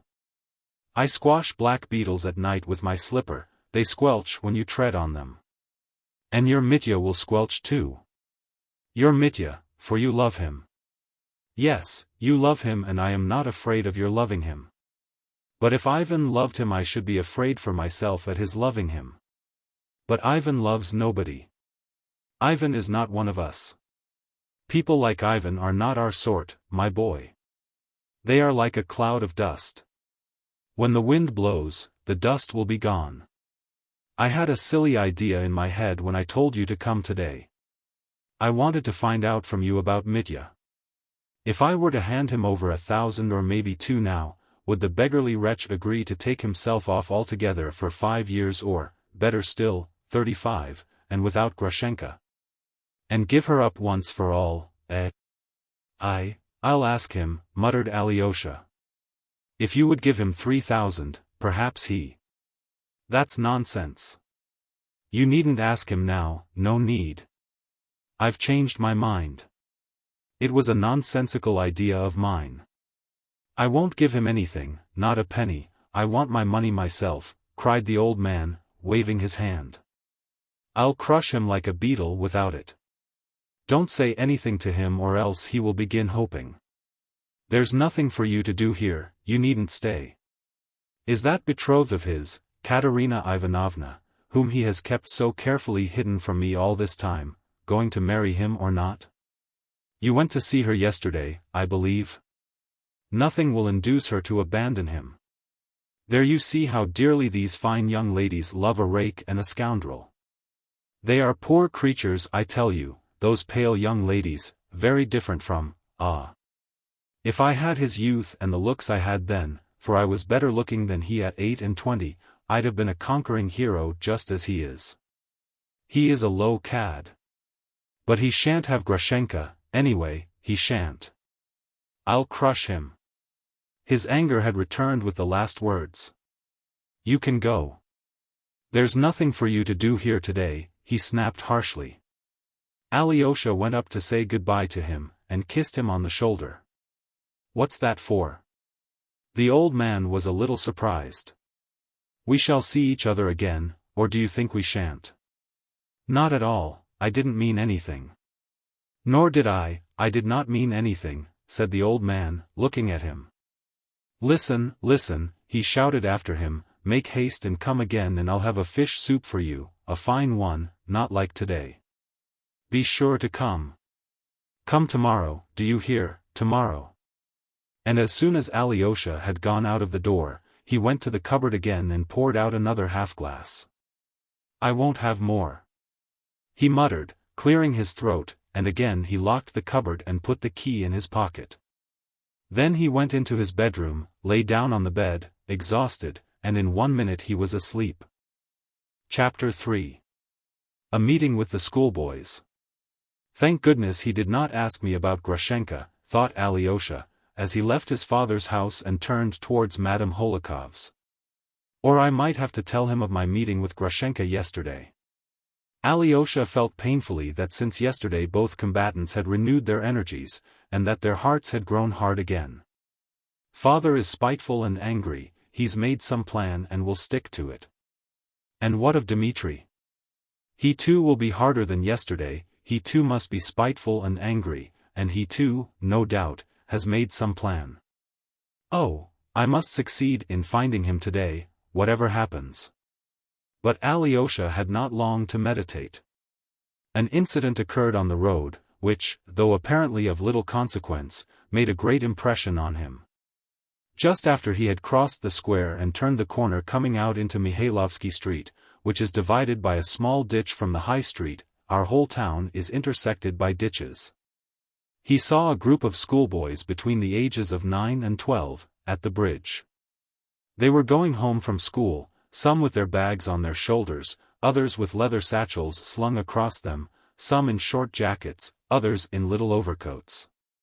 Some even had those high boots with creases round the ankles, such as little boys spoilt by rich fathers love to wear. The whole group was talking eagerly about something, apparently holding a council. Alyosha had never from his Moscow days been able to pass children without taking notice of them, and although he was particularly fond of children of 3 or thereabout, he liked schoolboys of 10 and 11 too. And so, anxious as he was today, he wanted at once to turn aside to talk to them. He looked into their excited rosy faces, and noticed at once that all the boys had stones in their hands.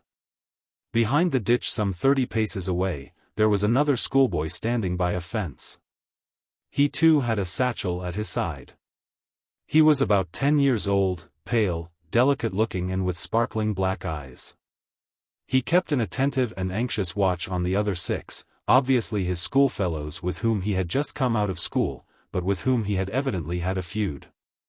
Alyosha went up and, addressing a fair, curly-headed, rosy boy in a black jacket, observed, "When I used to wear a satchel like yours, I always used to carry it on my left side, so as to have my right hand free, but you've got yours on your right side. So it will be awkward for you to get at it." Alyosha had no art or premeditation in beginning with this practical remark. But it is the only way for a grown-up person to get at once into confidential relations with a child, or still more with a group of children. One must begin in a serious, businesslike way so as to be on a perfectly equal footing. Alyosha understood it by instinct. "But he is left-handed," another, a fine healthy-looking boy of 11, answered promptly. All the others stared at Alyosha. "He even throws stones with his left hand," observed a third.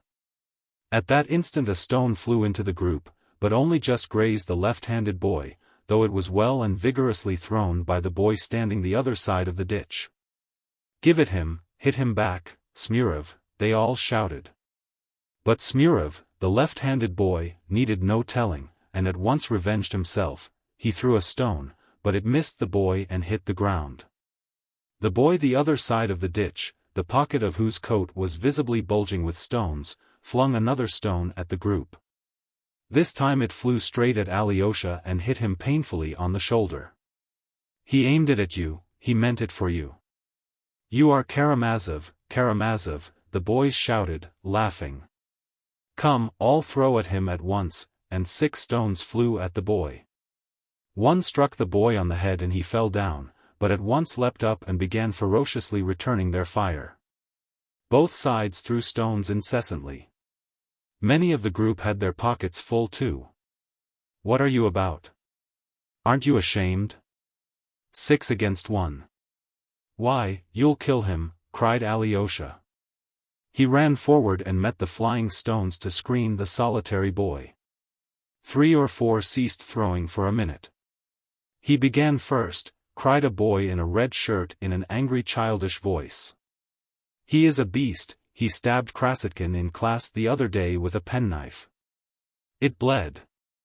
Krasotkin wouldn't tell tales, but he must be thrashed. But what for? I suppose you tease him. There, he sent a stone in your back again, he knows you, cried the children. It's you he is throwing at now, not us. Come, all of you, at him again, don't miss, Smurov. And again a fire of stones, and a very vicious one, began. The boy the other side of the ditch was hit in the chest, he screamed, began to cry and ran away uphill towards Mihailovsky Street. They all shouted, "Aha, he is funking, he is running away. Wisp of tow. You don't know what a beast he is, Karamazov, killing is too good for him," said the boy in the jacket, with flashing eyes. He seemed to be the eldest. What's wrong with him? Asked Alyosha, is he a telltale or what? The boys looked at one another as though derisively. Are you going that way, to Mihailovsky? The same boy went on. Catch him up. You see he's stopped again, he is waiting and looking at you. He is looking at you, the other boys chimed in. You ask him, does he like a disheveled wisp of tow? Do you hear, ask him that. There was a general burst of laughter. Alyosha looked at them, and they at him. Don't go near him, he'll hurt you, cried Smurov in a warning voice. I shan't ask him about the wisp of tow, for I expect you tease him with that question somehow. But I'll find out from him why you hate him so. Find out then, find out, cried the boys, laughing. Alyosha crossed the bridge and walked uphill by the fence, straight towards the boy. You'd better look out, the boys called after him, he won't be afraid of you. He will stab you in a minute, on the sly, as he did Krasotkin. The boy waited for him without budging. Coming up to him, Alyosha saw facing him a child of about 9 years old. He was an undersized weakly boy with a thin pale face, with large dark eyes that gazed at him vindicatively. He was dressed in a rather shabby old overcoat, which he had monstrously outgrown. His bare arms stuck out beyond his sleeves. There was a large patch on the right knee of his trousers, and in his right boot just at the toe there was a big hole in the leather, carefully blackened with ink. Both the pockets of his greatcoat were weighed down with stones. Alyosha stopped 2 steps in front of him, looking inquiringly at him. The boy, seeing at once from Alyosha's eyes that he wouldn't beat him, became less defiant, and addressed him first. I am alone, and there are 6 of them. I'll beat them all, alone. He said suddenly, with flashing eyes. I think one of the stones must have hurt you badly, observed Alyosha. But I hit Smurov on the head, cried the boy. They told me that you know me, and that you threw a stone at me on purpose, said Alyosha. The boy looked darkly at him. I don't know you. Do you know me? Alyosha continued. Let me alone. The boy cried irritably, but he did not move, as though he were expecting something, and again there was a vindictive light in his eyes. Very well, I am going, said Alyosha. Only I don't know you and I don't tease you. They told me how they tease you, but I don't want to tease you. Goodbye. Monk in silk trousers. Cried the boy, following Alyosha with the same vindictive and defiant expression, and he threw himself into an attitude of defense, feeling sure that now Alyosha would fall upon him. But Alyosha turned, looked at him, and walked away. He had not gone 3 steps before the biggest stone the boy had in his pocket hit him a painful blow in the back. So you'll hit a man from behind. They tell the truth, then, when they say that you attack on the sly, said Alyosha, turning round again. This time the boy threw a stone savagely right into Alyosha's face, but Alyosha just had time to guard himself, and the stone struck him on the elbow. "Aren't you ashamed? What have I done to you?" he cried. The boy waited in silent defiance, certain that now Alyosha would attack him. Seeing that even now he would not, his rage was like a little wild beast's. He flew at Alyosha himself, and before Alyosha had time to move, the spiteful child had seized his left hand with both of his and bit his middle finger. He fixed his teeth in it, and it was 10 seconds before he let go. Alyosha cried out with pain and pulled his finger away with all his might. The child let go at last and retreated to his former distance. Alyosha's finger had been badly bitten to the bone, close to the nail. It began to bleed. Alyosha took out his handkerchief and bound it tightly round his injured hand. He was a full minute bandaging it. The boy stood waiting all the time. At last Alyosha raised his gentle eyes and looked at him.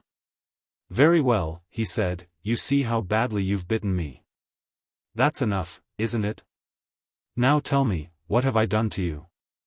The boy stared in amazement. "Though I don't know you and it's the first time I've seen you," Alyosha went on with the same serenity, "yet I must have done something to you. You wouldn't have hurt me like this for nothing. So what have I done? How have I wronged you, tell me?" Instead of answering, the boy broke into a loud tearful wail and ran away. Alyosha walked slowly after him towards Mihailovsky Street, and for a long time he saw the child running in the distance as fast as ever, not turning his head. And no doubt still keeping up his tearful wail. He made up his mind to find him out as soon as he had time, and to solve this mystery. Just now he had not the time. Chapter 4. At the Hohlakovs. Alyosha soon reached Madame Hohlakov's house, a handsome stone house of 2 stories, one of the finest in our town. Though Madame Hohlakov spent most of her time in another province where she had an estate, or in Moscow, where she had a house of her own, yet she had a house in our town too. Inherited from her forefathers. The estate in our district was the largest of her 3 estates, yet she had been very little in our province before this time. She ran out to Alyosha in the hall. "Did you get my letter about the new miracle?" She spoke rapidly and nervously. "Yes." "Did you show it to everyone?" He restored the son to his mother. "He is dying today," said Alyosha. "I have heard, I know, oh, how I long to talk to you or someone, about all this. No, to you. And how sorry I am I can't see him. The whole town is in excitement, they are all suspense. But now, do you know Katerina Ivanovna is here now?" "Ah, that's lucky," cried Alyosha. "Then I shall see her here. She told me yesterday to be sure to come and see her today. I know all. I've heard exactly what happened yesterday, and the atrocious behavior of that creature. C'est tragique, and if I'd been in her place I don't know what I should have done. And your brother Dmitri Fyodorovitch, what do you think of him, my goodness? Alexei Fyodorovitch, I am forgetting, only fancy. Your brother is in there with her, not that dreadful brother who was so shocking yesterday, but the other, Ivan Fyodorovitch, he is sitting with her talking, they are having a serious conversation. If you could only imagine what's passing between them now, it's awful, I tell you it's lacerating, it's like some incredible tale of horror. They are ruining their lives for no reason anyone can see. They both recognize it and revel in it. I've been watching for you. I've been thirsting for you. It's too much for me, that's the worst of it.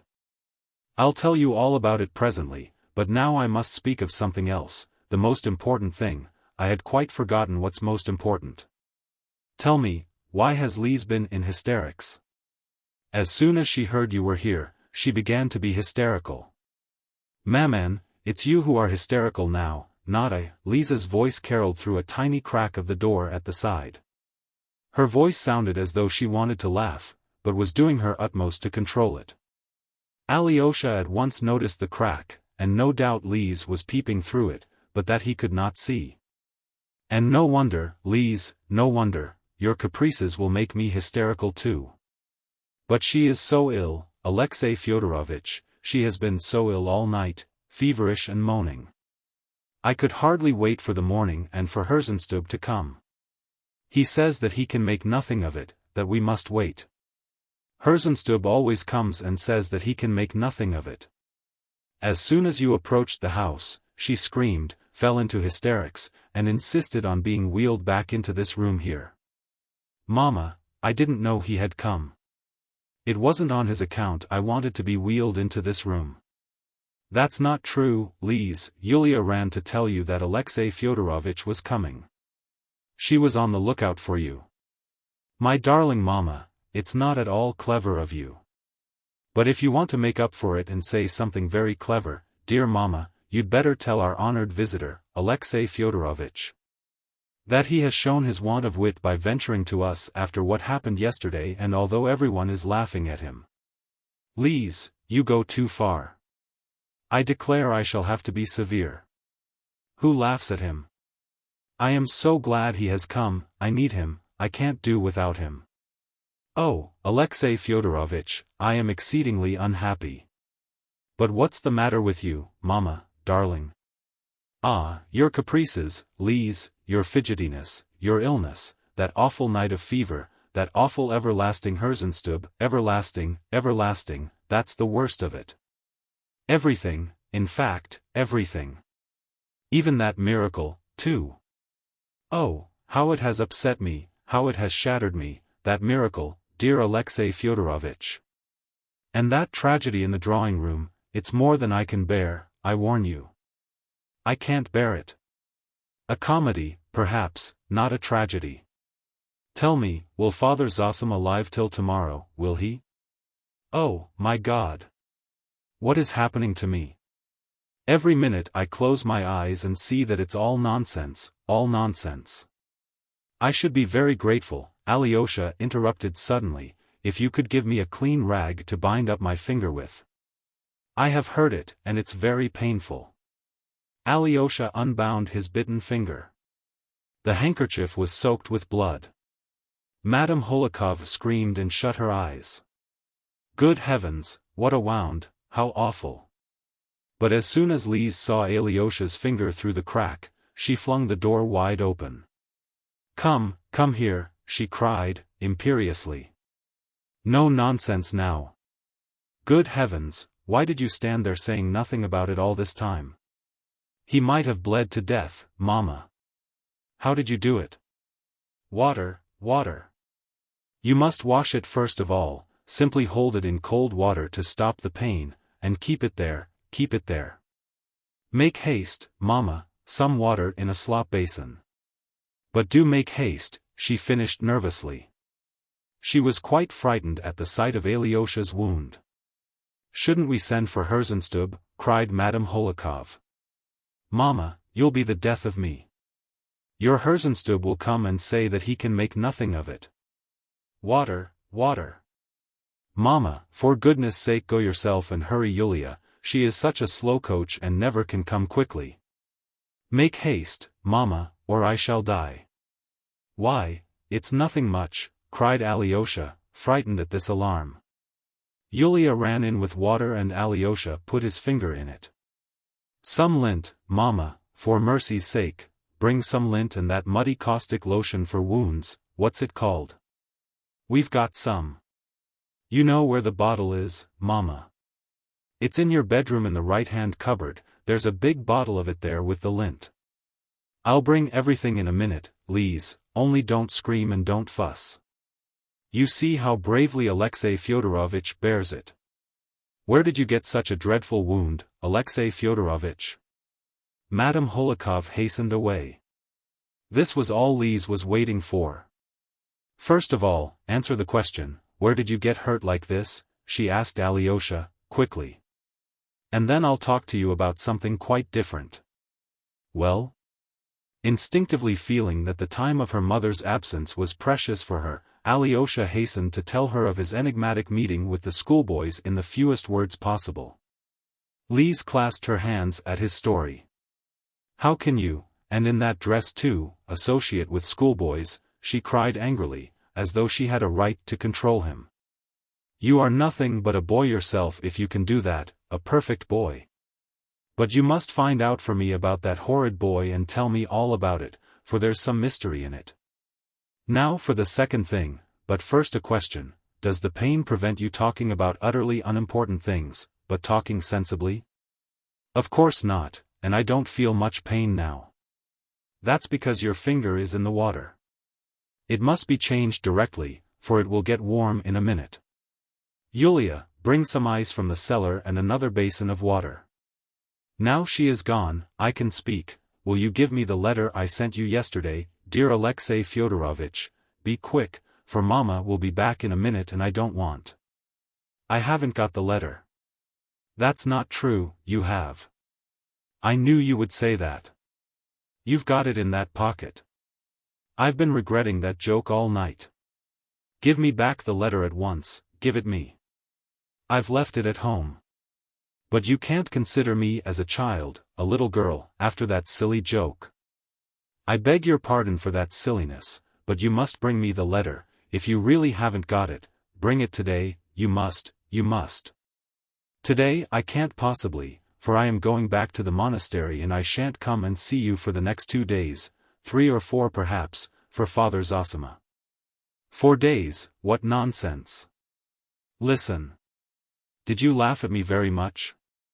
I didn't laugh at all. Why not? Because I believed all you said. You are insulting me. Not at all. As soon as I read it, I thought that all that would come to pass, for as soon as Father Zosima dies, I am to leave the monastery. Then I shall go back and finish my studies, and when you reach the legal age we will be married. I shall love you. Though I haven't had time to think about it, I believe I couldn't find a better wife than you, and Father Zosima tells me I must marry. But I am a cripple, wheeled about in a chair, laughed Lise, flushing crimson. I'll will you about myself, but I'm sure you'll get well by then. But you are mad, said Lise, nervously, to make all this nonsense out of a joke. Here's Mama, very apropos, perhaps. Mama, how slow you always are, how can you be so long? And here's Yulia with the ice. Oh, Lise, don't scream, above all things don't scream. That scream drives me. How can I help it when you put the lint in another place? I've been hunting and hunting, I do believe you did it on purpose. But I couldn't tell that he would come with a bad finger, or else perhaps I might have done it on purpose. My darling Mama, you begin to say really witty things. Never mind my being witty, but I must say you show nice feeling for Alexei Fyodorovitch's sufferings. Oh, my dear Alexei Fyodorovitch, what's killing me is no one thing in particular, not Herzenstube, but everything together, that's what is too much for me. That's enough, Mama, enough about Herzenstube, Lise laughed gaily. Make haste with the lint and the lotion, Mama. That's simply Goulard's water, Alexei Fyodorovitch, I remember the name now, but it's a splendid lotion. Would you believe it, Mama, on the way here he had a fight with the boys in the street, and it was a boy bit his finger. Isn't he a child himself? Is he fit to be married after that? For only fancy, he wants to be married, Mama. Just think of him married, wouldn't it be funny, wouldn't it be awful? And Lise kept laughing her thin hysterical giggle, looking slyly at Alyosha. But why married, Lise? What makes you talk of such a thing? It's quite out of place, and perhaps the boy was rabid. Why, Mama? As though there were rabid boys. Why not, Lise, as though I had said something stupid. Your boy might have been bitten by a mad dog and he would become mad and bite anyone near him. How well she has bandaged it, Alexei Fyodorovitch. I couldn't have done it. Do you still feel the pain? It's nothing much now. You don't feel afraid of water? Asked Lise. Come, that's enough, Lise, perhaps I really was rather too quick talking of the boy being rabid, and you pounced upon it at once. Katerina Ivanovna has only just heard that you are here. Alexei Fyodorovitch, she simply rushed at me, she's dying to see you, dying. Mama, go to them yourself. He can't go just now, he is in too much pain. Not at all, I can go quite well, said Alyosha. What? You are going away? Is that what you say? Well, when I've seen them, I'll come back here and we can talk as much as you like. But I should like to see Katerina Ivanovna at once, for I am very anxious to be back at the monastery as soon as I can. Mama, take him away quickly. Alexei Fyodorovitch, don't trouble to come and see me afterwards, but go straight back to your monastery and a good riddance. I want to sleep, I didn't sleep all night. Ah, Liz, you are only making fun, but how I wish you would sleep, cried Madame Hohlakov. I don't know what I've done. I'll stay another 3 minutes, 5 if you like, muttered Alyosha. Even 5. Do take him away quickly, Mama, he is a monster. Liz, you are crazy. Let us go, Alexei Fyodorovitch, she is too capricious today. I am afraid to cross her. Oh, the trouble one has with nervous girls. Perhaps she really will be able to sleep after seeing you. How quickly you have made her sleepy, and how fortunate it is. Ah, Mama, how sweetly you talk. I must kiss you for it, Mama. And I kiss you too, Liz. Listen, Alexei Fyodorovitch, Madame Hohlakov began mysteriously and importantly, speaking in a rapid whisper. I don't want to suggest anything, I don't want to lift the veil, you will see for yourself what's going on. It's appalling. It's the most fantastic farce. She loves your brother, Ivan, and she is doing her utmost to persuade herself she loves your brother, Dmitri. It's appalling. I'll go in with you, and if they don't turn me out, I'll stay to the end. Chapter 5. A laceration in the drawing room. But in the drawing room the conversation was already over. Katerina Ivanovna was greatly excited, though she looked resolute.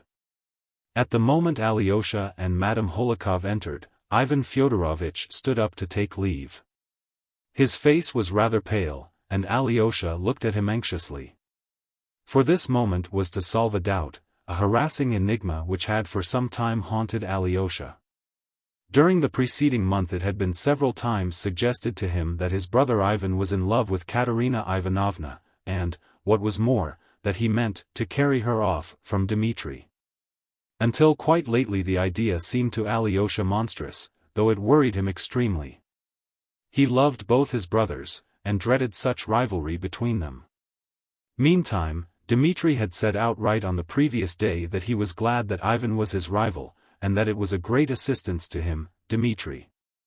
In what way did it assist him? To marry Grushenka? But that Alyosha considered the worst thing possible. Besides all this, Alyosha had till the evening before implicitly believed that Katerina Ivanovna had a steadfast and passionate love for Dmitri. But he had only believed it till the evening before.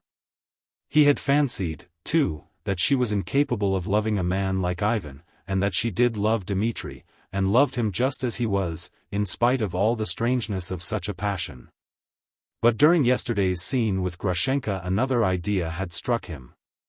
The word lacerating, which Madame Hohlakov had just uttered, almost made him start, because half waking up towards daybreak that night he had cried out, "Laceration, laceration," probably applying it to his dream. He had been dreaming all night of the previous day's scene at Katerina Ivanovna's. Now Alyosha was impressed by Madame Hohlakov's blunt and persistent assertion that Katerina Ivanovna was in love with Ivan, and only deceived herself through some sort of pose, from self-laceration, and tortured herself by her pretended love for Dmitri from some fancied duty of gratitude. Yes, he thought, perhaps the whole truth lies in those words. But in that case what was Ivan's position?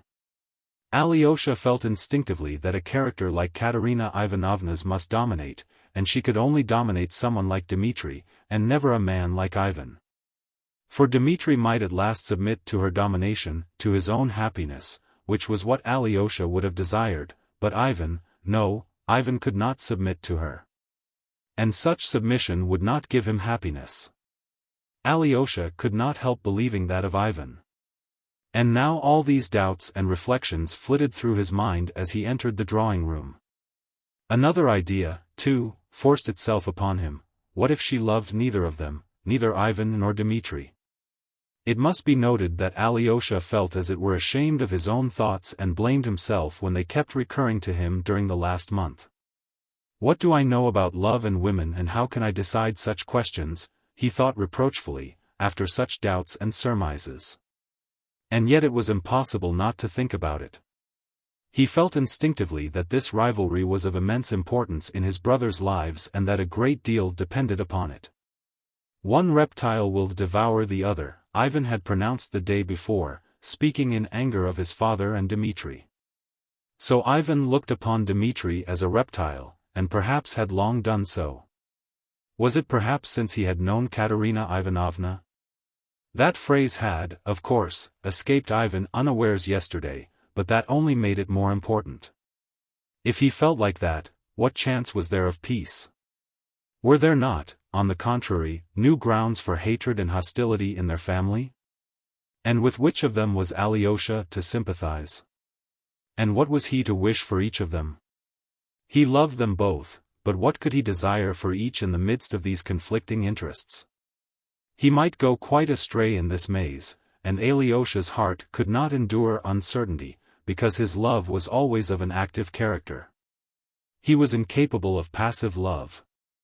If he loved anyone, he set to work at once to help him. And to do so he must know what he was aiming at.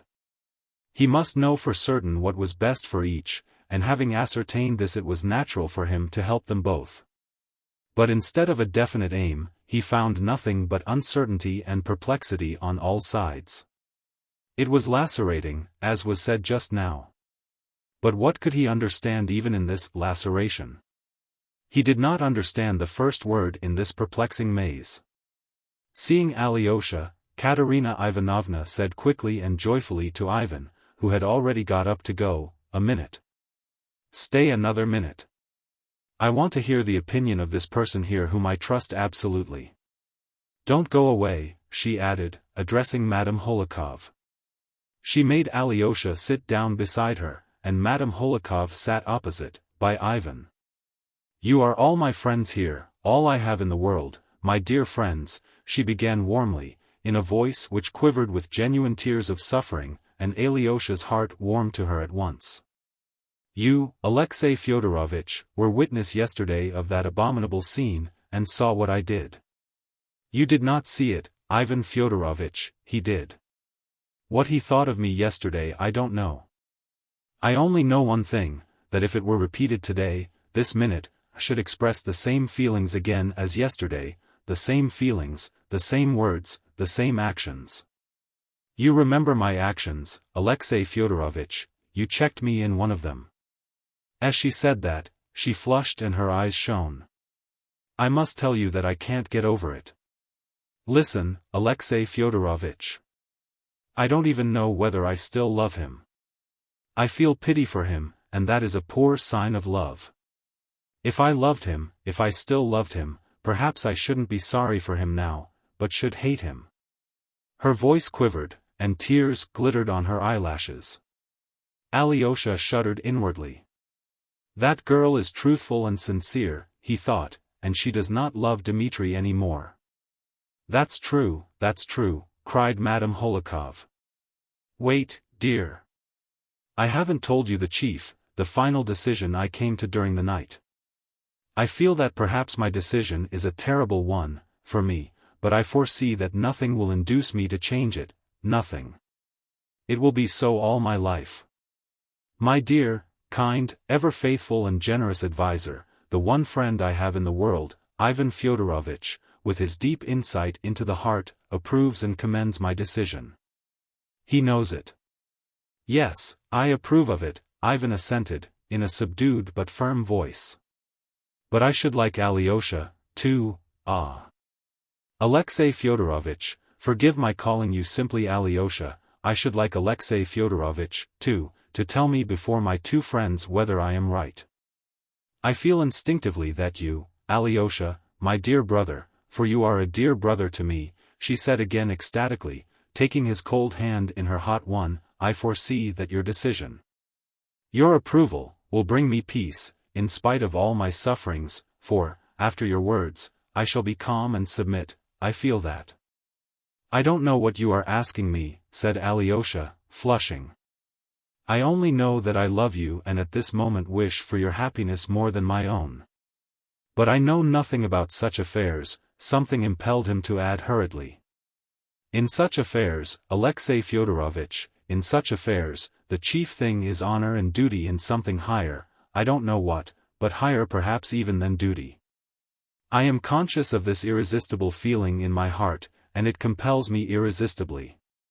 But it may all be put in 2 words. I've already decided, even if he marries that creature, she began solemnly, whom I never can forgive, even then I will not abandon him. Henceforward I will never abandon him. She cried, breaking into a sort of pale, hysterical ecstasy. Not that I would run after him continually, get in his way and worry him. Oh, no. I will go away to another town, where you like, but I will watch over him all my life, I will watch over him all my life unceasingly. When he becomes unhappy with that woman, and that is bound to happen quite soon, let him come to me and he will find a friend, a sister. Only a sister, of course, and so forever. But he will learn at least that that sister is really his sister, who loves him and has sacrificed all her life to him. I will gain my point. I will insist on his knowing me and confiding entirely in me, without reserve, she cried, in a sort of frenzy. I will be a god to whom he can pray, and that, at least, he owes me for his treachery and for what I suffered yesterday through him. And let him see that all my life I will be true to him and the promise I gave him, in spite of his being untrue and betraying me. I will become nothing but a means for his happiness, or, how shall I say? An instrument, a machine for his happiness, and that for my whole life, and that he may see that all his life. That's my decision. Ivan Fyodorovitch fully approves me. She was breathless. She had perhaps intended to express her idea with more dignity, art and naturalness, but her speech was too hurried and crude. It was full of youthful impulsiveness, it betrayed that she was still smarting from yesterday's insult, and that her pride craved satisfaction. She felt this herself. Her face suddenly darkened, an unpleasant look came into her eyes. Alyosha at once saw it and felt a pang of sympathy. His brother Ivan made it worse by adding. I've only expressed my own view, he said. From anyone else, this would have been affected and overstrained, but from you, no. Any other woman would have been wrong, but you are right. I don't know how to explain it, but I see that you are absolutely genuine and, therefore, you are right. But that's only for the moment. And what does this moment stand for? Nothing but yesterday's insult. Madame Hohlakov obviously had not intended to interfere, but she could not refrain from this very just comment. Quite so, cried Ivan, with peculiar eagerness, obviously annoyed at being interrupted. In anyone else this moment would be only due to yesterday's impression and would be only a moment. But with Katerina Ivanovna's character, that moment will last all her life. What for anyone else would be only a promise is for her an everlasting burdensome, grim perhaps, but unflagging duty. And she will be sustained by the feeling of this duty being fulfilled.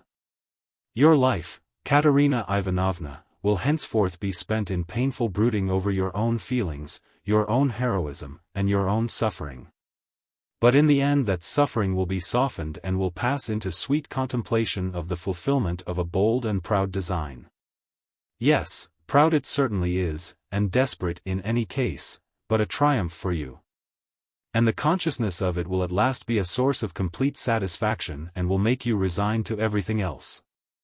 This was unmistakably said with some malice and obviously with intention, even perhaps with no desire to conceal that he spoke ironically and with intention. Oh, dear, how mistaken it all is! Madame Hohlakov cried again. Alexei Fyodorovitch, you speak. I want dreadfully to know what you will say, cried Katerina Ivanovna, and burst into tears. Alyosha got up from the sofa. It's nothing, she went on through her tears. I'm upset, I didn't sleep last night. But by the side of two such friends as you and your brother I still feel strong, for I know, you two will never desert me. Unluckily I am obliged to return to Moscow, perhaps tomorrow, and to leave you for a long time, and, unluckily, it's unavoidable, Ivan said suddenly. Tomorrow, to Moscow. Her face was suddenly contorted, but, dear me, how fortunate, she cried in a voice suddenly changed. In one instant there was no trace left of her tears. She underwent an instantaneous transformation, which amazed Alyosha. Instead of a poor, insulted girl, weeping in a sort of laceration, he saw a woman completely self-possessed and even exceedingly pleased, as though something agreeable had just happened. Oh, not fortunate that I am losing you, of course not, she corrected herself suddenly, with a charming society smile. Such a friend as you are could not suppose that. I am only too unhappy at losing you. She rushed impulsively at Ivan, and seizing both his hands, pressed them warmly. But what is fortunate is that you will be able in Moscow to see Auntie and Agafya and to tell them all the horror of my present position.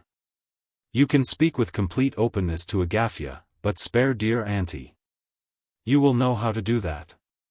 You can't think how wretched I was yesterday and this morning, wondering how I could write them that dreadful letter, for one can never tell such things in a letter. Now it will be easy for me to write, for you will see them and explain everything. Oh, how glad I am! But I am only glad of that, believe me. Of course, no one can take your place. I will run at once to write the letter, she finished suddenly, and took a step as though to go out of the room. And what about Alyosha and his opinion, which you were so desperately anxious to hear, cried Madame Hohlakov. There was a sarcastic, angry note in her voice. I had not forgotten that, cried Katerina Ivanovna, coming to a sudden standstill, and why are you so antagonistic at such a moment, she added, with warm and bitter reproachfulness. What I said, I repeat. I must have his opinion. More than that, I must have his decision. As he says, so it shall be. You see how anxious I am for your words, Alexei Fyodorovitch. But what's the matter? I couldn't have believed it. I can't understand it. Alyosha cried suddenly in distress. What? What? He is going to Moscow, and you cry out that you are glad. You said that on purpose. And you begin explaining that you are not glad of that but sorry to be, losing a friend. But that was acting, too, you were playing a part, as in a theater. In a theater? What? What do you mean? Exclaimed Katerina Ivanovna, profoundly astonished, flushing crimson, and frowning. Though you assure him you are sorry to lose a friend in him, you persist in telling him to his face that it's fortunate he is going, said Alyosha breathlessly. He was standing at the table and did not sit down. What are you talking about? I don't understand. I don't understand myself. I seem to see in a flash. I know I am not saying it properly, but I'll say it all the same, Alyosha went on in the same shaking and broken voice. What I see is that perhaps you don't love Dmitri at all, and never have, from the beginning. And Dmitri, too, has never loved you, and only esteems you. I really don't know how I dare to say all this, but somebody must tell the truth, for nobody here will tell the truth. What truth? Cried Katerina Ivanovna, and there was an hysterical ring in her voice. I'll tell you, Alyosha went on with desperate haste, as though he were jumping from the top of a house. Call Dmitri. I will fetch him, and let him come here and take your hand and take Ivan's and join your hands. For you're torturing Ivan, simply because you love him, and torturing him, because you love Dmitri through self-laceration, with an unreal love, because you've persuaded yourself. Alyosha broke off and was silent. You are a little religious idiot, that's what you are. Katerina Ivanovna snapped. Her face was white and her lips were moving with anger. Ivan suddenly laughed and got up. His hat was in his hand. You are mistaken, my good Alyosha, he said, with an expression Alyosha had never seen in his face before, an expression of youthful sincerity and strong, irresistibly frank feeling. Katerina Ivanovna has never cared for me. She has known all the time that I cared for her, though I never said a word of my love to her. She knew, but she didn't care for me. I have never been her friend either, not for one moment. She is too proud to need my friendship. She kept me at her side as a means of revenge. She revenged with me and on me all the insults which she has been continually receiving from Dmitri ever since their first meeting. For even that first meeting has rankled in her heart as an insult. That's what her heart is like. She has talked to me of nothing but her love for him. I am going now. But, believe me, Katerina Ivanovna, you really love him. And the more he insults you, the more you love him. That's your laceration. You love him just as he is, you love him for insulting you. If he reformed, you'd give him up at once and cease to love him. But you need him so as to contemplate continually your heroic fidelity and to reproach him for infidelity. And it all comes from your pride. Oh, there's a great deal of humiliation and self-abasement about it, but it all comes from pride. I am too young and I've loved you too much. I know that I ought not to say this, that it would be more dignified on my part simply to leave you, and it would be less offensive for you. But I am going far away, and shall never come back. It is forever. I don't want to sit beside a laceration. But I don't know how to speak now. I've said everything. Goodbye, Katerina Ivanovna. You can't be angry with me, for I am 100 times more severely punished than you, if only by the fact that I shall never see you again. Goodbye. I don't want your hand. You have tortured me too deliberately for me to be able to forgive you at this moment. I shall forgive you later, but now I don't want your hand. Den dank, dame, begerich nicht, he added, with a forced smile, showing, however, that he could read Schiller, and read him till he knew him by heart, which Alyosha would never have believed. He went out of the room without saying goodbye even to his hostess, Madame Hohlakov. Alyosha clasped his hands. Ivan, he cried desperately after him. Come back, Ivan. No, nothing will induce him to come back now, he cried again, regretfully realizing it, but it's my fault, my fault. I began it. Ivan spoke angrily, wrongly. Unjustly and angrily. He must come back here, come back, Alyosha kept exclaiming frantically. Katerina Ivanovna went suddenly into the next room. You have done no harm. You behaved beautifully, like an angel, Madame Hohlakov whispered rapidly and ecstatically to Alyosha. I will do my utmost to prevent Ivan Fyodorovitch from going. Her face beamed with delight, to the great distress of Alyosha, but Katerina Ivanovna suddenly returned. She had 200-ruble notes in her hand. I have a great favor to ask of you, Alexei Fyodorovitch, she began, addressing Alyosha with an apparently calm and even voice, as though nothing had happened. A week, yes, I think it was a week ago, Dmitri Fyodorovitch was guilty of a hasty and unjust action, a very ugly action. There is a low tavern here, and in it he met that discharged officer, that captain, whom your father used to employ in some business. Dmitri Fyodorovitch somehow lost his temper with this captain, seized him by the beard and dragged him out into the street and for some distance along it, in that insulting fashion. And I am told that his son, a boy, quite a child, who is at the school here, saw it and ran beside them crying and begging for his father, appealing to everyone to defend him, while everyone laughed. You must forgive me, Alexei Fyodorovitch. I cannot think without indignation of that disgraceful action of his, one of those actions of which only Dmitri Fyodorovitch would be capable in his anger, and in his passions.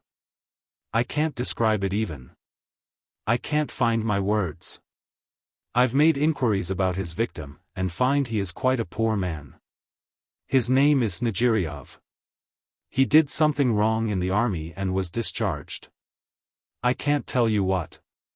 And now he has sunk into terrible destitution, with his family, an unhappy family of sick children, and, I believe, an insane wife. He has been living here a long time. He used to work as a copying clerk, but now he is getting nothing. I thought if you, that is I thought. I don't know. I am so confused.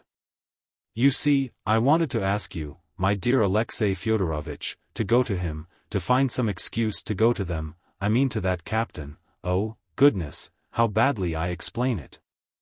And delicately, carefully, as only you know how to, Alyosha blushed, managed to give him this assistance, these 200 rubles. He will be sure to take it. I mean, persuade him to take it. Or, rather, what do I mean? You see, it's not by way of compensation to prevent him from taking proceedings, for I believe he meant to, but simply a token of sympathy, of a desire to assist him from me. Dmitri Fyodorovitch's betrothed, not from himself. But you know. I would go myself, but you'll know how to do it ever so much better. He lives in Lake Street, in the house of a woman called Kalmykov. For God's sake, Alexei Fyodorovitch, do it for me, and now I am rather tired. Goodbye. She turned and disappeared behind the portiere so quickly that Alyosha had not time to utter a word, though he wanted to speak. He longed to beg her pardon, to blame himself, to say something, for his heart was full and he could not bear to go out of the room without it. But Madame Hohlakov took him by the hand and drew him along with her. In the hall she stopped him again as before. She is proud, she is struggling with herself. But kind, charming, generous, she exclaimed, in a half-whisper. Oh, how I love her, especially sometimes, and how glad I am again of everything. Dear Alexei Fyodorovitch, you didn't know, but I must tell you, that we all, both her aunts, I and all of us, Liz, even, have been hoping and praying for nothing for the last month but that she may give up your favorite Dmitri, who takes no notice of her and does not care for her. And may marry Ivan Fyodorovitch, such an excellent and cultivated young man, who loves her more than anything in the world. We are in a regular plot to bring it about, and I am even staying on here perhaps on that account. But she has been crying, she has been wounded again, cried Alyosha. Never trust a woman's tears, Alexei Fyodorovitch. I am never for the women in such cases. I am always on the side of the men. Mamma, you are spoiling him, Liza's little voice cried from behind the door. No, it was all my fault. I am horribly to blame, Alyosha repeated unconsoled, hiding his face in his hands in an agony of remorse for his indiscretion. Quite the contrary, you behaved like an angel, like an angel. I am ready to say so 1,000 times over. Mamma, how has he behaved like an angel? Liza's voice was heard again. I somehow fancied all at once, Alyosha went on as though he had not heard Liz, that she loved Ivan, and so I said that stupid thing. What will happen now? To whom, cried Liz. Mamma, you really want to be the death of me. I ask you and you don't answer. At the moment the maid ran in. Katerina Ivanovna is ill. She is crying, struggling, hysterics. What is the matter? Cried Liz, in a tone of real anxiety. Mamma, I shall be having hysterics, and not she. Liz, for mercy's sake, don't scream, don't persecute me. At your age one can't know everything that grown-up people know. I'll come and tell you everything you ought to know. Oh, mercy on us. I am coming. Hysterics is a good sign, Alexei Fyodorovitch, it's an excellent thing that she is hysterical. That's just as it ought to be. In such cases I am always against the woman, against all these feminine tears and hysterics. Run and say, Yulia, that I'll fly to her. As for Ivan Fyodorovitch's going away like that, it's her own fault. But he won't go away. Liz, for mercy's sake, don't scream. Oh, yes, you are not screaming. It's I am screaming. Forgive your mamma, but I am delighted. Did you notice, Alexei Fyodorovitch, how young, how young Ivan Fyodorovitch was just now when he went out, when he said all that and went out. I thought he was so learned, such a savant, and all of a sudden he behaved so warmly, openly, and youthfully, with such youthful inexperience, and it was all so fine, like you. And the way he repeated that German verse, it was just like you. But I must fly, I must fly. Alexei Fyodorovitch, make haste to carry out her commission, and then make haste back. Lise, do you want anything now? For mercy's sake, don't keep Alexei Fyodorovitch a minute. He will come back to you at once. Madame Hohlakov at last ran off. Before leaving, Alyosha would have opened the door to see Lise. On no account, cried Lise. On no account now. Speak through the door. How have you come to be an angel? That's the only thing I want to know. For an awful piece of stupidity, Lise. Goodbye. Don't dare to go away like that. Lise was beginning. Lise, I have a real sorrow. I'll be back directly, but I have a great, great sorrow.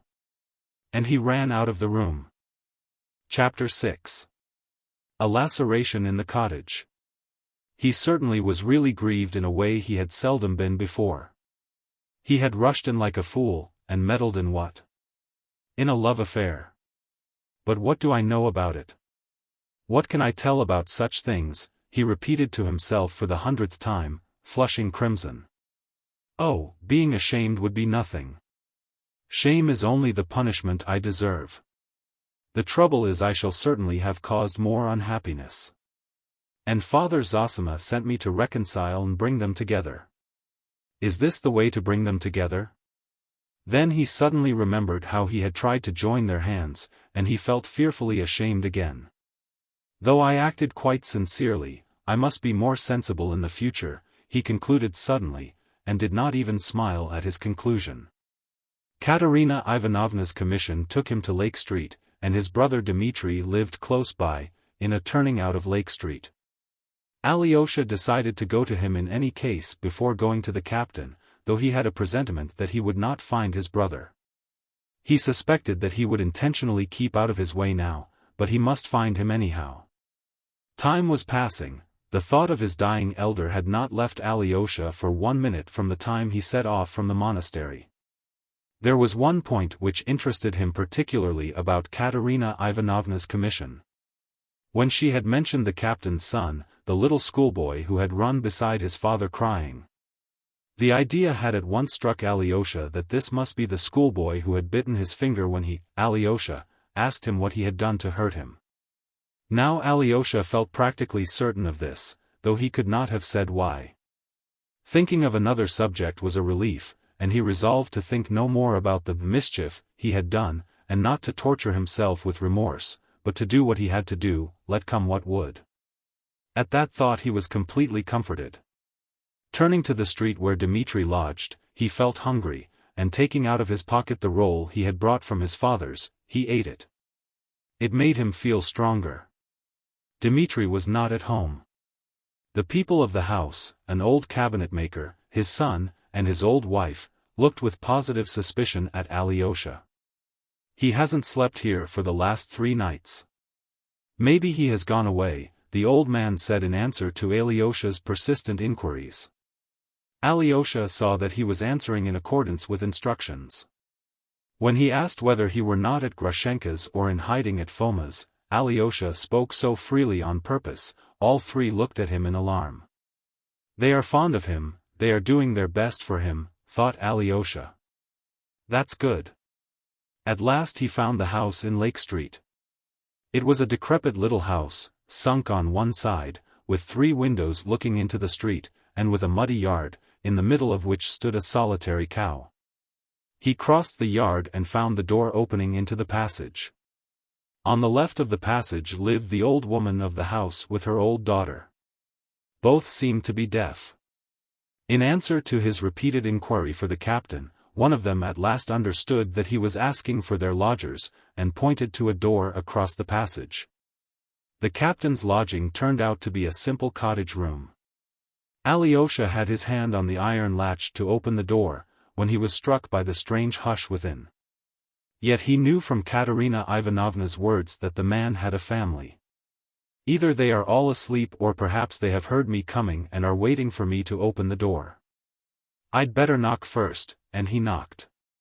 An answer came, but not at once, after an interval of perhaps 10 seconds. "Who's there?" shouted someone in a loud and very angry voice. Then Alyosha opened the door and crossed the threshold. He found himself in a regular peasant's room. Though it was large, it was cumbered up with domestic belongings of all sorts, and there were several people in it. On the left was a large Russian stove. From the stove to the window on the left was a string running across the room, and on it there were rags hanging. There was a bedstead against the wall on each side, right and left, covered with knitted quilts. On the one on the left was a pyramid of 4 print-covered pillows, each smaller than the one beneath.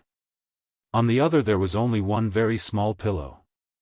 The opposite corner was screened off by a curtain or a sheet hung on a string. Behind this curtain could be seen a bed made up on a bench and a chair. The rough square table of plain wood had been moved into the middle window.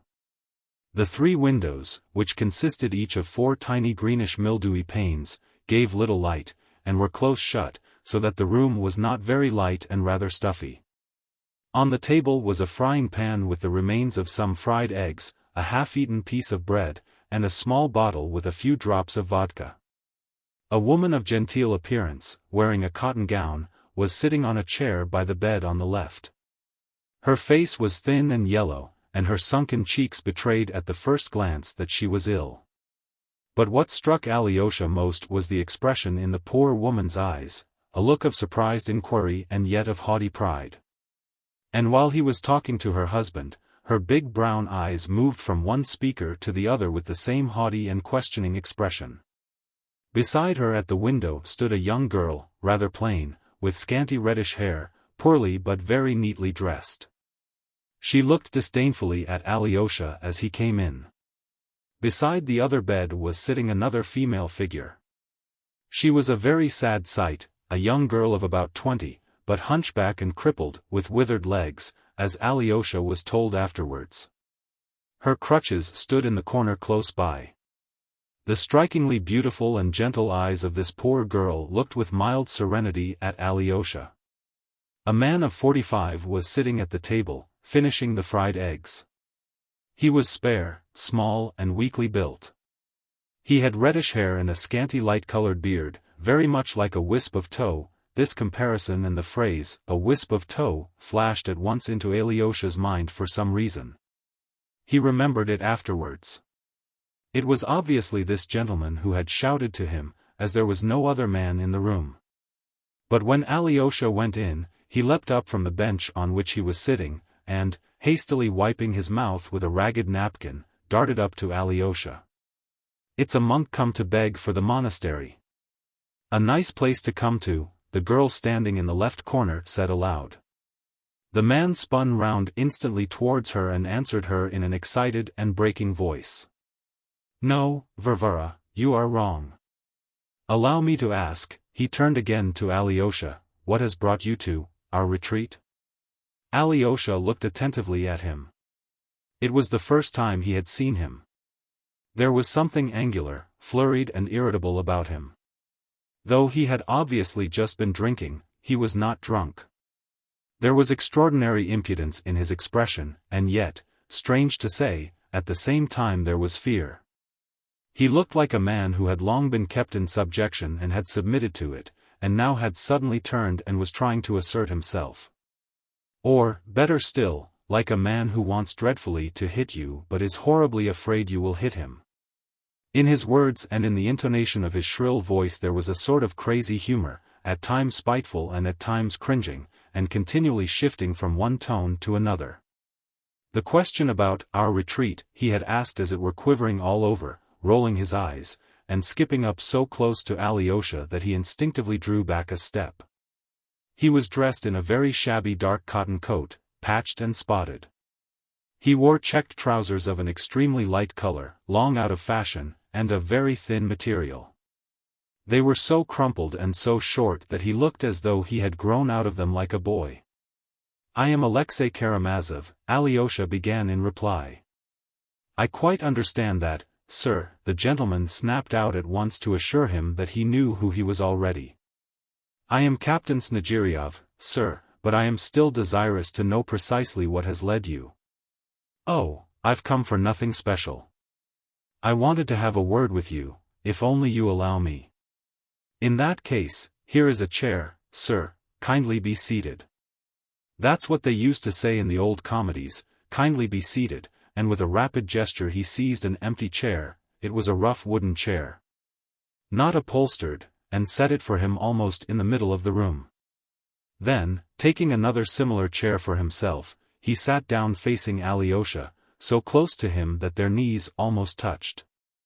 "Nikolai Ilyich Smerdyakov, sir, formerly a captain in the Russian infantry, put to shame for his vices, but still a captain. Though I might not be one now for the way I talk. For the last half of my life I've learnt to say, sir. It's a word you use when you've come down in the world." "That's very true," smiled Alyosha. "But is it used involuntarily or on purpose?" "As God's above, it's involuntary, and I usen't to use it. I didn't use the word, sir, all my life, but as soon as I sank into low water I began to say, sir. It's the work of a higher power. I see you are interested in contemporary questions, but how can I have excited your curiosity, living as I do in surroundings impossible for the exercise of hospitality?" "I've come, about that business." "About what business?" the captain interrupted impatiently. "About your meeting with my brother Dmitri Fyodorovitch," Alyosha blurted out awkwardly. "What meeting, sir? You don't mean that meeting?" "About my wisp of tow, then?" He moved closer so that his knees positively knocked against Alyosha. His lips were strangely compressed like a thread. "What wisp of tow?" muttered Alyosha. "He is come to complain of me, father," cried a voice familiar to Alyosha, the voice of the schoolboy, from behind the curtain. "I bit his finger just now." The curtain was pulled, and Alyosha saw his assailant lying on a little bed made up on the bench and the chair in the corner under the icons. The boy lay covered by his coat and an old wadded quilt. He was evidently unwell, and, judging by his glittering eyes, he was in a fever. He looked at Alyosha without fear, as though he felt he was at home and could not be touched. "What? Did he bite your finger?" The captain jumped up from his chair. "Was it your finger he bit?" "Yes. He was throwing stones with other schoolboys. There were 6 of them against him alone. I went up to him, and he threw a stone at me and then another at my head. I asked him what I had done to him. And then he rushed at me and bit my finger badly, I don't know why. I'll thrash him, sir, at once, this minute." The captain jumped up from his seat. "But I am not complaining at all, I am simply telling you. I don't want him to be thrashed. Besides, he seems to be ill. And do you suppose I'd thrash him? That I'd take my Alyosha and thrash him before you for your satisfaction? Would you like it done at once, sir?" said the captain, suddenly turning to Alyosha, as though he were going to attack him. "I am sorry about your finger, sir. But instead of thrashing Alyosha, would you like me to chop off my 4 fingers with this knife here before your eyes to satisfy your just wrath? I should think 4 fingers would be enough to satisfy your thirst for vengeance. You won't ask for the 5th one too?" He stopped short with a catch in his throat. Every feature in his face was twitching and working, he looked extremely defiant. He was in a sort of frenzy. "I think I understand it all now," said Alyosha gently and sorrowfully, still keeping his seat. "So your boy is a good boy, he loves his father, and he attacked me as the brother of your assailant. Now I understand it," he repeated thoughtfully. "But my brother Dmitri Fyodorovitch regrets his action, I know that, and if only it is possible for him to come to you, or better still, to meet you in that same place. He will ask your forgiveness before everyone, if you wish it." After pulling out my beard, you mean, he will ask my forgiveness? And he thinks that will be a satisfactory finish, doesn't he? Oh, no. On the contrary, he will do anything you like and in any way you like. So if I were to ask His Highness to go down on his knees before me in that very tavern, the metropolis it's called, or in the marketplace, he would do it? Yes, he would even go down on his knees. You've pierced me to the heart, sir. Touched me to tears and pierced me to the heart. I am only too sensible of your brother's generosity. Allow me to introduce my family, my 2 daughters and my son, my litter. If I die, who will care for them, and while I live who but they will care for a wretch like me? That's a great thing the Lord has ordained for every man of my sort, sir. For there must be someone able to love even a man like me. Ah, that's perfectly true, exclaimed Alyosha. Oh, do leave off playing the fool. Some idiot comes in, and you put us to shame, cried the girl by the window, suddenly turning to her father with a disdainful and contemptuous air. Wait a little, Varvara, cried her father, speaking peremptorily but looking at her quite approvingly. That's her character, he said, addressing Alyosha again. And in all nature there was naught that could find favor in his eyes. Or rather in the feminine, that could find favor in her eyes. But now let me present you to my wife, Irina Petrovna. She is crippled, she is 43, she can move, but very little. She is of humble origin. Irina Petrovna, compose your countenance. This is Alexei Fyodorovich Karamazov. Get up, Alexei Fyodorovich. He took him by the hand and with unexpected force pulled him up. You must stand up to be introduced to a lady. It's not the Karamazov, mamma, who, etc., but his brother, radiant with modest virtues. Come, Irina Petrovna, come, mamma, first your hand to be kissed. And he kissed his wife's hand respectfully and even tenderly. The girl at the window turned her back indignantly on the scene. An expression of extraordinary cordiality came over the haughtily inquiring face of the woman. Good morning. Sit down, Mr. Chernomazov, she said. Karamazov, mamma, Karamazov. We are of humble origin, he whispered again. Well, Karamazov, or whatever it is, but I always think of Chernomazov. Sit down. Why has he pulled you up? He calls me crippled, but I am not, only my legs are swollen like barrels, and I am shriveled up myself. Once I used to be so fat, but now it's as though I had swallowed a needle. We are of humble origin, the captain muttered again. Oh, father, father, the hunchback girl, who had till then been silent on her chair, said suddenly, and she hid her eyes in her handkerchief. Buffoon, blurted out the girl at the window. Have you heard our news? Said the mother, pointing at her daughters. It's like clouds coming over, the clouds pass and we have music again. When we were with the army, we used to have many such guests. I don't mean to make any comparisons, everyone to their taste.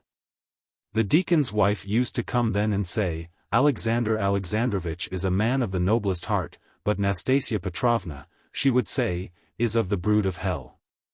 Well, I said, that's a matter of taste, but you are a little spitfire. And you want keeping in your place, says she. You black sword, said I, who asked you to teach me? But my breath, says she, is clean, and yours is unclean. You ask all the officers whether my breath is unclean. And ever since then I had it in my mind. Not long ago I was sitting here as I am now, when I saw that very general come in who came here for Easter, and I asked him, Your Excellency, said I, can a lady's breath be unpleasant? Yes, he answered, you ought to open a window pane or open the door, for the air is not fresh here. And they all go on like that.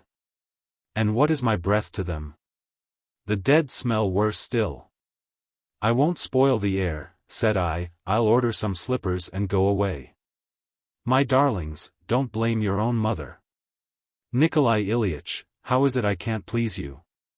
There's only Alyosha who comes home from school and loves me. Yesterday he brought me an apple. Forgive your own mother, forgive a poor lonely creature. Why has my breath become unpleasant to you?" And the poor mad woman broke into sobs, and tears streamed down her cheeks.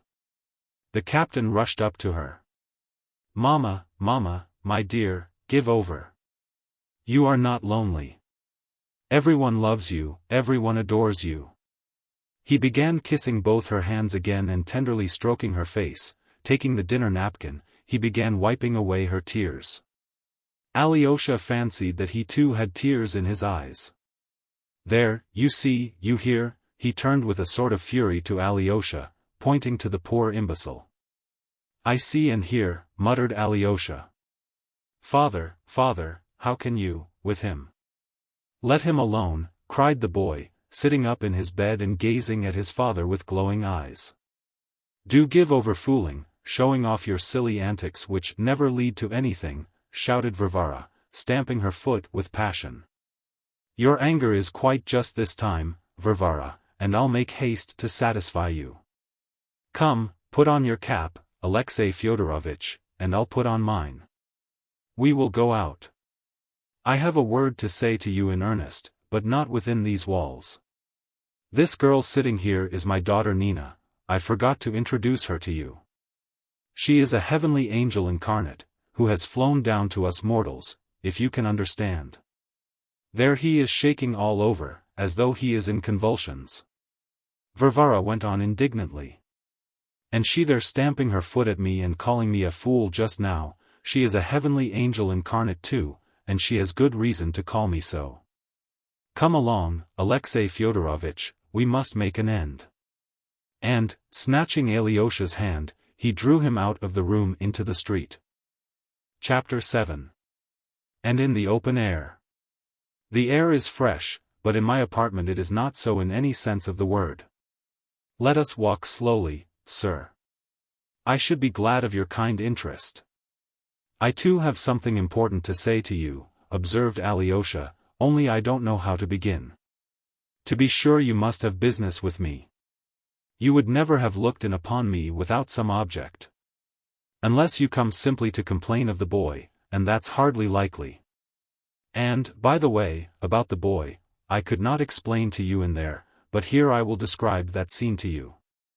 My toe was thicker a week ago, I mean my beard. That's the nickname they give to my beard, the schoolboys most of all. Well, your brother Dmitri Fyodorovitch was pulling me by my beard. I'd done nothing, he was in a towering rage and happened to come upon me. He dragged me out of the tavern into the marketplace. At that moment the boys were coming out of school, and with them Alyosha. As soon as he saw me in such a state he rushed up to me. "Father," he cried, "father." He caught hold of me, hugged me, tried to pull me away, crying to my assailant, let go, it's my father, forgive him." Yes, he actually cried, "Forgive him." He clutched at that hand, that very hand, in his little hands and kissed it. I remember his little face at that moment, I haven't forgotten it and I never shall. "I swear," cried Alyosha, "that my brother will express his most deep and sincere regret, even if he has to go down on his knees in that same marketplace. I'll make him or he is no brother of mine." "Aha, then it's only a suggestion. And it does not come from him but simply from the generosity of your own warm heart. You should have said so."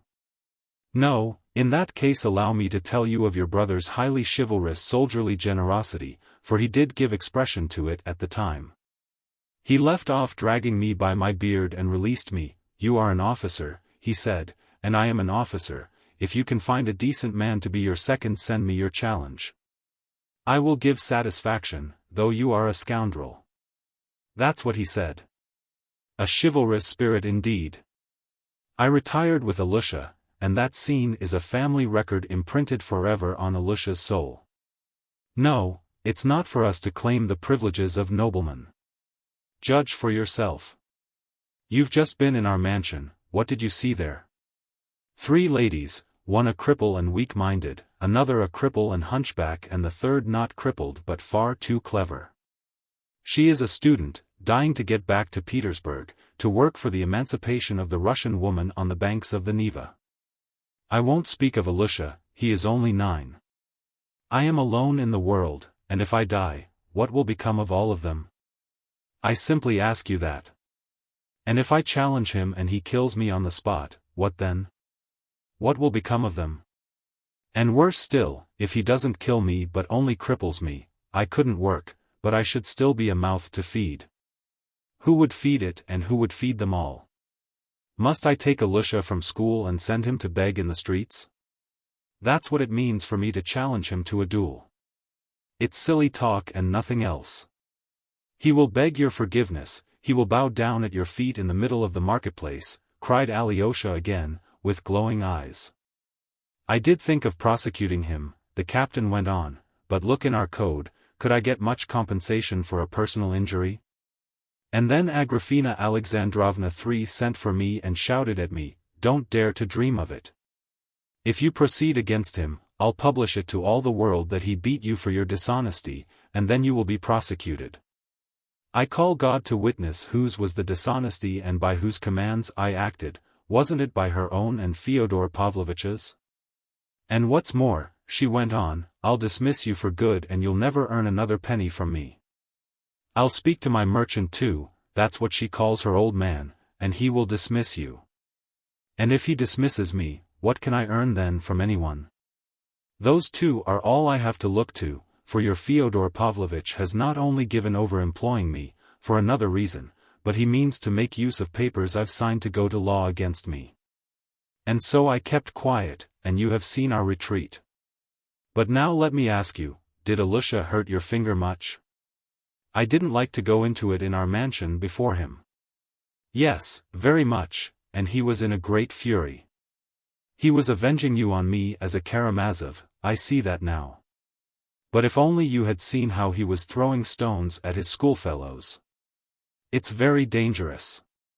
They might kill him. They are children and stupid. A stone may be thrown and break somebody's head. That's just what has happened. He has been bruised by a stone today. Not on the head but on the chest, just above the heart. He came home crying and groaning and now he is ill. And you know he attacks them first. He is bitter against them on your account. They say he stabbed a boy called Krasotkin with a penknife not long ago. I've heard about that too, it's dangerous. Krasotkin is an official here, we may hear more about it.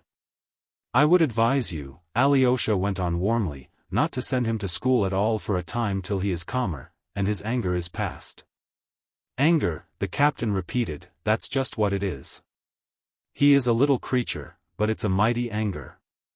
You don't know all, sir. Let me tell you more. Since that incident all the boys have been teasing him about the wisp of tow.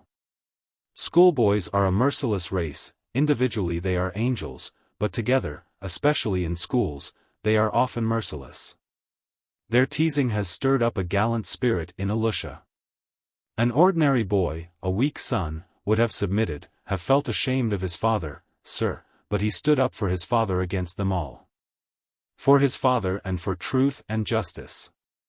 For what he suffered when he kissed your brother's hand and cried to him, forgive father, forgive him, that only God knows, and I, his father. For our children, not your children, but ours, the children of the poor gentleman looked down upon by everyone, know what justice means, sir, even at 9 years old. How should the rich know? They don't explore such depths once in their lives. But at that moment in the square when he kissed his hand, at that moment my Alyosha had grasped all that justice means. That truth entered into him and crushed him forever, sir, the captain said hotly again with a sort of frenzy. And he struck his right fist against his left palm as though he wanted to show how the truth crushed Alyosha. That very day, sir, he fell ill with fever and was delirious all night. All that day he hardly said a word to me, but I noticed he kept watching me from the corner, though he turned to the window and pretended to be learning his lessons. But I could see his mind was not on his lessons. Next day I got drunk to forget my troubles, sinful man as I am, and I don't remember much. Mama began crying, too. I am very fond of Mama. Well, I spent my last penny drowning my troubles. Don't despise me for that, sir. In Russia men who drink are the best. The best men amongst us are the greatest drunkards. I lay down and I don't remember about Alyosha, though all that day the boys had been jeering at him at school. Wisp of tow, they shouted, your father was pulled out of the tavern by his wisp of tow, you ran by and begged forgiveness. On the third day when he came back from school, I saw he looked pale and wretched. What is it? I asked. He wouldn't answer. Well, there's no talking in our mansion without Mama and the girls taking part in it. What's more, the girls had heard about it the very first day. Varvara had begun snarling. You fools and buffoons, can you ever do anything rational?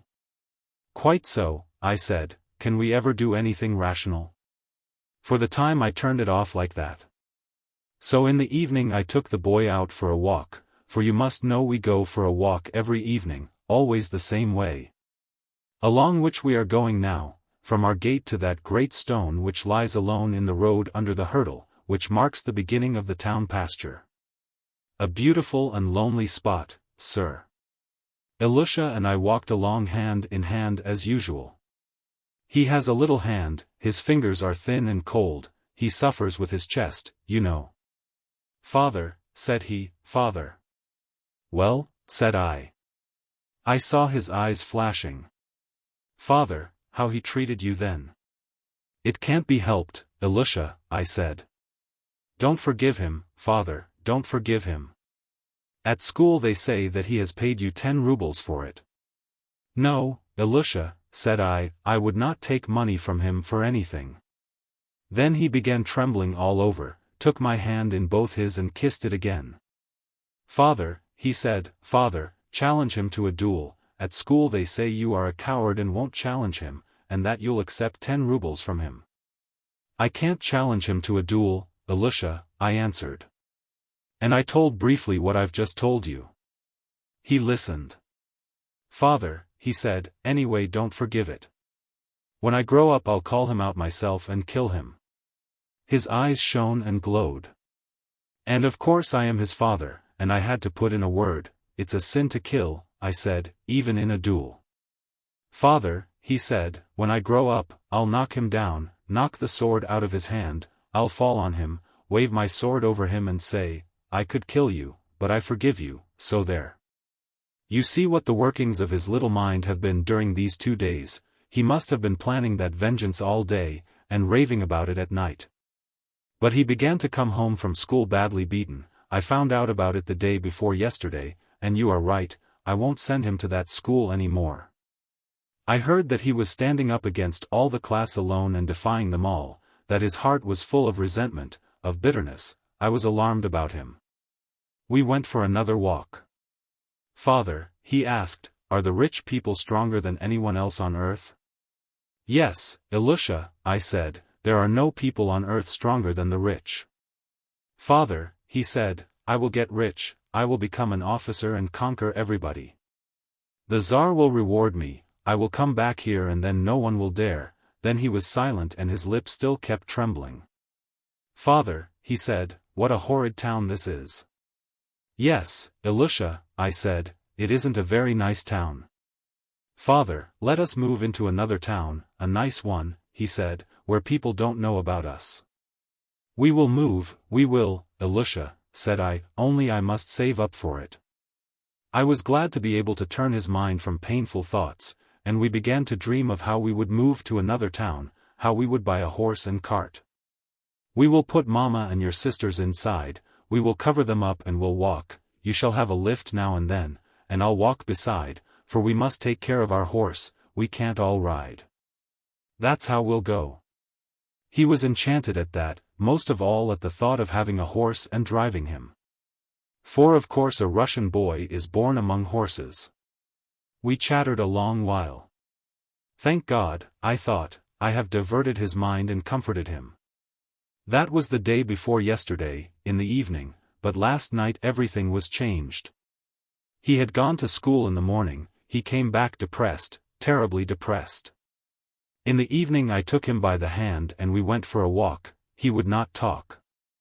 There was a wind blowing and no sun, and a feeling of autumn. Twilight was coming on. We walked along, both of us depressed. "Well, my boy," said I, "how about our setting off on our travels?" I thought I might bring him back to our talk of the day before. He didn't answer, but I felt his fingers trembling in my hand. "Ah," I thought, "it's a bad job, there's something fresh." We had reached the stone where we are now. I sat down on the stone. And in the air there were lots of kites flapping and whirling. There were as many as 30 in sight. Of course, it's just the season for the kites. "Look, Alyosha," said I, "it's time we got out our last year's kite again." "I'll mend it, where have you put it away?" My boy made no answer. He looked away and turned sideways to me. And then a gust of wind blew up the sand. He suddenly fell on me, threw both his little arms round my neck and held me tight. You know, when children are silent and proud, and try to keep back their tears when they are in great trouble and suddenly break down, their tears fall in streams. With those warm streams of tears, he suddenly wetted my face. He sobbed and shook as though he were in convulsions, and squeezed up against me as I sat on the stone. "Father," he kept crying, "dear father, how he insulted you." And I sobbed too. We sat shaking in each other's arms. "Alyosha," I said to him, "Alyosha darling. No one saw us then. God alone saw us, I hope he will record it to my credit. You must thank your brother, Alexei Fyodorovitch." "No, sir, I won't thrash my boy for your satisfaction." He had gone back to his original tone of resentful buffoonery. Alyosha felt though that he trusted him, and that if there had been someone else in his, Alyosha's place, the man would not have spoken so openly and would not have told what he had just told. This encouraged Alyosha, whose heart was trembling on the verge of tears. "Ah, how I would like to make friends with your boy," he cried. "If you could arrange it." "Certainly, sir," muttered the captain. "But now listen to something quite different." Alyosha went on. "I have a message for you. That same brother of mine, Dmitri, has insulted his betrothed, too, a noble-hearted girl of whom you have probably heard. I have a right to tell you of her wrong. I ought to do so, in fact, for hearing of the insult done to you and learning all about your unfortunate position. She commissioned me at once, just now, to bring you this help from her, but only from her alone, not from Dmitri, who has abandoned her. Nor from me, his brother, nor from anyone else, but from her, only from her. She entreats you to accept her help. You have both been insulted by the same man.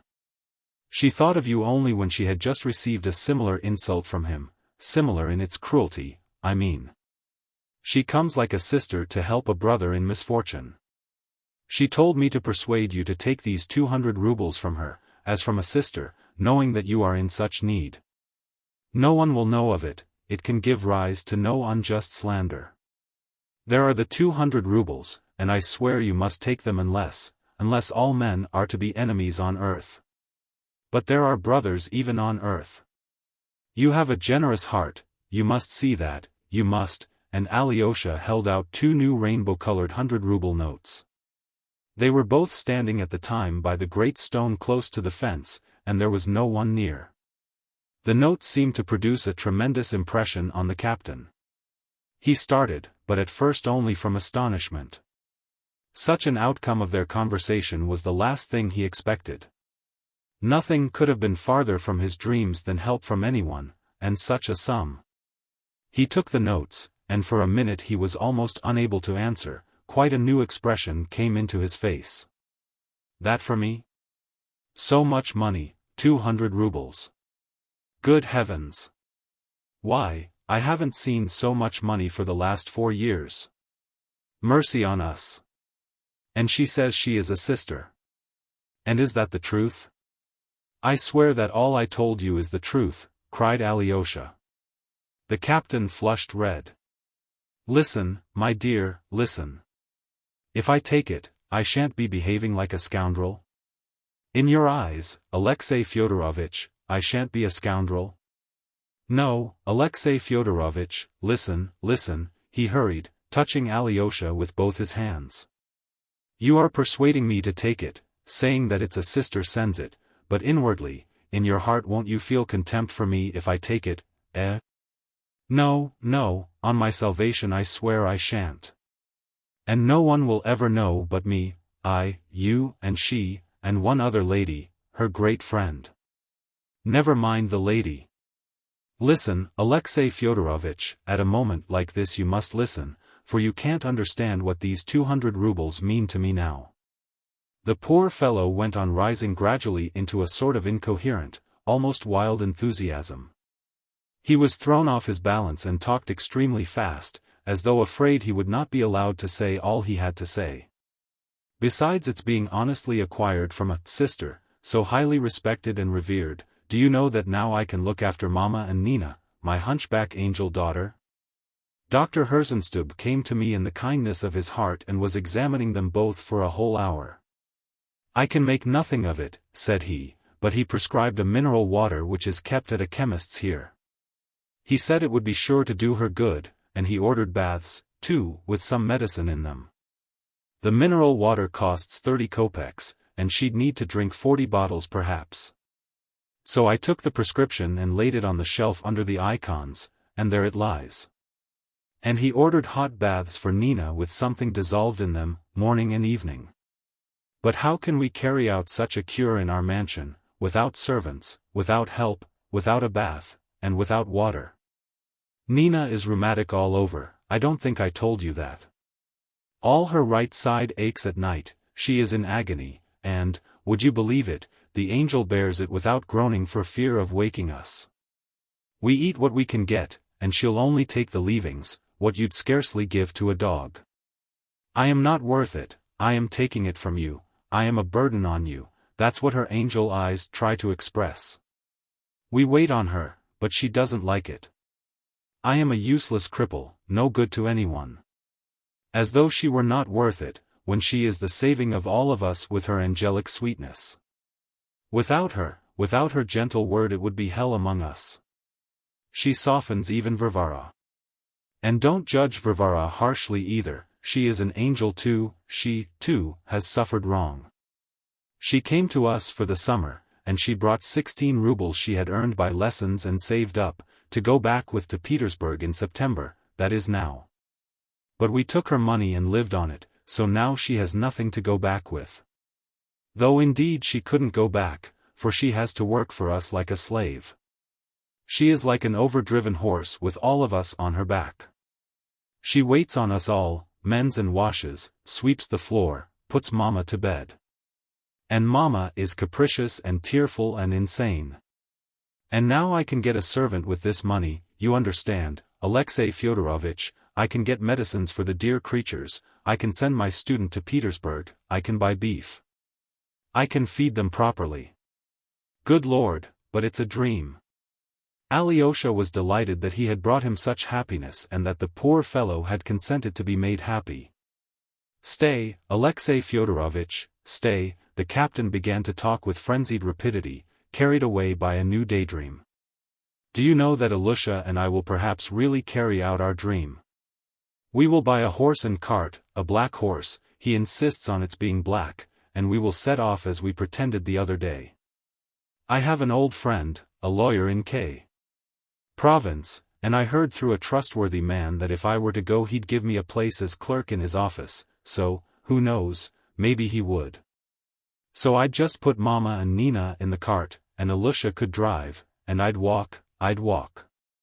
Why, if I only succeed in getting one debt paid that's owing me, I should have perhaps enough for that too.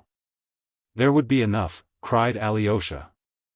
Katerina Ivanovna will send you as much more as you need, and you know, I have money too, take what you want, as you would from a brother, from a friend, you can give it back later.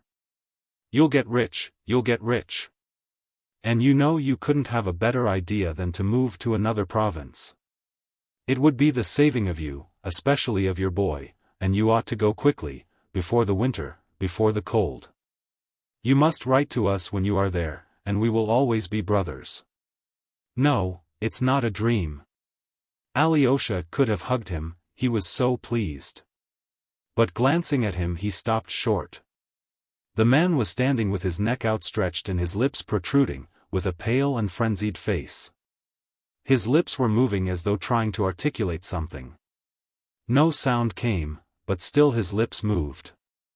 It was uncanny. "What is it?" asked Alyosha, startled. "Alexei Fyodorovitch." You," muttered the captain, faltering, looking at him with a strange, wild, fixed stare, and an air of desperate resolution.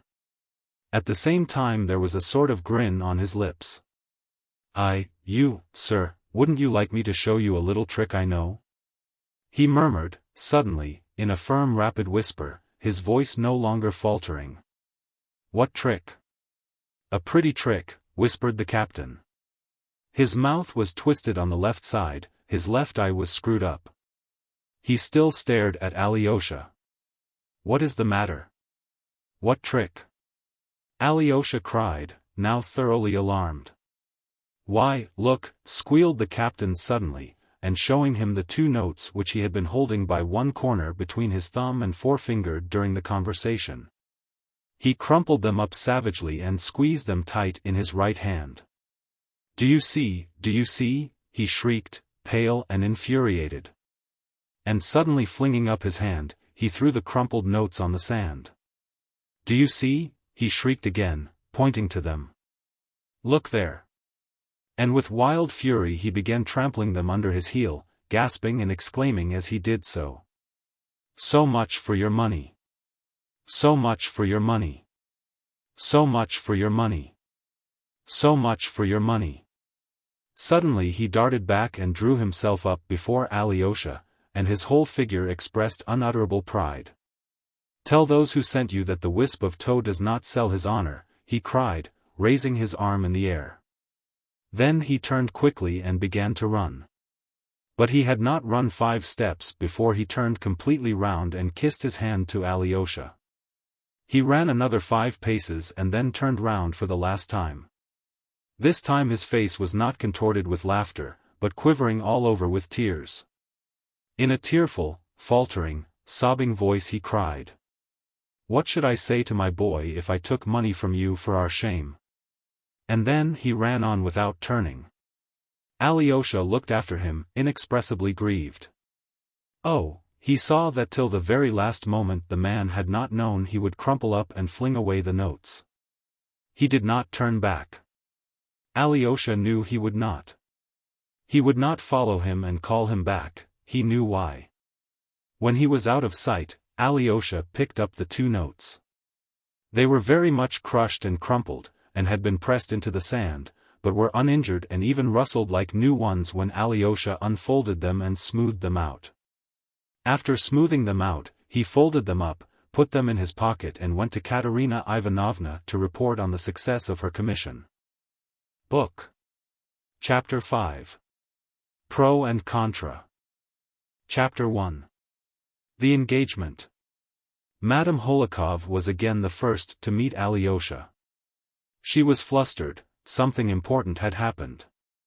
Katerina Ivanovna's hysterics had ended in a fainting fit, and then, a terrible, awful weakness had followed. She lay with her eyes turned up and was delirious. Now she was in a fever. They had sent for Herzenstube, they had sent for the ants. The ants were already here, but Herzenstube had not yet come. They were all sitting in her room, waiting. She was unconscious now, and what if it turned to brain fever? Madame Hohlakov looked gravely alarmed. "This is serious, serious," she added at every word, as though nothing that had happened to her before had been serious. Alyosha listened with distress, and was beginning to describe his adventures, but she interrupted him at the first words. She had not time to listen. She begged him to sit with Lise and wait for her there. "Lise," she whispered almost in his ear, "Lise has greatly surprised me just now, dear Alexei Fyodorovitch. She touched me, too, and so my heart forgives her everything. Only fancy, as soon as you had gone, she began to be truly remorseful for having laughed at you today and yesterday, though she was not laughing at you, but only joking. But she was seriously sorry for it, almost ready to cry, so that I was quite surprised. She has never been really sorry for laughing at me, but has only made a joke of it. And you know she is laughing at me every minute. But this time she was in earnest. She thinks a great deal of your opinion, Alexei Fyodorovitch, and don't take offense or be wounded by her if you can help it. I am never hard upon her, for she's such a clever little thing. Would you believe it? She said just now that you were a friend of her childhood, the greatest friend of her childhood. Just think of that, greatest friend, and what about me? She has very strong feelings and memories, and, what's more, she uses these phrases, most unexpected words, which come out all of a sudden when you least expect them. She spoke lately about a pine tree, for instance. There used to be a pine tree standing in our garden in her early childhood. Very likely it's standing there still. So there's no need to speak in the past tense. Pine trees are not like people, Alexei Fyodorovitch, they don't change quickly. Mama, she said, I remember this pine tree as in a dream, only she said something so original about it that I can't repeat it. Besides, I've forgotten it. Well, goodbye. I am so worried I feel I shall go out of my mind. Ah. Alexei Fyodorovitch, I've been out of my mind twice in my life. Go to Liz, cheer her up, as you always can so charmingly. Liz, she cried, going to her door, here I've brought you Alexei Fyodorovitch, whom you insulted so. He is not at all angry, I assure you. On the contrary, he is surprised that you could suppose so. Merci, maman. Come in, Alexei Fyodorovitch. Alyosha went in. Liz looked rather embarrassed, and at once flushed crimson. She was evidently ashamed of something, and, as people always do in such cases, she began immediately talking of other things, as though they were of absorbing interest to her at the moment. Mama has just told me all about the 200 rubles, Alexei Fyodorovitch. And you're taking them to that poor officer, and she told me all the awful story of how he had been insulted, and you know? Although Mama muddles things, she always rushes from one thing to another. I cried when I heard. Well, did you give him the money and how is that poor man getting on? The fact is I didn't give it to him, and it's a long story, answered Alyosha, as though he, too, could think of nothing but his regret at having failed, yet Liz saw perfectly well that he, too, looked away, and that he, too, was trying to talk of other things. Alyosha sat down to the table and began to tell his story, but at the first words he lost his embarrassment and gained the whole of Liz's attention as well. He spoke with deep feeling, under the influence of the strong impression he had just received, and he succeeded in telling his story well and circumstantially. In old days in Moscow he had been fond of coming to Liz and describing to her what had just happened to him, what he had read, or what he remembered of his childhood. Sometimes they had made daydreams and woven whole romances together, generally cheerful and amusing ones. Now they both felt suddenly transported to the old days in Moscow, 2 years before. Liz was extremely touched by his story. Alyosha described Alyosha with warm feeling. When he finished describing how the luckless man trampled on the money, Liz could not help clasping her hands and crying out. So you didn't give him the money? So you let him run away? Oh, dear, you ought to have run after him. No, Liz, it's better I didn't run after him, said Alyosha, getting up from his chair and walking thoughtfully across the room. How so? How is it better? Now they are without food and their case is hopeless? Not hopeless, for the 200 rubles will still come to them. He'll take the money tomorrow. Tomorrow he will be sure to take it, said Alyosha, pacing up and down, pondering. You see, Liz, he went on, stopping suddenly before her, I made one blunder, but that, even that, is all for the best. What blunder, and why is it for the best? I'll tell you. He is a man of weak and timorous character, he has suffered so much and is very good-natured.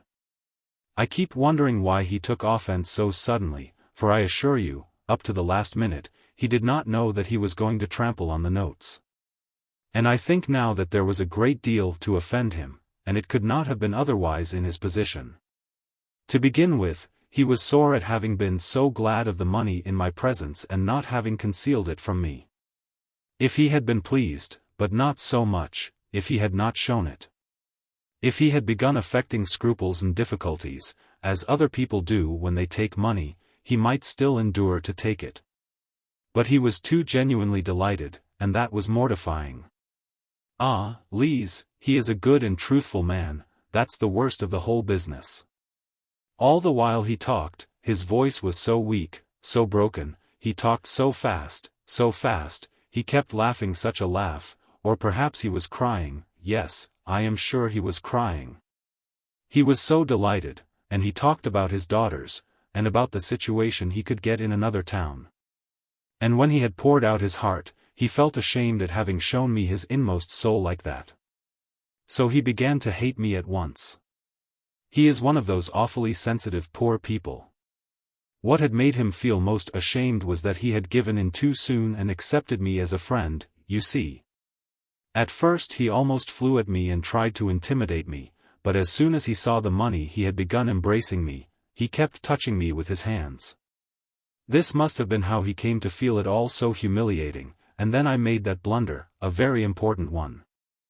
I suddenly said to him that if he had not money enough to move to another town, we would give it to him, and, indeed, I myself would give him as much as he wanted out of my own money.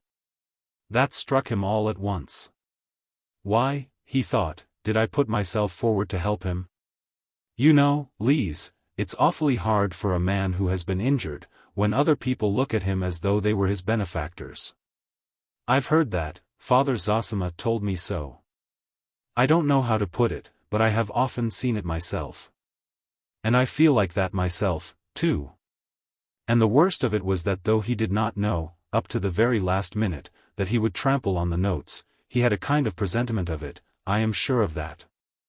That's just what made him so ecstatic, that he had that presentiment. And though it's so dreadful, it's all for the best. In fact, I believe nothing better could have happened. Why could nothing better have happened, cried Lise, looking with great surprise at Alyosha. Because if he had taken the money, in an hour after getting home, he would be crying with mortification, that's just what would have happened. And most likely he would have come to me early tomorrow, and perhaps have flung the notes at me and trampled upon them as he did just now. But now he has gone home awfully proud and triumphant, though he knows he has ruined himself.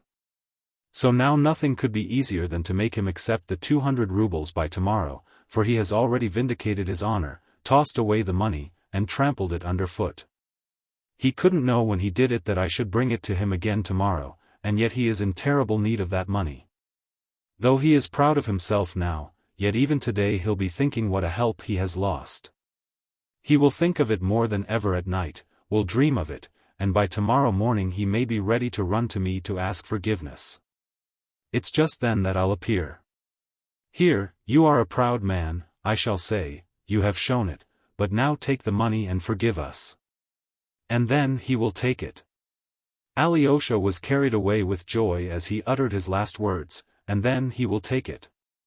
Lise clapped her hands. Ah, that's true. I understand that perfectly now. Ah, Alyosha, how do you know all this? So young and yet he knows what's in the heart. I should never have worked it out. The great thing now is to persuade him that he is on an equal footing with us, in spite of his taking money from us, Alyosha went on in his excitement, and not only on an equal, but even on a higher footing. On a higher footing is charming, Alexei Fyodorovitch, but go on, go on. You mean there isn't such an expression as, on a higher footing? But that doesn't matter because... Oh, no, of course it doesn't matter. Forgive me, Alyosha, dear. You know, I scarcely respected you till now, that is I respected you but on an equal footing. But now I shall begin to respect you on a higher footing. Don't be angry, dear, at my joking, she put in at once, with strong feeling.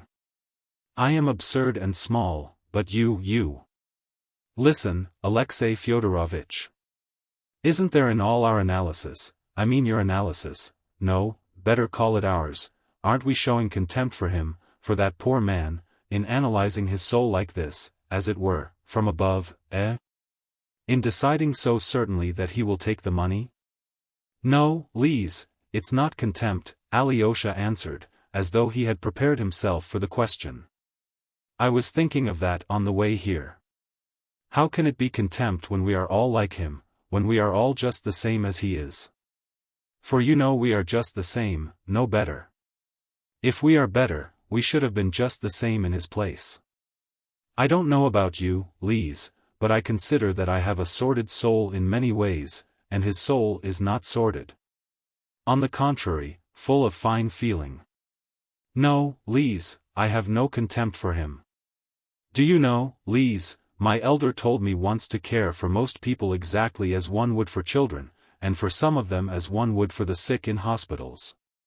Ah, Alexei Fyodorovitch, dear, let us care for people as we would for the sick. Let us, Lise, I am ready. Though I am not altogether ready in myself. I am sometimes very impatient and at other times I don't see things. It's different with you. Ah, I don't believe it. Alexei Fyodorovitch, how happy I am. I am so glad you say so, Lise. Alexei Fyodorovitch, you are wonderfully good, but you are sometimes sort of formal. And yet you are not a bit formal really. Go to the door, open it gently, and see whether Mama is listening, said Lise, in a nervous, hurried whisper. Alyosha went, opened the door, and reported that no one was listening. Come here, Alexei Fyodorovitch, Lise went on, flushing redder and redder. Give me your hand, that's right. I have to make a great confession, I didn't write to you yesterday in joke, but in earnest, and she hid her eyes with her hand. It was evident that she was greatly ashamed of the confession. Suddenly she snatched his hand and impulsively kissed it 3 times. Ah, Lise, what a good thing, cried Alyosha joyfully. You know, I was perfectly sure you were in earnest. Sure. Upon my word. She put aside his hand, but did not leave go of it, blushing hotly, and laughing a little happy laugh. I kiss his hand and he says, what a good thing. But her reproach was undeserved.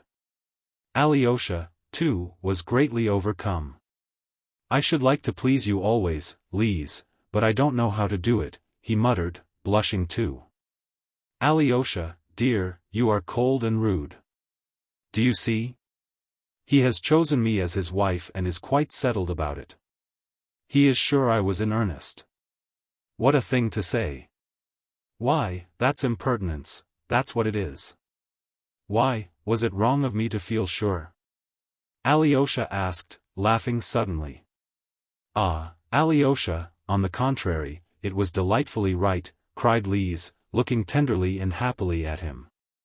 Alyosha stood still, holding her hand in his. Suddenly he stooped down and kissed her on her lips. Oh, what are you doing? Cried Lise. Alyosha was terribly abashed. Oh, forgive me if I shouldn't. Perhaps I'm awfully stupid. You said I was cold, so I kissed you. But I see it was stupid. Lise laughed, and hid her face in her hands. And in that dress, she ejaculated in the midst of her mirth. But she suddenly ceased laughing and became serious, almost stern. Alyosha, we must put off kissing. We are not ready for that yet, and we shall have a long time to wait, she ended suddenly. Tell me rather why you who are so clever, so intellectual, so observant, choose a little idiot, an invalid like me? Ah, Alyosha, I am awfully happy, for I don't deserve you a bit. You do, Lise.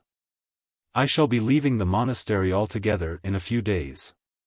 If I go into the world, I must marry. I know that. He told me to marry, too. Whom could I marry better than you, and who would have me accept you?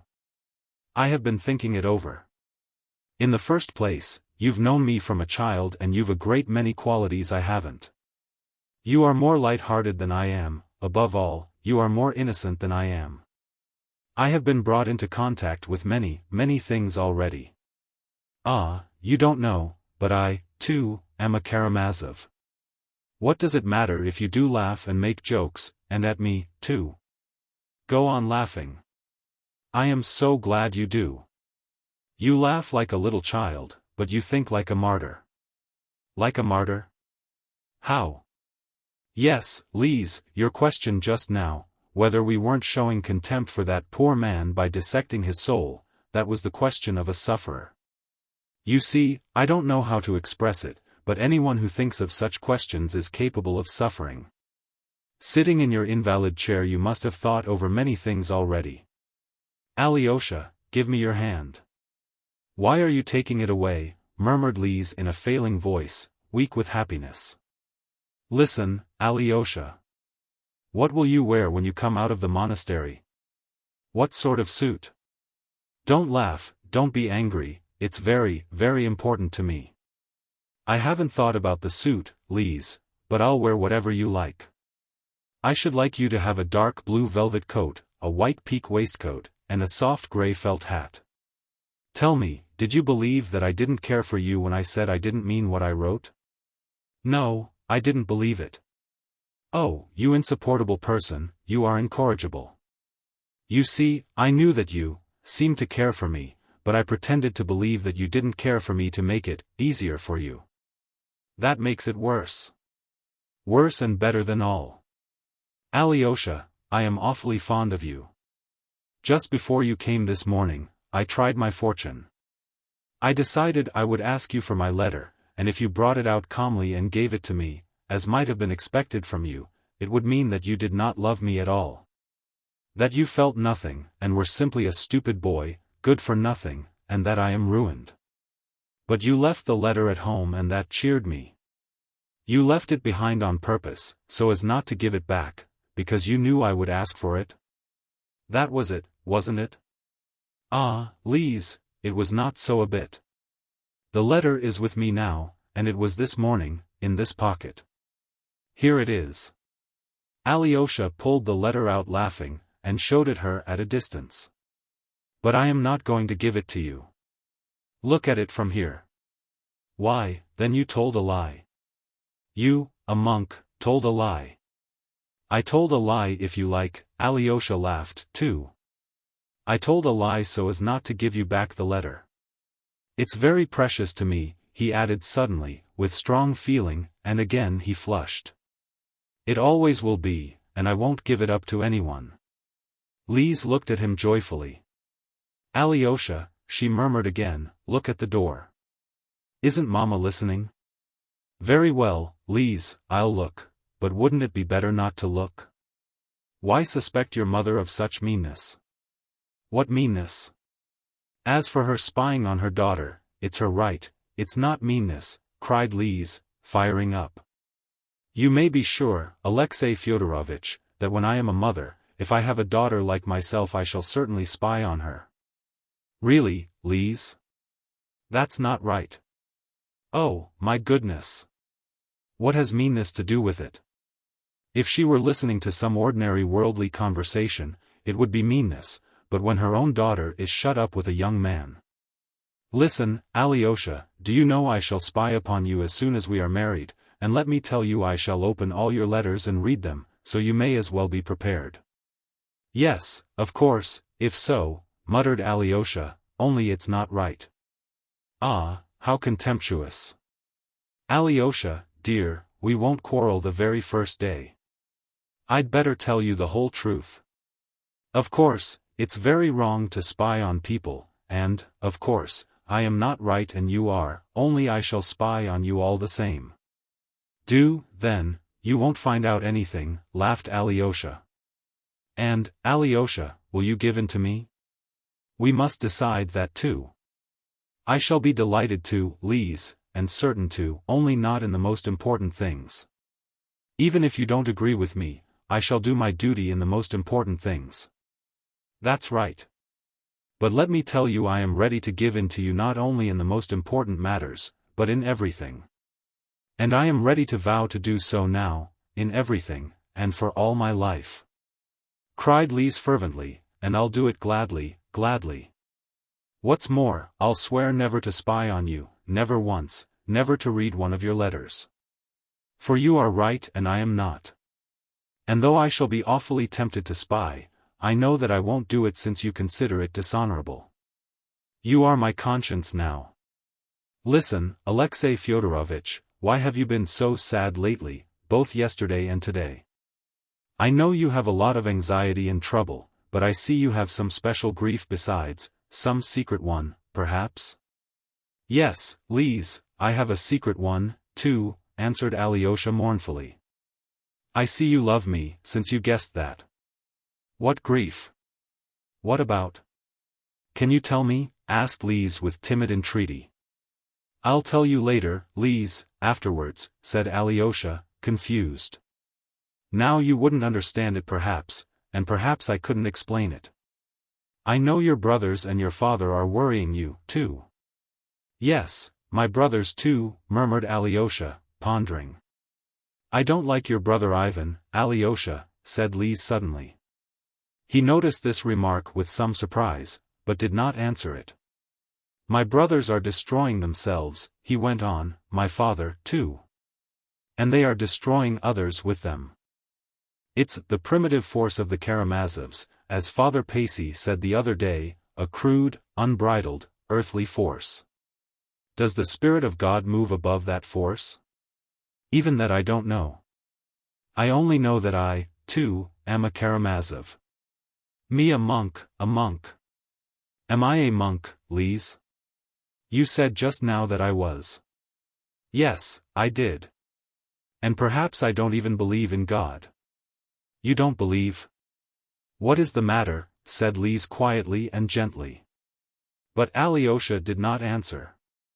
There was something too mysterious, too subjective in these last words of his, perhaps obscure to himself, but yet torturing him. And now on the top of it all, my friend, the best man in the world, is leaving the earth. If you knew, Lise, how bound up in soul I am with him. And then I shall be left alone. I shall come to you, Lise. For the future we will be together. Yes, together, together. Henceforward we shall be always together, all our lives. Listen, kiss me, I allow you. Alyosha kissed her. Come, now go. Christ be with you, and she made the sign of the cross over him. Make haste back to him while he is alive. I see I've kept you cruelly. I'll pray today for him and you. Alyosha, we shall be happy. Shall we be happy, shall we? I believe we shall, Lise. Alyosha thought it better not to go into Madame Hohlakov and was going out of the house without saying goodbye to her. But no sooner had he opened the door than he found Madame Hohlakov standing before him. From the first word Alyosha guessed that she had been waiting on purpose to meet him. Alexei Fyodorovitch, this is awful. This is all childish nonsense and ridiculous. I trust you won't dream, it's foolishness, nothing but foolishness, she said, attacking him at once. Only don't tell her that, said Alyosha, or she will be upset, and that's bad for her now. Sensible advice from a sensible young man. Am I to understand that you only agreed with her from compassion for her invalid state, because you didn't want to irritate her by contradiction? Oh, no, not at all. I was quite serious in what I said, Alyosha declared stoutly. To be serious about it is impossible, unthinkable, and in the first place I shall never be at home to you again, and I shall take her away, you may be sure of that. But why? Asked Alyosha. It's all so far off. We may have to wait another year and a half. Ah, Alexei Fyodorovitch, that's true, of course, and you'll have time to quarrel and separate 1,000 times in a year and a half. But I am so unhappy. Though it's such nonsense, it's a great blow to me. I feel like Fyodor in the last scene of Sorrow from Wit. You are Chatsky and she is Sophia, and, only fancy, I've run down to meet you on the stairs, and in the play the fatal scene takes place on the staircase. I heard it all, I almost dropped. So this is the explanation of her dreadful night and her hysterics of late. It means love to the daughter but death to the mother. I might as well be in my grave at once. And a more serious matter still, what is this letter she has written? Show it me at once, at once. No, there's no need. Tell me, how is Katerina Ivanovna now? I must know. She still lies in delirium, she has not regained consciousness. Her aunts are here, but they do nothing but sigh and give themselves airs. Herzenstube came, and he was so alarmed that I didn't know what to do for him. I nearly sent for a doctor to look after him. He was driven home in my carriage. And on the top of it all, you and this letter.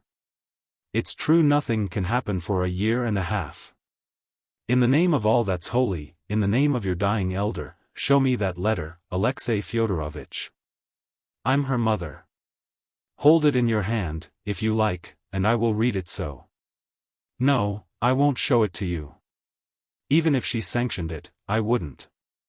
I am coming tomorrow, and if you like, we can talk over many things, but now goodbye. And Alyosha ran downstairs and into the street. Chapter 2. Smerdyakov with a guitar. He had no time to lose indeed. Even while he was saying goodbye to Liz, the thought had struck him that he must attempt some stratagem to find his brother Dmitri, who was evidently keeping out of his way. It was getting late, nearly 3 o'clock. Alyosha's whole soul turned to the monastery, to his dying saint, but the necessity of seeing Dmitri outweighed everything. The conviction that a great inevitable catastrophe was about to happen grew stronger in Alyosha's mind with every hour. What that catastrophe was, and what he would say at that moment to his brother, he could perhaps not have said definitely. Even if my benefactor must die without me, anyway I won't have to reproach myself all my life with the thought that I might have saved something and did not, but passed by and hastened home. If I do as I intend, I shall be following his great precept. His plan was to catch his brother Dmitri unawares, to climb over the fence, as he had the day before, get into the garden and sit in the summer-house. If Dmitri were not there, thought Alyosha, he would not announce himself to Foma or the women of the house, but would remain hidden in the summer-house, even if he had to wait there till evening. If, as before, Dmitri were lying in wait for Grushenka to come, he would be very likely to come to the summer-house. Alyosha did not, however, give much thought to the details of his plan, but resolved to act upon it, even if it meant not getting back to the monastery that day. Everything happened without hindrance. He climbed over the hurdle almost in the same spot as the day before, and stole into the summer-house unseen. He did not want to be noticed. The woman of the house and Foma too, if he were here, might be loyal to his brother and obey his instructions, and so refuse to let Alyosha come into the garden. Or might warn Dmitri that he was being sought and inquired for. There was no one in the summer-house. Alyosha sat down and began to wait. He looked round the summer-house, which somehow struck him as a great deal more ancient than before. Though the day was just as fine as yesterday, it seemed a wretched little place this time. There was a circle on the table, left no doubt from the glass of brandy having been spilt the day before. Foolish and irrelevant ideas strayed about his mind, as they always do in a time of tedious waiting. He wondered, for instance, why he had sat down precisely in the same place as before, why not in the other seat. At last he felt very depressed by suspense and uncertainty. But he had not sat there more than a quarter of an hour, when he suddenly heard the thrum of a guitar somewhere quite close. People were sitting, or had only just sat down, somewhere in the bushes not more than 20 paces away. Alyosha suddenly recollected that on coming out of the summer-house the day before, he had caught a glimpse of an old green low garden seat among the bushes on the left, by the fence. The people must be sitting on it now. Who were they? A man's voice suddenly began singing in a sugary falsetto, accompanying himself on the guitar. With invincible force. I am bound to my dear. O Lord, have mercy. On her and on me. On her and on me. On her and on me. The voice ceased. It was a lackey's tenor and a lackey's song. Another voice, a woman's, suddenly asked insinuatingly and bashfully, though with mincing affectation. Why haven't you been to see us for so long, Pavel Fyodorovitch? Why do you always look down upon us? Not at all, answered a man's voice politely, but with emphatic dignity. It was clear that the man had the best of the position, and that the woman was making advances. I believe the man must be Smerdyakov, thought Alyosha, from his voice. And the lady must be the daughter of the house here, who has come from Moscow, the one who wears the dress with a tail and goes to Marfa for soup. I am awfully fond of verses of all kinds, if they rhyme, the woman's voice continued. Why don't you go on? The man sang again. What do I care for royal wealth?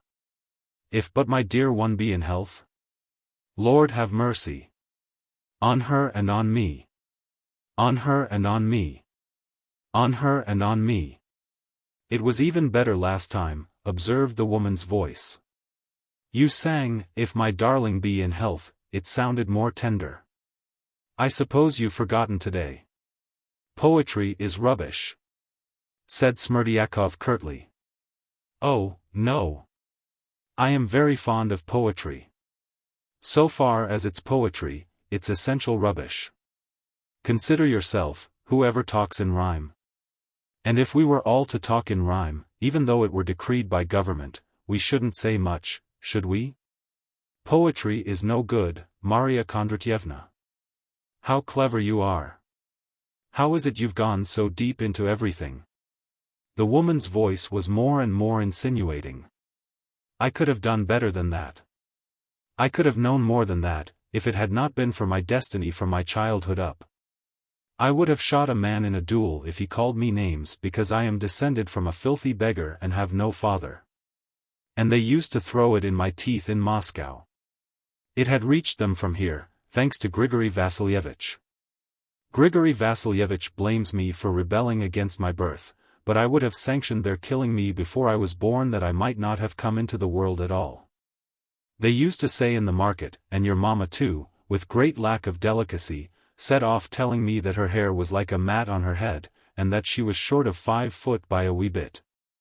Why talk of a wee bit while she might have said, a little bit, like everyone else? She wanted to make it touching, a regular peasant's feeling.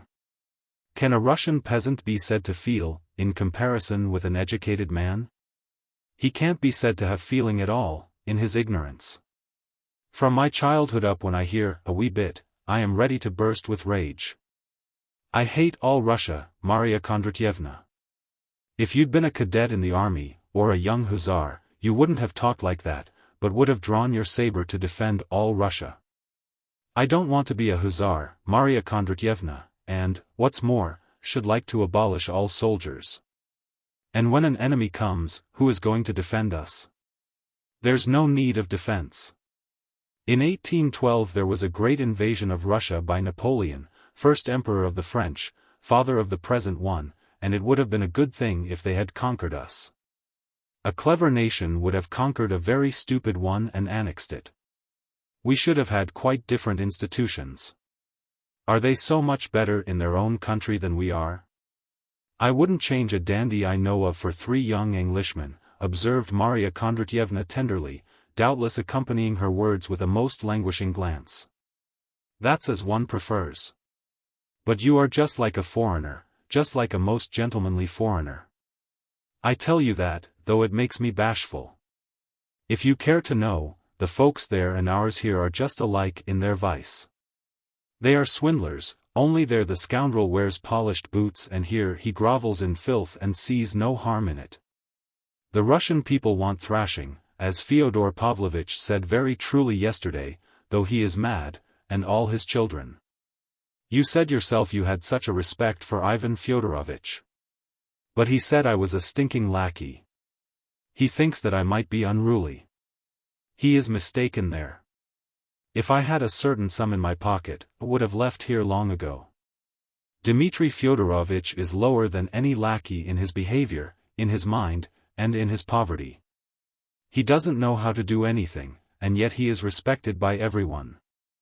I may be only a soup maker, but with luck I could open a cafe-restaurant in Petrovka, in Moscow, for my cookery is something special, and there's no one in Moscow, except the foreigners, whose cookery is anything special.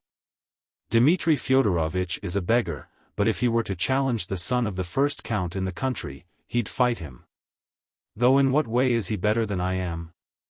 For he is ever so much stupider than I am. Look at the money he has wasted without any need. It must be lovely, a duel, Marya Kondratyevna observed suddenly. How so? It must be so dreadful and so brave, especially when young officers with pistols in their hands pop at one another for the sake of some lady. A perfect picture.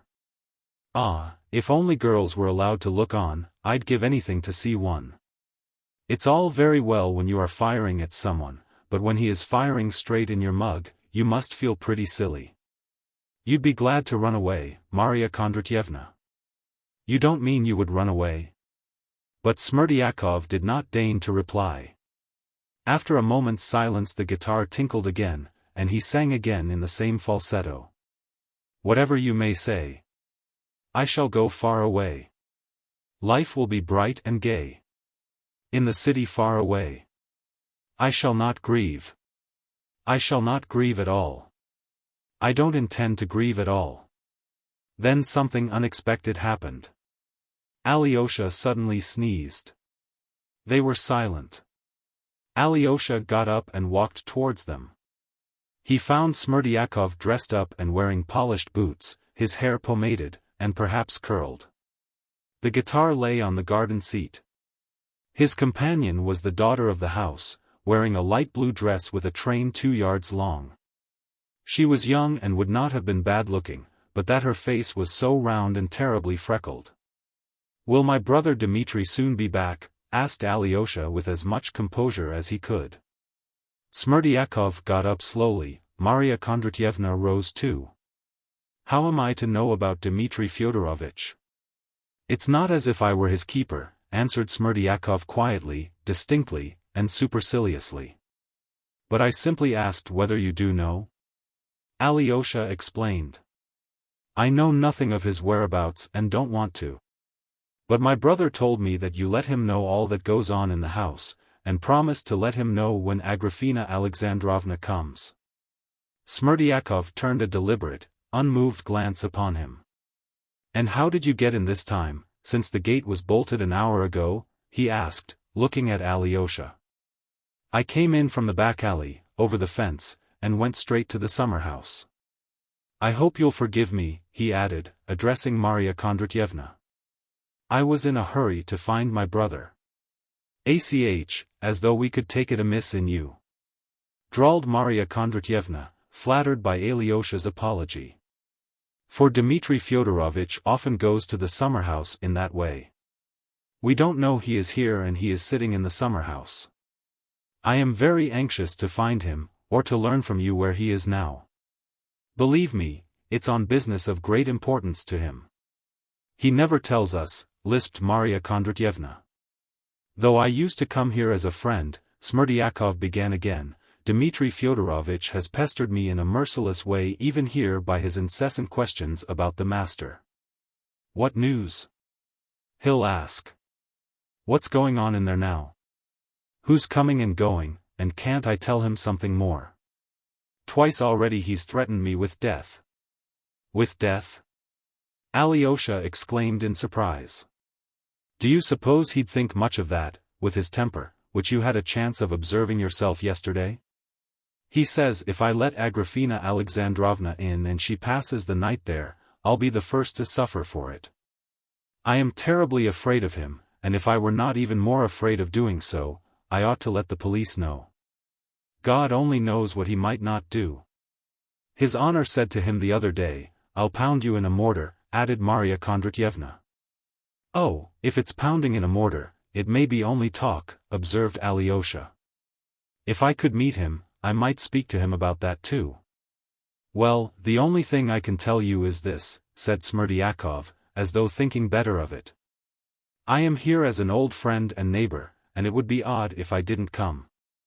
On the other hand, Ivan Fyodorovitch sent me first thing this morning to your brother's lodging in Lake Street, without a letter, but with a message to Dmitri Fyodorovitch to go to dine with him at the restaurant here, in the marketplace. I went, but didn't find Dmitri Fyodorovitch at home, though it was 8 o'clock. He's been here, but he is quite gone, those were the very words of his landlady. It's as though there was an understanding between them. Perhaps at this moment he is in the restaurant with Ivan Fyodorovitch, for Ivan Fyodorovitch has not been home to dinner and Fyodor Pavlovitch dined alone an hour ago, and is gone to lie down. But I beg you most particularly not to speak of me and of what I have told you, for he'd kill me for nothing at all. Brother Ivan invited Dmitri to the restaurant today, repeated Alyosha quickly. That's so. The Metropolis Tavern in the marketplace? The very same. That's quite likely, cried Alyosha, much excited. Thank you, Smerdyakov, that's important. I'll go there at once. Don't betray me, Smerdyakov called after him. Oh, no, I'll go to the tavern as though by chance. Don't be anxious. But wait a minute, I'll open the gate to you, cried Marya Kondratyevna. No, it's a shortcut, I'll get over the fence again. What he had heard threw Alyosha into great agitation. He ran to the tavern. It was impossible for him to go into the tavern in his monastic dress, but he could inquire at the entrance for his brothers and call them down. But just as he reached the tavern, a window was flung open, and his brother Ivan called down to him from it. Alyosha, can't you come up here to me? I shall be awfully grateful. To be sure I can, only I don't quite know whether in this dress. But I am in a room apart. Come up the steps, I'll run down to meet you. A minute later Alyosha was sitting beside his brother. Ivan was alone dining. Chapter 3. The brothers make friends. Ivan was not, however, in a separate room, but only in a place shut off by a screen, so that it was unseen by other people in the room. It was the first room from the entrance with a buffet along the wall. Waiters were continually darting to and fro in it. The only customer in the room was an old retired military man drinking tea in a corner. But there was the usual bustle going on in the other rooms of the tavern. There were shouts for the waiters, the sound of popping corks, the click of billiard balls, the drone of the organ. Alyosha knew that Ivan did not usually visit this tavern and disliked taverns in general. So he must have come here, he reflected, simply to meet Dmitri by arrangement. Yet Dmitri was not there. Shall I order you fish, soup or anything? You don't live on tea alone, I suppose, cried Ivan, apparently delighted at having got hold of Alyosha. He had finished dinner and was drinking tea. Let me have soup, and tea afterwards, I am hungry, said Alyosha gaily. And cherry jam? They have it here. You remember how you used to love cherry jam when you were little? You remember that? Let me have jam too, I like it still. Ivan rang for the waiter and ordered soup, jam and tea. I remember everything, Alyosha, I remember you till you were 11, I was nearly 15. There's such a difference between 15 and 11 that brothers are never companions at those ages. I don't know whether I was fond of you even. When I went away to Moscow for the first few years I never thought of you at all. Then, when you came to Moscow yourself, we only met once somewhere, I believe. And now I've been here more than 3 months, and so far we have scarcely said a word to each other. Tomorrow I am going away, and I was just thinking as I sat here how I could see you to say goodbye and just then you passed. Were you very anxious to see me, then? Very. I want to get to know you once for all, and I want you to know me. And then to say goodbye. I believe it's always best to get to know people just before leaving them. I've noticed how you've been looking at me these 3 months. There has been a continual look of expectation in your eyes, and I can't endure that. That's how it is I've kept away from you. But in the end I have learned to respect you. The little man stands firm, I thought. Though I am laughing, I am serious. You do stand firm, don't you? I like people who are firm like that, whatever it is they stand by, even if they are such little fellows as you. Your expectant eyes ceased to annoy me, I grew fond of them in the end, those expectant eyes. You seem to love me for some reason, Alyosha. I do love you, Ivan. Dmitri says of you, Ivan is a tomb. I say of you, Ivan is a riddle. You are a riddle to me even now. But I understand something in you, and I did not understand it till this morning. What's that? Laughed Ivan. You won't be angry? Alyosha laughed too. Well? That you are just as young as other young men of 23, that you are just a young and fresh and nice boy, green in fact. Now, have I insulted you dreadfully? On the contrary, I am struck by a coincidence, cried Ivan, warmly and good-humoredly. Would you believe it that ever since that scene with her, I have thought of nothing else but my youthful greenness, and just as though you guessed that, you begin about it. Do you know I've been sitting here thinking to myself, that if I didn't believe in life, if I lost faith in the woman I love, lost faith in the order of things, were convinced in fact that everything is a disorderly, damnable, and perhaps devil-ridden chaos, if I were struck by every horror of man's disillusionment, still I should want to live and, having once tasted of the cup, would not turn away from it till I had drained it. At 30, though, I shall be sure to leave the cup, even if I've not emptied it, and turn away, where I don't know. But till I am 30, I know that my youth will triumph over everything, every disillusionment, every disgust with life. I've asked myself many times whether there is in the world any despair that would overcome this frantic and perhaps unseemly thirst for life in me, and I've come to the conclusion that there isn't. That is till I am 30, and then I shall lose it of myself, I fancy. Some drivelling consumptive moralists, and poets especially, often call that thirst for life base. It's a feature of the Karamazovs, it's true, that thirst for life regardless of everything. You have it no doubt too, but why is it base? The centripetal force on our planet is still fearfully strong, Alyosha. I have a longing for life, and I go on living in spite of logic. Though I may not believe in the order of the universe, yet I love the sticky little leaves as they open in spring. I love the blue sky, I love some people, whom one loves sometimes without knowing why. I love some great deeds done by men, though I've long ceased perhaps to have faith in them, yet from old habit one's heart prizes them. Here they have brought the soup for you, eat it, it will do you good. It's first-rate soup, they know how to make it here. I want to travel in Europe, Alyosha, I shall set off from here. And yet I know that I am only going to a graveyard, but it's a most precious graveyard, that's what it is. Precious are the dead that lie there, every stone over them speaks of such burning life in the past, of such passionate faith in their work, their truth, their struggle and their science. That I know I shall fall on the ground and kiss those stones and weep over them.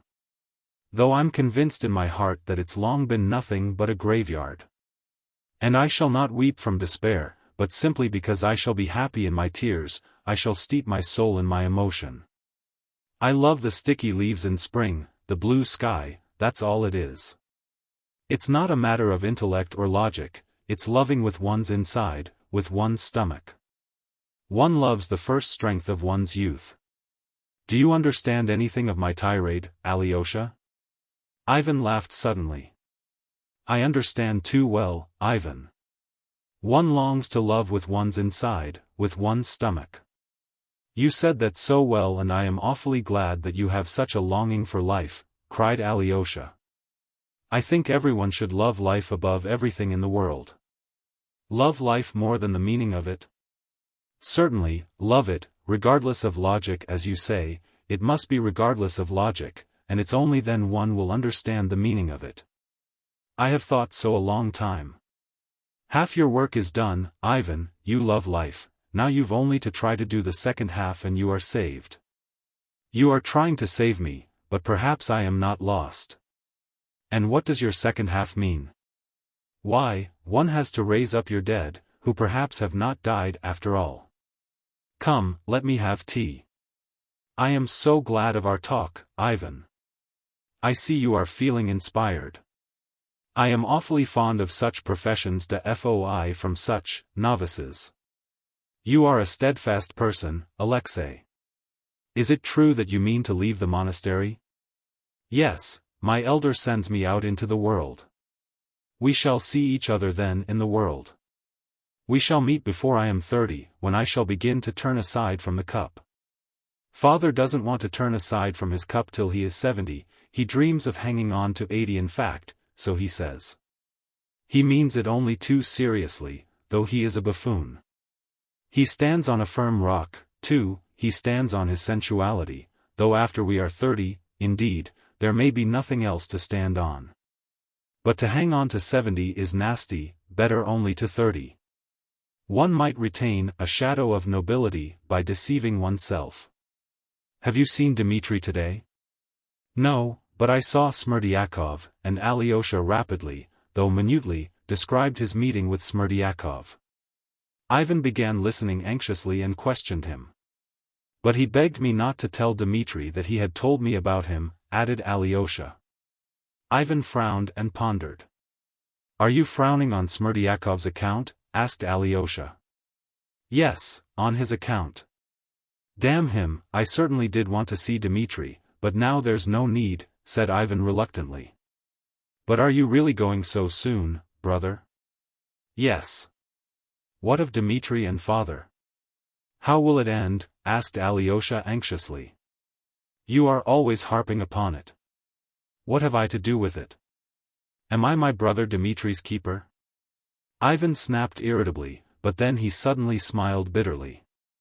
Cain's answer about his murdered brother, wasn't it? Perhaps that's what you're thinking at this moment? Well, damn it all, I can't stay here to be their keeper, can I? I've finished what I had to do, and I am going. Do you imagine I am jealous of Dmitri, that I've been trying to steal his beautiful Katerina Ivanovna for the last 3 months? Nonsense, I had business of my own. I finished it. I am going. I finished it just now, you were witness. At Katerina Ivanovna's? Yes, and I've released myself once for all. And after all, what have I to do with Dmitri? Dmitri doesn't come in. I had my own business to settle with Katerina Ivanovna. You know, on the contrary, that Dmitri behaved as though there was an understanding between us.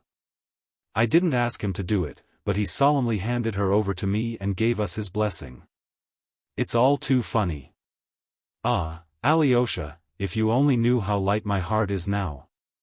Would you believe it, I sat here eating my dinner and was nearly ordering champagne to celebrate my first hour of freedom. Tfu!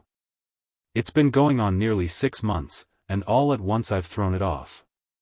I could never have guessed even yesterday, how easy it would be to put an end to it if I wanted.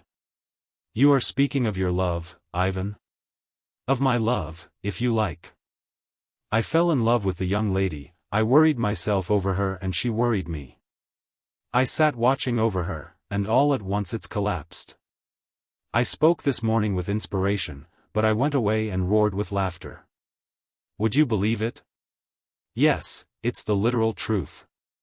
You seem very merry about it now, observed Alyosha, looking into his face, which had suddenly grown brighter. But how could I tell that I didn't care for her a bit? Ha ha. It appears, after all, I didn't. And yet how she attracted me. How attractive she was just now when I made my speech. And do you know she attracts me awfully even now, yet how easy it is to leave her. Do you think I am boasting? No, only perhaps it wasn't love.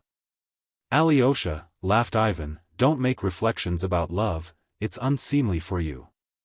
How you rushed into the discussion this morning. I've forgotten to kiss you for it. But how she tormented me. It certainly was sitting by a laceration. Ah, she knew how I loved her. She loved me and not Dmitri, Ivan insisted gaily. Her feeling for Dmitri was simply a self-laceration. All I told her just now was perfectly true, but the worst of it is, it may take her 15 or 20 years to find out that she doesn't care for Dmitri, and loves me whom she torments. And perhaps she may never find it out at all, in spite of her lesson today.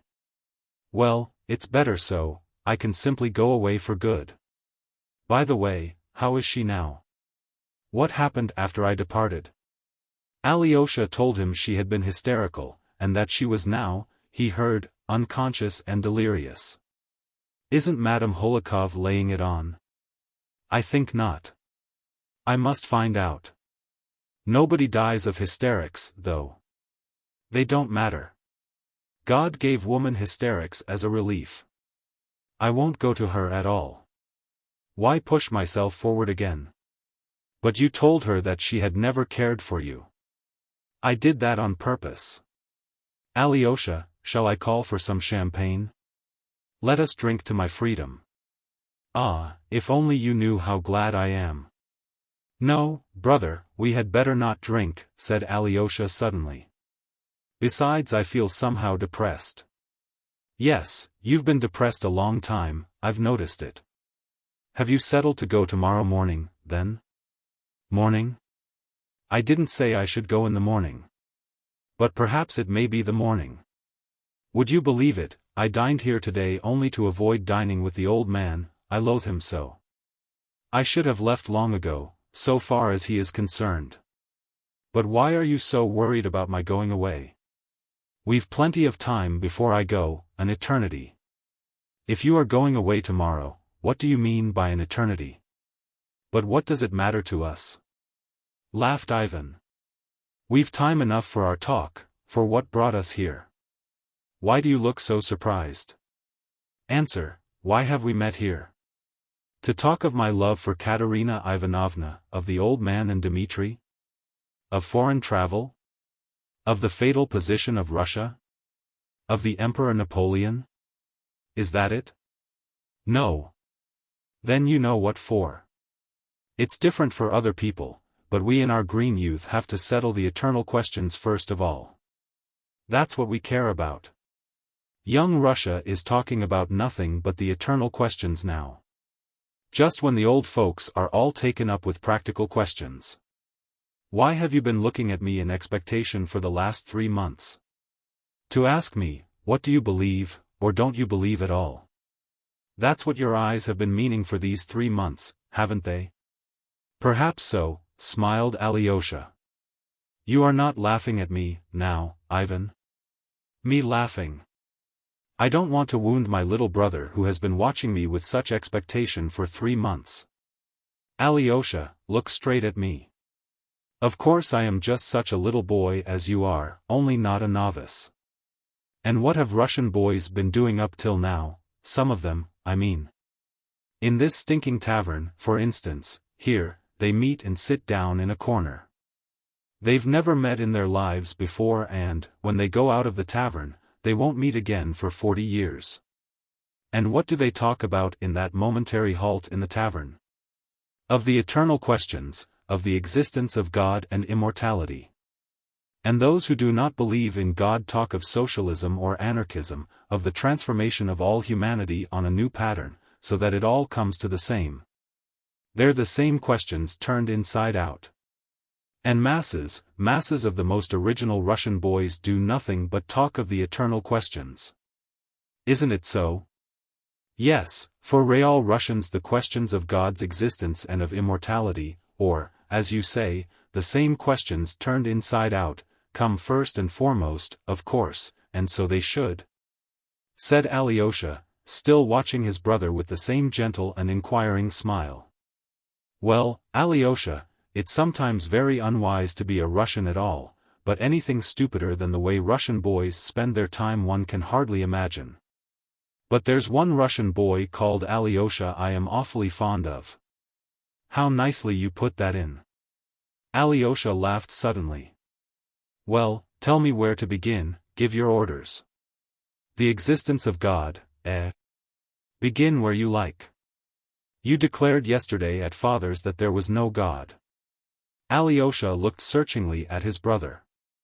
I said that yesterday at dinner on purpose to tease you and I saw your eyes glow. But now I've no objection to discussing with you, and I say so very seriously. I want to be friends with you, Alyosha, for I have no friends and want to try it. Well, only fancy, perhaps I too accept God, laughed Ivan. That's a surprise for you, isn't it? Yes, of course, if you are not joking now. Joking? I was told at the elders yesterday that I was joking. You know, dear boy, there was an old sinner in the 18th century who declared that, if there were no God, he would have to be invented. S'il n'existait pas Dieu, Illinois faudrait l'inventor. And man has actually invented God. And what's strange, what would be marvelous, is not that God should really exist. The marvel is that such an idea, the idea of the necessity of God, could enter the head of such a savage, vicious beast as man. So holy it is, so touching, so wise and so great a credit it does to man. As for me, I've long resolved not to think whether man created God or God man. And I won't go through all the axioms laid down by Russian boys on that subject, all derived from European hypotheses. For what's a hypothesis there, is an axiom with the Russian boy, and not only with the boys but with their teachers too, for our Russian professors are often just the same boys themselves.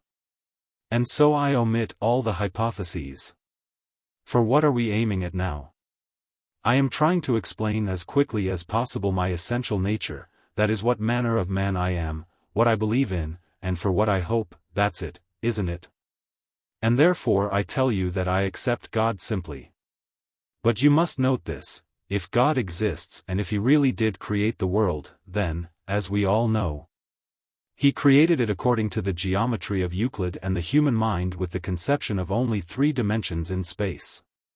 Yet there have been and still are geometricians and philosophers, and even some of the most distinguished, who doubt whether the whole universe, or to speak more widely the whole of being, was only created in Euclid's geometry. They even dare to dream that 2 parallel lines, which according to Euclid can never meet on earth, may meet somewhere in infinity. I have come to the conclusion that, since I can't understand even that, I can't expect to understand about God. I acknowledge humbly that I have no faculty for settling such questions. I have a Euclidean earthly mind, and how could I solve problems that are not of this world? And I advise you never to think about it either, my dear Alyosha, especially about God, whether he exists or not.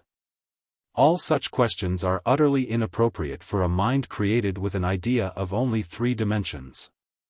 And so I accept God and am glad to, and what's more, I accept his wisdom, his purpose, which are utterly beyond our ken. I believe in the underlying order and the meaning of life. I believe in the eternal harmony in which they say we shall one day be blended. I believe in the word to which the universe is striving, and which itself was, with God, and which itself is God and so on, to infinity. There are all sorts of phrases for it. I seem to be on the right path, don't I? Yet would you believe it, in the final result I don't accept this world of God's, and, although I know it exists, I don't accept it at all. It's not that I don't accept God, you must understand, it's the world created by him I don't and cannot accept. Let me make it plain. I believe like a child that suffering will be healed and made up for, that all the humiliating absurdity of human contradictions will vanish like a pitiful mirage. Like the despicable fabrication of the impotent and infinitely small Euclidean mind of man, that in the world's finale, at the moment of eternal harmony, something so precious will come to pass that it will suffice for all hearts, for the comforting of all resentments, for the atonement of all the crimes of humanity, of all the blood they've shed.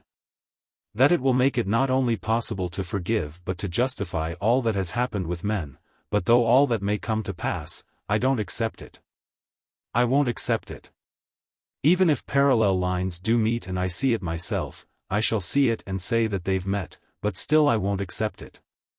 That's what's at the root of me, Alyosha, that's my creed.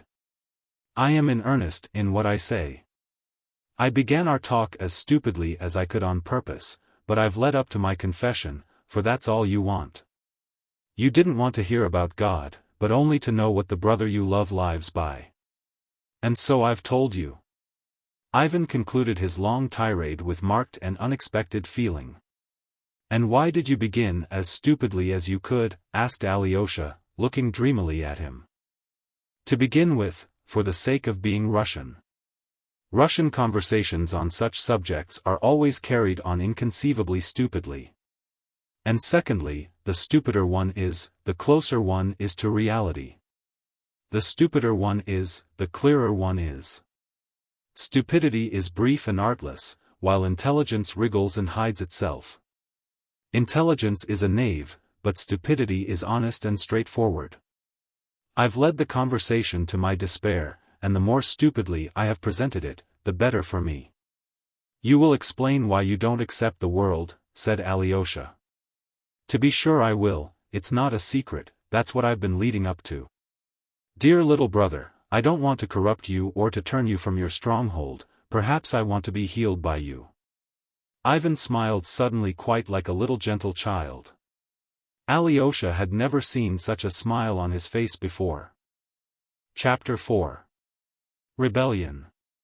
"I must make you one confession," Ivan began.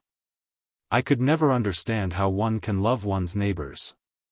It's just one's neighbors, to my mind, that one can't love, though one might love those at a distance. I once read somewhere of John the Merciful, a saint, that when a hungry, frozen beggar came to him, he took him into his bed, held him in his arms, and began breathing into his mouth, which was putrid and loathsome from some awful disease. I am convinced that he did that from self-laceration, from the self-laceration of falsity, for the sake of the charity imposed by duty, as a penance laid on him. For anyone to love a man, he must be hidden, for as soon as he shows his face, love is gone." "Father Zosima has talked of that more than once," observed Alyosha. He, too, said that the face of a man often hinders many people not practiced in love, from loving him. But yet there's a great deal of love in mankind, and almost Christ-like love. I know that myself, Ivan. Well, I know nothing of it so far, and can't understand it, and the innumerable mass of mankind are with me there. The question is, whether that's due to men's bad qualities or whether it's inherent in their nature. To my thinking, Christ-like love for men is a miracle impossible on earth. He was God. But we are not gods. Suppose I, for instance, suffer intensely. Another can never know how much I suffer, because he is another and not I. And what's more, a man is rarely ready to admit another's suffering, as though it were a distinction. Why won't he admit it, do you think? Because I smell unpleasant, because I have a stupid face, because I once trod on his foot. Besides, there is suffering and suffering. Degrading, humiliating suffering such as humbles me, hunger, for instance, my benefactor will perhaps allow me. But when you come to higher suffering, for an idea, for instance, he will very rarely admit that. Perhaps because my face strikes him as not at all what he fancies a man should have who suffers for an idea. And so he deprives me instantly of his favor, and not at all from badness of heart. Beggars, especially genteel beggars, ought never to show themselves, but to ask for charity through the newspapers. One can love one's neighbors in the abstract, or even at a distance, but at close quarters it's almost impossible. If it were as on the stage, in the ballet, where if beggars come in, they wear silken rags and tattered lace and beg for alms dancing gracefully, then one might like looking at them. But even then we should not love them. But enough of that. I simply wanted to show you my point of view. I meant to speak of the suffering of mankind generally, but we had better confine ourselves to the sufferings of the children. That reduces the scope of my argument to a tenth of what it would be. Still we'd better keep to the children, though it does weaken my case. But, in the first place, children can be loved even at close quarters, even when they are dirty, even when they are ugly, I fancy, though, children never are ugly. The second reason why I won't speak of grown-up people is that, besides being disgusting and unworthy of love, they have a compensation, they've eaten the apple and know good and evil. And they have become like gods. They go on eating it still. But the children haven't eaten anything, and are so far innocent. Are you fond of children, Alyosha? I know you are, and you will understand why I prefer to speak of them.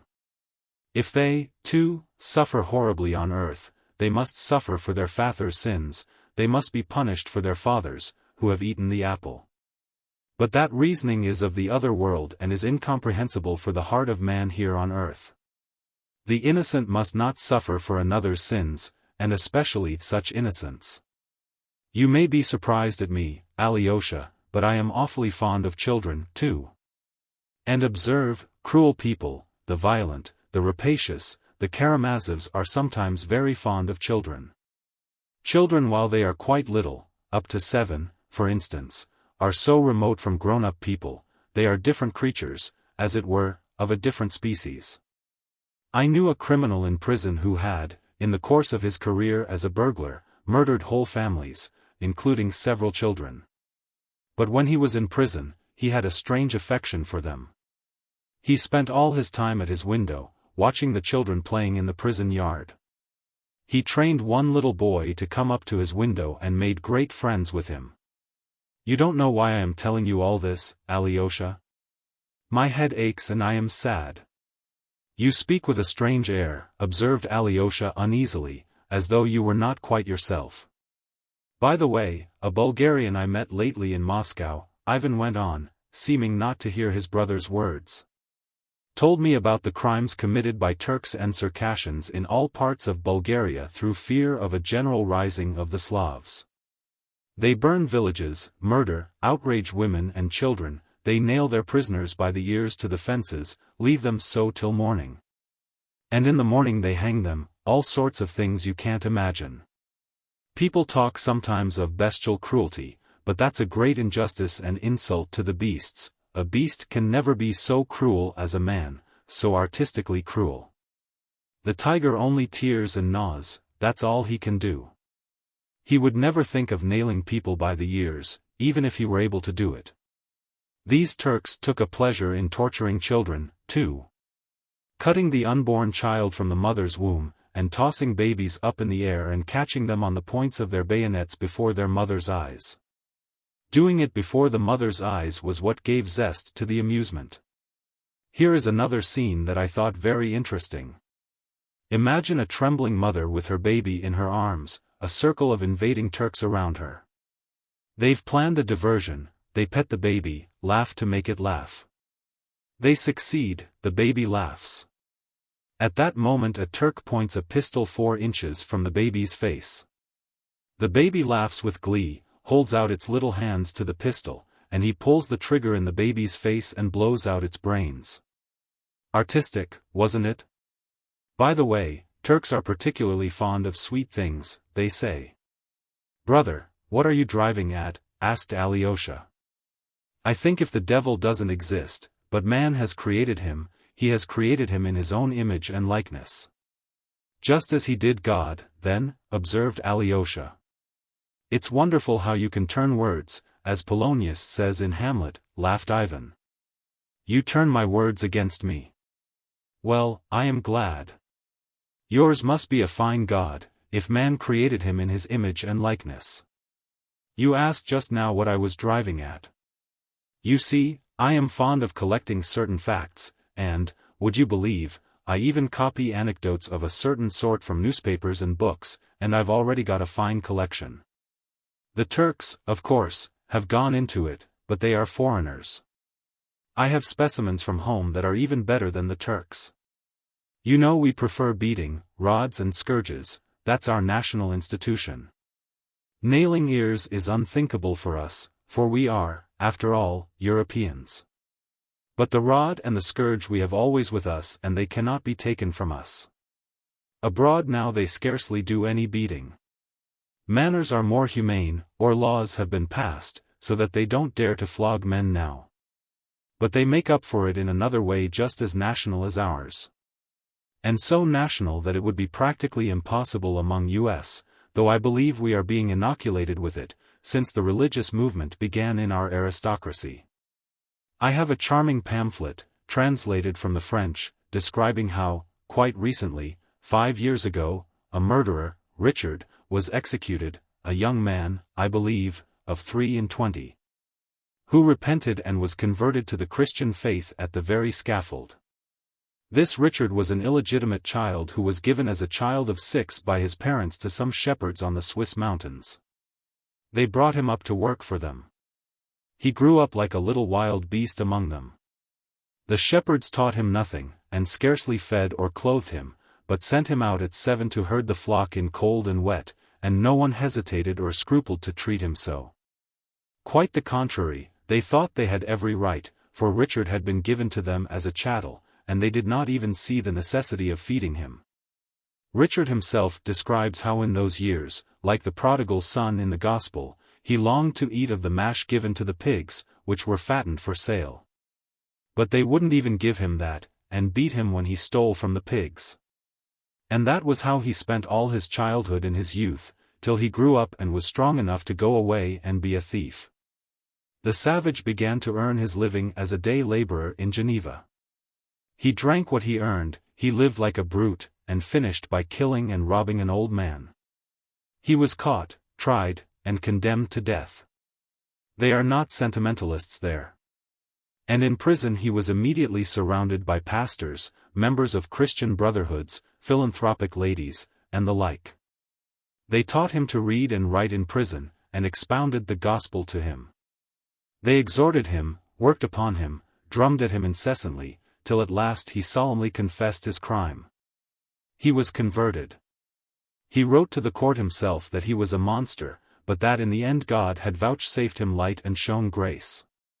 All Geneva was in excitement about him, all philanthropic and religious Geneva. All the aristocratic and well-bred society of the town rushed to the prison, kissed Richard and embraced him. "You are our brother, you have found grace." And Richard does nothing but weep with emotion, "Yes, I've found grace. All my youth and childhood I was glad of pigs' food, but now even I have found grace. I am dying in the Lord." Yes, Richard, die in the Lord, you have shed blood and must die. Though it's not your fault that you knew not the Lord, when you coveted the pigs' food and were beaten for stealing it, which was very wrong of you, for stealing is forbidden. But you've shed blood and you must die. And on the last day, Richard, perfectly limp, did nothing but cry and repeat every minute, "This is my happiest day. I am going to the Lord." Yes, cry the pastors and the judges and philanthropic ladies. This is the happiest day of your life, for you are going to the Lord. They all walk or drive to the scaffold in procession behind the prison van. At the scaffold they call to Richard, "Die, brother, die in the Lord, for even thou hast found grace." And so, covered with his brother's kisses, Richard is dragged on to the scaffold, and led to the guillotine. And they chopped off his head in brotherly fashion, because he had found grace. Yes, that's characteristic. That pamphlet is translated into Russian by some Russian philanthropists of aristocratic rank and evangelical aspirations, and has been distributed gratis for the enlightenment of the people. The case of Richard is interesting because it's national. Though to us it's absurd to cut off a man's head, because he has become our brother and has found grace, yet we have our own speciality, which is all but worse. Our historical pastime is the direct satisfaction of inflicting pain. There are lines in Nekrasov describing how a peasant lashes a horse on the eyes, on its meek eyes, everyone must have seen it. It's peculiarly Russian. He describes how a feeble little nag has foundered under too heavy a load and cannot move. The peasant beats it savagely, beats it at last not knowing what he is doing in the intoxication of cruelty, thrashes it mercilessly over and over again. However weak you are, you must pull, if you die for it. The nag strains, and then he begins lashing the poor defenseless creature on its weeping, on its meek eyes. The frantic beast tugs and draws the load, trembling all over, gasping for breath, moving sideways, with a sort of unnatural spasmodic action. It's awful in Nekrasov. But that's only a horse, and God has given horses to be beaten. So the Tatars have taught us, and they left us the knout as a remembrance of it. But men, too, can be beaten. A well-educated, cultured gentleman and his wife beat their own child with a birch rod, a girl of 7. I have an exact account of it. The papa was glad that the birch was covered with twigs. "It stings more," said he, and so he began stinging his daughter. I know for a fact there are people who at every blow are worked up to sensuality, to literal sensuality, which increases progressively at every blow they inflict. They beat for a minute, for 5 minutes, for 10 minutes, more often and more savagely. The child screams. At last the child cannot scream, it gasps, "Daddy! Daddy!" By some diabolical unseemly chance the case was brought into court. A counsel is engaged. The Russian people have long called a barrister a conscience for hire. The counsel protests in his client's defense. "It's such a simple thing," he says, "an everyday domestic event. A father corrects his child. To our shame be it said, it is brought into court. The jury, convinced by him, give a favorable verdict. The public roars with delight that the torturer is acquitted. Ah, pity I wasn't there. I would have proposed to raise a subscription in his honor. Charming pictures. But I've still better things about children. I've collected a great deal about Russian children, Alyosha. There was a little girl of 5 who was hated by her father and mother, most worthy and respectable people, of good education and breeding. You see, I must repeat again, it is a peculiar characteristic of many people, this love of torturing children, and children only. To all other types of humanity these torturers behave mildly and benevolently, like cultivated and humane Europeans. But they are very fond of tormenting children, even fond of children themselves in that sense. It's just their defenselessness that tempts the tormentor, just the angelic confidence of the child who has no refuge and no appeal, that sets his vile blood on fire. In every man, of course, a demon lies hidden, the demon of rage, the demon of lustful heat at the screams of the tortured victim, the demon of lawlessness let off the chain. The demon of diseases that follow on vice, gout, kidney disease, and so on. This poor child of 5 was subjected to every possible torture by those cultivated parents. They beat her, thrashed her, kicked her for no reason till her body was one bruise. Then, they went to greater refinements of cruelty, shut her up all night in the cold and frost in a privy. And because she didn't ask to be taken up at night, as though a child of 5 sleeping its angelic, sound sleep could be trained to wake and ask. They smeared her face and filled her mouth with excrement, and it was her mother did this. And that mother could sleep, hearing the poor child's groans. Can you understand why a little creature, who can't even understand what's done to her, should beat her little aching heart with her tiny fist in the dark and the cold? And weep her meek unresentful tears to dear, kind God to protect her? Do you understand that, friend and brother, you pious and humble novice? Do you understand why this infamy must be and is permitted? Without it, I am told, man could not have existed on earth, for he could not have known good and evil. Why should he know that diabolical good and evil when it costs so much? Why, the whole world of knowledge is not worth that child's prayer to dear, kind God.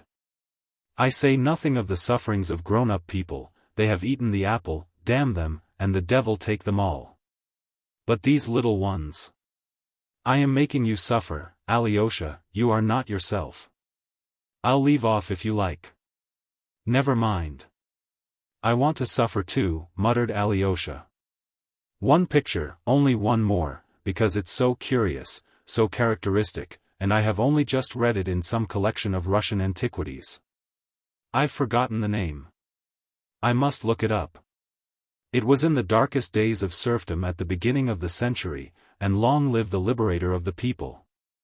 There was in those days a general of aristocratic connections, the owner of great estates, one of those men, somewhat exceptional, I believe, even then, who, retiring from the service into a life of leisure, are convinced that they've earned absolute power over the lives of their subjects. There were such men then. So our general, settled on his property of 2,000 souls, lives in pomp, and domineers over his poor neighbors as though they were dependents and buffoons. He has kennels of hundreds of hounds and nearly 100 dog boys, all mounted, and in uniform. One day a serf boy, a little child of 8, threw a stone in play and hurt the paw of the general's favorite hound. Why is my favorite dog lame? He is told that the boy threw a stone that hurt the dog's paw.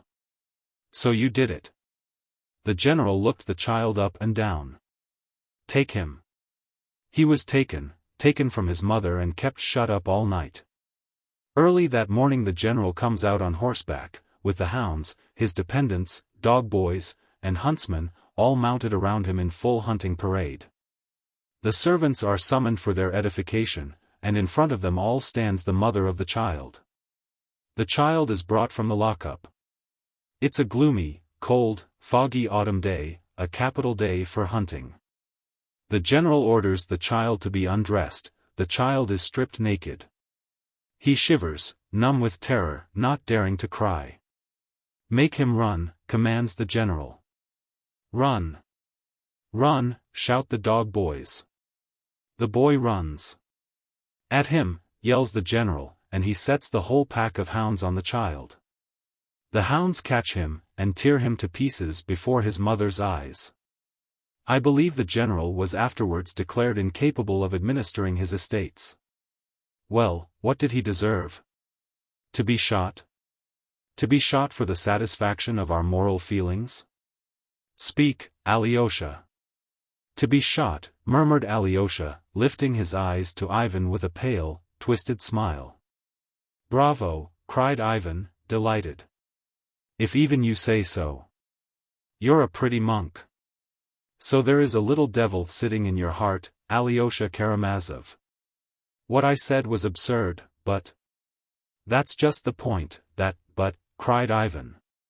Let me tell you, novice, that the absurd is only too necessary on earth. The world stands on absurdities, and perhaps nothing would have come to pass in it without them. We know what we know. What do you know? I understand nothing, Ivan went on, as though in delirium. I don't want to understand anything now. I want to stick to the fact. I made up my mind long ago not to understand. If I try to understand anything, I shall be false to the fact, and I have determined to stick to the fact. Why are you trying me? Alyosha cried, with sudden distress. Will you say what you mean at last? Of course, I will, that's what I've been leading up to. You are dear to me, I don't want to let you go, and I won't give you up to your Zosima. Ivan for a minute was silent, his face became all at once very sad. Listen. I took the case of children only to make my case clearer. Of the other tears of humanity with which the earth is soaked from its crust to its center, I will say nothing. I have narrowed my subject on purpose. I am a bug, and I recognize in all humility that I cannot understand why the world is arranged as it is. Men are themselves to blame, I suppose. They were given paradise, they wanted freedom, and stole fire from heaven, though they knew they would become unhappy, so there is no need to pity them. With my pitiful, earthly, Euclidean understanding, all I know is that there is suffering and that there are none guilty, that cause follows effect, simply and directly. That everything flows and finds its level, but that's only Euclidean nonsense, I know that, and I can't consent to live by it.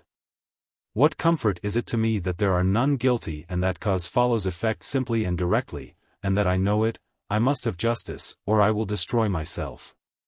And not justice in some remote infinite time and space, but here on earth, and that I could see myself. I have believed in it. I want to see it, and if I am dead by then, let me rise again, for if it all happens without me, it will be too unfair.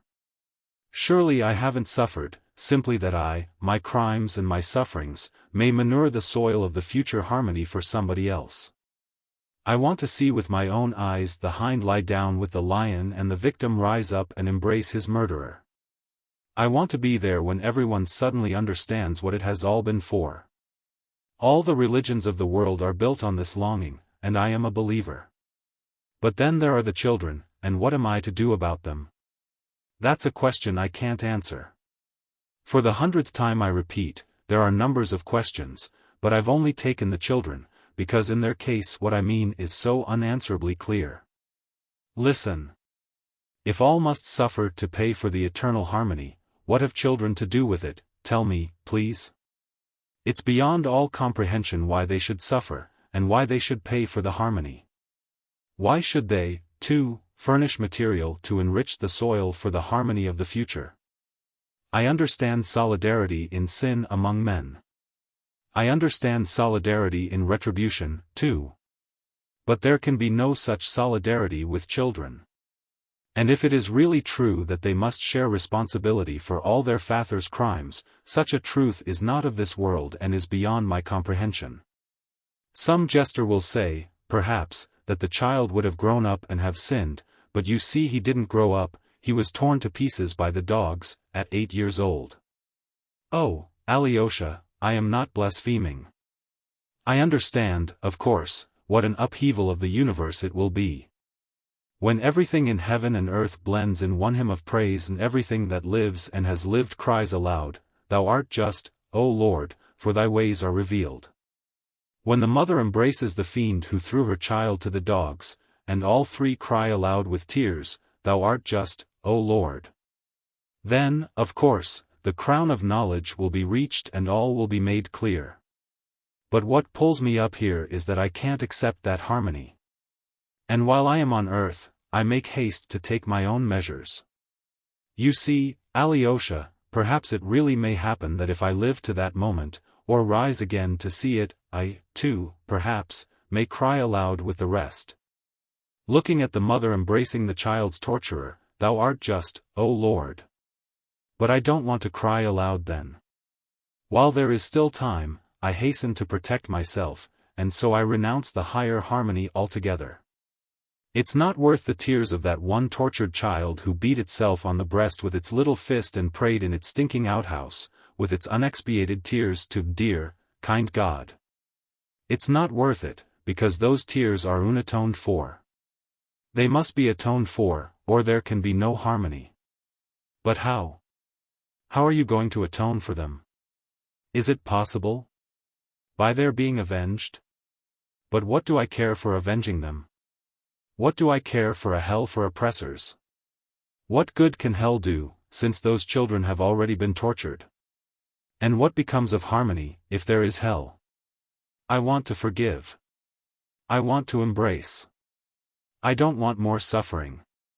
And if the sufferings of children go to swell the sum of sufferings which was necessary to pay for truth, then I protest that the truth is not worth such a price. I don't want the mother to embrace the oppressor who threw her son to the dogs. She dare not forgive him. Let her forgive him for herself, if she will, let her forgive the torturer for the immeasurable suffering of her mother's heart. But the sufferings of her tortured child she has no right to forgive. She dare not forgive the torturer, even if the child were to forgive him. And if that is so, if they dare not forgive, what becomes of harmony? Is there in the whole world a being who would have the right to forgive and could forgive? I don't want harmony. From love for humanity I don't want it. I would rather be left with the unavenged suffering. I would rather remain with my unavenged suffering and unsatisfied indignation, even if I were wrong. Besides, too high a price is asked for harmony, it's beyond our means to pay so much to enter on it. And so I hasten to give back my entrance ticket, and if I am an honest man I am bound to give it back as soon as possible. And that I am doing. It's not God that I don't accept, Alyosha, only I most respectfully return him the ticket. That's rebellion, murmured Alyosha, looking down. Rebellion? I am sorry you call it that, said Ivan earnestly. One can hardly live in rebellion, and I want to live. Tell me yourself, I challenge you, answer. Imagine that you are creating a fabric of human destiny with the object of making men happy in the end, giving them peace and rest at last.